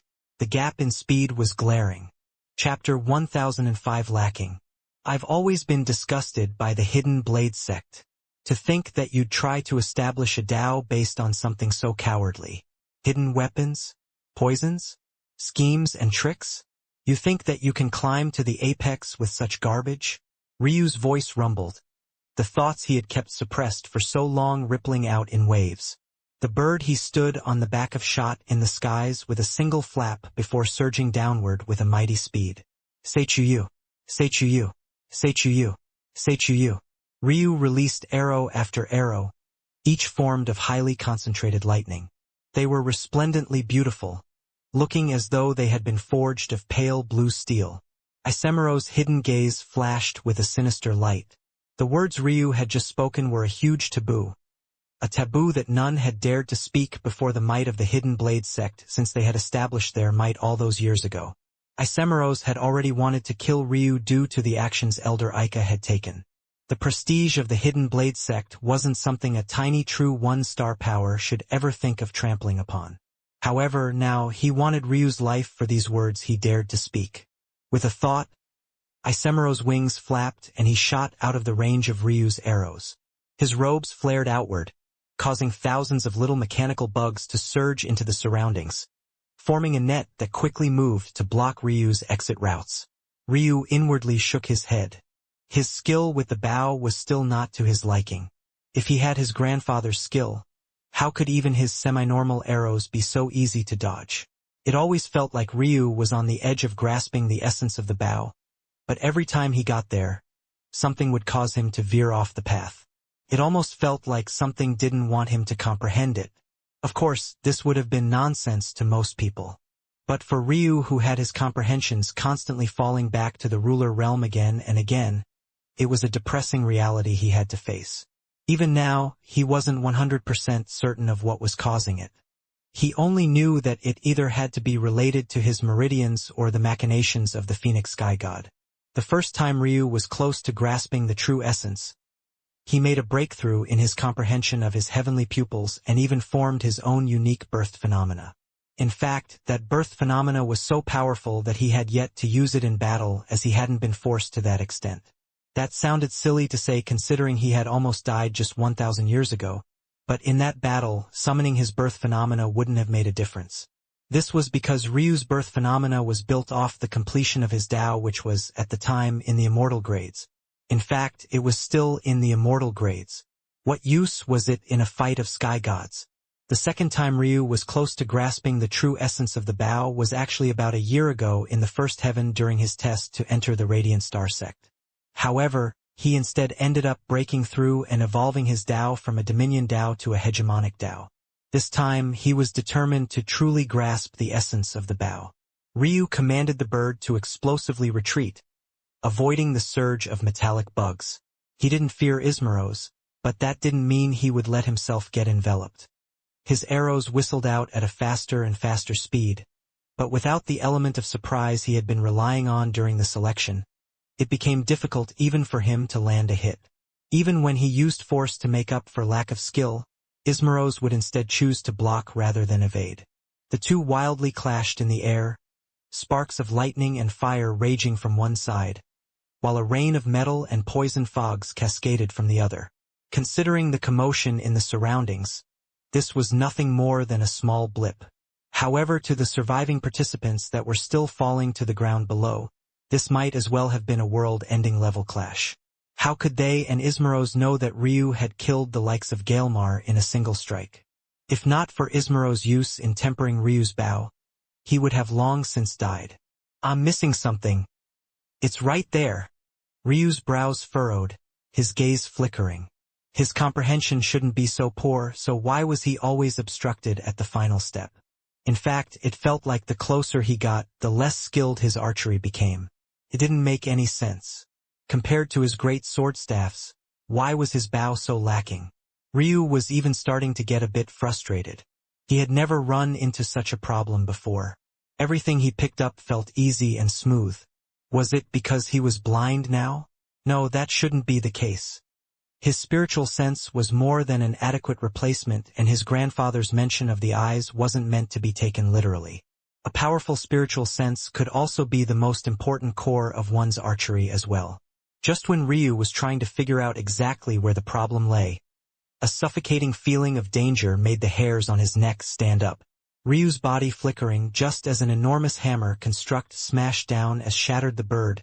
He stood upon to a rain of blood and gore. Boom! Boom! Boom! Boom!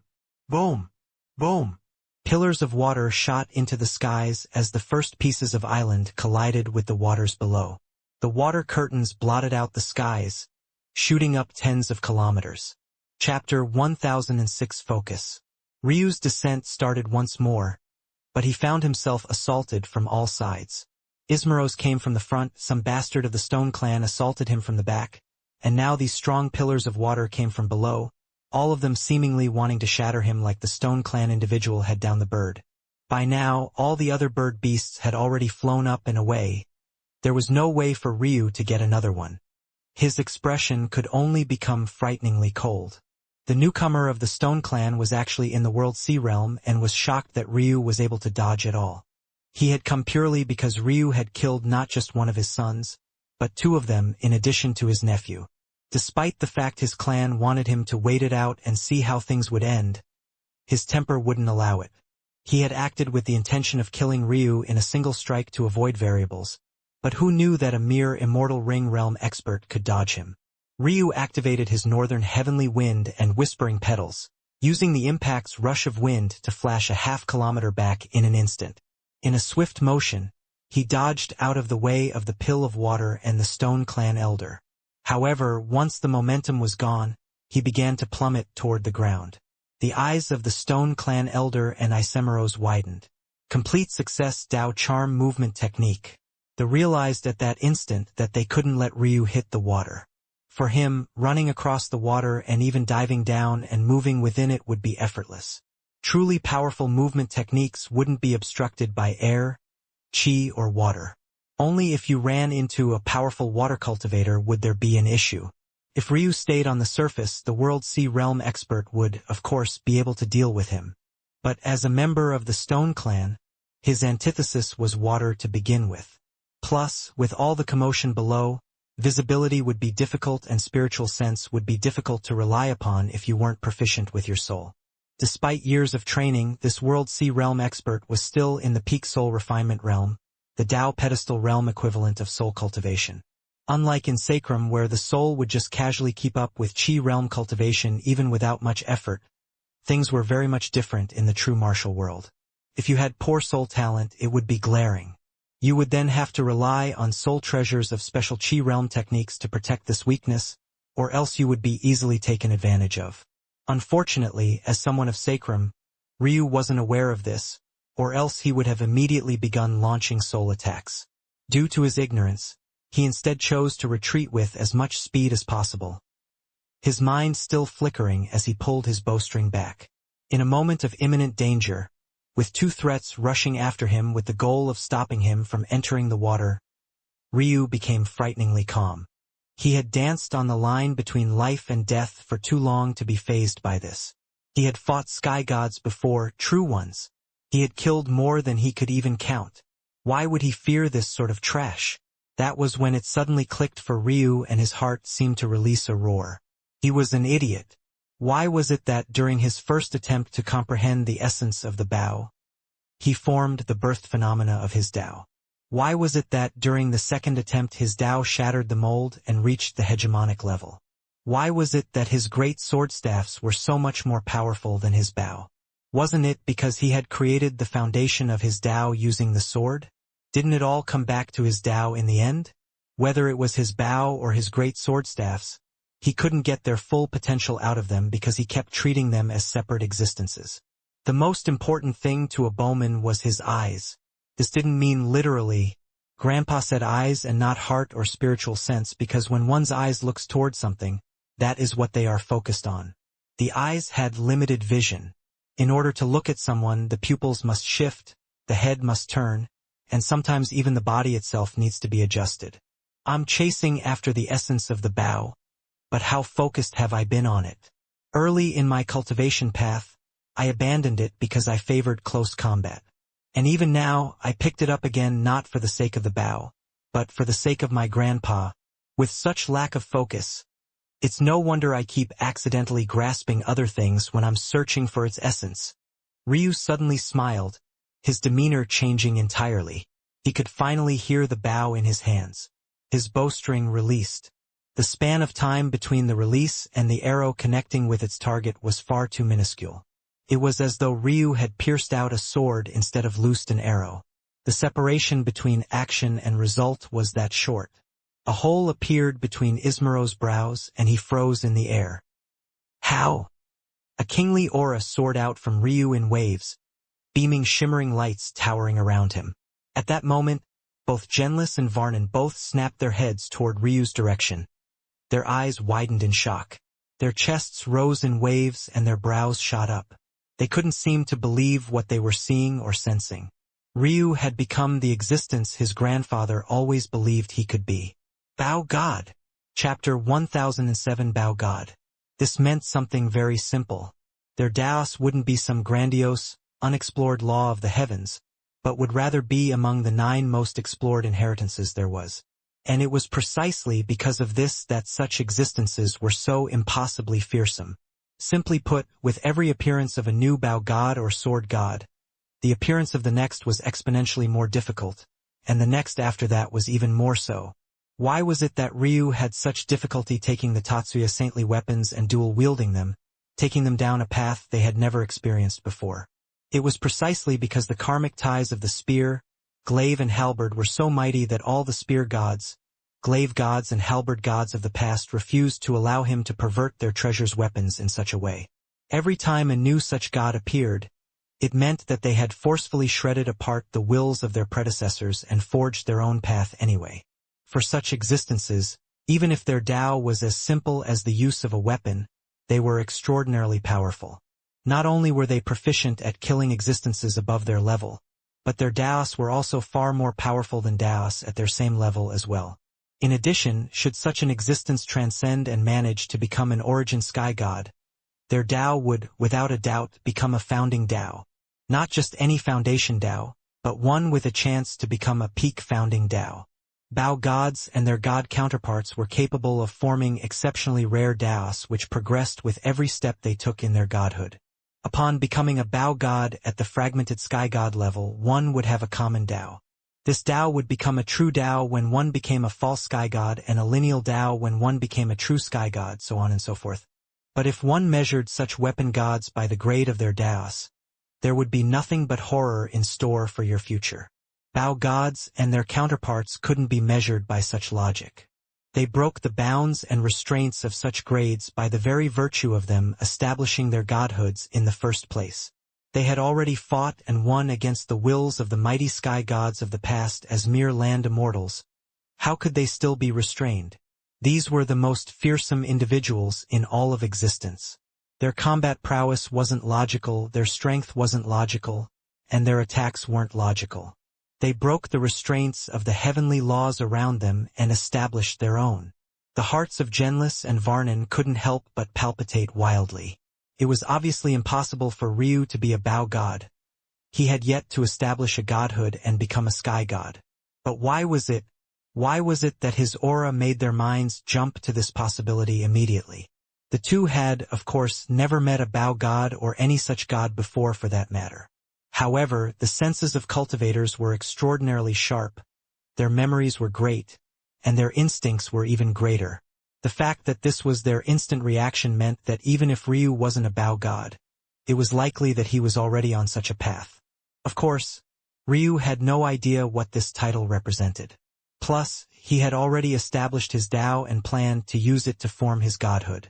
As such, he had no plans to become a so-called Bao God, although the prospect of crushing the wills of sky gods before him was quite intriguing. However, Genlis and Varnan came to understand that this feeling of a Bao God that Ryu was exuding right now, or at the very least, the prelude to a genius that would become a Bao God in the future, came from his bowmanship resonating with his Dao. Their level of shock would be on a completely different level. Becoming a Bao God was one thing. Being able to manifest the will of a Bao God through a Dao that seemed to touch upon a realm even beyond it was a different matter entirely. Basking in such an incomparably marvelous feeling, Ryu finally felt that he felt like he could see the world through his grandfather's eyes. His heart bloomed and he felt as light as air. A slight hint of tears welled up in his eyes, but the rushing wind ripped them away just as quickly. Ryu regained his composure and his expression became a frosty cold.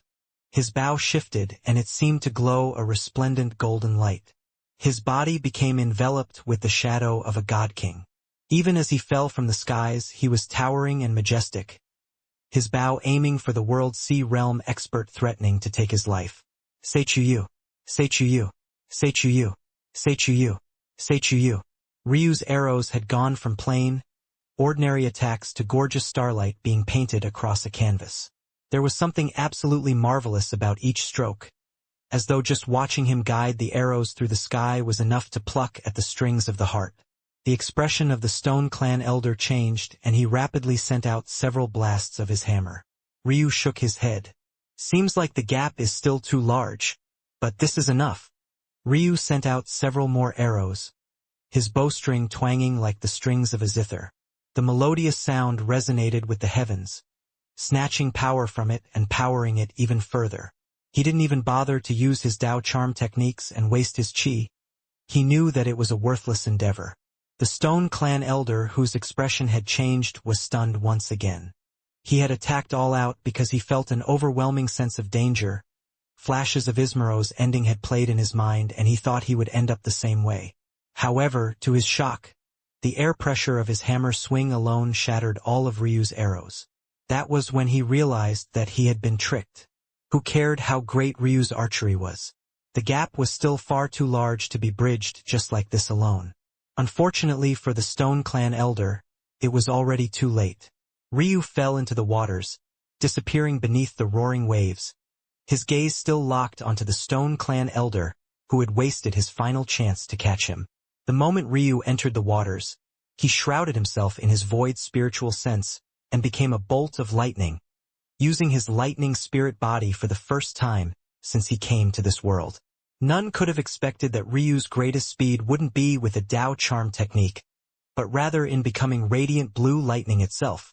Although Ryu could go toward calmer sections of the water, he decided against it.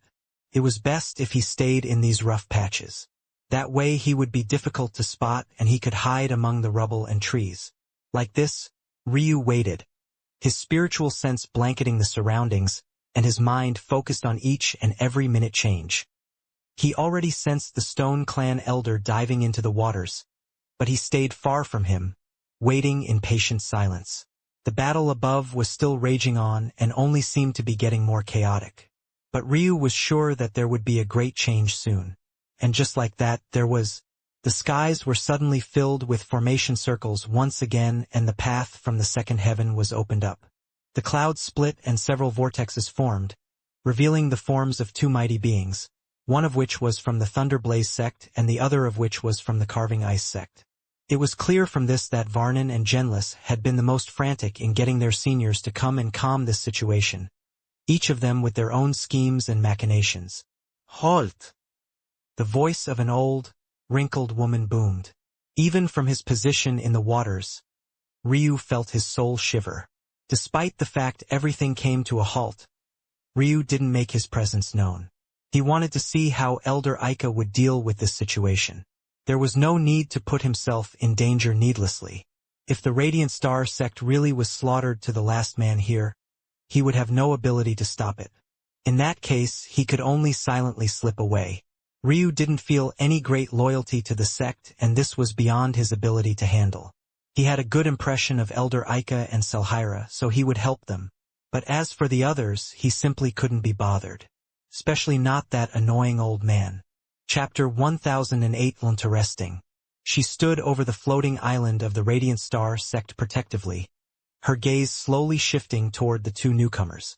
At that moment, Genlis quickly began to send mental messages to her elder, explaining everything from start to finish. Although the gap between World Sea Realm and Sky God was enormous, the fact Genlis was a heaven-class genius of the former meant that her standing amongst her sect was actually quite high.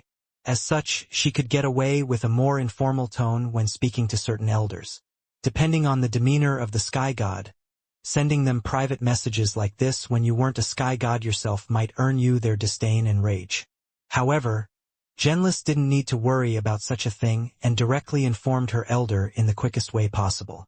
With the speed of thought of such experts, it only took a second for the wrinkled old woman to be caught up with everything that had happened here, and the same went for the old man by her side. Now that they were, both of their gazes moved over to Elder Aika at once. Varnin sighed inwardly. This matter could get complicated. Recruiting Ryu was one matter, but the actions of his elder was a different matter entirely. How this situation would be handled was still up in the air. The prestige of the second heaven was too important, and if this was allowed to pass casually for the sake of an immortal ring realm expert, who knew what would happen later? What if this emboldened these first heaven sky gods to attack the geniuses they sent during the next selection? The likes of Genlis and Varnin all had great talent and treasures on them. They were a great temptation to sky gods that had reached the end of their rope. If the next time they sent such heaven-class geniuses down caused them to be slaughtered and plundered, it would already be too late to regret even if they sought revenge later. You disrupted the selection process of my second heaven? The old woman spoke first. Your second heaven? Elder Aika was stunned for a moment before she erupted into a fit of laughter. A mere true two-star sect wants to claim the second heaven for themselves? It's been a while since I've heard such a good joke. The gaze of the old women turned frosty. To think the elder of a first heaven sect would dare to say such words to her face. It was true that while the strongest sent here were true two-star sects, they weren't the strongest of the second heaven. The true strongest wouldn't be looking on the first heaven for talents. They had already set their sights toward the third heaven, hoping to raise disciples that would be able to make it through heaven's path. While all of this was true, it wasn't for the likes of Elder Aika to say. It seemed that they had truly been too casual in the past. The old woman immediately swept down with a palm, no longer saying anything else. Her fury rose like a tempest, forming an ice-infused palm that caused the clouds above to tremble, as though they might start a rainfall of snow any moment now. Elder Aika snorted, her cane piercing out once more. Bang! An enormous hole was shredded through the center of the palm, causing it to lose its structure and rupture from the inside out. A surging energy tunneled forth, appearing before the wide-eyed old woman in the blink of an eye. The elder of the Carving Ice sect quickly sent forward a cascade of palms, layering one after another. In the blink of an eye, she had already sent out several hundred palms. Bang! Bang! Bang! Bang! Bang! Elder Ika's seemingly casual strike shot through them all one by one, forcing the old woman to retreat time and time again. By the time the booming cacophonies came to a stop, the old woman had retreated dozens of kilometers and a sliver of blood flowed from the corner of her lips. Her expression was unsightly to behold, but her heart was trembling as she looked toward Elder Ika with an incredulous gaze. How had this happened? How was this possible? Are you done now? Elder Ika asked. Put away that slimy attitude of yours. It's disgusting. The only reason I haven't slaughtered you all yet is because it will only make things more troublesome for me in the future. I still need time to consolidate my new cultivation realm and I don't have the time to waste on small fry. Plus, I wasn't expecting a breakthrough on the first heaven, so I haven't even gathered up enough energy yet. I'll make this very simple. My Radiant Star sect will be climbing to the second heaven and will be co-opting your passageway since I can't be bothered to waste the resources necessary to build my own. You can forget about taking away my little Ryu too. He'll be remaining one of us. Now hand over the control center. If you make me come over there, you'll end up with a fate worse than just a little bleeding. Shock and silence. None had expected that the reason Elder Ika was so casual with her actions was because she was waiting for these two to descend. The geniuses they had sent wouldn't have what she needed, only they would. The old woman's unsightly expression only became worse, but the power behind Elder Ika's casual strike was practically branded into her mind. If she really tried to fight it out, she would lose her life in this pitiful first heaven. But that was precisely what she couldn't understand. How the hell had such an existence appeared here? HM? Are you going to make me wait? My patience is thin. Ryu, who was watching all of this from below, raised a brow. The Radiant Star sect was planning on climbing to the second heaven? This sect was truly mysterious. Could it be because of Elder Ika's breakthrough? Is that what they were waiting for? But that didn't make much sense either because Elder Ika was at the end of her lifespan. The likelihood of a breakthrough should have been near zero. It was more likely that the Radiant Star sect hadn't had such intentions, but now that Elder Ika held such strength, she unilaterally made the decision on her own. Ryu couldn't help but wonder exactly what this meant and how this might be related to Old Man Wan. Old Wan seemed like more a pacifist while Elder Ika was more fiery. Could it be that they followed Old Wan's leads in how to do things because Elder Ika was weaker, but now with her breakthrough Elder Ika could steer the sect how she pleased? That was potentially the case, but that didn't explain what else could be going on. What was the history of the Radiant Star sect? Did they have the foundation necessary to ascend to the second heaven? And why did it seem like Elder Ika didn't even take the second heaven seriously to begin with? Could it be that the goal isn't the second heaven at all, but rather much higher? Ryu thought about these things as he slowly came out of the raging waters, dry from head to toe. It didn't look as though he had just been submerged at all, and the raging waters didn't provide him any sort of difficulty in standing on its surface. At that moment, a snow owl swooped down and Selhira appeared with a smile. I'm sorry, I should have helped sooner. But Elder Ika is very stubborn. When she acts, she tends to forget about all the details. Ryu's gaze flickered when he heard this. They seemed to have a double meaning behind their intent. It seemed that Elder Ika's impulsiveness might come back to bite them. Still, Ryu chuckled, feeling his blood boiling. He had never joined a sect before. None were worthy of him. If not for Serial's warning about becoming a throne in this world and the kind of trouble it came with, he wouldn't have joined the Radiant Star sect either. But the more he thought about it, the more a reckless sect like this one suited his tastes. Looking up at Elder Ika, he had a feeling that she had felt more stifled than he had since he stepped into the true martial world. Not only that, but she had experienced that feeling for much longer as well. She finally couldn't hold back any longer and burst forth with all her pent-up frustration and rage all at once. Ryu found that he quite liked it. Things were only interesting if they were like this. Would the sects and clans of the second heaven just sit idly by as a new power rose up? Of course not. Every ascension of a new power often came with the fall of at least one if not many. There were only so many resources to go around. Elder Ika's strength was one thing, but she couldn't hold up the sky alone. Without deep enough foundations, the sect would be crushed.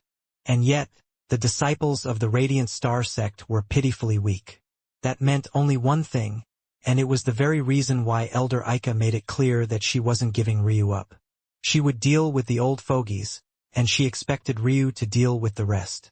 Ryu laughed, his bloodlines thrumming through his veins and his dragon soul threatening to roar to the skies. Interesting. Interesting indeed. Chapter 1009 Peace. Despite this, Genlis was truly infuriated. There was just nothing that she could do. Senior, are we really going to let them go just like this? I'm not satisfied. The old woman looked toward Genlis with quite a bit of surprise.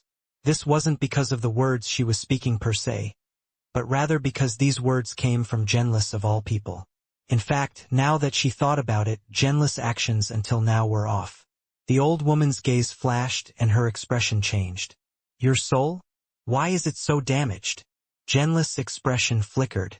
She didn't really want to let the elders know about this because it could mess with her current standing in the sect.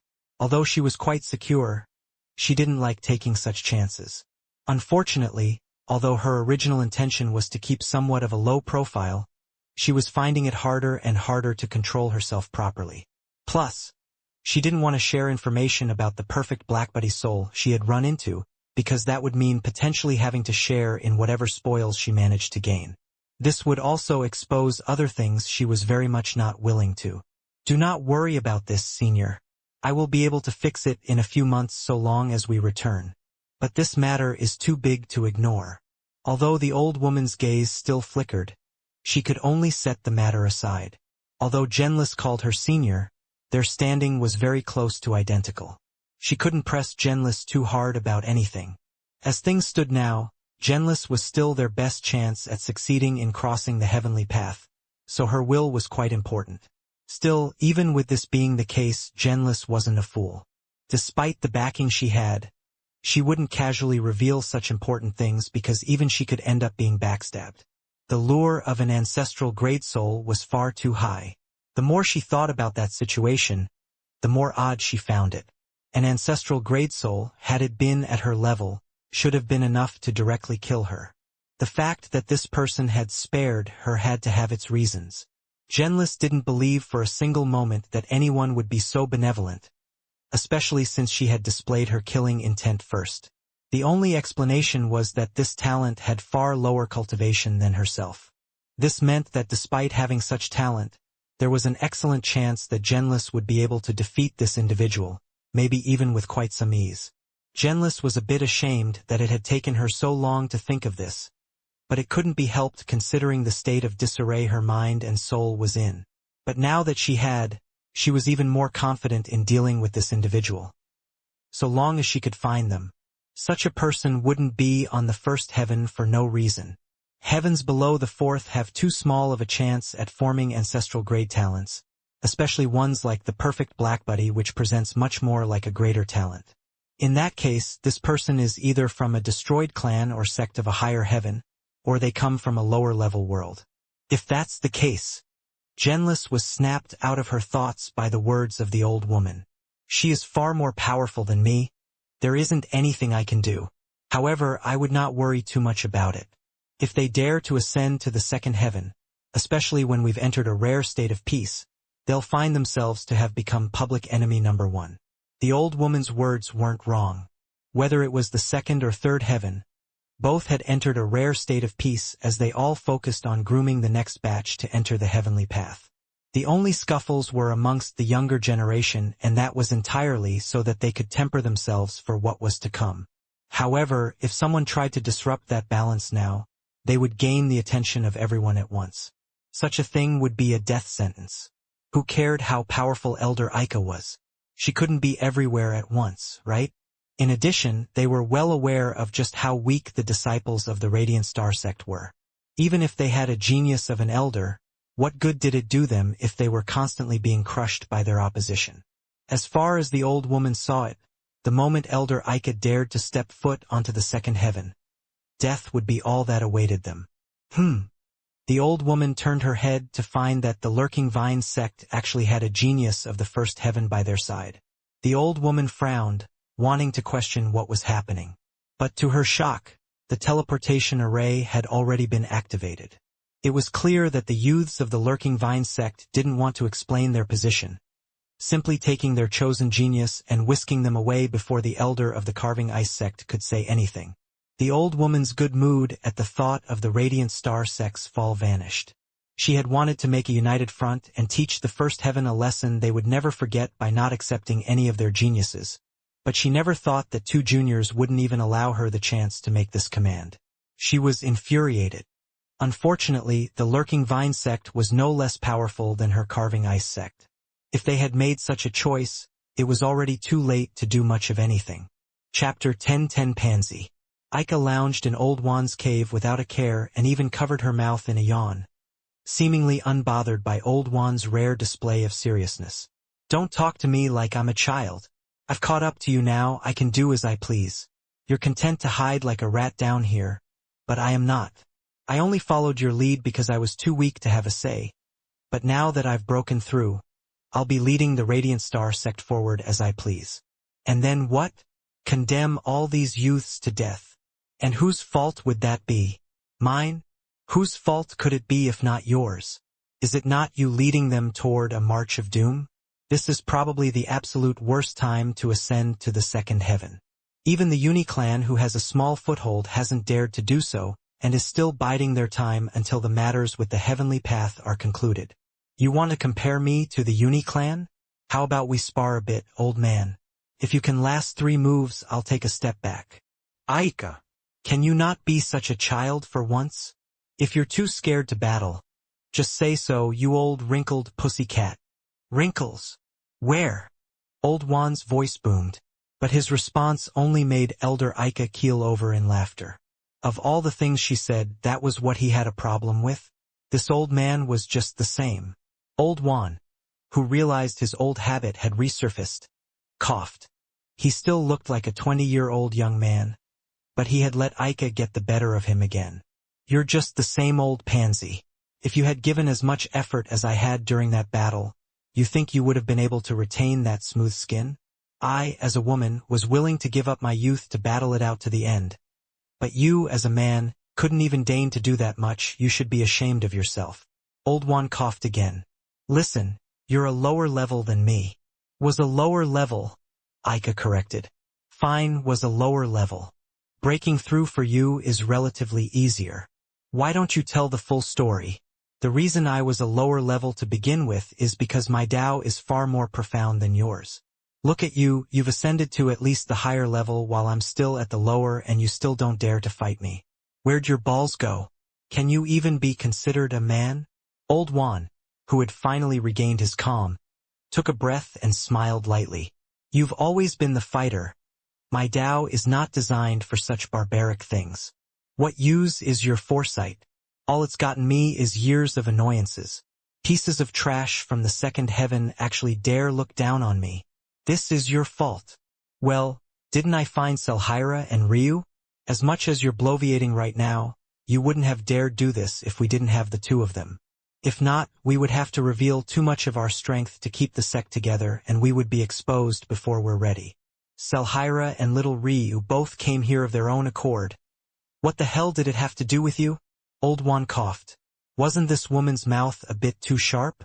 And it's also your fault that our disciples are so weak to begin with. You lowered the requirements of joining my Radiant Star sect so low that I can't even walk around anymore without wanting to vomit. What absolute trash. If it was up to me, we'd expel them all of them. There are some with a little potential. Compared to Selhira and little Ryu, what are they worth? Nothing. You called me over here to complain about how many of them would die. But I say good. Let them die. The more than die, the merrier. By the end of it, only the true elites will be left, only the ones that can break out of their cocoon and shed their fate. I know that that was your original goal, old pansy, but they're never going to break out of that cocoon if there's not enough pressure. We'll place the sect in a pressure cooker, and those that come out the other side I'll allow to learn the real teachings of my Radiant Star sect. As for those that cannot, they can become fertilizer for the next batch. Old Juan sighed and shook his head. Finally peace fell. A light sound of a throat clearing came from outside of the cave. Is it safe to enter now? Old Juan laughed. Old Samson, just come in directly. Haha. Big bro, big sis, I can't cut in on your time.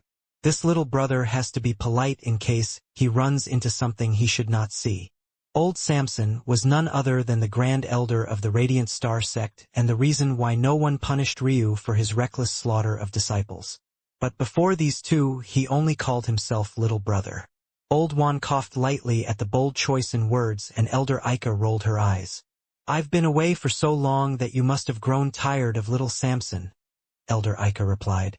Hee, it's been so long. It's only a matter of time before you two get together. I'm itching to be the best man for your wedding. Ika's eye roll only became more prominent. Me? Marry this pansy? He's not even a real man. If this old lady is going to give herself to anyone, it'll be a man who has more than just good looks. I'm not attracted to little mice who can only hide behind schemes. How boring. Just the thought fills my belly with cold ice. No excitement whatsoever. Old Samson laughed and Old Juan shook his head. They both knew that Ika wasn't kidding. Ika wasn't the tsundere type. She spoke what she meant and meant what she said. Ika, Juan and Samson had grown up together and could be considered very close childhood friends. If she had taken a liking to any one of them, she would have said so long ago. But by this point, she couldn't be bothered. That said, that was also the reason Samson could get away with saying such things without being slapped to death by her. All right, this old woman is going to go into meditation. When I wake up, we had better be on the second heaven, or else I'll bend you both over my knee. Chapter 10:11 Ravage. He didn't know anything about this so-called Bow God, but what he did know was that he felt something special when he allowed the essence of his weapon to freely flow between his Tao and himself, becoming the center point of his thoughts. It wasn't just the bow he could have this feeling with. His palm flipped over and a knife appeared. In that moment, even without opening his eyes, he exuded a keen and almost delicate sort of sharpness. There was a subtle suddenness to him even though he hadn't moved a single inch, as though he could go from sitting to an unconsciously explosive speed in nothing more than the blink of an eye. His fingers flickered, and in place of the knife a saber appeared. His aura became tyrannical and unmatched, like a towering wave ready to split a land in two. Ryu kept switching between weapons, but the enigmatic air never faded. It felt as though he could touch whatever weapon he wanted and the effect would be just the same. He finally understood just what kind of prowess his Tao had. He had always had supreme confidence, but he hadn't realized until now just what kind of treasure his Tao was truly. Until this moment. Great sword staffs? Bows? Spears? Glaives? Halberds? He didn't have to actually choose between any one of them at all. If even the heavens themselves were forced to open themselves up for his viewing pleasure, then why would individual weapons that could only be considered a small part of them not be as well? Ryu was always restrained by his weapons because the ones he chose often rarely had techniques specifically designed for them. This was especially so when it came to the great sword staff, which was a weapon that almost never appeared. But now he didn't have to be so restrained at all. Of course, this didn't mean that Ryu would abandon the great sword staff. In fact, this was precisely the opposite of what he wanted to do.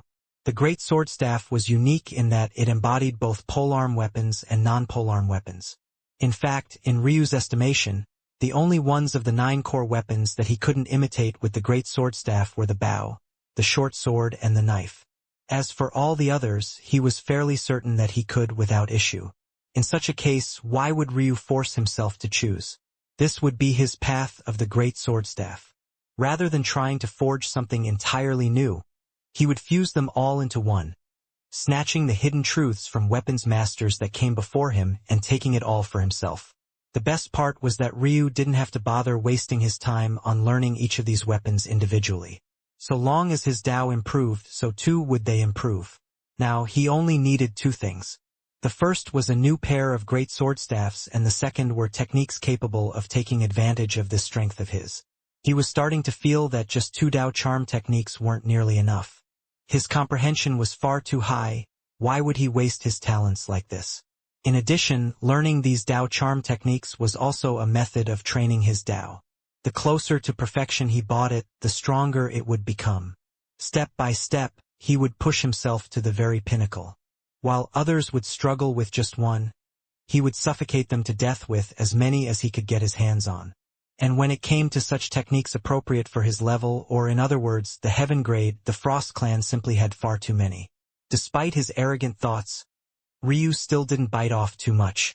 Instead, he chose 1 heaven grade Dao charm technique for each of his chosen weapons. The first he picked was a sword technique known as magnetic blade. It was designed to be a soft type technique which pulled in the attack of an attack. It made a target feel as though their blade was being guided toward a certain direction and like they couldn't attack exactly how they wanted to. The second was a staff technique known as Buddha's stance. It was another defensive type technique, but it was precisely designed to absorb the attacks of an enemy and channel it back. It could build momentum and reflect back strikes, multiplying the effects over a long, drawn-out battle. The third he chose was a spear technique known as Rising Tempest. This technique was known to stack not power, but speed. While the strength of the technique remained relatively the same, the more adept you were at this technique, the more your strikes would increase in speed. Of course, speed always translated to strength. This meant that for the technique to maintain about the same power meant that the strikes were actually becoming weaker. It was a matter of trading one kind of strength for another. Still, the one thing that was impossible to defend against was unmatched speed. Unmatched power could be run away from. Unmatched speed could not. The fourth he chose was a glaive technique known as Rending Stars. It was a violent, straightforward, and mighty technique that cleaved everything in its wake. It only had a single doctrine, and that was to sever all things. The fifth he chose was a saber technique known as Rising Crimson. This technique was very much like Rending Stars, but its function was different. It worked not to just rend all things, but to force them into collapse, absorbing all the chi in its path and increasing its strength with every meter of space it passed through. It would ravage everything in its path. Chapter 10:12 I'm Coming. It was actually designed to be a dual-wielding technique, and its function was in its relentlessness. It was designed to use the arms like a pendulum, pressuring an enemy until there was no path left to them but death. The seventh and final technique Ryu chose was a menacing halberd technique, one that could even be considered half a soul technique as much as it was a chi realm technique. This technique was known as Howling Wraiths. For every enemy slain, this technique would rip apart their soul and absorb their blood. These two parts would fuse into a whole, forming a wraith that made the base of this technique's strength. When this technique was used, it influenced the soul of an enemy even before physical strikes landed, disorienting them and placing them in a vulnerable state. But its actual physical attack was even more tyrannical, carrying with it a strength that existed on a level all to its own. Of all the techniques he chose, this was without a doubt the most violent, but it was also the most powerful, being of peak heaven grade. It was definitely a sinister technique that most wouldn't dare to use for fear of affecting their Dao hearts. But quite frankly, Ryu could care less. If he was using this technique to kill someone, as far as he was concerned, his conscience wouldn't be affected even the slightest bit. He moved as he pleased and acted as he pleased. No arbitrary moral compass would be able to dictate the weight of his heart. Once Ryu had these techniques figured out, he began to design his great sword staff. In fact, the reason he chose his techniques first was so that he would be able to design a great sword staff that would be able to take into account all of these aspects as one. This experience had taught him the level of synergy his Dao had, and he was quickly realizing how his paths could all slowly form into a single whole. He would be a man that could not only touch upon the core essence of any weapon he wanted, but he would be able to pair them all with Dao charm techniques, and then form the perfect weapon to use them all. In this world, he really wanted to see who would dare claim to have a better Dao than himself. There would come a day where he stood unmatched. It took Ryu several weeks to plan out the blueprint for his great sword staffs. The main reason was not only due to the complexity of the project, but also because he wanted them both to be forged at the exact same time so that they could truly be identical. Since he was using Tribulation Lightning and Feng Shui to accomplish it, it took extra tweaking and balancing to ensure that everyone would go off without a hitch. The most complicated part wasn't actually deciding how to best accommodate the first 6 techniques, but rather how to fuse them all with the 7th. The halberd technique was truly tyrannical, and if Ryu wanted a weapon that matched it well, it needed a few soul-type materials. However, soul-type materials were usually used in auxiliary treasures that could come in the form of defensive artifacts or mental realm amplifiers. But they were rarely seen in weapons. In fact, that was why the twin daggers Ryu had which could directly attack the soul were so special. The fact they could was an extremely unique trait. Of course, it wasn't actually necessary for Ryu's great sword staffs to have such materials.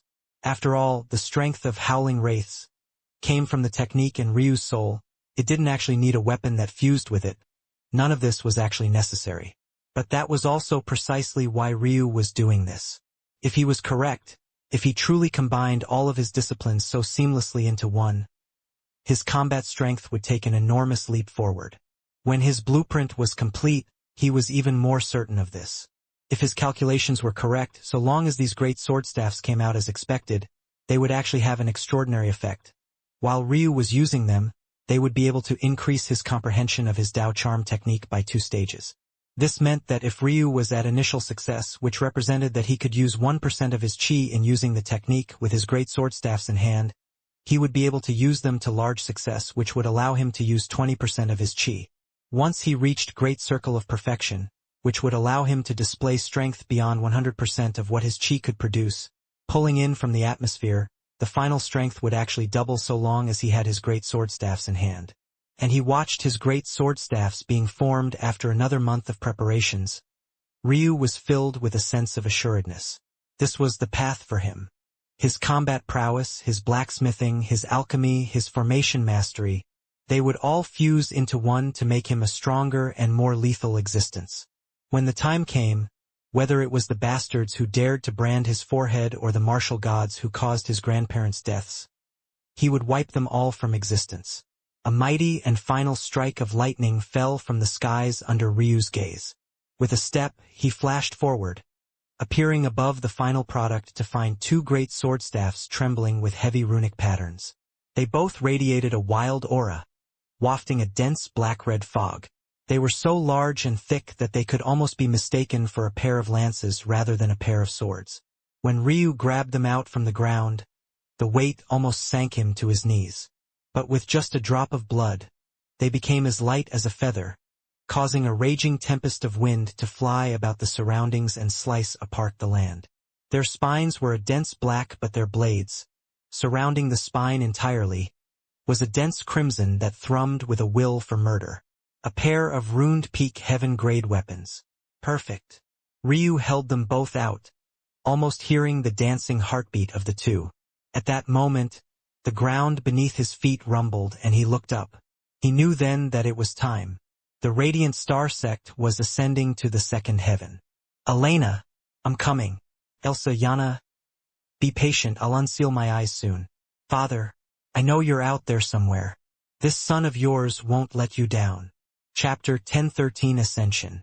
Ryu's palms flipped upward, causing his great sword staffs to flip through the air, over his head, and toward his back. Sheeing, the twin pair of polearm swords crossed with a wild vibration.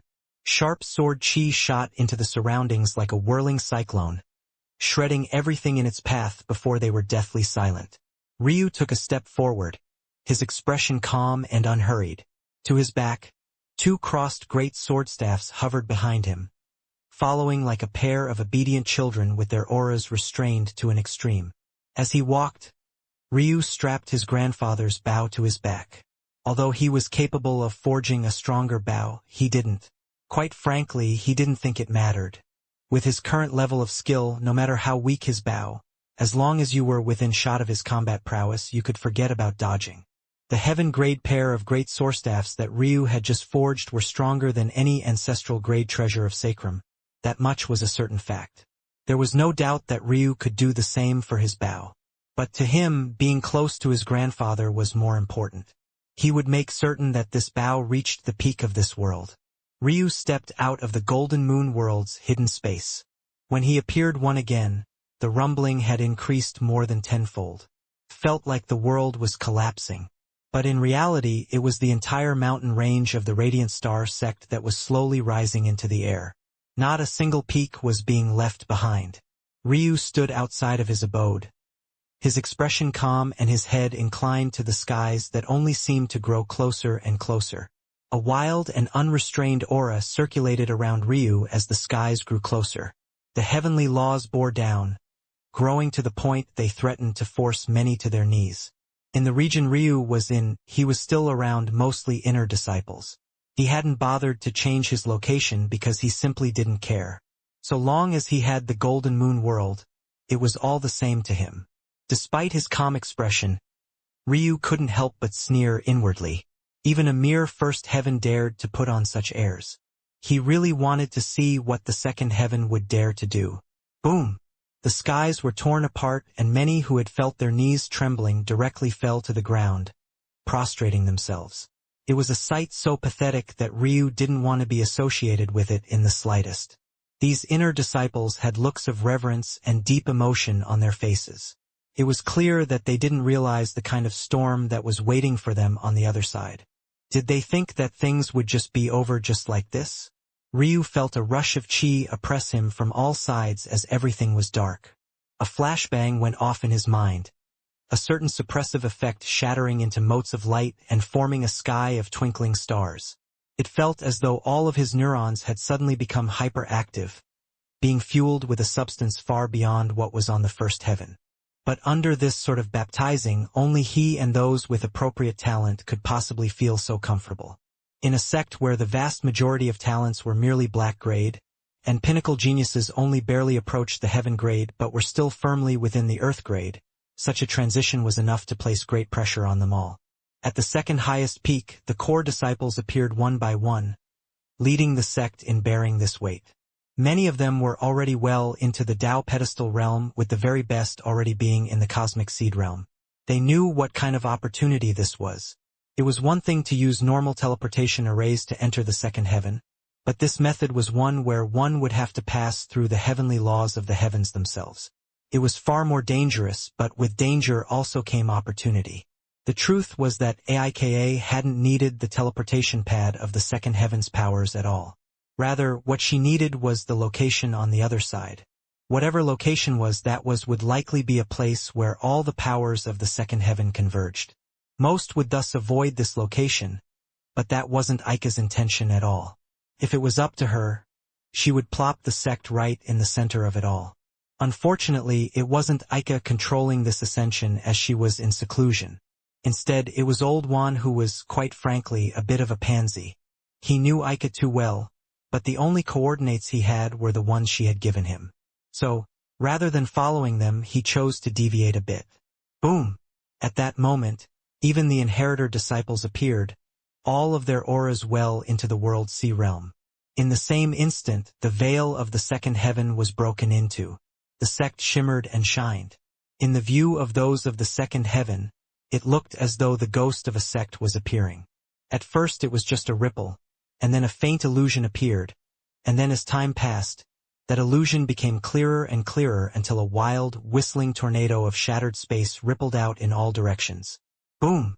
The sect felt with a heavy thump, solidly connecting with the land as though it had always been there. However, not even 20 kilometers away, the towering peaks of another sect stared right at them. This sect was a 2-star sect and was even one of the 27 that had gone to the selection just a few months ago, the Metal Work sect. It didn't take long before they went from curious to stunned, and then quickly to infuriated. Chapter 1014 War. Their Metal Work sect followed both the path of blacksmithing and body realm cultivation. They placed a lot of importance on the earth and the ore veins hidden within, and just now the Radiant Star sect had landed on precisely one of their veins. The worst part was that the appearance of the sect had definitely slaughtered everyone that had been working the mine. This included disciples working for merits. With their manifestation, the Radiant Star sect had already slaughtered their people. How could this be tolerated?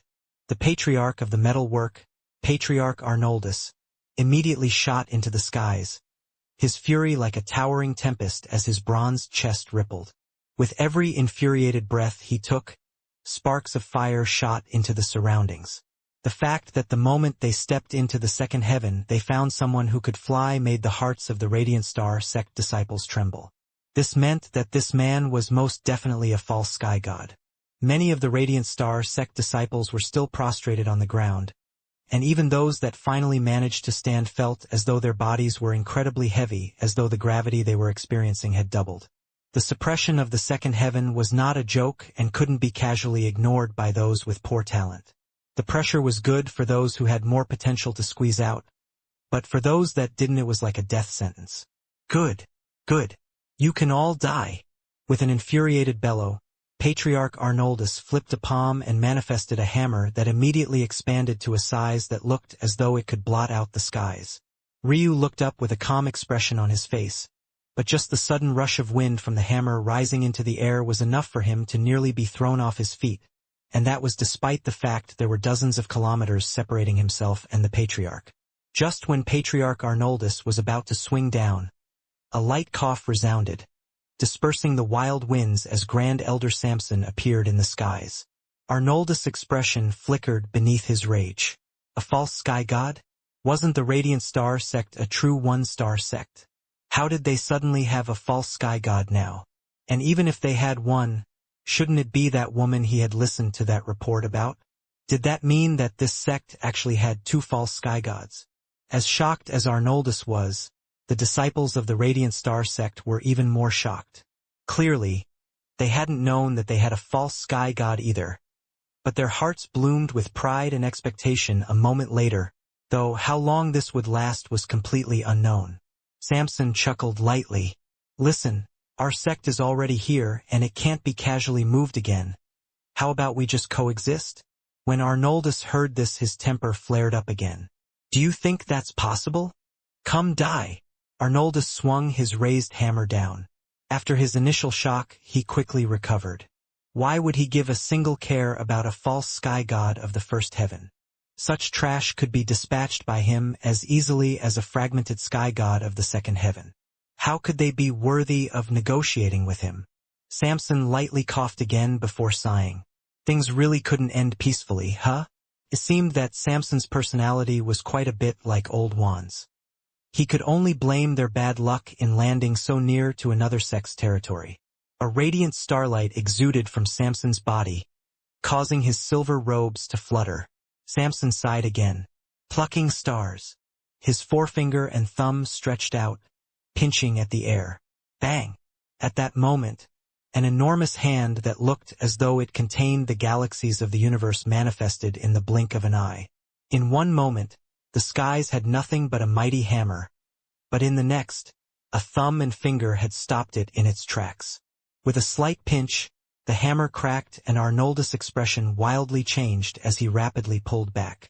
Samson coughed lightly before sighing. It almost looked like he was embarrassed that he put Arnoldus in such a weird situation. How about this, just let the juniors fight it out, HM? The loser of this scuffle will just abandon the surroundings. Arnoldus' expression was solemn as he looked down. When he swept a gaze over the sect and saw just how many youths were still prostrated on the ground, a slight look of disdain flashed in his eyes. When he looked toward the strongest disciples, his derision only became more prominent. Plus, the main issue here was the fact that this small sect actually had at least two false sky gods, the same number they had. The woman still hadn't appeared yet, but from what he heard, she was even more worthy of fear. Fine. But if you dare to have those above the World Sea realm participate, I will make certain that I stake my life to slaughter your disciples to the last man. Arnoldus' voice boomed. Disciples of my metal work sect, show them your ire. A mighty roar shot into the skies. If there was one thing the metal work sect was known for outside of their blacksmithing, it was their hot-bloodedness. Considering the kind of masochistic body realm techniques they practiced, it was no surprise that they were all a group of madmen. A war? That was exactly the kind of thing they loved the most. They didn't seem oppressed by their patriarch's obvious loss in the recent exchange either. Hearing these roars, the disciples of the Radiant Star sect who were still prostrated on the ground, and even those that had managed to rise wore solemn expressions. Samson turned back to the core and inheritor disciples, inwardly shaking his head. They were far too weak. Old Juan had his reasons for taking this approach, but Ica had flipped the table. "You break out of your cocoons," Samson said lightly before vanishing. The expressions of the disciples sank, some of the smarter ones understanding that their elders had no intention of shielding them. The metal work disciples had already charged forward, their working and outer disciples being the first in line since they were nearer the base of the mountain to begin with. At that moment, a laugh shook the skies and a blaze of lightning arched through the air. Bang! Ryu appeared at the base of the radiant star sect in an instant. His hands flared outward, causing his great swordstaffs to shoot from his back and into his hands. With a flicker, he covered a 10-kilometer distance in an instant, circulating, whispering petals to complete success. His great swordstaffs surged, leaving a trail of crimson in their wake as they cut down every tree in the surrounding 100 meters with a single movement. Blood flew through the air. Chapter 10:15 lit fire. And then came a rush of wind. The trees that had been separated from their roots were suddenly chopped into countless pieces. A wave of sword chi filled the skies, pushing back those that were further away and mincing those that were too close into chopped meat. The gazes of the radiant star sect disciples glowed with a fiendish light. Suddenly seeing such a scene, they felt as though a fire had been lit within their hearts. If even an immortal ring realm expert dared to charge into such a battlefield, wouldn't they be too pathetic if they didn't choose to do exactly that? At that moment, the 20-kilometer diameter between the two sects erupted into a bloody battle, but it was as though Ryu didn't notice any of it. His great swordstaffs widely thrashed about. Sometimes they were like swords, swift and elegant. Sometimes they were like glaives, might and unrelenting. Sometimes they were spears, piercing and strong. And yet other times they were like halberds, menacing and violent. He seemed to switch between styles as seamlessly as breathing, countering every enemy he came across with the ease of an expert and the grace of a master. His skill was far too oppressive. The number of forms the great swordstaff could embody were simply too many. And to make matters worse for the enemies Ryu came across, some of these forms were the likes of which they had never seen dual-wielded before. Despite the fact Ryu used nothing but basic stances, they had reached a level of refinement where they dwarfed even techniques of the same caliber. His killing pace was so swift and unrelenting that more often than not, the 100-meter radius around him was completely devoid of life, a shower of blood raining from the skies and yet not touching even the hem of his clothing. It was exhilarating, almost too much so. Ryu had been in his fair share of large-scale battles, but there was something about this that felt decidedly different in a way that he hadn't been expecting. He was very used to facing hundreds of enemies at once, many of whom assumed that he was much weaker than them. It shouldn't have made much of a difference that there were others fighting with him to his back. But unexpectedly, there was a bit of a difference. In his youth, Ryu had always dreamed of fighting side by side with his father. As much as he loved his grandparents, his relationship with his father was probably the closest, and he was the male role model he looked up to the most. He was the man that Ryu least wanted to let down. He couldn't help but wonder if this was similar to the feeling that he would experience when that day finally came. Would this be the same feeling? He surprised himself quite a bit. He didn't really care much for the Radiant Star sect, at least not initially. However, after Elder Ica's display, he had formed a bit of a connection that he had never experienced before. He suddenly felt the will to make certain that the name of this sect didn't fade into the annals of history. In fact, he wanted to see the day they shone even more resplendently than they ever had before. Ryu stomped his feet and roared, his two great swordstaffs crossing about his chest and whipping outward. The force behind his strike was so grand that the twin pair of polearms bowed wildly, curving to the point they even looked as though they might break in another second. A surging X-shaped attack buried itself into the land and wiped out large swaths of working and outer disciples. It felt as though Ryu was practically invincible, and that the sturdy bodies of the metalwork sects were nothing more than thin sheets of paper. Above, the patriarchs had long since left, but there were still some elders watching to monitor the situation. Their expressions couldn't help but turn ugly when they saw such a scene. They couldn't say anything either because Ryu's cultivation was actually lower than that of their own. In fact, there wasn't a single immortal ring realm expert in their entire sect. It was originally amusing to see Ryu charging, but the moment he swung his polearms, it was as though a hell's cape had descended. The only saving grace was that the inner disciples were coming. The weakest of the working disciples were in the path extinction realm, and even the weakest of the outer disciples were nearing the peak of this realm. By the time one became an inner disciple of their sect, you were already in the Tao pedestal realm. No matter how elite this immortal ring realm expert was, he wouldn't be able to jump 2 cultivation levels to battle, especially since even average talents of their sect had at least 1 earth grade talent. Plus, while Ryu was performing astoundingly well, the others of his sect couldn't be said to be so lucky. The disciples of the Radiant Star sect had charged onto the battlefield, having their hearts lit on fire by Ryu. But when they actually began to fight, they realized just how in over their heads they were.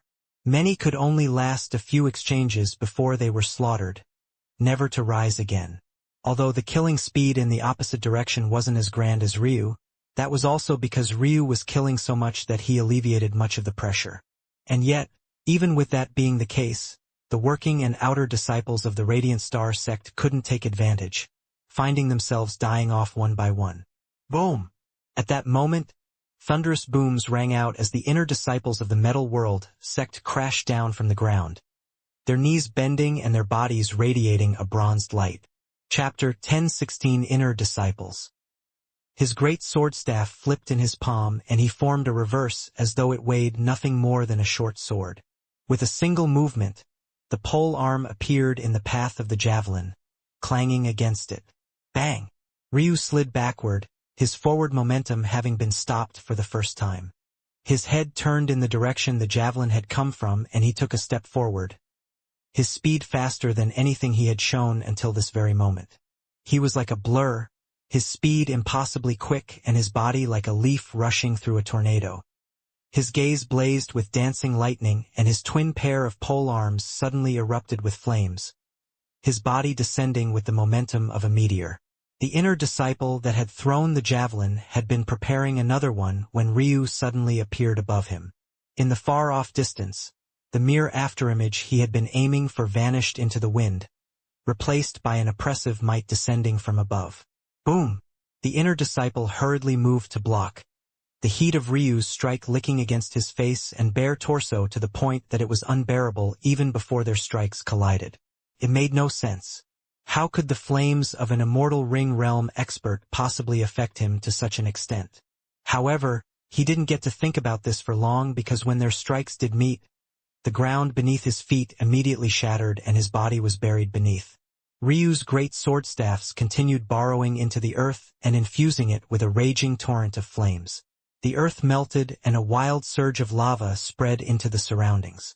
By the time Ryu brought his great sword staffs back up, the inner disciple in question had already been melted to spare parts. But the worst part was that the surrounding land had become near uninhabitable. Ryu flipped his palms and his great sword staffs spun in the air, landing to his sides. In that moment, his aura changed once again and his grandfather's bow was pulled from his back and into his hands. Before the great sword staffs even landed, he had already sent out 5 arrows, killing 3 inner disciples on the ground and 2 that were still quickly falling from the skies. Whizzing streaks of blue steel arrows rushed out with Ryu at the center.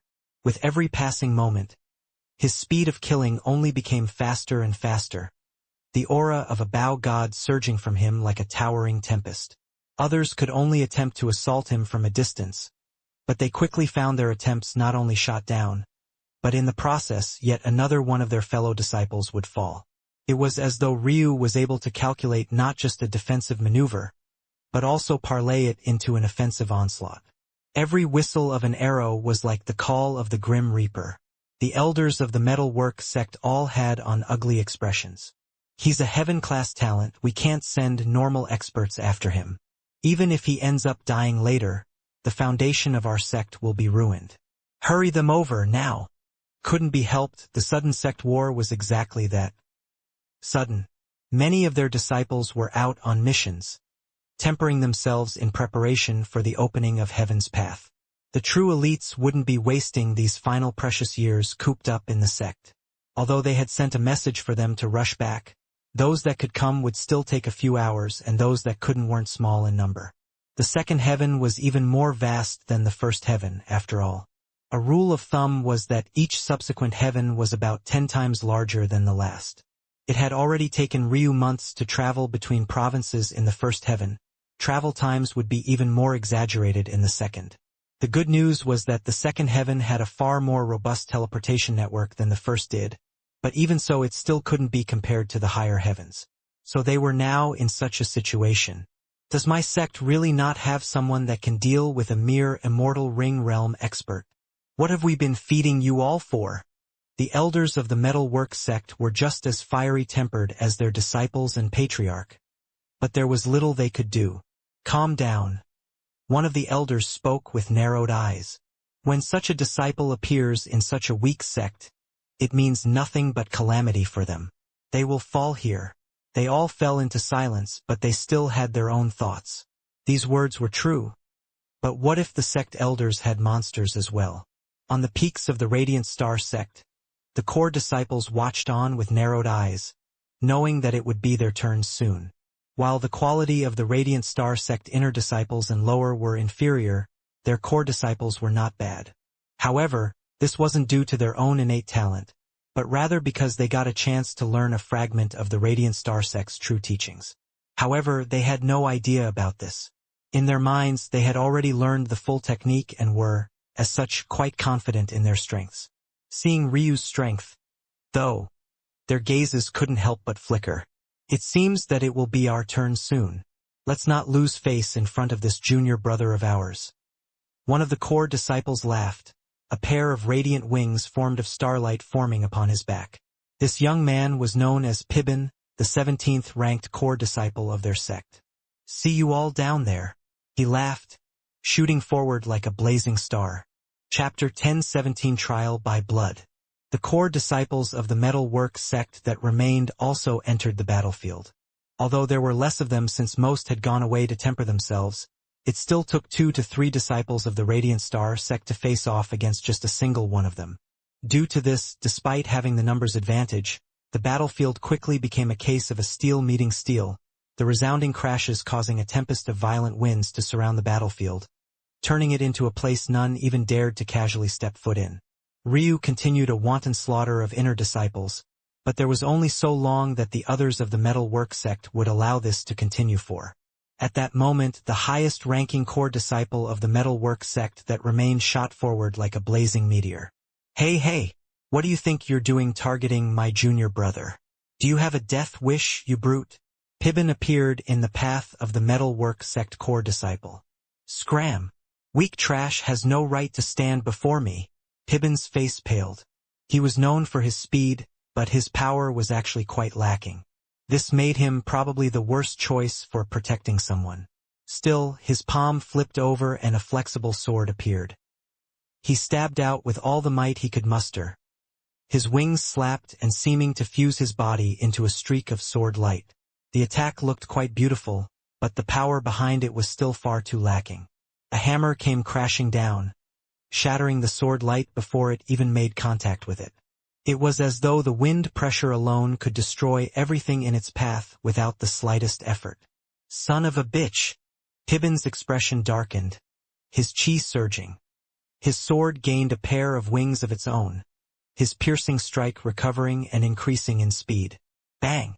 Pibin coughed up a mouthful of blood, his body being sent flying backward like a shooting meteor.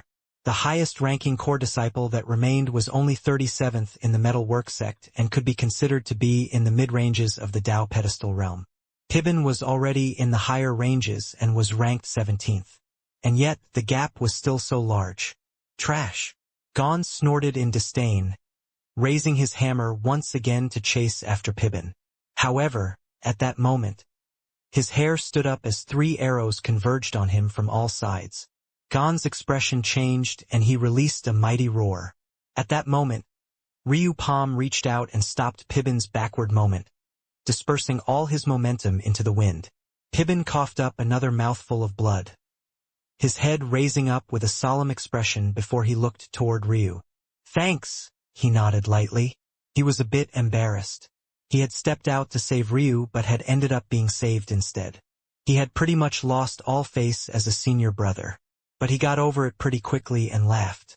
"This battle, it's yours," Ryu said lightly. Pibin blinked before looking toward Gon, who had shattered Ryu's arrows with a roar, his expression turning solemn.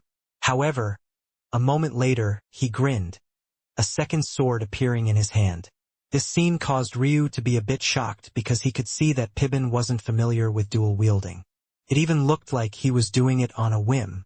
It had to be remembered that, to most, even for weapons that made sense like the sword, dual wielding was simply impossible. It wasn't a matter of controlling two weapons at all, but rather the logistical issues around doing so. For example, one would always have a dominant hand, even as a cultivator. One hand would always have large and more robust meridians. And, even if you could control both hands equally as well, the chi would always favor circulation to one side.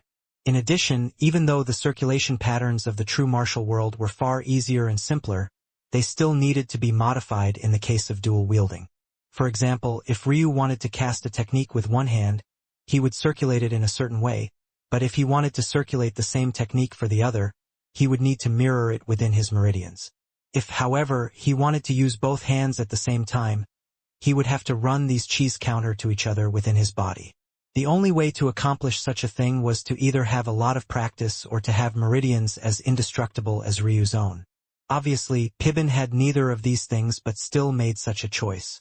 And even more obviously, he didn't have the ice jade crystal body that Ryu and his mother had to make his meridians perfectly balanced and distributed across his body as well. Ryu understood Pibin's choice.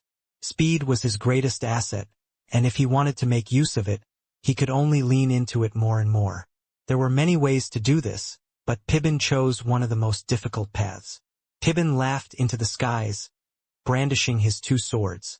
Watching junior brother's valiance in controlling two weapons helped me make this decision I've been hesitating about for a long time now. If I don't make this choice now, it will already be too late later. Hold tight, junior brother. This senior brother of yours will bring you back the head of this ugly brute. Pibin shot forward, brandishing his two blades with blood still leaking from his lips. Ryu watched one with the same placid expression before his gaze turned back to the Radiant Star sect. However, he could tell that none of the elders planned to interfere in this. He understood what their purpose was. They wanted to use this trial by fire to temper their disciples. Most would die, and they already expected that. That was the plan to begin with. There might not be even a single core disciple left after this, but those that survived would undergo a great change and might even potentially be worthy of learning the true techniques of the Radiant Star sect. Seeing everyone fighting with their lives on the line, and seeing just how many of them were falling with every passing moment, Ryu felt an odd feeling in his heart. He wasn't the type of person to care about the deaths of others, especially in the case that they were strangers. But watching these people, who were clearly less lucky than himself talent-wise, fight and claw for every inch made him wonder, would there come a day where he was stuck in such a place as well? Ryu slowly put his bow away. He could use it to support his fellow disciples, but he wouldn't. He would allow them to fight their own battles.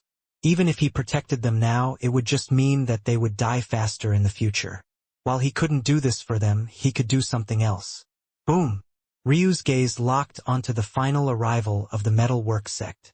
There were 3 of them, all of them with towering auras at the Cosmic Seed Realm. At that moment, the 4 inheritor disciples of the Radiant Star sect landed as well, their expressions solemn as they looked toward these 3. They knew immediately that they were simply outmatched. "I'll take one of them," Ryu said lightly. The 4 looked toward Ryu, with a surprised expressions on their faces. Could it be that he could really climb 3 realms to battle? The reality was that Ryu was embarrassed that he could only climb so far. Back in Sacrum, just being in existence at the Cosmic Seed Realm in the first place meant that your talent was extremely high. A talent with a mere single Earth-grade talent would be lucky to enter the Path Extinction Realm, let alone transcending 2 realms above it. Due to this, back in Sacrum, the fact Ryu could climb 3 cultivation realms to fight was highly impressive, because even if his enemies didn't have a great ancestral circle like he did, they still had astounding talents of their own. Here, though, these talents only had 1 or 2 Earth-grade pillars at best. Even these 3 inheritor disciples of the Metal Work sect were only Earth-class talents. Ryu was embarrassed by the fact that this was truly his limit even after forging his great swordstaffs. However, this was good as well. At least this meant that he would finally have a good fight. The 4 could only watch as Ryu stomped his feet and shot forward. He held his arms out, causing his great swordstaffs to shoot out from the ground, whistling through the air and landing with a boom in his palms. He swung down, aiming for an inheritor disciple that looked no different from a Greek god. Bang! Chapter 1018 Accomplishment. This inheritor disciple had the heaven-grade bone structure reflective impact.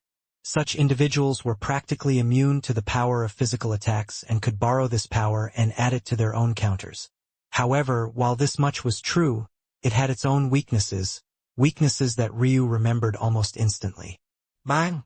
Ryu shot back in the direction he came from, finding himself arching through the air. In a world where he couldn't fly, this made him no different from a sitting duck. The inheritor disciple's eyes narrowed. He had clashed with an immortal ring realm expert and he actually hadn't completely collapsed after a single exchange. For a moment he thought that he was dreaming, but in the next instant, his expression became sinister. He was gone the impervious. His prestige wasn't something such an existence could encroach upon just because they felt like it.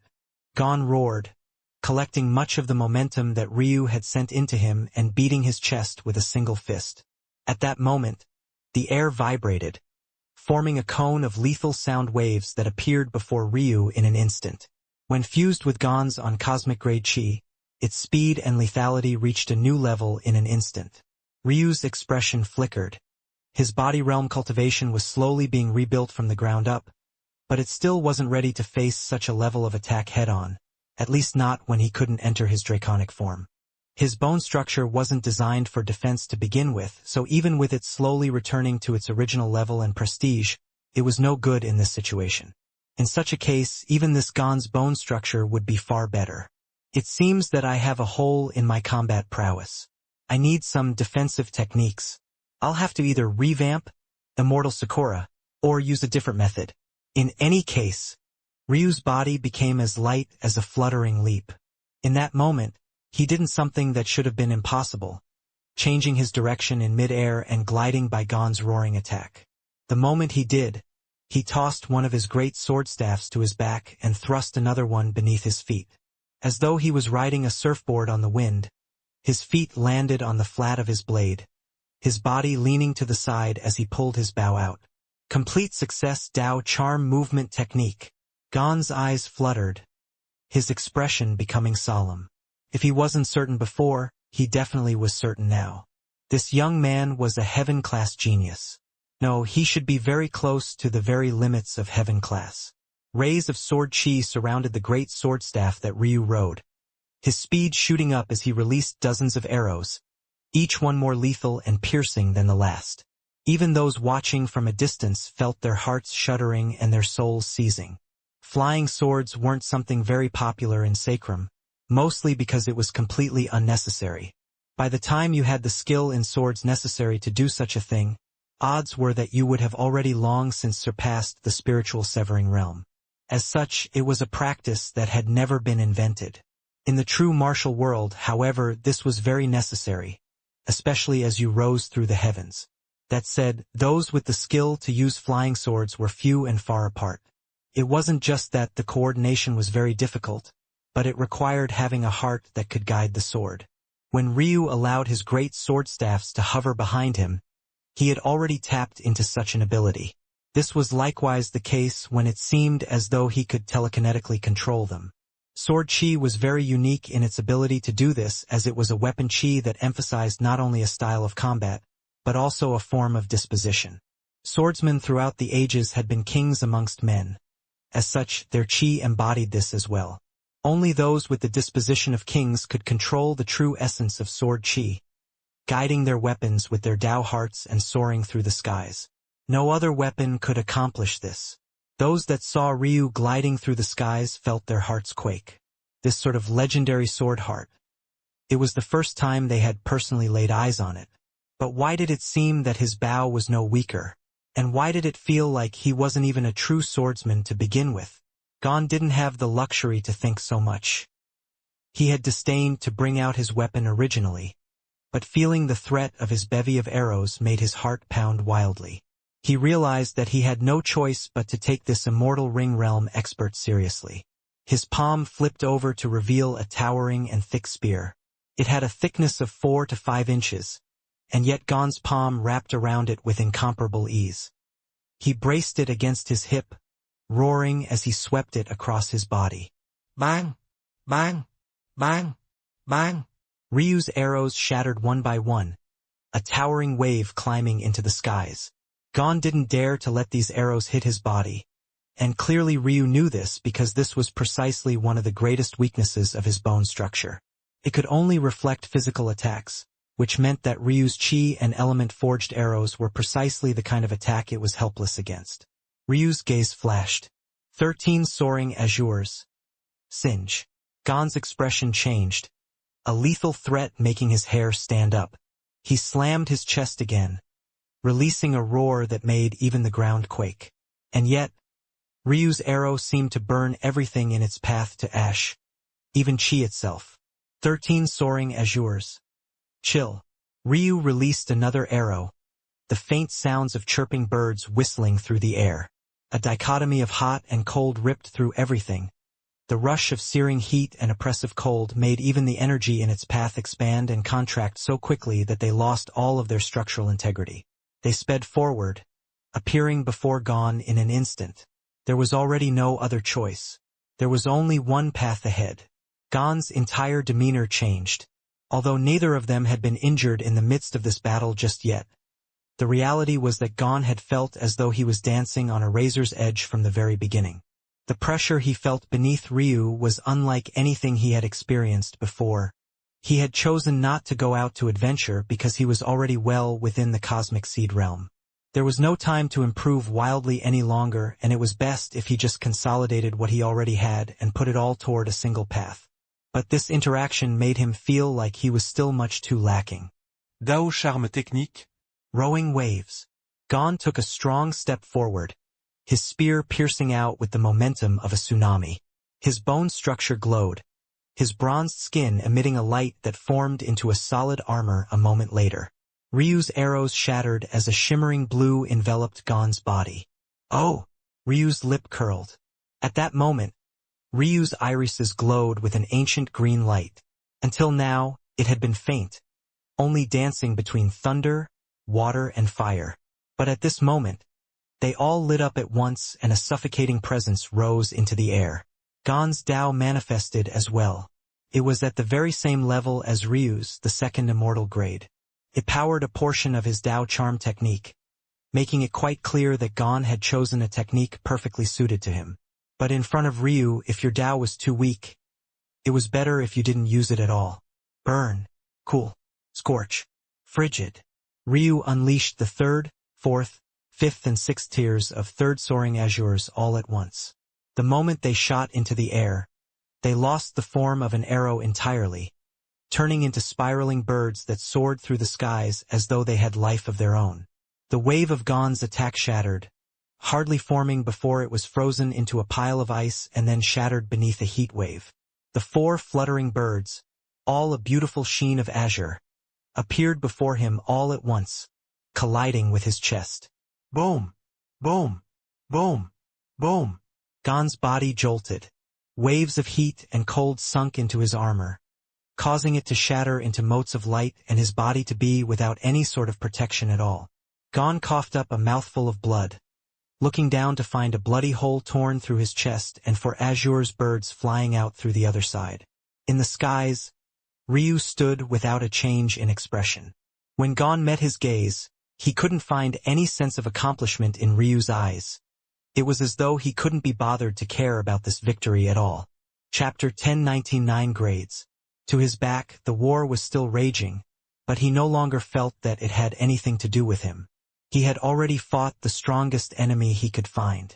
There were probably others of the metal work sect, but none of them were currently present and he couldn't be bothered to wait. If he stayed on the battlefield, he would only be ruining the point of this exercise to begin with, and that was to squeeze out the potential of the youths of this sect. Old Juan's original intention was to rebuild the Radiant Star sect from the ground up. In order to do so, he had to slowly build up their destiny. As such, he drastically lowered the standards to the level of a normal true one-star sect. This was why their disciples and even their inheritor disciples were so weak. Likewise, Old Juan modified the inheritances and techniques of the sect to fit with their current station as well. Although Elder Ica was enraged by Gaelmar gaining access to their techniques, the truth of the matter was that it could hardly be considered to be a big deal. After all, it could only be considered to be a small segment of the real technique and didn't have a fraction of the true strength. Unfortunately for Old Juan, Ica didn't have such patience. The only reason she had gone with his plan was because he had the highest cultivation of them all. Now that she had caught up, she didn't feel any qualms about snatching the position of head from him. Old Juan seemed to understand this as well, so he didn't even bother to fight against Ica and simply allowed her to do as she pleased. Though, by this point, he didn't really have much of a choice in the matter.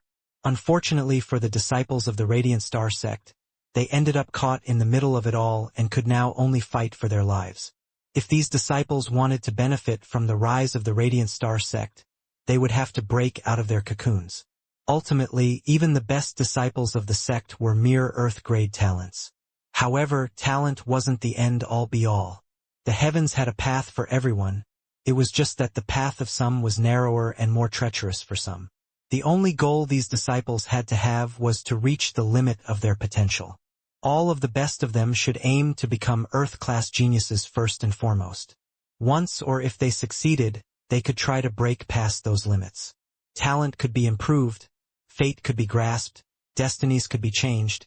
It was all about how much they were willing to give and if luck would be on their side or not. Ryu, as someone born to Sacrum, was destined to be capped by the limitations of his world. He could be considered to have great luck of his own, having the framework for exceptional talent. But by now, Ryu's scope and understanding of things had already increased to the point he knew that in the whole of the true martial world, he couldn't be considered to be a pinnacle talent. In the first heaven, the pinnacle level talents were Earth grade. In the second, pinnacle level talents were of the heaven grade. In the third heaven, the pinnacle level talent were already at the sovereign grade. Above that, there was only the ancestral grade and above left. From what Ryu understood, there was a huge gap between the third and fourth heaven, to the point where there was a trial to pass into it. This was the so-called heavenly path that everyone was talking about. Coming to this sort of understanding, when one stepped foot on the fourth heaven, the greatest geniuses were likely already at the ancestral grade and maybe even beyond. In Sacrum, the grade above the ancestral grade was known as the origin grade. It was a legendary talent level that only really existed in the vague abstract, and it was only used when a talent surpassed the ancestral grade by a large enough margin that it no longer made sense to mark it there. In the true martial world, it was also considered to be the origin grade, but it was divided into 9 grades. There was very little information about these 9 grades, but it likely followed a pattern of the Sky God Realm's nomenclature.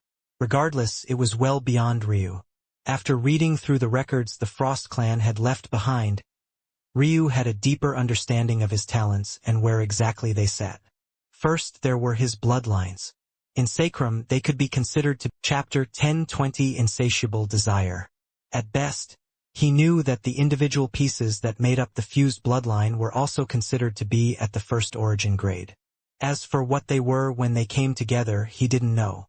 When it came to Ryu's bone structure, it had mutated and taken a half-step beyond the ancestral grade and was considered to be a quasi-origin grade talent. Then there were Ryu's Meridians. He was absolutely certain that they were not only origin grade but very high up in grade. The trouble was that their strength was contingent upon a very unique cultivation method, a method that Ryu simply didn't have. Ryu's intuition had likely triggered because he needed a very special method to enter the path extinction realm. Or, at the very least, a very special method of cultivating the path extinction realm itself. However, Ryu couldn't wait. He had already decided to take the path of the Refinement Sutra. If he waited, who knew when he would stumble onto the unique cultivation method designed for his meridians?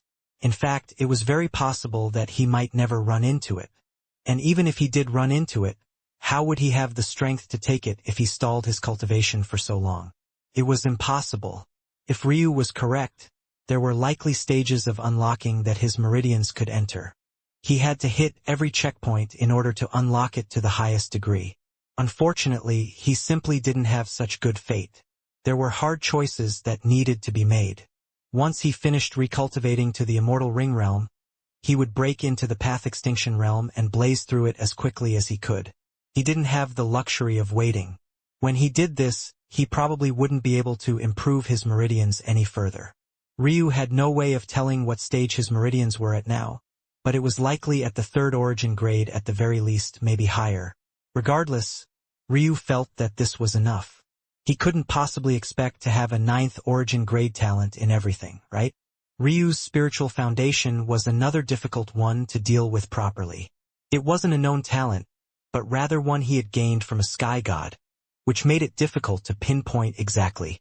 Ryu would have to wait until he reached the World Sea realm to understand exactly how powerful the Phoenix Sky God's spiritual foundation was. He would also be able to gain some inkling at the Tao Pedestal and Cosmic Seed realms. All of this information pretty much pointed in a single direction. Ryu wasn't close to the pinnacle of talent in this place. In fact, he was probably a match for 5th and 6th heaven talent at best, and that was only if he took his time to fully unlock them. In fact, it could be said that the only reason Ryu had such great battle prowess even here was because of his Tao. But, in that way, there was also good news. One's Tao was maybe the most important of the 6 pillars. This was why Ryu was confident in his progress into the future. So long as his Tao continued to progress and reach toward perfection, he wouldn't have to fear anyone.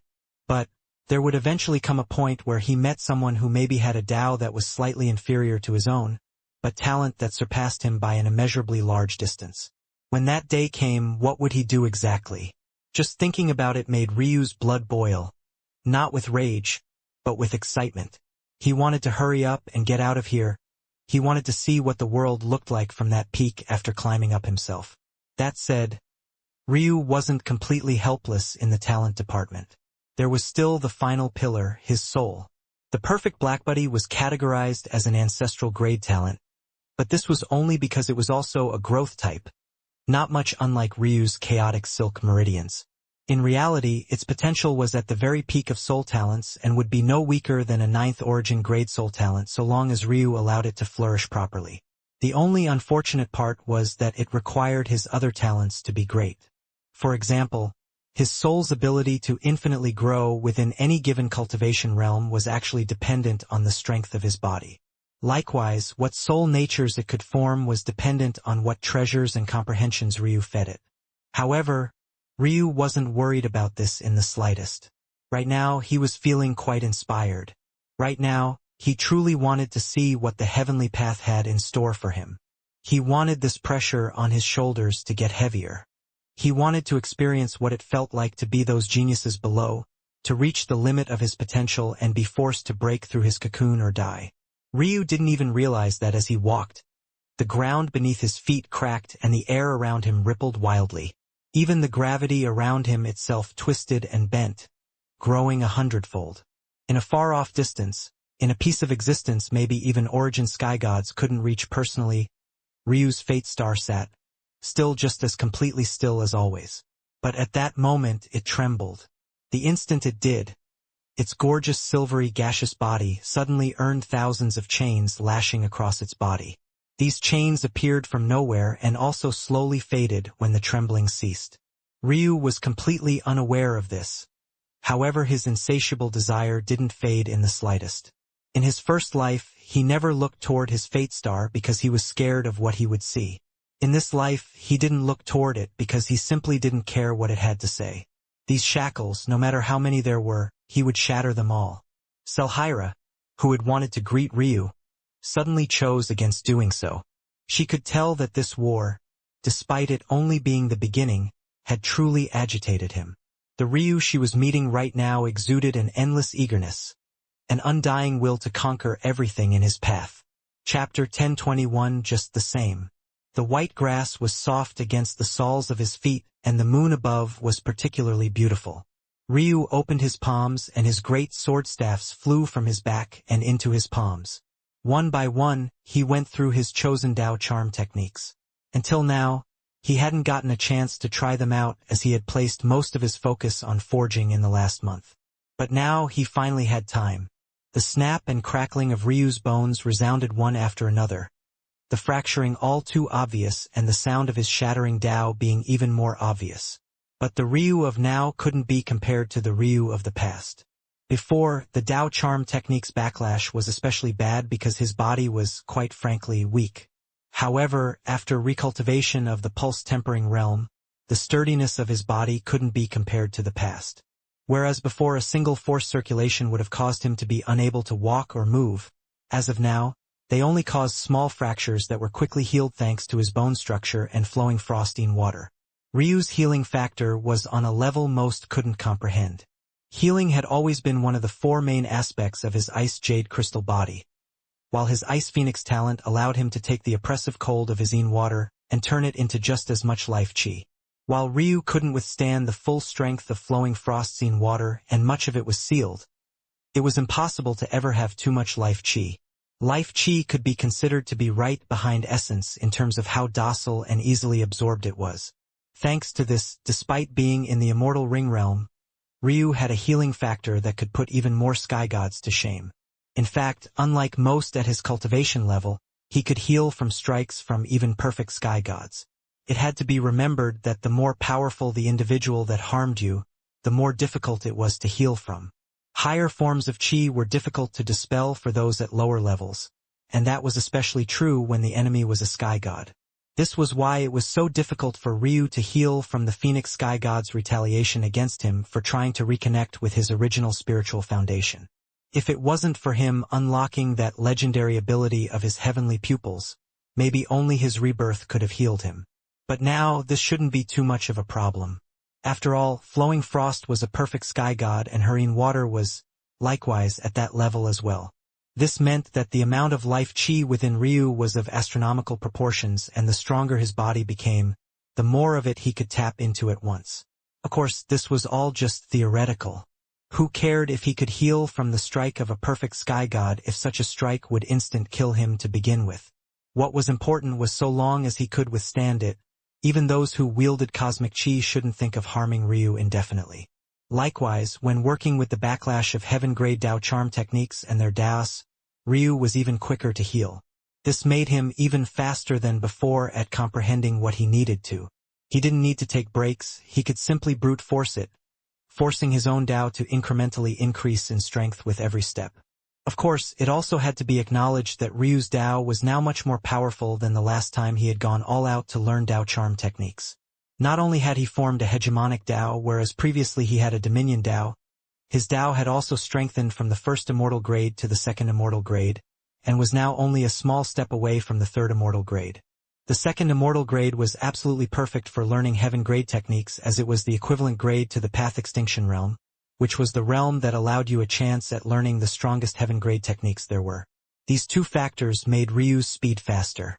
After forming a hegemonic Dao, Ryu had taken only 2 months to go from initial success to complete success in 13 Soaring Azures, Roaring Sky Serpent, and Whispering Petals. For context, it had taken him 3 months just to reach small success in all of them with a Dominion Dao. In addition, it also had to be understood that each subsequent step was an enormous leap forward.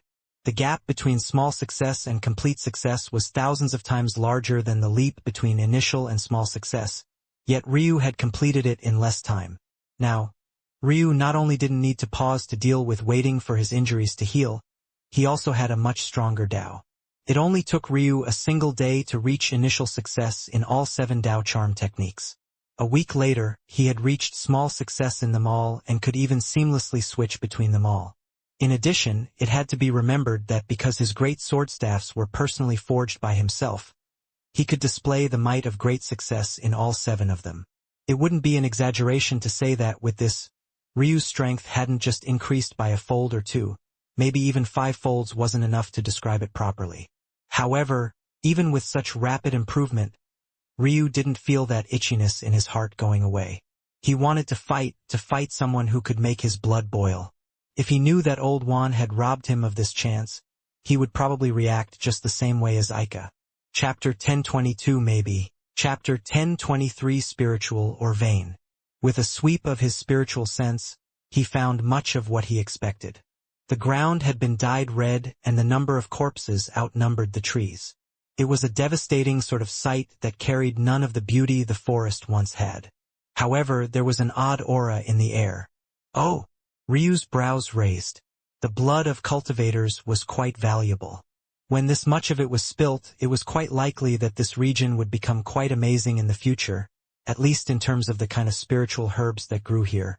The bodies and blood of cultivators were simply excellent fertilizers.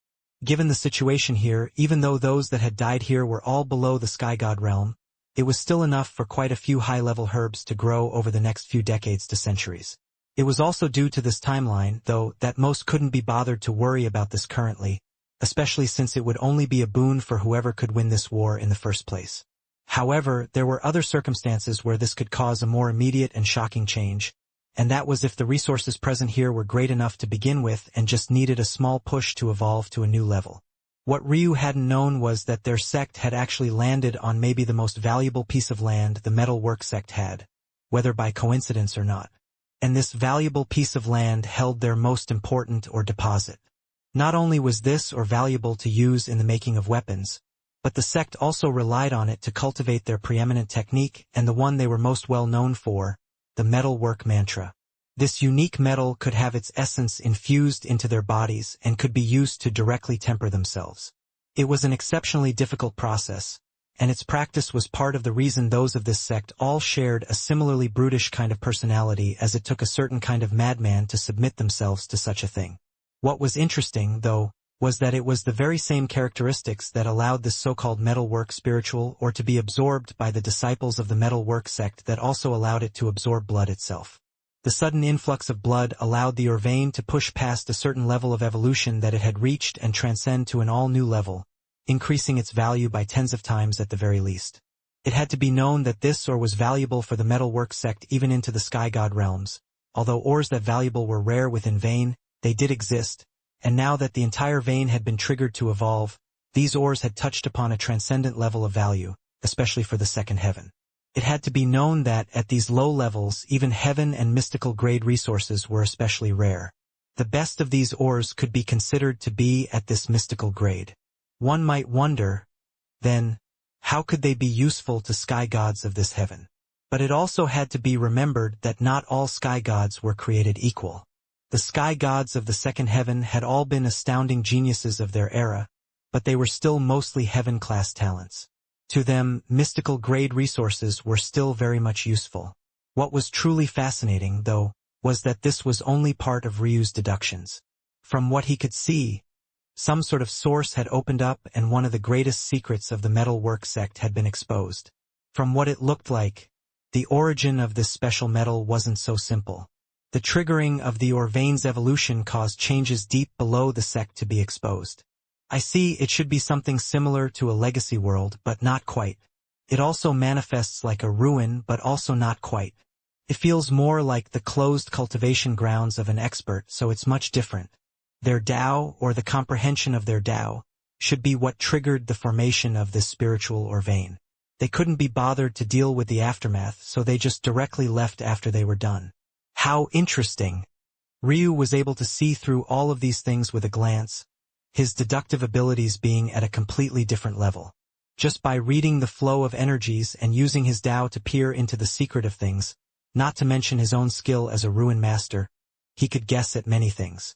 Likewise, he could tell that the metalwork sect would be far more antsy now even in comparison to the past. Kill all of them on sight. As though on cue, several booming voices sounded and just as many auras locked onto him. The battle on the surface had lessened, but this was only likely because the battle underground had taken its place. Clearly these individuals were here to make sure that the Radiant Star Sect didn't interfere, but judging by the fact that there were still no sky gods amongst them, it must mean that the elders of the Radiant Star Sect had already interfered. If not for this, there was no way the sky gods of the metalwork sect wouldn't have acted by now. Ryu raised his head, seeing several Tao pedestal realm experts surging toward him in full force. Clearly, these disciples had only just returned and hadn't been there during the time Ryu had been fighting. Many of the metal work sect disciples had been returning in droves after receiving a signal that their sect was in danger. To these people, all they saw was an immortal ring realm expert who overestimated themselves. If they took a moment to realize that Ryu was using a flying sword, though, their reactions wouldn't have been so foolish. Chapter 1024 Moths to a Flame. Just as unmoved, he raised his blade into the air, his expression placid. Rising crimson. At that moment, a huge surge of chi began to surge in from the surroundings. The commotion was so great that even the flying treasures of the Tao pedestal realm experts almost spun out of control, their formations dimming. Just as casually, Ryu's arm swung down and the world was suffused with a curtain of crimson. By the time everything cleared, there was nothing other than fluttering ash in the air. Not a single sign of the previously roaring Tao pedestal realm expert was left to be seen. Ryu shook his head. It seemed that he was a bit too eager. Using such a powerful saber technique on these people was too much, especially since he didn't hold back and used it to the great success level right off the bat. It was clearly overkill. However, he had wanted to see what kind of power it held. Only by understanding yourself could you understand others. When he fought that Earth-class inheritor disciple, he hadn't been pushed to his limits, but he wasn't far from them. He hadn't brought out his most powerful attack, which was the fusion of 13 soaring azures and roaring sky serpent, and he hadn't used his soul technique, which was probably his strongest trump card at this point. At least, it was the strongest trump card he could use out in the open. Back then, Ryu felt that he could probably climb at least one more tier of strength if he truly went all out, without using the talents he couldn't expose. Of course, his greatest reliance wasn't his talents, but rather his Tao. This was the true reason he could jump so many cultivation levels. Even when he just used it passively, it was an enormous boost to his strength. But it could be considered to be activated, at least in part, all the time. Now, his strength had taken another massive leap forward and he wanted to know where his limits lied. But it seemed that these enemies were too weak to test that. Ryu landed on the ground, feeling the crimson soil beneath his feet. What he was lacking most right now was defense. Who knew, maybe this opportunity would give him something interesting.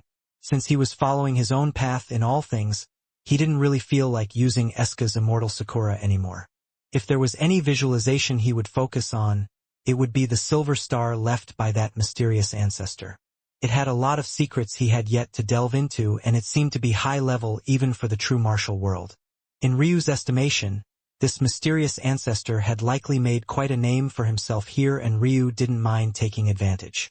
Ryu wasn't opposed to using the work of others. After all, it was only thanks to his master that he could follow this path in the first place. He wasn't so obstinate. But after seeing the kind of strength fusing his own unique path into one could bring, it was all he ever thought about. So, if he could self-create something, he would prefer to take that path if it could be helped. There! Ryu's figure flickered, pushing, whispering petals to an extreme. He felt like he was already just a hair away from the great circle of perfection, but this small step felt like a huge chasm to cross. Ryu soon found an entrance carved into the ground. It was definitely a new establishment, as the previous entrances had been collapsed by the appearance of the Radiant Star sect. Without hesitation, he stepped inside. The first thing Ryu noticed was that because the tunnels were fresh and hastily constructed, there was simply no way for him to even think of using his great sword staffs, at least not as freely as he normally would. And, in such a place, especially with such low vision and winding corners, the strengths of his bow were fairly useless as well. However, Ryu didn't mind this as he stepped forward anyway. That said, he still made a mental note to add some close combat measures to his arsenal. He wouldn't always be in a situation where weapons were a viable choice, and there might even be some situations where he wouldn't even have a chance to draw his weapon to begin with. Ryu didn't see much of anything for the first while. It turned out that most people were fairly deep, likely looking for what secrets this expert had left behind. Even if that individual hadn't cared much about what was here, given how much wider their scope was, even what they disregarded would be quite valuable. Ryu's hands grasped out and a strong surge of radiant blue lightning formed. Sparks flew and grew like a tempest until he activated his lightning god talent and formed them both into what looked like solid blue daggers. All the while, his steps didn't pause for even a moment, his casual actions carrying with them an air of dominance. The moment he rounded a corner, he struck out, piercing someone through the neck and causing their body to erupt into a pile of ash, his lightning destroying them from the inside out. As Ryu was focused on traveling deeper into the tunnels, careful all the while because he was well aware that such a closed cultivation ground must be filled with formations and traps to deal with the potential of interruption, news of these events began to spread through the second heaven. The war itself was the headliner, but news of the changes to the spiritual or vein began to leak out. At a moment like this one where all the youths of the second heaven were looking for tempering opportunities, this event caused them to become like moths to a flame. The Metalwork sect didn't have the prestige to make these individuals not dare to act, and the Radiant Star sect most definitely did not. A surging tide made their way toward a single location. Chapter 1025 Time. Those that might have a chance to observe him, though, quickly found that there were ripped from them. Ryu completely embodied the nature of his twin daggers, his body moving like the wind and his intentions being akin to lingering shadows. Flashes of lightning were all these individuals saw before their bodies fell into a rain of ash, unable to hold onto their lives. Although Ryu moved quickly, he was actually being extremely cautious. There wasn't an inch that he stepped upon that didn't first withstand the scanning of his soul. However, he quickly found that many of the potential issues he ran into had been forcibly broken by others already. In truth, after so many years, the threat levels of this place had deteriorated greatly. And it was also likely that whichever individual laid these formations to begin with had first taken away much of their strength. Although this individual had left behind things that were no longer of use to them, logically speaking, any formation they had laid that would be capable of protecting them from enemies had to have been constructed of extraordinary items. Knowing that, Ryu had already come to understand that the most dangerous parts of these defenses had long since been ripped away. Some fools might believe that they were really getting a good deal here, but they were exactly that, fools. If there was really some supreme treasure lingering in wait in this place, would these protective formations be able to be broken apart by the likes of these people? Anything worth doing was difficult, and anything worth taking would be dangerous. It was just that simple, and these were how things in the martial world worked. Still, though Ryu was aware of this, he had still come here. The first reason was mostly to temper himself, but the second reason was that for those with insights and talent like him, this sort of place might be even more valuable than a legacy world or a ruin might be. A location where a supreme expert spent an extended period of time cultivating in closed door was akin to a treasure trove not because of what might physically be left behind, but precisely because of the things that couldn't be seen clearly with the naked eye. Just standing by Elder Ika's breakthrough had allowed Ryu to step from the initial stages of the second immortal Tao to the very peak. Even now, he just needed a small impetus to push through, something that probably should have taken him months of effort at the very least. While his Tao was far more powerful than almost anyone he would meet below the seventh heaven, and even more than enough to compare with the absolute geniuses of the seventh and eighth heavens, it was also far more difficult to progress in. One of the main reasons he wanted to enter the second heaven as quickly as possible was because its laws were more complete than the first heaven, and as such, he would have a better chance at progressing. However, his interaction with Elder Ika had enlightened him to another potential method, and that was to rely on those with far higher comprehensions than himself. Whatever lingering and residual energies there were in this place was bound to have profound insights and might even form some phenomena that could be observed. This place had been sealed for so long, and there was definitely a strong accumulation of energy. When the evolution was triggered, there would definitely be some powerful Tao insights to observe. However, only those with strong comprehension would have a chance at understanding what was left behind. Of that, Ryu was certain, and it was also because of this that he found the efforts the others made, digging deep for treasures, to be so disdainful. Rather than breaking through these formations one by one, they should be taking their time to observe them and understand the kind of person this mysterious individual was. Maybe then they'd be able to gain an inkling that would help them once they reached the former core of this formation. Ryu's steps came to a pause and he turned, pressing his hand against a wall. There was a strong presence on the other side here, and it was potentially a former core of the larger formation. Whoever dug this tunnel was just lucky enough to miss it, digging around it and being off by about 2 meters. If the tunnel was started 2 meters to the right instead, that individual and whoever was in here would have died without knowing what happened to them. To Ryu, though, this was perfect. Despite his confidence in himself, he too wanted to take his time to comprehend this formation before he reached the core. Only by doing this would he maximize his chances. Little Silk floated silently on Ryu's shoulder, watching with a flicker of interest in her little eyes. She was quite eager as well, but not for the same reasons as Ryu. After all, to her, the stronger Ryu was, the more powerful beasts they would be able to target in the future, and the more powerful she would become. A sovereign-grade beast like her was an excellent trump card to have, especially since she wouldn't experience any bottleneck all the way up to the World Sea Realm. I see, fascinating. This senior even infused their Tao into their protective formation. This would be a lot like what I would have to do to use the Refinement Sutra on my soul most optimally. Ryu removed his hand, his expression flickering. After a moment he shot away, looking for another node. Now that he had found one, finding more would be even easier. Soon, he would be able to form a map of the surroundings in his head. While everyone else was rushing to get to the core as fast as possible, he took his time. Chapter 1026 Standoff. After running into his 13th formation node, Ryu stopped for a long while, his expression calm and his breathing entering a rhythmic cadence. It was a shame. If his heavenly pupils weren't sealed, he would be able to enter the states of meditation with ease, and this process would become even faster. However, he still had the Frost Clan's ring to rely on at the very least. With a thought, Ryu's palm flipped over and his blue steel lightning dagger vanished in place of a hovering ball of white. This ball of white was none other than a formation node formed of chi, but it wasn't any normal formation node. In fact, this was the visualization of one of the Zoo ancestors, Morvar. Morvar's visualization allowed the one using it to form their formation nodes using their spiritual chi instead of utilizing precious items or feng shui. This allowed the quick deployment of large-scale formation so long as you had the stamina to withstand it. The issue with Morvar's visualization when applied to the true martial world, though, was that it was too weak.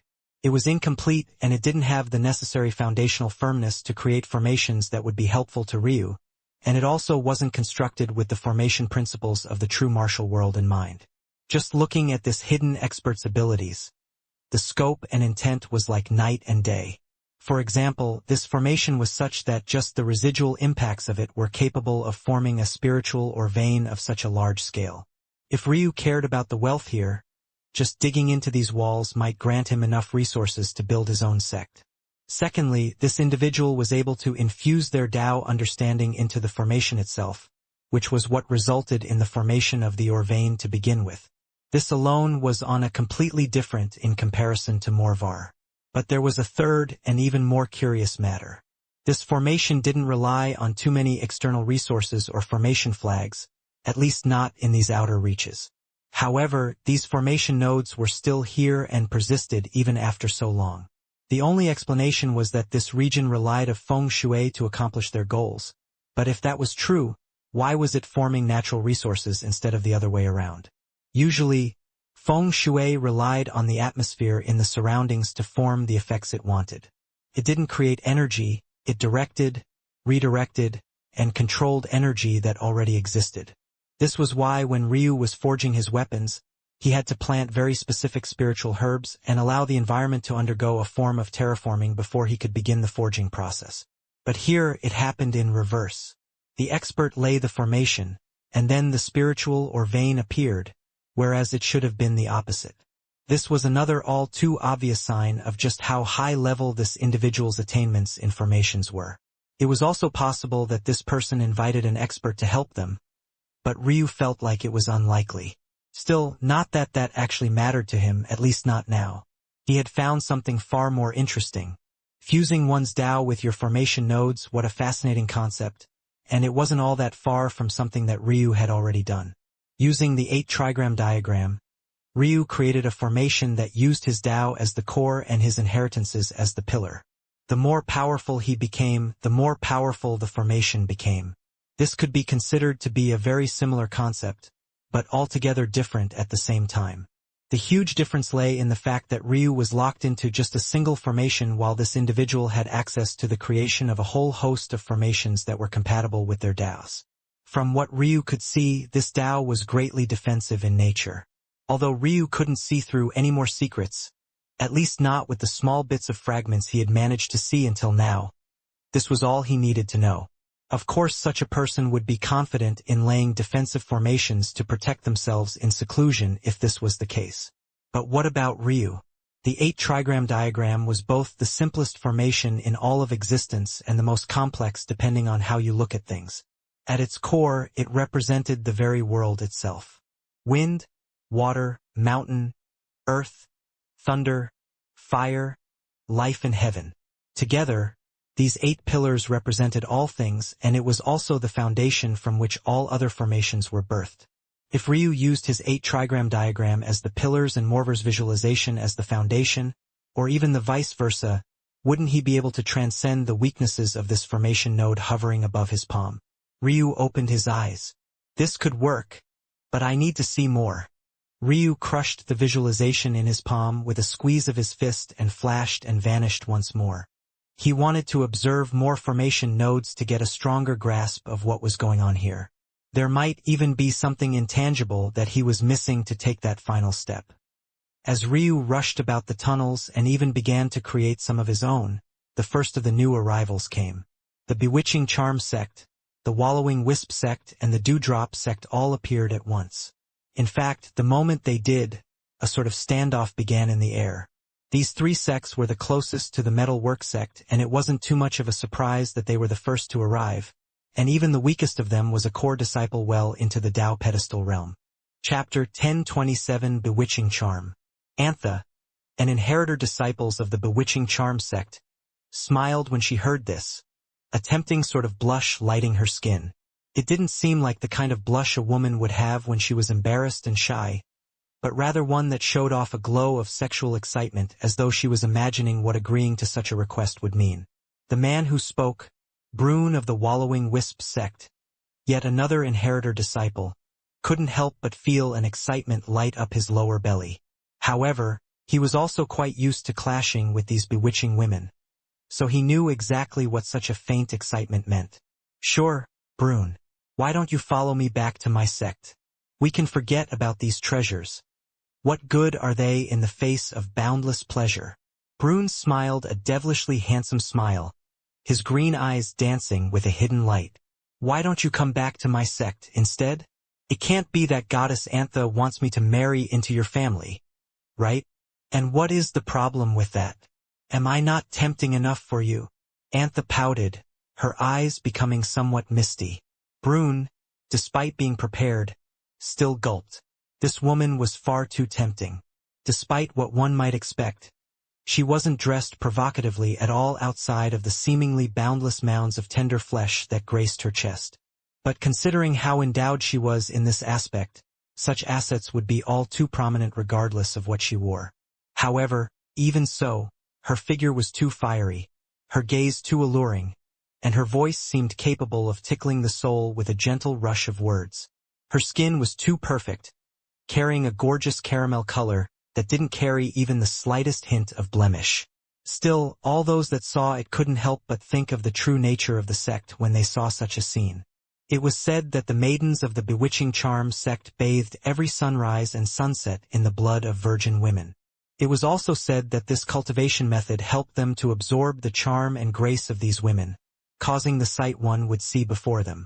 Not only did they have the charm of demonesses that had graced the beds of many men and had the skills to back it up, they also maintained a youthful air of innocence and shyness. The combination of these two things was absolutely lethal to any male. If not for the fact that Brune was an astounding talent in his own right, he would have already fallen into the clutches of this vixen. In fact, if he thought it was possible, against his better judgment, he might have already fallen for her advances. However, talents on his level were constantly warned by their sect leaders. The reality was that all of these women were virgins. This wasn't because they had to be for their cultivation methods, but rather because they received the greatest pleasure from their cultivation method itself. The blush on Auther's face right this moment was faked. She was truly feeling sexually aroused. Whenever she circulated her cultivation method, it would feel as though expert hands were gliding all across her body. Her nipples would grow tight and a not-so-subtle moistness would grace that treasured region between her legs. When the women of the bewitching charm sect fought, they would all do so in a state of arousal, and they would climax every time they killed an enemy and basked in their blood. That was right. Although they were called the bewitching charm sect, the truth was that they didn't bask in the pleasure of the flesh, or at the very least not the pleasure of their own flesh. Instead, they relished in killing and slaughter. They were all mad women. If Brune truly returned with her, the result would likely be him fighting an all-out battle of life and death in her bedroom, where he would either win and subsequently be killed by one of her sisters, or he would lose his life and Antha would spend the night in absolute ecstasy. To Antha, the more powerful the man she faced, the more excited she got. And the more excited she became, the faster her cultivation and comprehensions would progress. This was the way of the bewitching charm sect. We've wasted enough time here. At this moment, a cold voice called out. Everyone couldn't help but turn to a woman with an expression as cold as ice. But shockingly enough, this woman who was as cold as ice was actually following the entourage of the bewitching charm sect. Her beauty felt almost surreal, as though she had walked out of a painting rather than having been birthed like everyone else. This kind of beauty was one that should only bloom from flowers and only be touched by the purest of the morning's dew. This woman was yet another inheritor disciple of the bewitching charm sect. May. Compared to the constant blushing faces of her fellow sisters, she seemed completely unaffected by it all, standing at an untouchable realm all to her own. I agree with Fairy May. The final group's representative, Zan of the Dewdrop sect, spoke lightly. The sword strapped to his back trembled as though it too was eager to hurry forward. Of course, despite their name, the Dewdrop sect was actually a sword sect, and a supremely powerful one at that, standing at the threshold to the true two-star faction ranks. Let's enter then. We're a bit late, and it's better to hurry than lag behind. The group turned toward the entrance and tacitly agreed to take the same path. At least this way, if they came across something valuable, they would simply fight it out right here. This would lessen the variables. Everyone hoped that they would be the lucky ones to choose the right path, but what were the odds of that? It was far better to mitigate risk and take this approach. That way, if one got lucky, they would all get lucky. If no one found anything, then none would find anything. Chapter 1028 Tao Pieces. In the beginning he took his time. He killed those he came across and slowly observed each and every node.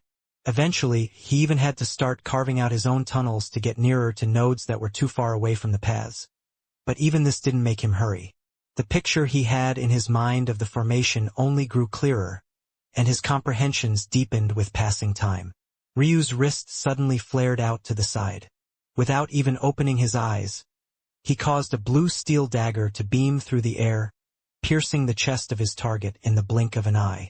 Lightning wildly flared and danced, crushing this individual in body and soul. This should be enough, I understand now. This expert used an ingenious method. Essentially, they created their own foundational formation, stripping it of all of its complexity until it could mimic a fundamental rune. However, fundamentally, this rudimentary formation would still be exactly that, a formation. This so-called rudimentary formation represented the essence of this individual's Tao distilled down to the greatest and simplest concentration. It was essentially like the creation of a Tao charm technique, but many times more difficult. The Tao charm techniques Ryu used now were all fairly weak.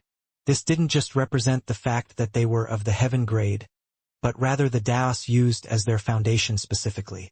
But if they were any more powerful, the idea of making them any weaker would be impossible. For example, the current Ryu couldn't imagine forming his hegemonic Tao into a heaven-grade technique. The difficulty was too high, and ironically, his comprehension wasn't high enough. In Ryu's estimation, if he wanted to create a heaven-grade technique with his own Tao as the charm, he would need to bring it to at least the fragmented Tao level first. Back when Ryu first faced the working disciples of the Hidden Blade sect, they had immediately assumed that he had a fragmented Tao because they couldn't fathom the idea of a Dominion Tao. It was only after more observation that they realized Ryu must be the latter and not the former. Essentially, the more complex and powerful the Tao, the higher level of attainments within it one must reach in order to simplify it. Chapter 1029 Amused. He didn't like banter. If someone pissed him off, he would directly kill them. If he couldn't directly kill them, he wouldn't pay attention to them. Unfortunately, there were two issues stopping him from taking the former path. The first was that these individuals were all at the World Sea realm. It was clear that by now, the true pinnacle disciples of these sects were making their way back. All of these individuals had status similar to genless, meaning they were all heaven-class geniuses with World Sea realm cultivation. At this moment, Ryu calculated his limits to be about the half-step World Sea realm Earth-class level. If it was heaven-class, he should be able to match up to someone at the lower or middle cosmic seed realm levels. The leap into the World Sea realm was truly too large, at least when the targets of observation were these individuals. The cosmic seed realm was the realm where one planted their comprehensions into their formed Tao pedestals, while the World Sea realm was where these seeds bloomed and shattered your Tao pedestals into a vast sea. The people of the first and second heaven had piss-poor Taos in Ryu's estimation, so their cosmic seed realm experts weren't very powerful. As such, he could still leap across those gaps. However, the World Sea realm was the realm where one gained full access to their spiritual foundation as it would go from a solid state to a liquid state, making its energy usable. Due to this, there was an enormous gap between the cosmic seed realm and the World Sea realm, especially in lower heavens like this one. Back in Sacrum, the gap wasn't so exaggerated because anyone who could make it to these realms were all extraordinary, and that went for their inheritances as well. But here it was different. It was all a matter of relativity. Of course, Ryu was aware of all of these matters, and he had also already seen all of the corpses as well.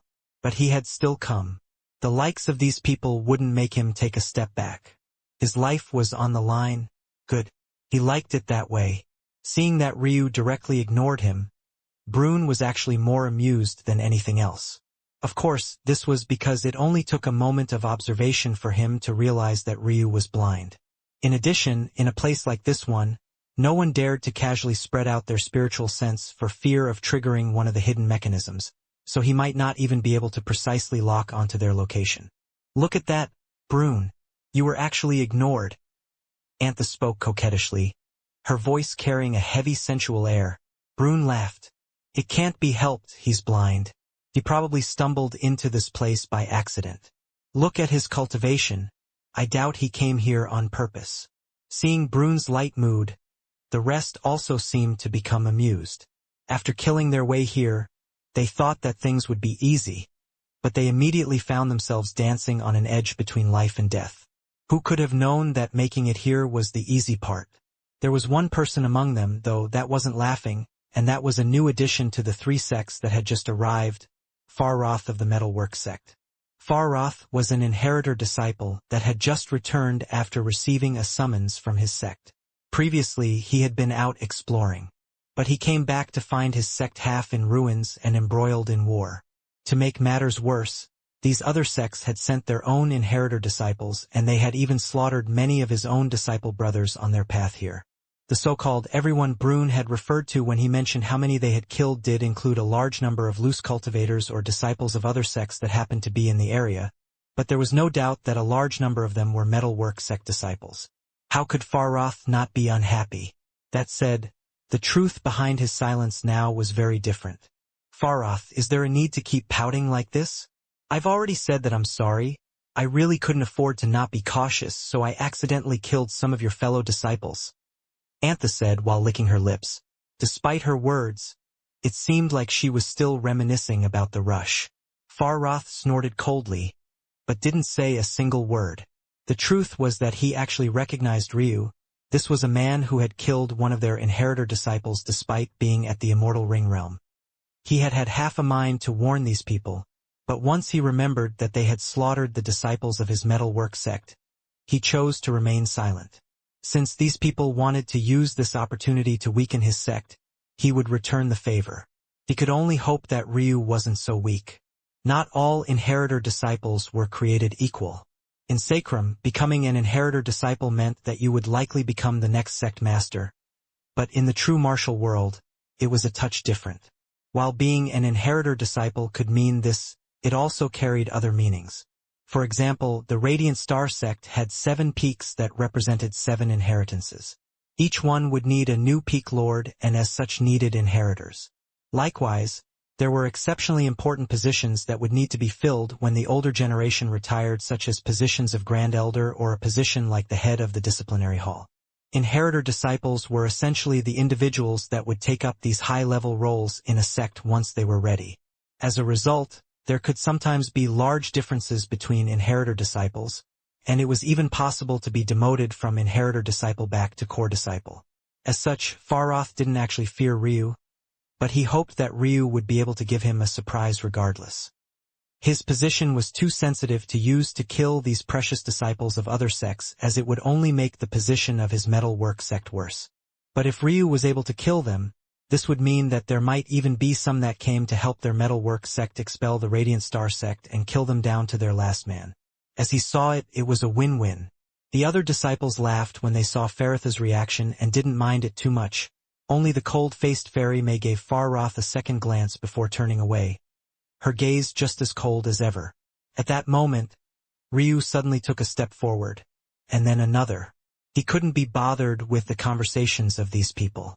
All this time, he had been observing the catacombs and scanning the region from top to bottom. Others didn't dare to stretch out their spiritual sense so wantonly, but he most certainly did. These collapsed restrictions, left in haggard pieces, had no shot at sensing his void spiritual sense. As such, he could be as cavalier as he wanted so long as he was cautious about his actual steps. In truth, this region near the edge was already a great spot for meditation, but Ryu knew that deeper within, the results would be even better. After just a few silent minutes, he felt that he had already mapped out all the pitfalls in this region and could begin to move forward. Brune blinked when he saw this before he started chuckling to himself again. Didn't this immortal ring realm brat see that even they were being cautious? Even after a while, the deepest they had gotten was a few dozen meters. At this pace, it would take them a couple years to reach the core, but none of them minded this too much. It wasn't easy to find opportunities to temper themselves. Usually, the main issue would be not having enough of such opportunities. They weren't as lucky as the higher heavens, having many ruins and legacies to explore. They all understood this very well. Being at the World Sea Realm, they were already near the end of the potential of the second heaven where even false sky gods stood at the very top. There simply weren't that many opportunities to improve. Now that they had found one, why would they care about a couple years? However, the smile on Brune's face froze after Ryu turned and took his 5th step, then a 6th and 7th. In just a few seconds, Ryu had traveled a distance forward further than any one of them. The gazes of the geniuses flashed with a cold intent. Chapter 1030 Condensed Energy. Until now, none of them had died. But the same wasn't the case for those that had come before them. Yet, there weren't even corpses left behind. One could tell just how devastating this place could be once something was accidentally triggered. The geniuses suddenly found themselves caught between a rock and a hard place. Ryu continued stepping forward, his speed remaining calm and even, but still crossed 2 to 3 meters with every step. In fact, he didn't even seem to be hesitating in his movements. By the time he had made it almost 100 meters deep, the others realized that there was no coincidence at all. Somehow, this immortal ring realm expert had actually been able to see through something they could not. They had heard that blind cultivators tended to have far greater sensitivity to certain things than others, but this was the first time they were experiencing it for themselves. But how could they know that this had little to do with Ryu's blindness and personal talent, and almost everything to do with his prior preparation? While all of these so-called geniuses were rushing here at their fastest possible speed, he had taken his time to observe and understand things. Now, in just a few seconds, he had already surpassed them. Follow his steps. This was the decision they all made immediately. However, this wasn't so easy to do. As cultivators, their memories were immaculate, so memorizing what Ryu was doing wasn't the problem. The main issue was that they all had different starting points. If they had been right next to Ryu, they would have likely already acted to kill him. But they had come from a separate entrance. In fact, because Ryu had carved a lot of his own path, he had formed his own entryway. If they wanted to follow him, They would first have to find a way to carve a path that met with the path Ryu was taking. Only then could they follow after him. Clearly, Ryu knew of this as well, which was why he didn't even bother with trying to hide his attempt. Not that he could. At their speed, it would probably take them at least several days to converge with his path. By then, he would have already long since made it to the core region. Realizing this and seeing Ryu getting further and further away, an anxiousness began to grow in their hearts. "Hey kid, how about you wait patiently for us to catch up? Then we can all head down together." Brune spoke with the same cheery tone in his voice, but it was clear this was much less of a suggestion and more of a threat. Anyone with half a brain could sense the underlying meaning. Ultimately, they would catch up with Ryu. This place was only a few dozen kilometers long. Although they didn't dare to use their spiritual sense to lock onto Ryu's movements, they could still follow his steps forward with their eyes. With their cultivation, seeing such a distance was more than easy. It was simple beyond belief. This all meant that it wasn't a matter of if they would catch up to Ryu, but when. And when they did, he obviously wouldn't have the combat prowess necessary to match up to them. By then, he would pay. Unless, that is, he obediently waited for them now. In that case, they just might give him a path to live. Ryu, who hadn't even glanced in their direction until now, suddenly turned back. Trash. The single word stunned Brune into silence. He, who was very used to putting up a smiling front no matter the situation, finally met something he couldn't even properly react to. Never in his wildest imagination did he think that an immortal Ring Realm brat would dare to talk to him like this. Ryu turned away and flashed forward several more steps, his pace seemingly only getting faster. He activated Whispering Petals, his steps becoming ethereal and difficult to track. In those moments, it looked as though he was stepping in 3 to 4 different locations at once, his movements only becoming more impossible to follow with each passing moment. If they could use their spiritual sense with their cultivation, it wouldn't be impossible to see through what Ryu was doing. But being restricted in such a way, their expressions became incomparably ugly. They couldn't even spare the time to try to catch up.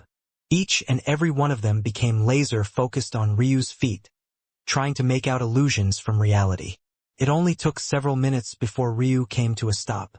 But by then, he was in the center of the formation and basked in the most concentrated energies. Without looking back again, he sat down cross-legged, his hair fluttering slightly as he entered a state of meditation, seemingly not worried about anyone behind him. Arrogance. Pure and unbridled arrogance. He didn't even deign them worthy of his attention. Brune regained his bearings after a long while, chuckling a dark laugh.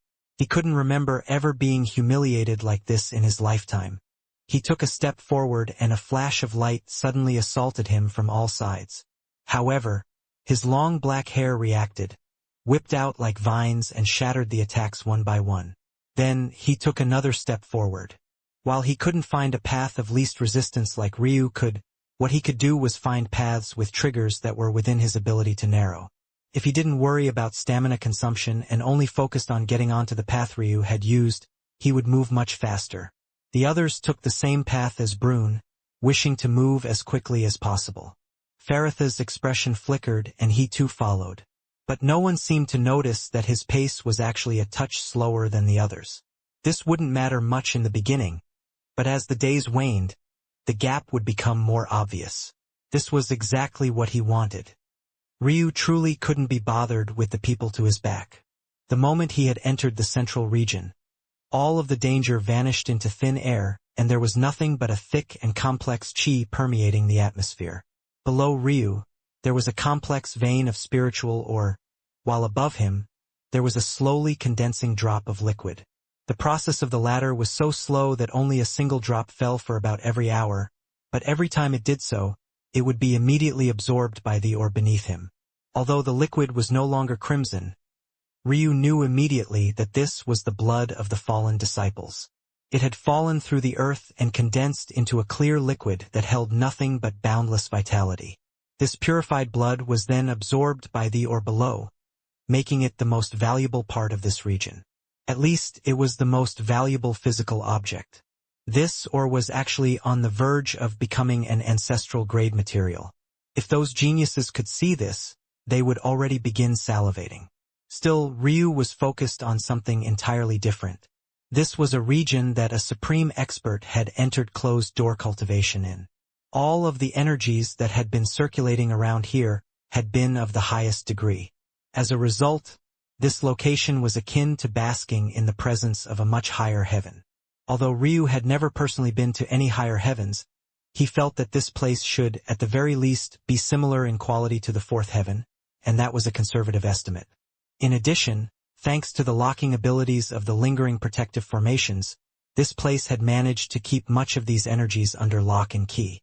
It was only after the evolution of the Orvane was suddenly triggered that the disruption caused the leakage. Now, Ryu was able to benefit from this directly. Ryu wanted to progress his Tao as quickly as possible as it was his greatest reliance. But being stuck in lower heavens were like shackles on his body. How could he comprehend something if it was in such lower quantity and quality? Luckily, he stumbled onto this place.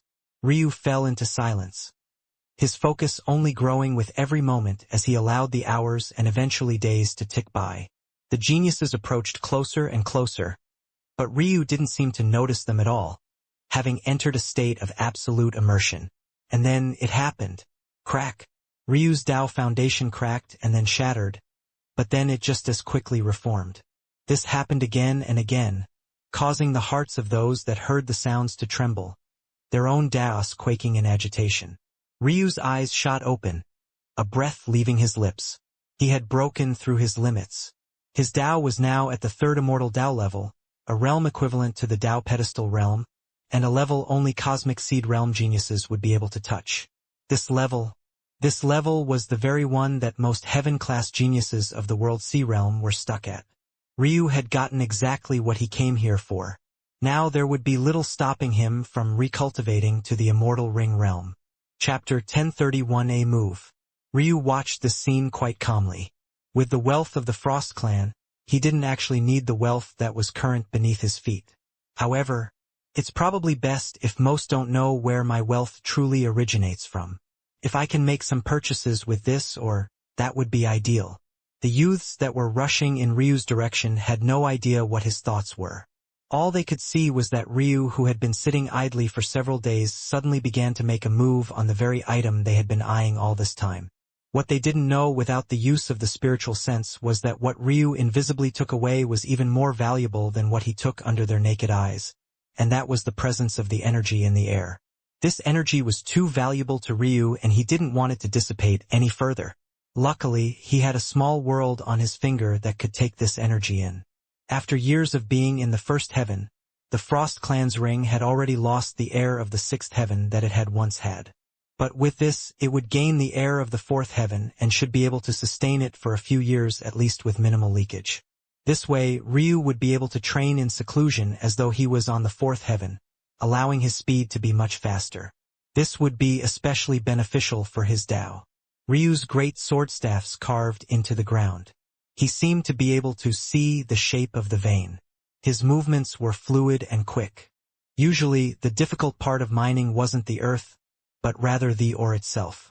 There was no doubt that even the most ordinary of spiritual ore veins would be far tougher than the earth they took root in. Due to this, it would take a lot of trial and error on the part of a miner to track the path of the ore and dig around it. Unfortunately, spiritual sense was very weak in traveling through earth, and even weaker when activated near spiritual ore veins which had their own protective measures. Just the same way that spiritual herbs could hide from the detection of spiritual sense, and one often had to physically lay their eyes upon it to detect them, such was the case for spiritual ore veins as well. However, Ryu didn't have normal spiritual sense. His void spiritual sense was also weakened in the face of earth or barriers, but it suffered much less in comparison to other spiritual senses. In addition, although spiritual ore veins could also hide from his void spiritual sense, what it couldn't do was hide from his Tao. If Ryu used his spiritual sense and Tao in tandem, he could see through the illusions and tricks these spiritual ores used to hide themselves and detect their outline. Like this, he could dodge the physical defenses as well and only cut around the vulnerable and much softer earth. In just a few minutes, the head of the spiritual ore vein was revealed. It exuded a beautiful bronze-red color, shimmering light rubies from certain angles, and like brass from others. Together, it made the scene look somewhat holy despite the fact it required the sacrifice of thousands of disciples for it to reach such a state. There was simply nothing holy about the origins of this spiritual or vein. It's quite deep, Ryu thought to himself. It seems that taking it all away will be impossible, but I can definitely take the most valuable part of it away. This should sell for a huge sum. Ryu forgot about taking all of it away and focused on taking the vein core and the ancestral grade ore away. Ha! He released a low roar, his body's strength surging and his pair of swords swinging down again and again with a menacing light. It had to be remembered that Ryu's Tao originally birthed from comprehensions of the sword. Though the word dividing had many connotations and applications in his Tao, it had originally grown from a desire to sever and cut. Everywhere Ryu's great swordstaffs passed, he perfectly cleaved the ore, his arms moving like lightning and his blades like death's scythe. Stop! The roars came from several of the youths who had put so much effort into reaching this place over the last few days. But how could Ryu be bothered to care? While Ryu was meditating and improving his Tao, the others thought he was waiting for the vein to finish maturing. And now that he had suddenly acted, they were even more certain. Cultivators were too useless without their spiritual sense. Because they didn't dare to use theirs in this place. They couldn't sense the flow of chi and understand the details of what was happening. They could only make guesses. As such, they had no idea that Ryu had broken through in his Tao. They just assumed that the surge of energy was caused by the evolution of the vein. And now, their precious vein was being taken away from Ryu. However, how could Ryu give a damn about their words? He didn't pause for a single moment, his arms continuing to swing. And then, a large portion of the spiritual or vein vanished as the first of the youths rushed into the safe zone Ryu had been carefully cultivating in. The first was none other than Brune, whose perpetual smile had long since vanished. His hair flared out and balls of light surrounded him. He seemed to have completely forgotten that Ryu was an immortal ring realm expert as he attacked with all his strength. Chapter 1032 Retracing. The Willowing Wisp sect was one that focused on light elemental chi and area control techniques, but this Brune seemed to have a unique bone structure that allowed him to use the hairs on his head as support. This was quite a rare ability, and even looked quite silly in Ryu's estimation, but the level of control it took to control each individual fiber of hair wasn't something that could be underestimated. There were an innumerable number of paths to follow in cultivation, and unfortunately, the level of the silliness didn't always coincide with weakness. In fact, they could often be the most dangerous to face. In a moment, Brune had taken control of the entire region, his hair becoming like a net that covered all paths of retreat. Ryu lightly tapped his foot and dodged out of the first barrage. It was as though he didn't take the speed seriously at all despite the fact that this was maybe the greatest advantage Brune's hair had. With light steps, Ryu danced around Brune's attempts to attack him, his expression placid and unmoved. By the third time he did so, Brune's expression finally became solemn as he realized something. The only way for Ryu's movements to be so profound was if he had a movement Tao charm technique. When he thought of this, Brune's heart couldn't help but shudder. If he had used his spiritual sense, he could have noticed this immediately. But realizing like this only made him more solemn. Movement techniques could be considered among the very hardest types of Tao charm technique to master. Maybe only soul-type Tao charm techniques were more difficult. For an immortal ring realm expert to not only have mastered one, but to have even done so with one capable of dodging his attempts at locking him down was far too frightening. Ryu lightly stepped and his body suddenly vanished. A breath of relief releasing from his body as though his pores themselves were breathing. But in reality, that was exactly what was happening.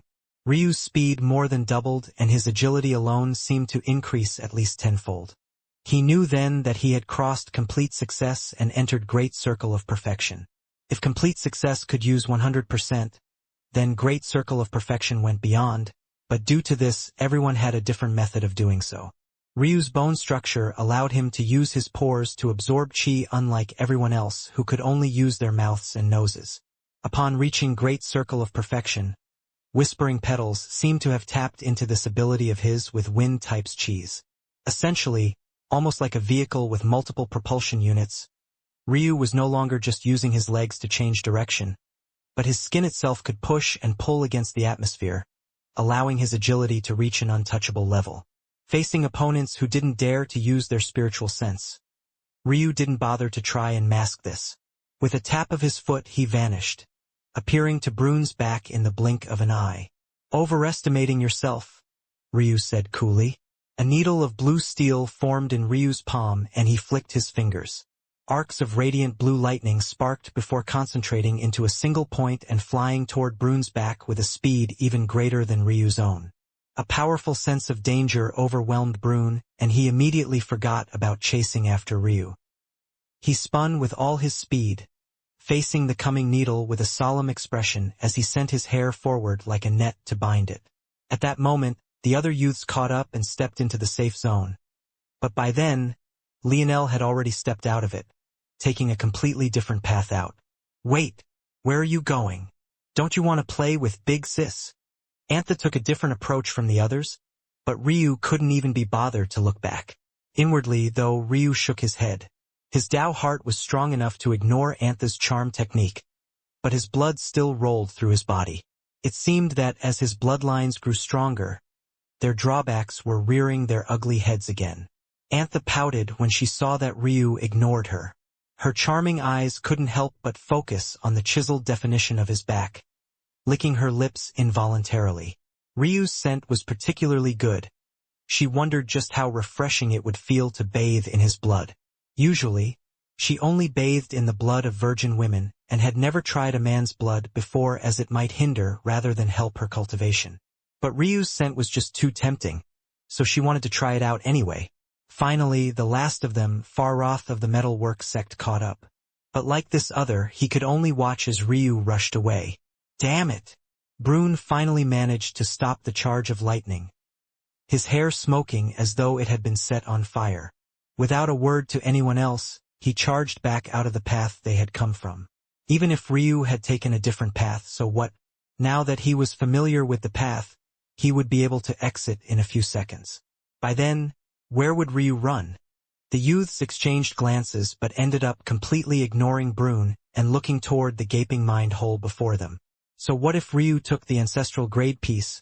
Weren't there still large amounts of mystical grade or here? After they finished mining all they could, it wouldn't be too late to fight Brune for the piece of or he snatched back from Ryu. Brune noticed their actions, but he only sneered in his heart. After he took the ore for himself, would it really be so easy to force him to cough it back up? They were daydreaming. He burst forward with speed, retracing his previous steps. Chapter 1033, Restrained Growth. He landed atop a branch, one of the very few that still remained intact after the initial phase of the war. Considering how sparse the forest was right this moment, it provided no concealment whatsoever, and it would only take Brune a single sweep of his eyes to find him. Bang!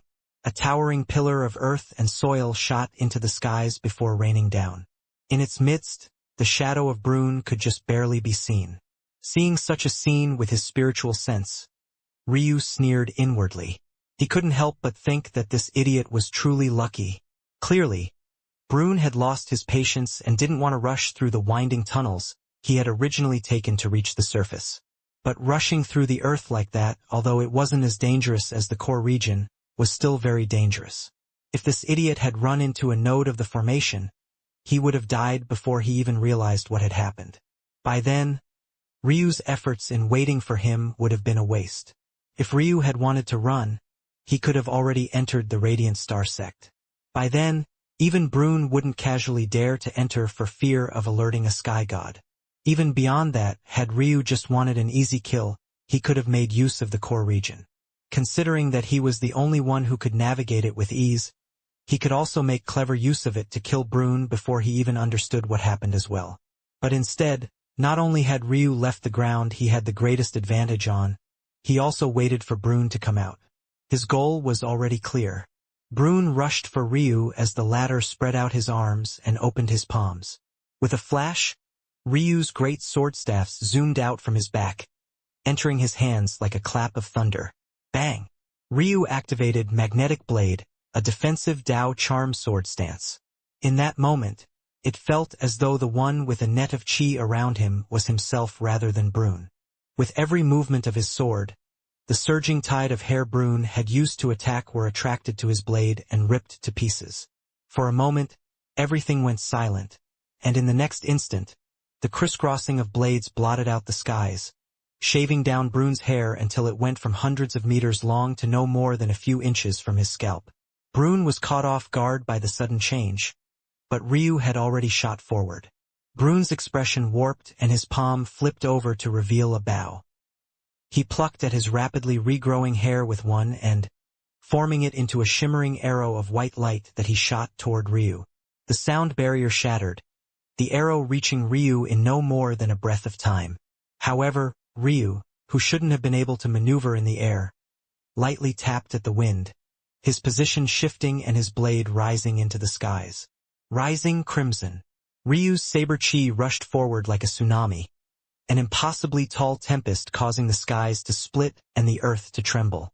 By this point, the two sects rumbled and shook. A battle at the level of the World Sea Realm was enough to change the landscape of the second heaven, and the fact that two sects with merely 20 kilometers between them were so close by made it inevitable that these vibrations would be felt. Such a distance between experts of this caliber might as well have been a single step away. There was no doubt that the sects would be ravaged. Brune watched as the wall of chi surged toward him, his expression impossibly ugly.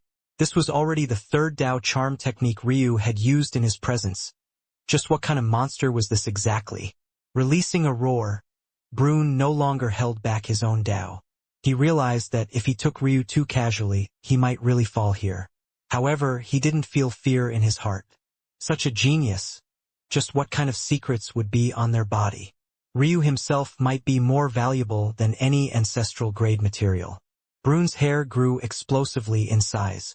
In a single blink, his hair was already 10 times as long as when Ryu initially cut it, exuding an aura of countless arrows blotting out the skies, each and every one being coated with a tremendous sharpness. His Dao went by a restrained growth, and it was a true Dao. His hair, his chi, his techniques, their growth were all controlled in the palm of his hands. Cutting off his hair? Who cared? He would just grow it back even faster and stronger than before. As Brune's hair outshone the sun, his bowstring pulled back as well. Twang!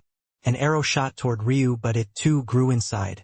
From a small dot, it became hundreds of meters long and dozens of meters thick, rushing forward not to pierce Ryu through, but to crush him into minced meat. Boom! Boom! The arrow ripped into Ryu's, rising crimson, the collision causing a wild tempest of chi and wind to shoot into the surroundings. The ground below collapsed into a crater that only grew with each passing moment, and the skies above rumbled. At the same time, Brune's net of hair encircled around Ryu, many of its strands being destroyed by the tempest of chi and wind, but it was persistent nonetheless, wrapping around back and piercing toward Ryu's back. Ryu silently lamented his lack of a true defensive technique once again as his body flickered, dancing on the edge of life and death. Bang! Brune and Ryu's attacks shattered into a rain of chi, and Brune prepared to move forward with another attack. But Ryu's great swordstaff had already raised for the same attack. Rising Crimson. Chapter 1034 Unhappy. Brune's eyes widened. It was only now that he realized that this was the true strength of Rising Crimson. The initial strike wasn't even Ryu's all-out attempt. Brune roared, a radiant white light shooting out from him in all directions as a towering tree of light manifested around him. On the branches of this tree, delicately dancing wisps of white light formed, but of seemingly 9 possible locations to fill, Brune had only filled up 7 of them. Even so, the defenses of the tree were extraordinarily powerful. Light chi was considered to be a powerful and rare affinity. Even Ryu didn't have any affinity for it whatsoever, nor did he have an affinity for its counterpart, darkness. Higher-level chis like this, especially ones not strapped down by the usual elements, had a great amount of versatility. The Wallowing Wisp sect, however, seemed to hone in on area control and defense, and this allowed them to shine quite well. When Ryu's attack landed, there was a resounded boom and Brune's defenses quaked. But it still held strong, not showing any signs of collapsing. Ryu's gaze flashed, the runes in his eyes lighting up with an eerie ancient green color as he began to pour out more and more of his strength. It seemed that this battle would be a good one. He rushed forward. Brune and Ryu continuously clashed in the air. Brune had no ability to lock Ryu down due to the latter's exceptional movement prowess, while Ryu seemed completely unable to truly harm Brune. There was once in their battle when Ryu caught Brune off guard using the full brunt of dividing heaven to find the weakness in his defenses and split them in two, but aside from a mild injury that could be considered to be in between a flesh wound and a lethal blow, Brune was just fine. At the same time, Ryu couldn't afford to make such mistakes himself. He didn't have the strength or defenses of a World Sea Realm expert without relying on his Dao, but his Dao didn't have any natural defensive properties as its foundation was offensive. Still, Ryu danced between the line of life and death, his intent blazing and his heart remaining unmoved. He read and reacted as the situation dictated, and while never clashing with Brune head-on, he still gave the latter fits. Bang! Bang! Bang! Raging cyclones of fire and arcs of lightning surrounded Ryu, the fire and thunder characters in his eyes pulsing with a blinding light that matched even Brune's manifestations in brightness. Sweat beaded down his body and coated his exposed torso, but he seemed to only be intent on battling more. Time ticked by and minutes became hours. By this point, the individuals who had come to spectate had grown numb. None of them could imagine how it was that an Immortal Ring Realm expert could possibly battle with a World Sea Realm expert to this extent. However, it was bound to come to an end. At that moment, the youths who had been mining the rest of the ores rushed out, their eyes wide when they realized that the battle was still ongoing. Originally, their first intention had been to intercept Brune on his way back to his sect. Everyone knew that Zan of the Dewdrop sect had by far the fastest movement treasure among them, so it was impossible for Brune to hope to escape. But what they hadn't expected was for Brune to actually still be here, and to be battling to a stalemate with an Immortal Ring Realm boy. On one side, Ryu was drenched in sweat and some faint lines of blood from wounds that had long since healed. Brune, however, was clearly much less tired, but his wounds hadn't healed and were actually more severe. When both things were taken into account, they actually seemed to be fairly even, something none of them could properly fathom. Ryu was a bit unhappy when he saw that the others had come out. He knew this meant that he wouldn't be able to continue this battle, and it left him feeling not a small bit disappointed. It was especially hard for him to find a single opponent he could go all out against. Although he still hadn't used any soul techniques. Ryu stopped attacking, his arms lowering and his fingers barely holding on to the heft of his great sword staffs. He took a deep breath and exhaled. It seemed that he would just have to go and digest his accumulations. Then he would finish recultivating the divine vessel, connecting heaven and Immortal Ring realms. By then, even if all of these people came at him together, he wouldn't have anything to fear. Ryu didn't look in the direction of these people and simply let one of his great sword staffs slip to his feet while the other hovered to his back. The expressions of the others changed. Stop him! Surprisingly, though, Brune didn't make any attempt to.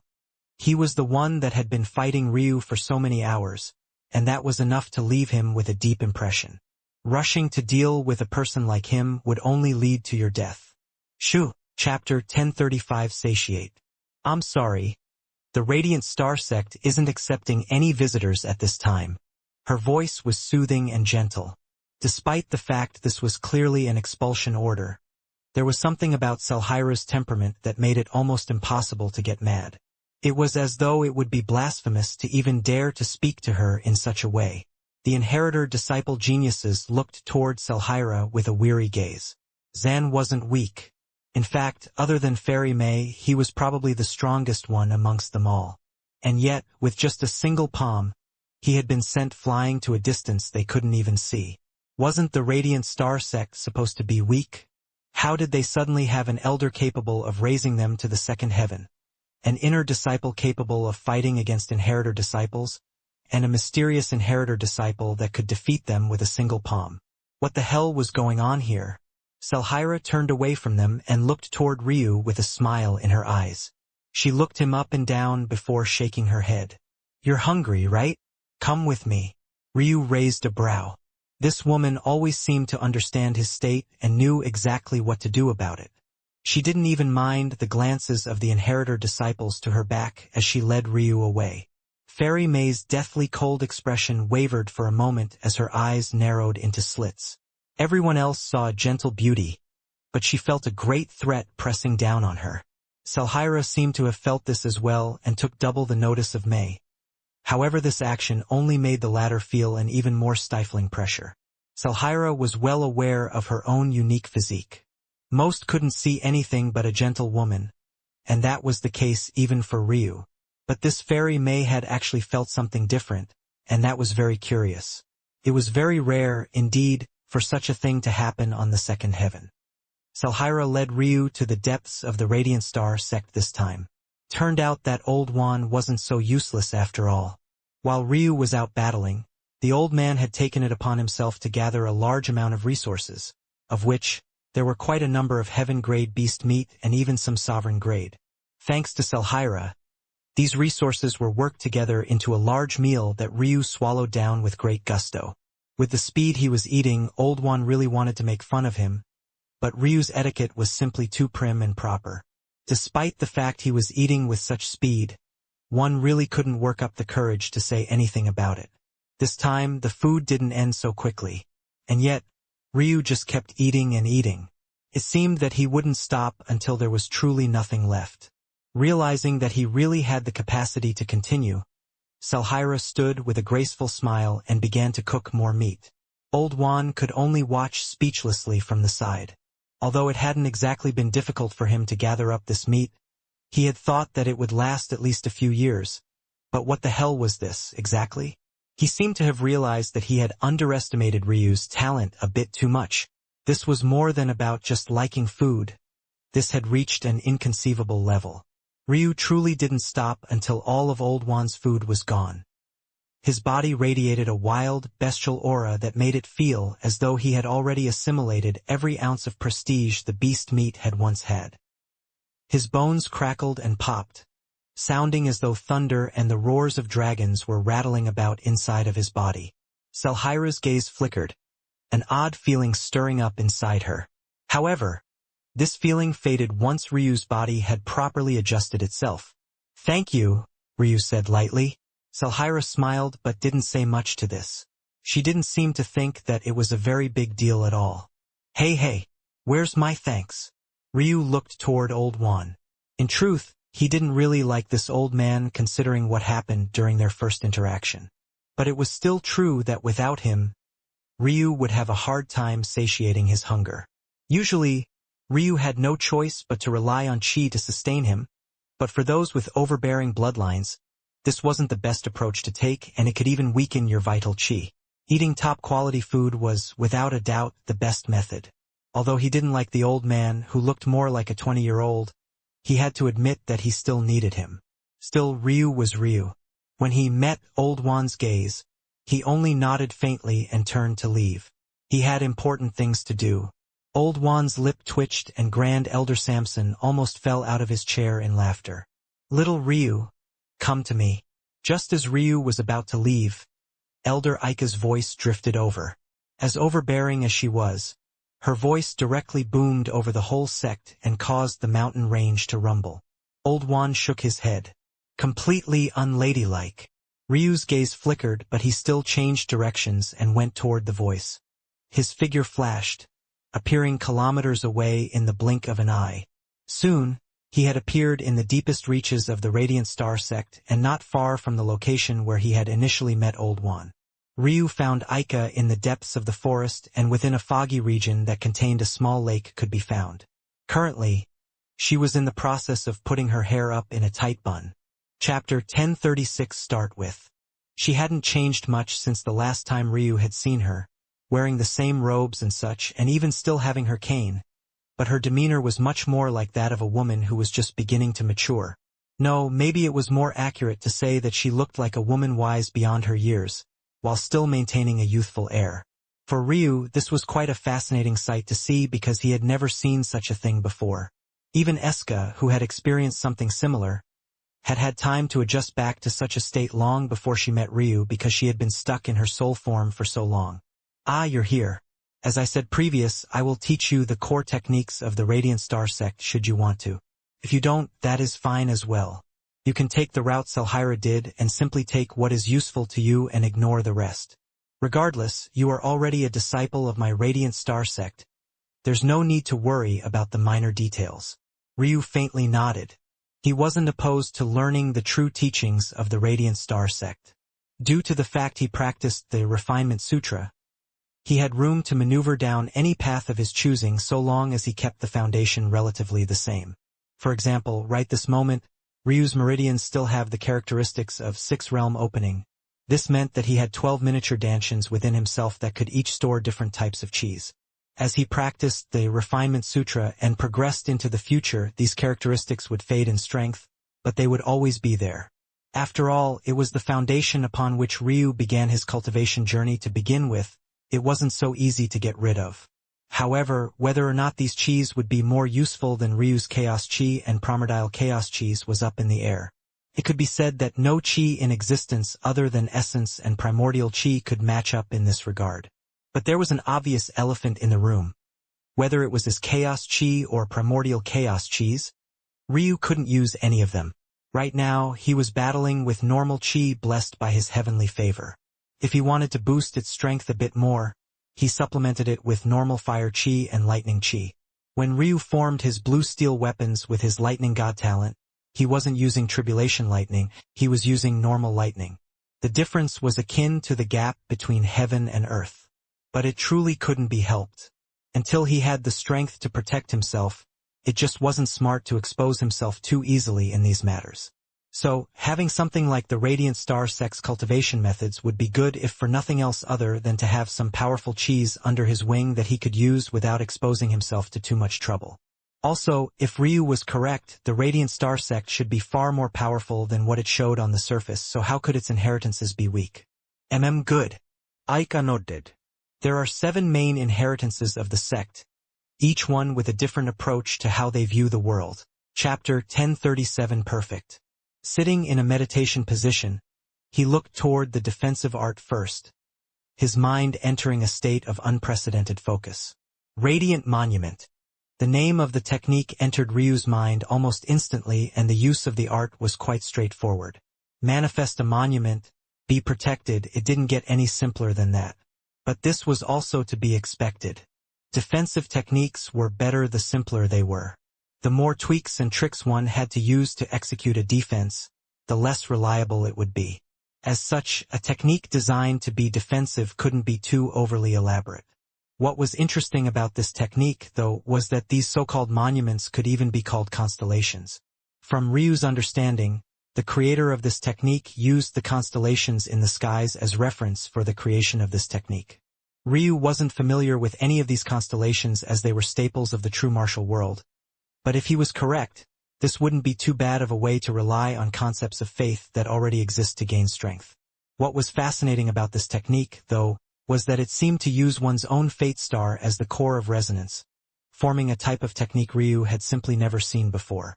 It felt like every time he learned something new in the true martial world, it would baffle him. From everything Ryu had known until now, the fate star was nothing more than a faint representation of one's destiny. The idea of using it in a cultivation technique never even crossed his mind, let alone using it in a fashion like this one. This was also where the difficulty of the technique lied. A large part of the complexity of this technique was in the meditation and priming needed to even sense one's fate star to begin with. Not everyone was like Ryu, who had personally laid eyes on his fate star before. While to others this would be the most complicated and difficult part of the technique, and even be a barrier that stopped the vast majority from even taking a single step, it was so simple to Ryu that he didn't even need to bother with the meditation method. The first part of the technique was to sink into a state of meditation similar to what one would need to use to enter the path extinction realm. Upon doing so, one would be able to sense the abyssal plane. And once one's state grew profound enough, there would be a chance to sense your fate star. Once you succeeded in this matter, it became a matter of using one's fate star to resonate with the constellations of the abyssal plane. The more powerful the constellation, the more powerful your monument would become, and thus the more powerful your defenses would be. In addition, you would be able to cultivate the unique chi of said constellation and use it to empower yourself. Feeling curious, Ryu checked the control technique as well. After learning that it was called the infinite skies technique, he likewise learned that it relied on a resonance of one's fate star with constellations of the abyssal plane to form these so-called skies. When Ryu learned this, he paused. In all likelihood, all 7 of the techniques relied on this method. In such a case, the Radiant Star Sect was entirely built on this method of cultivation. Ryu felt that it was quite ingenious. If he was correct, the simplified versions of these techniques that the others learned were likely distilled versions of very specific constellations. The strength of these techniques obviously depended on which constellation you resonated with and cultivated chi from. And, if Ryu was correct, even the weakest one was astoundingly powerful. It was likely, then, that Aika and the others had used weaker constellations as a foundation and simplified them to the point that they could be used by geniuses of the first heaven. The only real difference in these techniques was in the meditation method used. Depending on the meditation method, you would have better resonance with certain kinds of constellations that had certain kinds of abilities. In fact, dividing them into 7 pieces like this was to lower the difficulty. Ryu retrieved his mind from the Jades and opened his eyes. If things were like this, since he had seen one of these methods, he had already seen them all. He no longer even needed to go to Aika to ask for the other methods because he simply didn't need them. Ryu didn't need to waste time meditating to increase his resonance with the abyssal plane or his fate star. Even with his eyes sealed, so long as he had one of these meditation methods as a trigger, finding his fate star would be as easy as thinking, and resonating with it would be even easier. This ironically led to a situation where he actually had too many options.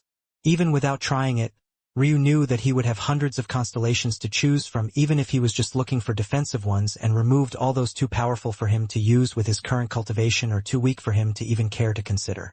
Despite this, this was actually a very good problem to have. Others could only choose whichever constellation they had fate with or whichever one was the most inviting, but Ryu could directly choose the one he wanted and cultivate it without issue.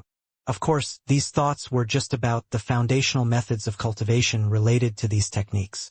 With how high-level these techniques were, they definitely had accompanying technique methods. While Ryu didn't need these Jades for the cultivation method, he would need them for the techniques that made use of the star chi he would call down. This Radiant Star Sect was actually so perfect for him. Chapter 1038 Quality and Strength. He sunk his mind back into the Jade and began to refine the details of the cultivation technique and imprint it onto his mind. Once he entered the abyssal plane, he wouldn't be able to reference the Jade again, so this was the best time to focus on such things. It would already be too late later. The entire technique was quite profound, more profound than what Ryu's current origin flame could memorize at a glance. However, Ryu wasn't put off by this. In fact, he was quite happy about it. This meant that the power of this technique wasn't small, and it also meant that the Radiant Star Sect had quite some background. So it's like this, Ryu thought to himself. Like he had thought previously, all constellations came with their own special signifiers and strengths. There would, of course, be limitations toward which ones he could resonate with and use. Luckily, due to the uniqueness of the technique, swapping out a constellation for another one in the future, while not an easy process, wasn't impossible. This made sense. After all, what would limit which constellations one could pick wasn't just their talent in using the meditation method, but it was also about their current cultivation level. For example, there were some constellations that only produced cosmic chi. Even if Ryu could battle those that used cosmic chi, using it himself would cause his body to implode. Constellations worked a lot like Daos, not only in their ranking system but also in where they gained their power from. In this case, they were most similar to weapon Daos in that they built strength through the generations. Faith was a very powerful thing, and there was maybe no grander sight to experience in life than looking up into the night sky. The older the constellation, the more legends and stories were told about it, the larger and more prominent it was, would all lead to an outcome of a more powerful constellation.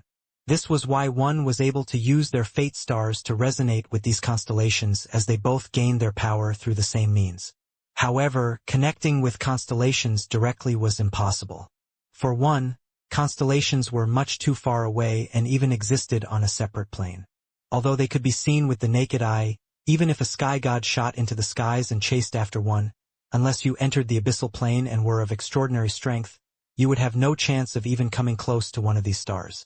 In fact, physically finding a fate star or constellation was impossible even for origin sky gods. Existence was simply too vast.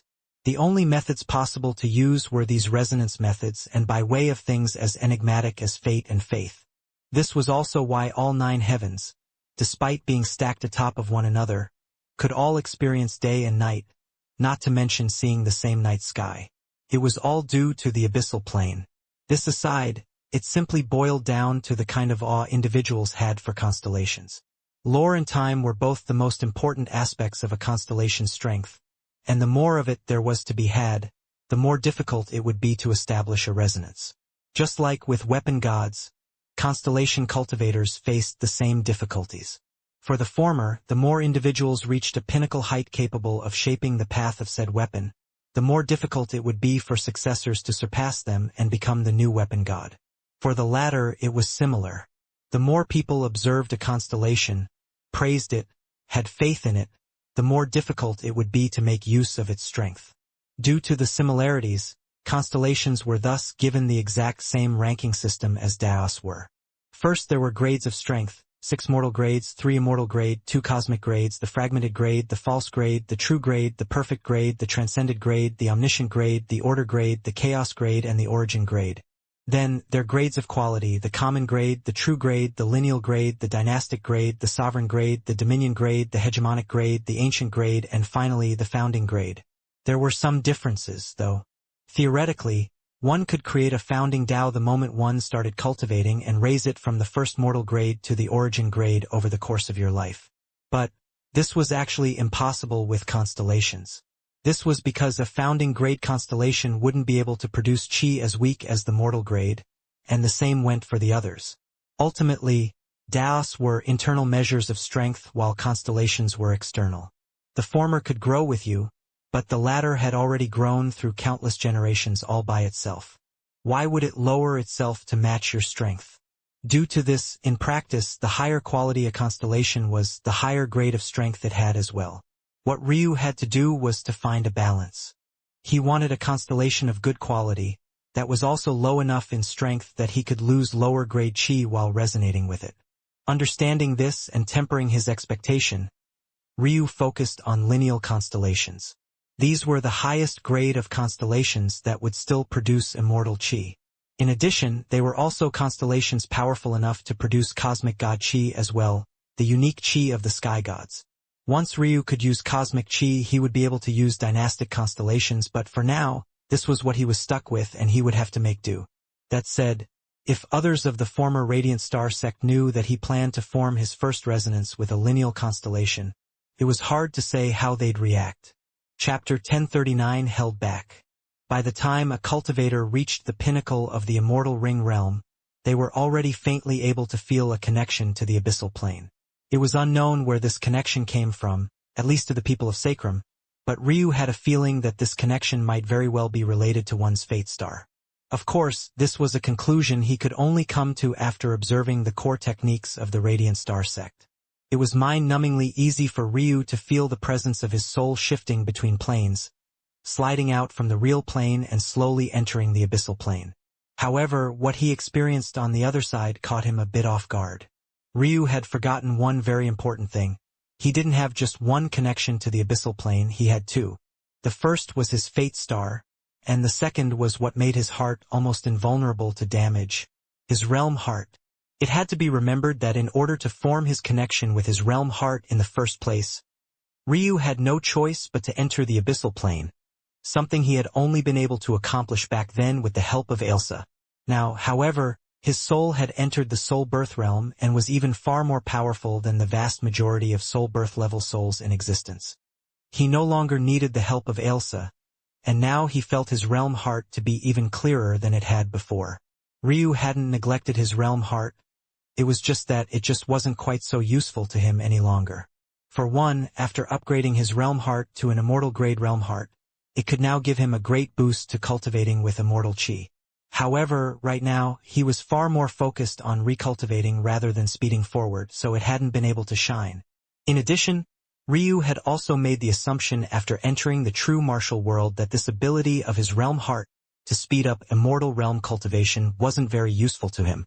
After all, it had to be remembered that this realm heart was formed under the influence of sacrum. So, in Ryu's previous estimation, it wouldn't be very useful in the true martial world. However, the moment Ryu's soul presence entered the abyssal plane, his heart trembled. He was wrong. Very wrong. The instant the connection was formed, Ryu felt that his realm heart had also transferred over, separating from sacrum's abyssal plane and reforming a much stronger connection with the true martial world's abyssal plane. Things that hadn't been clear to Ryu before suddenly became all too clear to him, and his Tao, which had only just entered the third immortal grade, began advancing by leaps and bounds, surging through the third immortal grade. Ryu's heart palpitated. The greatest strength of a realm heart was in its ability to allow anyone that had fused with it to see through the mysteries equivalent to its level. Back when it was at the mortal grade, it had helped Ryu's mortal grade cultivation speed to be ridiculously fast, in addition to helping his inheritances to rise to the peak of the mortal grade in a fraction of the time. When this was stacked with Ryu's heavenly pupils, it made his comprehension speed almost obnoxiously fast. But what Ryu hadn't realized back then, mostly because he had yet to form a Tao, was that his realm heart could also help him to strengthen his Tao as well. What was the most shocking was that the barrier between heavens didn't matter at all. Right now, thanks to his realm heart, Ryu felt as though he was basking in the most perfect laws of the true martial world, laws that maybe even the ninth heaven couldn't match up to. The only unfortunate thing was that these laws only encompassed the mortal and immortal grades, so it couldn't help Ryu break free of the third immortal grade and enter the first cosmic grade, but that didn't seem to matter to him at all. Even if he couldn't break through, Ryu could make his Tao more and more perfect. With his comprehension abilities, it would only be a matter of time before he formed an ancient Tao and then a founding Tao. By then, he cared if his Tao was still in the immortal grade. He might even have the strength to directly begin slaughtering sky gods to improve his realm heart. When Ryu thought to this point, he forcefully exhaled a breath and returned to his usual calm demeanor. However, it wasn't long before that calmness became a smoldering fury that sat like a lump in the middle of his chest. He knew that he couldn't do it. He couldn't allow his Tao to reach true perfection. Not yet. It wasn't as though Ryu could do it instantly. If he wanted to upgrade his Tao from a hegemonic Tao to an ancestral Tao and finally a founding Tao, it would definitely take time. However, none of that mattered if he couldn't do it. After forming a hegemonic Tao, he was already branded once. Even right at this moment, there were sixth heaven powers scouring the heavens to find him so that they wouldn't have to face the wrath of the seventh heaven. What would happen if he suddenly formed an ancestral Tao? Or even stronger, would Old Juan even still have a method of hiding him? Would this headband he was forced to wear even still be able to hide him?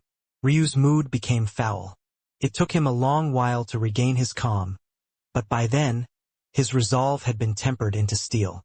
On the day that he could match up to these clans and sects, he would make sure to raze them all to the ground. Ryu turned his soul presence to the vast and dark skies of the abyssal plane. Right now, he wanted the most powerful defensive constellation that he could currently claim. Chapter 1040 Trembling Star Chi. According to the normal cultivation method, he would have to first resonate with his fate star. This resonance would cause his soul presence to immediately appear before it. Once this was complete, he could then use the strength of his fate star to reach out through the abyssal plane to slowly locate the constellations he had fate with. However, Ryu didn't need to do this. He found that he could freely control his realm heart to move about with his soul's presence. Unlike his fate star, his realm heart was tethered in place and could move at speeds that defied physics and logic. So long as he didn't enter the realm of constellations far more powerful than his realm heart, it shouldn't be in any danger. With this method, Ryu could feel the constellations much more clearly, and his speed of observing them was also much quicker. Realizing that such a method was possible, Ryu thought of the possibility of exploring the abyssal plane for reasons outside of constellations. After all, this was a place where all sorts of treasures could be born, and all sorts of mysterious phenomena of nature called home. For example, it wasn't impossible for him to find the existence of another realm heart here. If he could have his own realm heart swallow others, then he wouldn't need to wait until he could fight sky gods to have a chance at upgrading his own. If the godhood of a mere sky god of sacrum could already allow it to upgrade once, what about a sky god of the true martial world? By the same token, what would it be like to swallow a realm heart that had been birthed under the influence of the true martial world? Ryu was in a unique situation that allowed him to even consider things like this. The Radiant Star Sex method for dealing with the abyssal plane relied entirely on the Fate Star. Without the Fate Star, one could easily harm their soul by venturing this place. Soul presence and souls weren't quite the same. For example, spiritual sense was an application of soul presence, so it could be said that Ryu was just extending his spiritual sense into the abyssal plane. However, because of the connection between one's soul presence and soul, it would be easy to harm the latter through the use of the former, making the abyssal plane very dangerous. This could be considered another reason why making it through the Path Extinction realm was so difficult for many. This was all to say that unless you had a realm heart like Ryu's that you could use to explore the abyssal plane safely, you could forget about scouring this place for resources. In fact, even if your soul was so powerful that you wouldn't feel threatened by this place, you would still have no method of bringing things back to the real plane without a connection something like the realm heart could provide. After all, moving chi from the abyssal plane and real plane through the use of constellations was very different from bringing a physical object back. However, if Ryu wanted to circumvent this, he only had to allow the object to enter his realm heart and then use that connection to bring it out into the real world. Realizing this, Ryu made a mental note to check what information the Frost Clan might or might not have about realm hearts. But considering their rarity, he didn't hold out too much hope. He would likely have to rely on himself. As he thought, Ryu passed by and ignored many constellations.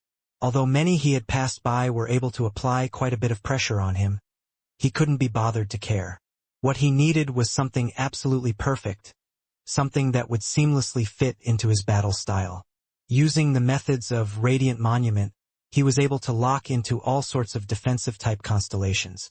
But as time passed, they were all pretty much the same. Shields, armors, there were some rare and unique ones like bells, but none of them really caught Ryu's attention until he suddenly came to a stop. "It'll be you," he thought to himself. The constellation before Ryu radiated a mighty aura. It was formed of 27 stars, just shy of the maximum 30 allotted to lineal grade constellations, and it took the shape of a mountain. It was the very first of its kind that Lionel had seen, at least when it came to constellations that fell into the defensive category. All of the other mountains that Ryu had seen on the way here usually fell into the control category, but they weren't right for what he was looking for. Ryu felt that with this constellation, he would be able to form a nice resonance with this natural order which had its own control characteristics. If this defense was fused with that control, the output would be even more powerful. Once he resonated with his monument and projected it using the technique methods of the cultivation technique, the ultimate result would be far larger than the sum of its parts. Ryu exhaled a breath and stood in place, his sole presence reaching out toward his fate star. Ryu had forgotten when the last time he looked at his fate star was, but it was really no different from what he remembered.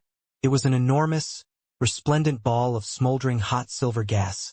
However, it didn't move a single inch from its location, as though it was locked and chained in place. Without sparing it another glance, Ryu began to tether the trembling mountain constellation with his fate star, feeling the resonance coursing through his soul presence. In the real world, the golden moon world began to tremble, the skies opening up as beams of silvery light came down from above.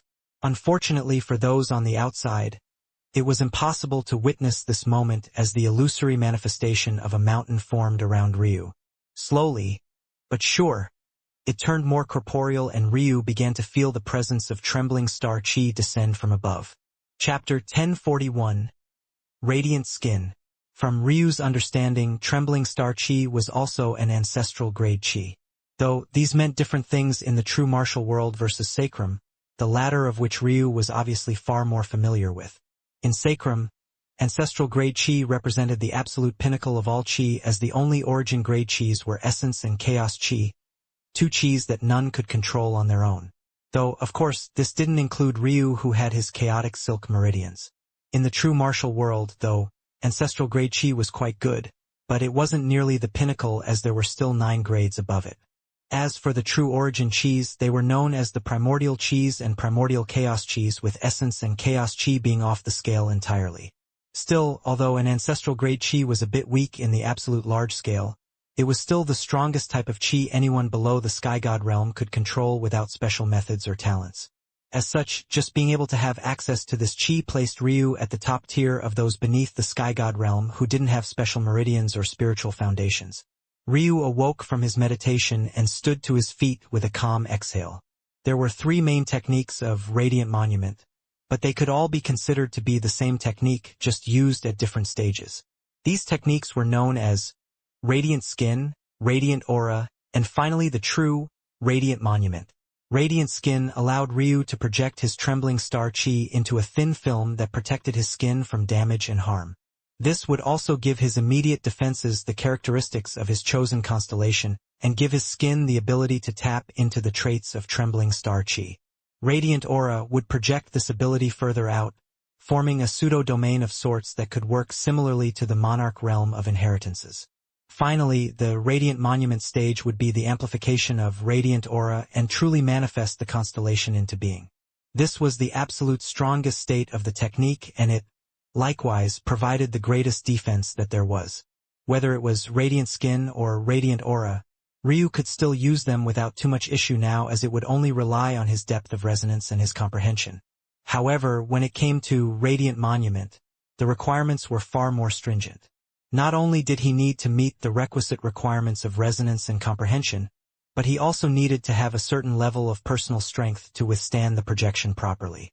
For a lineal grade constellation like this one, Ryu would likely need to enter at least the World Sea Realm to use its monument. Of course, this was just because he was Ryu. For others, the realm you needed to reach would have to perfectly match up to the grade of constellation you had fused with. It had to be understood that Sky God realms were entirely dependent on your Tao. Meaning, if you wanted to become a fragmented Sky God, you needed to form a fragmented Tao. But, beyond this, Taos of certain strengths had caps that were very difficult to surpass. Normally, one would need a Tao with a quality just a step below their Sky God level if they wanted any hopes of entering that realm. This means that someone with a common grade Tao could only become a fragmented and false Sky God, and the latter would only happen in exceptionally rare cases. Likewise, this meant that someone with a lineal Tao would be capped at the 4th Sky God level, since the lineal Tao was the 3rd grade of Tao quality, or the perfect Sky God realm. Normally, though, one would usually end up stuck at a realm below. Meaning, someone with a common grade Tao would have no chance at becoming a Sky God, while someone with a lineal Tao would usually be capped at the false Sky God realm, which was actually the 2nd Sky God level. This was all to say that with a lineal constellation, Ryu would have to reach the equivalent level of Sky God to project its monument, or the true Sky God realm. Simply put, the hard cap for a Sky God level would be 1 step above, but most would commonly be stuck at 1 step below, while for those practicing the core techniques of the Radiant Star Sect, they would have to reach the equivalent step to reach the final step of constellation projection. Ryu, though, believed that he would be able to accomplish it at the World Sea Realm. In all likelihood, since Ryu knew himself quite well, he would never get that far. He would probably swap the Trembling Mountain out for another constellation once he was strong enough to do so. I'll wait and see when the time comes. If trading in for a stronger constellation isn't worth it, then I won't do it. It's possible that the true state of Radiant Monument is far stronger with a weaker constellation than Radiant Skin or Radiant Aura would be with a more powerful constellation. In that case, trading up wouldn't be worthwhile. Ryu closed his eyes and entered a state of focus. At that moment, his flawless skin, which already shimmered like the moist surface of clear ice, became more resplendent. The skies opened up and a cascade of star chi fell with a rippling torrent. Ryu didn't rush the process, taking his time and understanding what was happening. I see. The best way to control this chi is definitely through my immortal rings, but it was already so troublesome to deploy my immortal rings in the 1st heaven.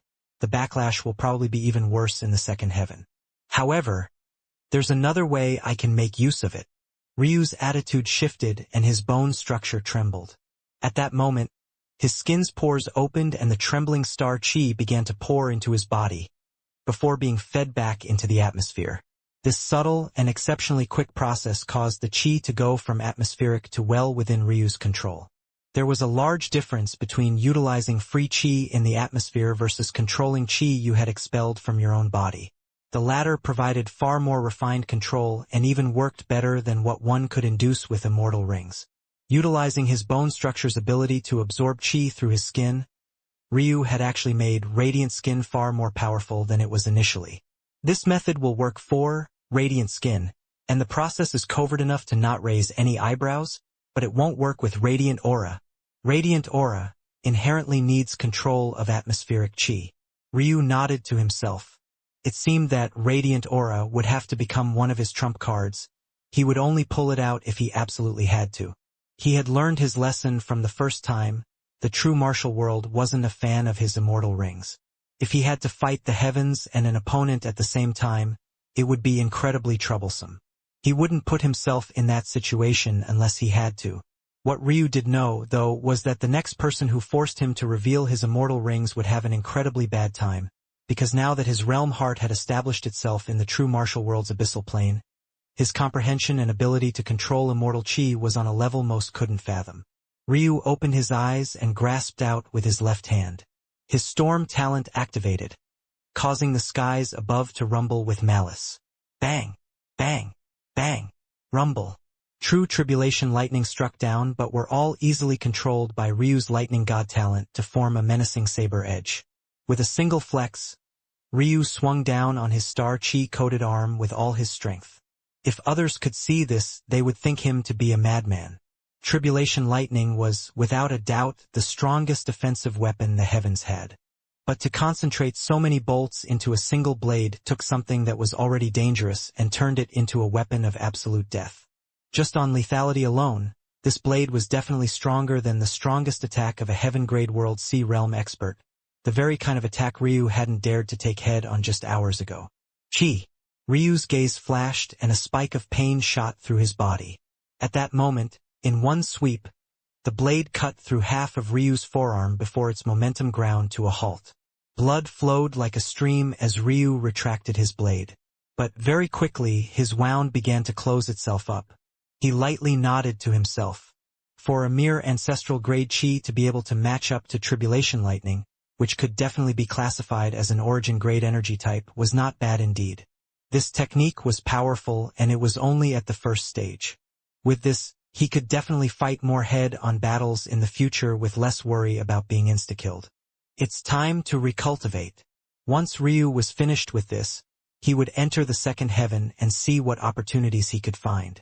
He still needed to help Little Silk reach her full potential, and he was still looking for ways to speed up curing his blindness. Plus, he wasn't a fan of being coddled and babied.